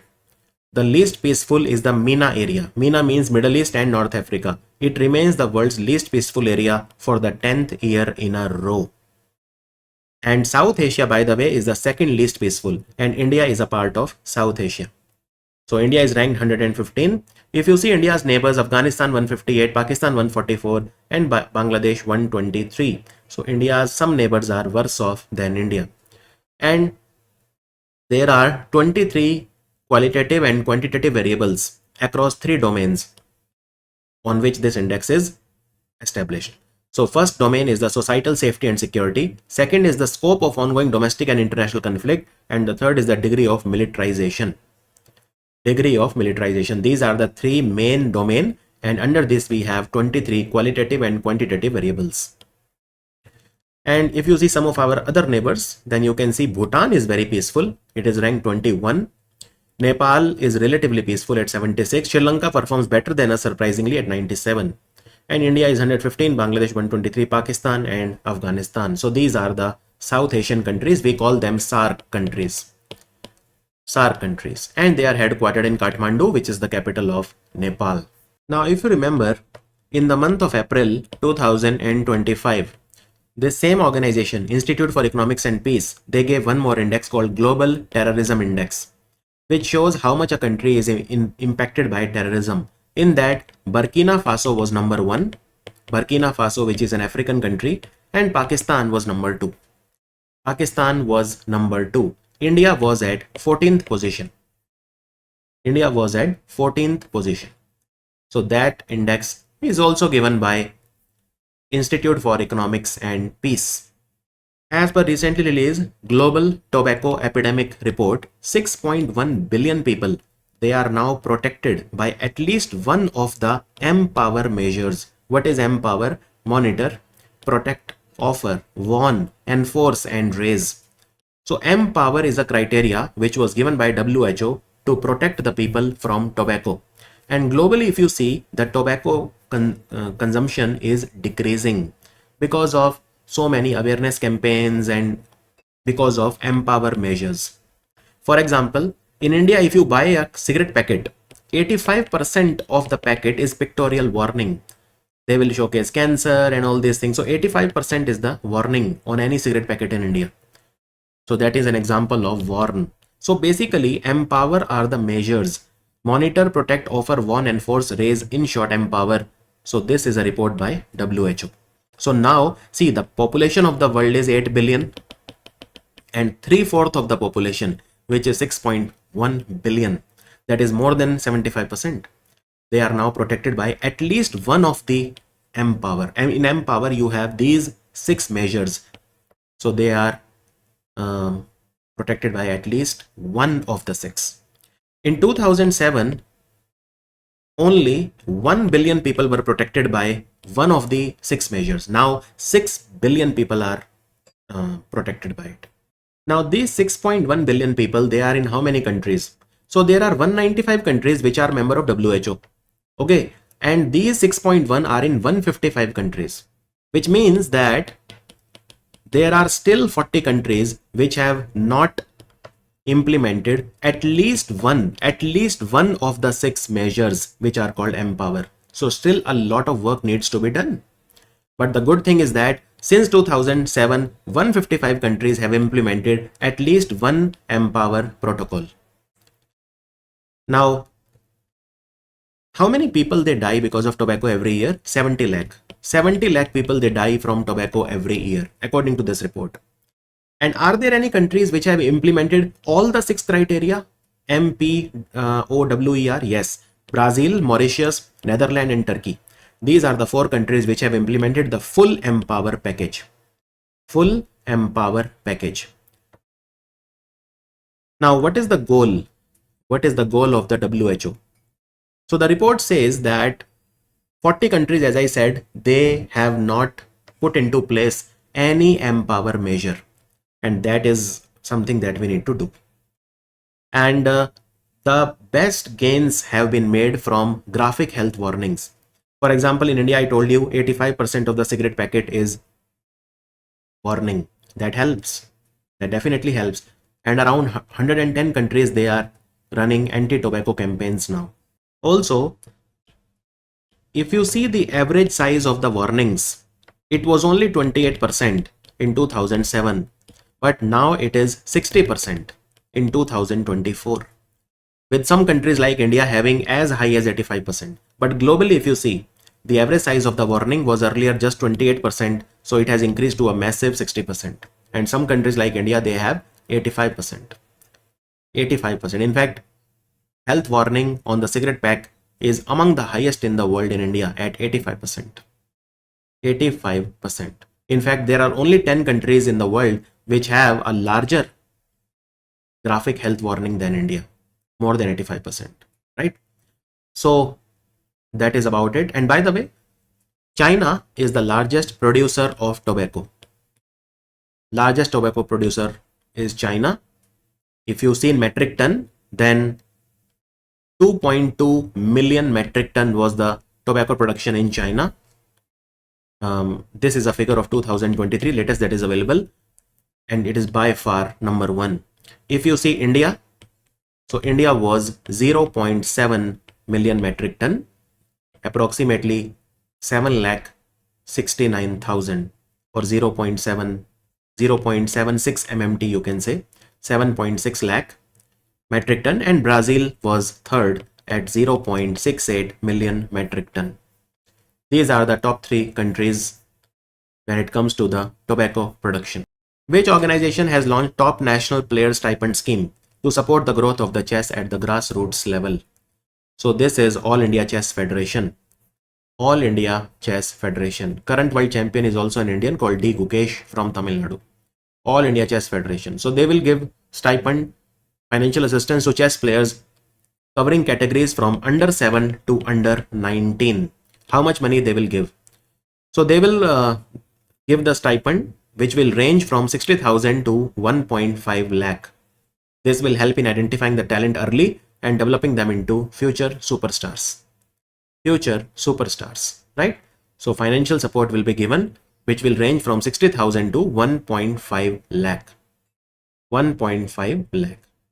Which state government has started a new educational program called Vidya Shakti, aimed at helping the students who are falling behind academically in the public schools and colleges? If the students are falling behind, Vidya Shakti scheme will help them. It has been launched recently in Andhra Pradesh. Andhra Pradesh. Across all Andhra Pradesh residential school, model school, Kasturba Gandhi Balika Vidyalaya, etc. And of course the Sarkari school in Andhra. It is a technology-driven remedial teaching initiative that offers extra support to students in math, science and English outside the regular school hours. So for example, if a school is running for 7 hours, after 7 hours, those students who are lagging behind, they will be given extra attention in math, science and English with the use of technology. So the main goal is to raise the learning standard, reduce the school dropout rate and improve the gross enrollment ratio. Also in Andhra, there is an economic region which is coming up, which is called Vishakha Economic Region. Vishakha Economic Region will be spread across 36,000 square kilometer in 8 districts. And it will contribute immensely to the economic output in Andhra. In fact, they are targeting that Vishakha Economic Region will contribute $120 billion in economic output by 2032. These 8 districts are Vishakhapatnam, Vizianagaram, Srikakulam, Anakapalli, Kakinada, East Godavari, ASR and Manyam. So these are the 8 districts in which Vishakha region will be set up. Indian Army, they did a joint operation recently in Jammu and Kashmir in collaboration with Jammu Kashmir Police in Jammu Kashmir, and they killed a terrorist in an encounter in Basantgarh in Udhampur district. What was the name of this operation? Multiple operations were done by the Indian Army. The latest one is called Operation Bihali. Operation Bihali. It was called Operation Bihali. It was done by the White Knight Corps of the Army and the terrorist was neutralized recently. Ministry of Port, Shipping and Waterways, they have launched which company? Now look, this is India's first NBFC in the maritime sector. It has been given the license of NBFC by the Reserve Bank of India. So this company will be called SMFCL or Sagarmala Finance Corporation Limited. Sagarmala Finance Corporation Limited. It has been officially registered as a NBFC by the Reserve Bank of India on 19th of June 2025. And it has also earned the status of a Mini Ratna Category 1 company. Mini Ratan Category 1 company. What is the meaning of Mini Ratan Category 1 company? Mini Ratan Category 1 company is a central public sector enterprise which is profitable in the last 3 years, and the profit should be minimum 30 crore in one of the 3 years. in at least one of the 3 years, its profit should be minimum 30 crore. So what will this company do? This company will provide financial products like loans, etc. to those startups, MSMEs, which are into the shipping sector, maritime sector, port sector, etc. So it will promote shipbuilding, renewable energy when it comes to this sector, the cruise tourism, maritime education, all of that it will do. So NBFC has to be recognized by the Reserve Bank of India. Reserve Bank of India. Is that clear? Now, the shipping sector, the ports, etc. in India, they have a very impressive growth. For example, in the financial year 25, which is the latest data that is available, all the major ports of India, and how many major ports are there in India, that I will come to it in a bit. So the major ports in India, they had a very impressive annual growth. There, if you see the total cargo handling, it was 855 million ton. 855 million ton was the total cargo that was handled by all the major ports of India, and this is a growth of 4.3% compared to the financial year 24, in which it was 819 million ton. 819 million ton. Now, can you tell me any port of India which handled more than 150 million ton of cargo? So there are only two ports in India which handled more than 150 million ton of cargo. The highest cargo was handled by the Paradip port, which is in Odisha. We call it simply the Paradip port. And the second highest was Deen Dayal port. Deen Dayal port is also called Kandla port, and it is in Gujarat. It is in Gujarat, right? So these are the two ports which handle the maximum one. Now I asked you how many major ports are there in India. Now I asked you a very simple question, which is the 13th major port of India, or how many major ports are there?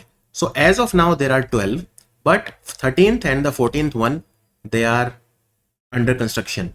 The 12th major port of India was the Kamarajar port in Chennai on the Coromandel coast, the Kamarajar port, named after the great Kamaraj, the former chief minister of Tamil Nadu, Kamarajar port, right, which is located on the Coromandel coast, Kamarajar port. And what about the 13th major port? Government of India has declared recently that the Galathea Bay port in Andaman Nicobar, which is also a transshipment port, is officially the 13th major port of India. Officially the 13th major port of India, and which will become the 14th major port of India once completed. So that will be the Vadhavan port. Vadhavan port in Maharashtra, once completed, it is located in Palghar district of Maharashtra. Once completed, it will become the 14th major port of India as of now. As of now. Clear? Fast patrol vessel Adamya, the first in a series of 8 being constructed for the Indian Coast Guard, was inducted into the Maritime Force. Now this fast patrol vessel was designed and built by which company? Very nice question. Adamya is a fast patrol vessel. It is mainly used for patrolling. These are basically small ships which can be turned very fast. The answer is Goa Shipyard. Goa Shipyard, right? And it is indigenously developed. It has very superior maneuverability, which means it can rotate very fast, turn directions very fast. It has operational flexibility, and it can be used for disaster management, fire control. It can be used for many purposes. And by the way, it is the first under the 8 FPV project, and all the 8 will be manufactured by Goa Shipyard. Goa Shipyard. So it is called Adamya. It is built and designed entirely by Goa Shipyard.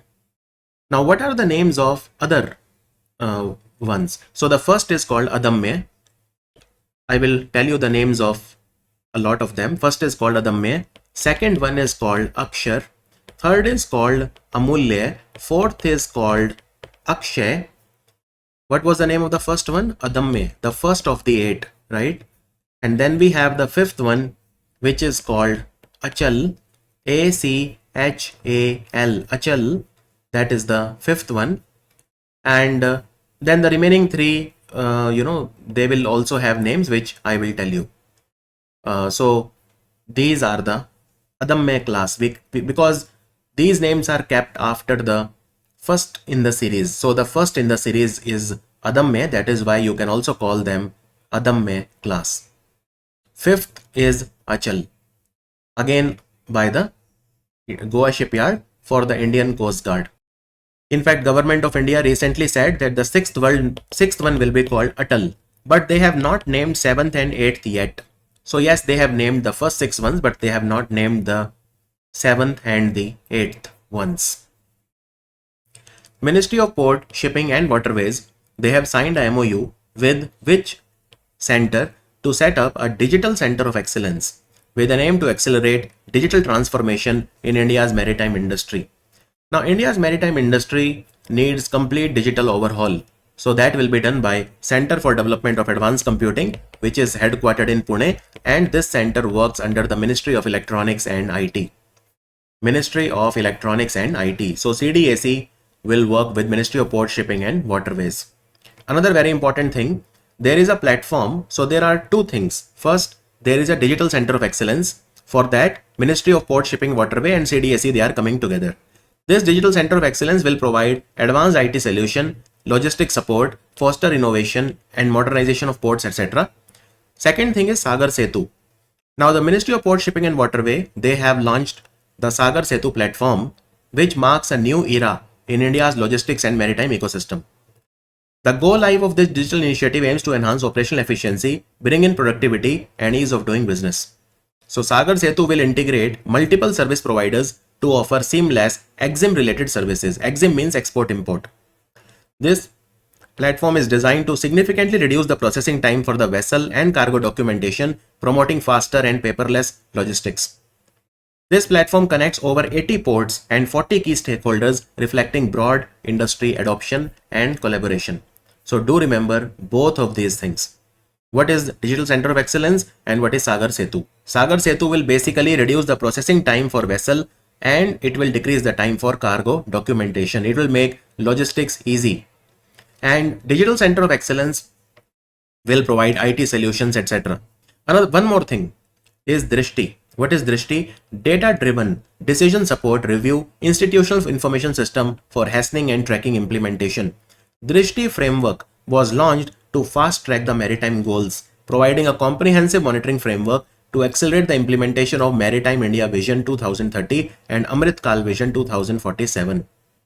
So Drishti will be built on four strategic pillars: KPI monitoring, key performance indicators monitoring, achievements tracking, organizational monitoring, and functional cell oversight. And then finally, we have scale of rates of major port. A standardized scale of rates template for all the major port to enhance the transparency and ease of doing business was also released recently. So multiple things they have been released recently by the Ministry of Shipping, and last but not the least is Gateway to Green. This is India's ports transforming into hydrogen hubs. Now there are a few Indian ports which will cater to the clean energy demands like the V.O. Chidambaram port, Paradip port, Deen Dayal port, Jawaharlal Nehru port, etc. They are very well positioned to cater to the clean energy demands of East Asia and the European Union. We want, this report Gateway to Green has been released by the ministry in collaboration with the Indian Port Association. This report talks about how we can make our ports green and they can become the center for renewable energy or green hydrogen, clean energy basically. Now, can I ask you a question? Which Indian ports will be developed as hydrogen hubs? Which Indian ports will be developed as hydrogen hubs? The central government of India has announced recently. Very, very important question. So remember the Deen Dayal port, also called Kandla port, the Paradip port, the V.O. Chidambaram port, these three ports. V.O. Chidambaram is a port in Tuticorin in Tamil Nadu. Tuticorin, also called Thoothukudi, and Paradip port in Odisha, and Deen Dayal or Kandla port in Gujarat. These are the three ports which the government of India wants to be developed as green hydrogen hubs. And even the Jawaharlal Nehru port in the future will be developed as a green hydrogen hub. Green hydrogen hub. So big plans insofar as making the ports green hydrogen hubs is concerned. it is concerned. Ministry of Housing and Urban Affairs, they have rolled out a campaign with an aim to reduce the public health risk by tackling the clogged drains, garbage hotspots, water stagnation, and ensuring the access to sanitation and safe drinking water. What is the name of this campaign? Now, these are urban problems. If you see, these are urban problems. So, for example, garbage hotspot, you see garbage everywhere in the cities, clogged drains, all the sewers and all, they are clogged with plastic waste, etc. So there is a campaign that has been launched by the Ministry of Housing Urban Affairs, and it will be called Safai Apnao Bimari Bhagao, which means embrace cleanliness and say no to diseases. Safai Apnao Bimari Bhagao. Now look, this campaign ran from 1st of July to 31st of July. And what was the mission's motto? So the mission's motto was Swabhav Swachhta Sanskar Swachhta, which means my behavior is of cleanliness and my values are of cleanliness. Swabhav Swachhta Sanskar Swachhta. This was the campaign. This was the campaign. And of course, urban local bodies, they are told to maintain the drains, prevent the waste in water bodies, because otherwise disease like dengue, malaria, chikungunya, they can spread very fast. So all those things that you expect, they were there. Clean hands, clean homes, clean neighborhood. These are the 6 mantras of this campaign. Clean toilets, clean drains, clean public spaces. It will be run in 100 smart cities. 100 smart cities. So this is mainly by Ministry of Housing Urban Affairs, although they are taking support of other ministries also. Other ministries also. And look, this campaign happened last year also. Even last year they focused on rainwater harvesting, and they worked closely with civil societies, with NGOs and all that also, right? So this is by the Ministry of Housing Urban Affairs. Recently released report called Science and Technology Clusters Annual Report has come. It highlighted the several significant outcomes from the clusters, including the deployment of electric vehicle charging infrastructure in Delhi NCR. This report has been released by whom? Basically, this report shows the achievements of the Office of the Principal Scientific Advisor of the Government of India. The answer is option B. Office of the Principal Scientific Advisor to the Government of India. Who is he? So he is Mr. Ajay Sood. Mr. Ajay Sood. He is currently the Principal Scientific Advisor to the Government of India. So this Science and Technology Cluster Report has been released by this organization. In fact, this is the flagship program. This initiative is the flagship program. We are developing science and technology city clusters. These will be developed by the Office of the Principal Scientific Advisor to the Government of India. And this program, what program?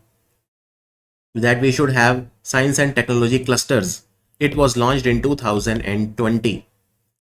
Who recommended that such a program should be launched? So it was launched on the recommendation of PM STAYAC. PM STAYAC means Pradhan Mantri or Prime Minister's Science, Technology and Innovation Advisory Council. So Prime Minister's Science, Technology and Innovation Advisory Council said we should launch such program. And finally, the Science and Technology City Clusters program was launched. City Clusters program was launched. So Science and Technology Cluster, they will function through a consortium based model aimed at addressing the local challenges via collaborative and science driven solution. This initiative brings together the people from the academic field, research and development institutions, industries and local governments to implement regional interventions using science and tech tools. So these science and tech cluster will follow a structure. They will follow a 3-tier pyramid model. This is the 3-tier pyramid model. At the base, you have a shared ecosystem.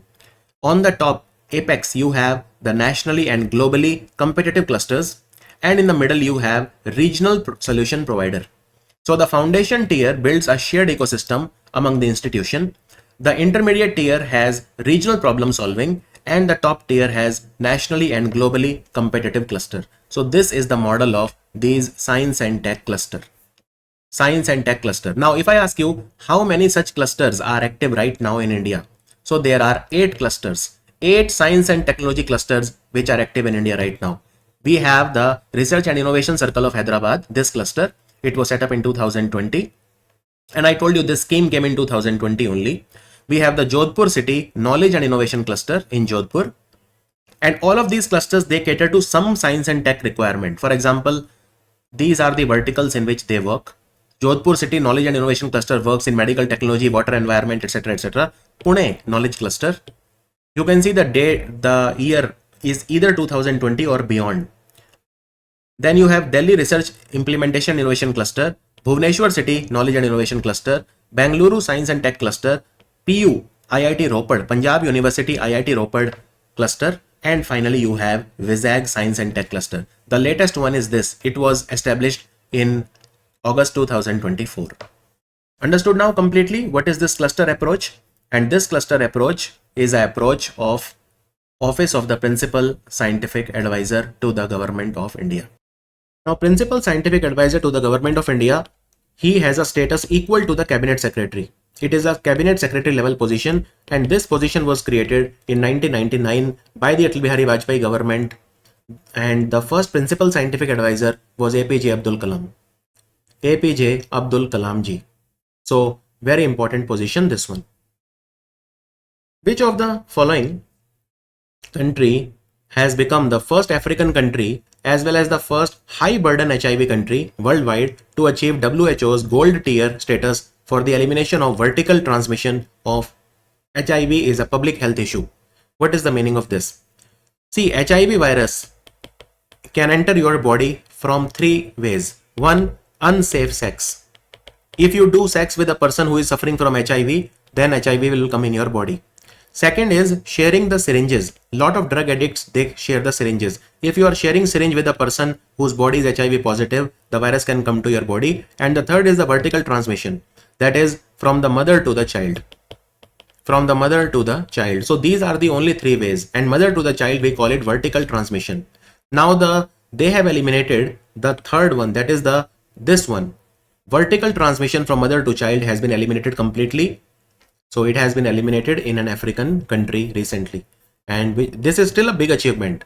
They have not eliminated HIV, but they have eliminated one of the three ways in which HIV can be transmitted. It is the country of elephants. It's an African country. It is Botswana. And by the way, this is the first African country which has eliminated vertical transmission of HIV as a public health issue. In fact, WHO works closely with an organization called UNAIDS, which is the Joint United Nations Program on HIV/AIDS, which is headquartered in Geneva. WHO is also headquartered in Geneva. So they work together to stop this problem. And first, a country achieves silver tier status and then gold tier. So Botswana has achieved gold tier, which was the first country in the world which eliminated the vertical transmission of HIV from mother to child. It was Cuba. They did it in 2015. Now, HIV virus is a retrovirus. So antiretroviral drugs are given. So how did Botswana achieve it? So there are various things. For example, pre-antiretroviral therapy, implementation of open medical record system, better community health workers training, and all of this. But they did it. They have achieved it. Salkhan Fossils Park. Salkhan Fossils Park is considered one of the world's oldest fossil parks. It was added to UNESCO's tentative list of World Heritage Sites. In which of the following places is the Salkhan Fossils Park? An extremely important question. See, if you want to become a World Heritage Site, you cannot become directly. First, you have to be added to the tentative list. Only then you can become. For example, this year UNESCO designated the forts of Maratha military architecture as the World Heritage Site, but they were already in the tentative list. So this fossil park has been added, which means in the future it can become a UNESCO World Heritage Site, and it is a tourist site in Sonbhadra district of UP. Sonbhadra district of UP. You find it is like 15 kilometers away from Robertsganj in Sonbhadra. And there is a dedicated focus by the tourism department in the last 1 year. They want this to be declared as a World Heritage Site. Finally, they have been successful in making it to the tentative list of World Heritage Site. Now, which organization was helping the UP government in restoring this fossil park? So it is an institute in Lucknow called Birbal Sahani Institute. Birbal Sahani Institute of Paleosciences, which is in Lucknow. So this is how it is. First tentative list, then nomination file, advisory body, World Heritage Committee, and finally it is selected.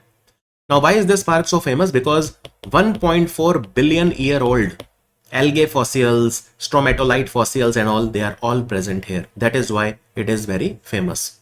So Birbal Sahani Institute of Paleosciences helped it to make it to the tentative list. And this fossil park is very near. In fact, it is inside the Kamur Wildlife Sanctuary. And Kamur Hills are a part of Vindhyas, you know, the Vindhya mountains. So Kamur Hills are a part of the Vindhyas. Ministry of Heavy Industries, they have launched the online application portal under the scheme to promote manufacturing of electric passenger cars in India. Approved applicants would be required to make minimum investment of how much under the provision of the scheme. You know, there are a lot of companies, the foreign companies, which are which manufactures electric vehicles, for example. Like, for example, there is a company called Citroën. Now, Citroën is a company from France, right? Similarly, there is BYD from China. Have you heard of this company called VinFast? So VinFast is a Vietnam electric vehicle company, and it has recently launched its cars in India, for example. They are opening their plant in Tamil Nadu in a place called Tudiyallur.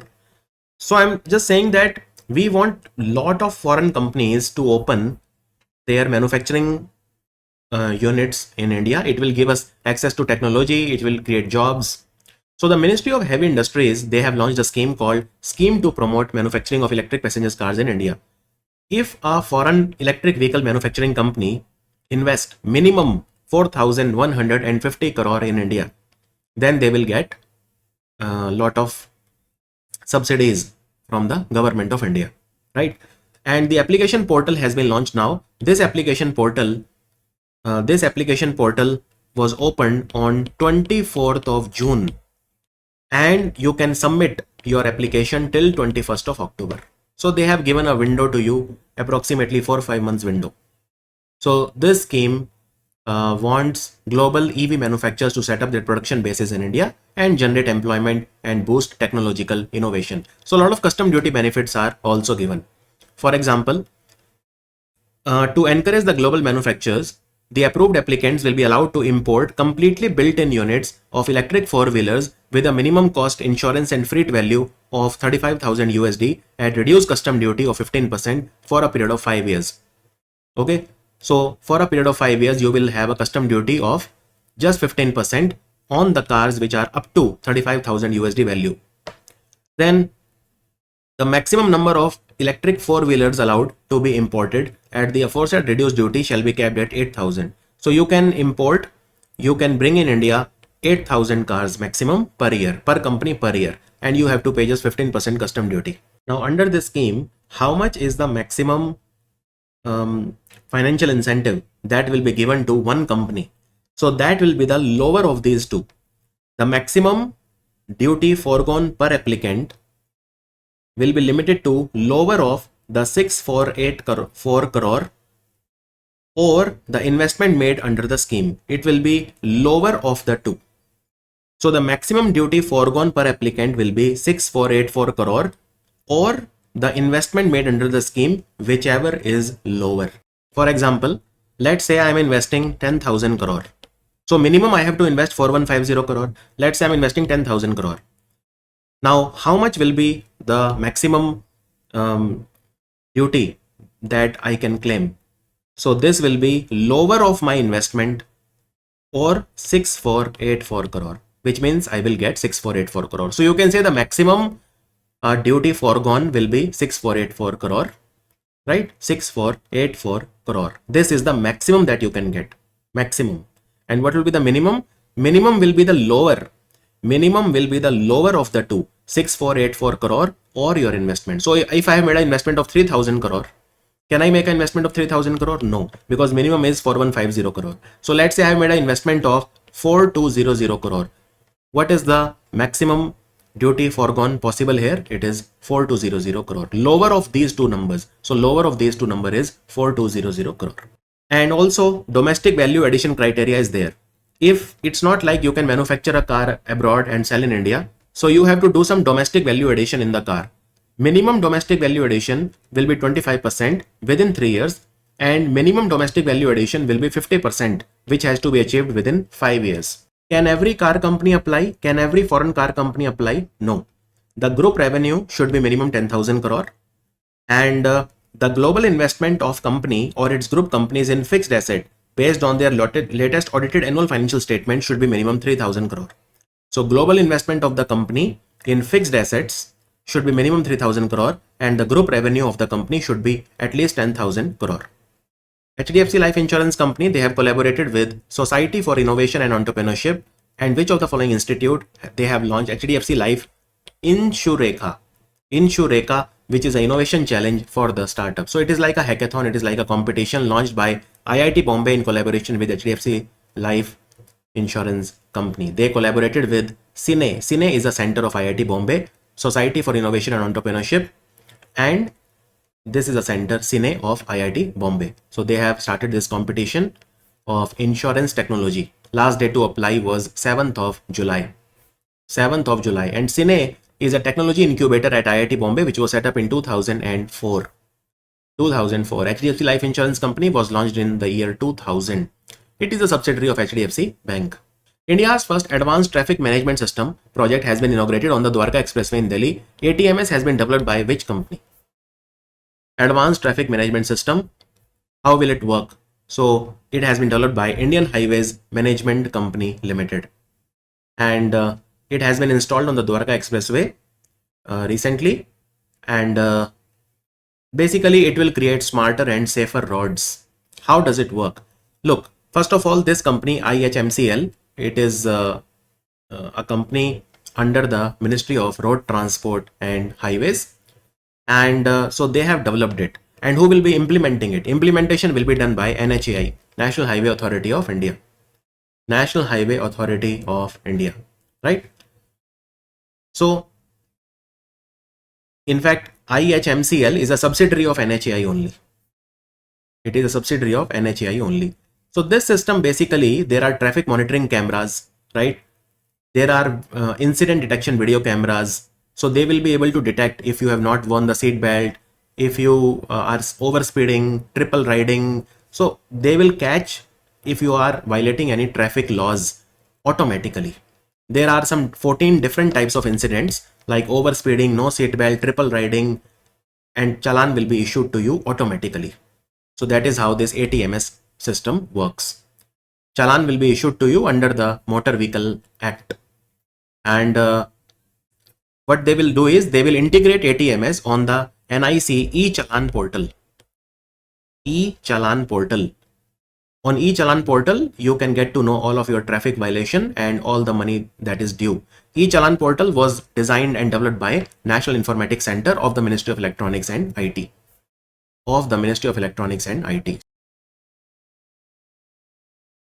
So that was the video for LIC AAO exam, non-stop current affairs marathon. I hope you liked and enjoyed the video. If you did, give me a thumbs up. And I have a course for the same, LIC AAO course 2025. Just 2 months are remaining, so make the best decision and may you enjoy and have a great life. Thank you so much.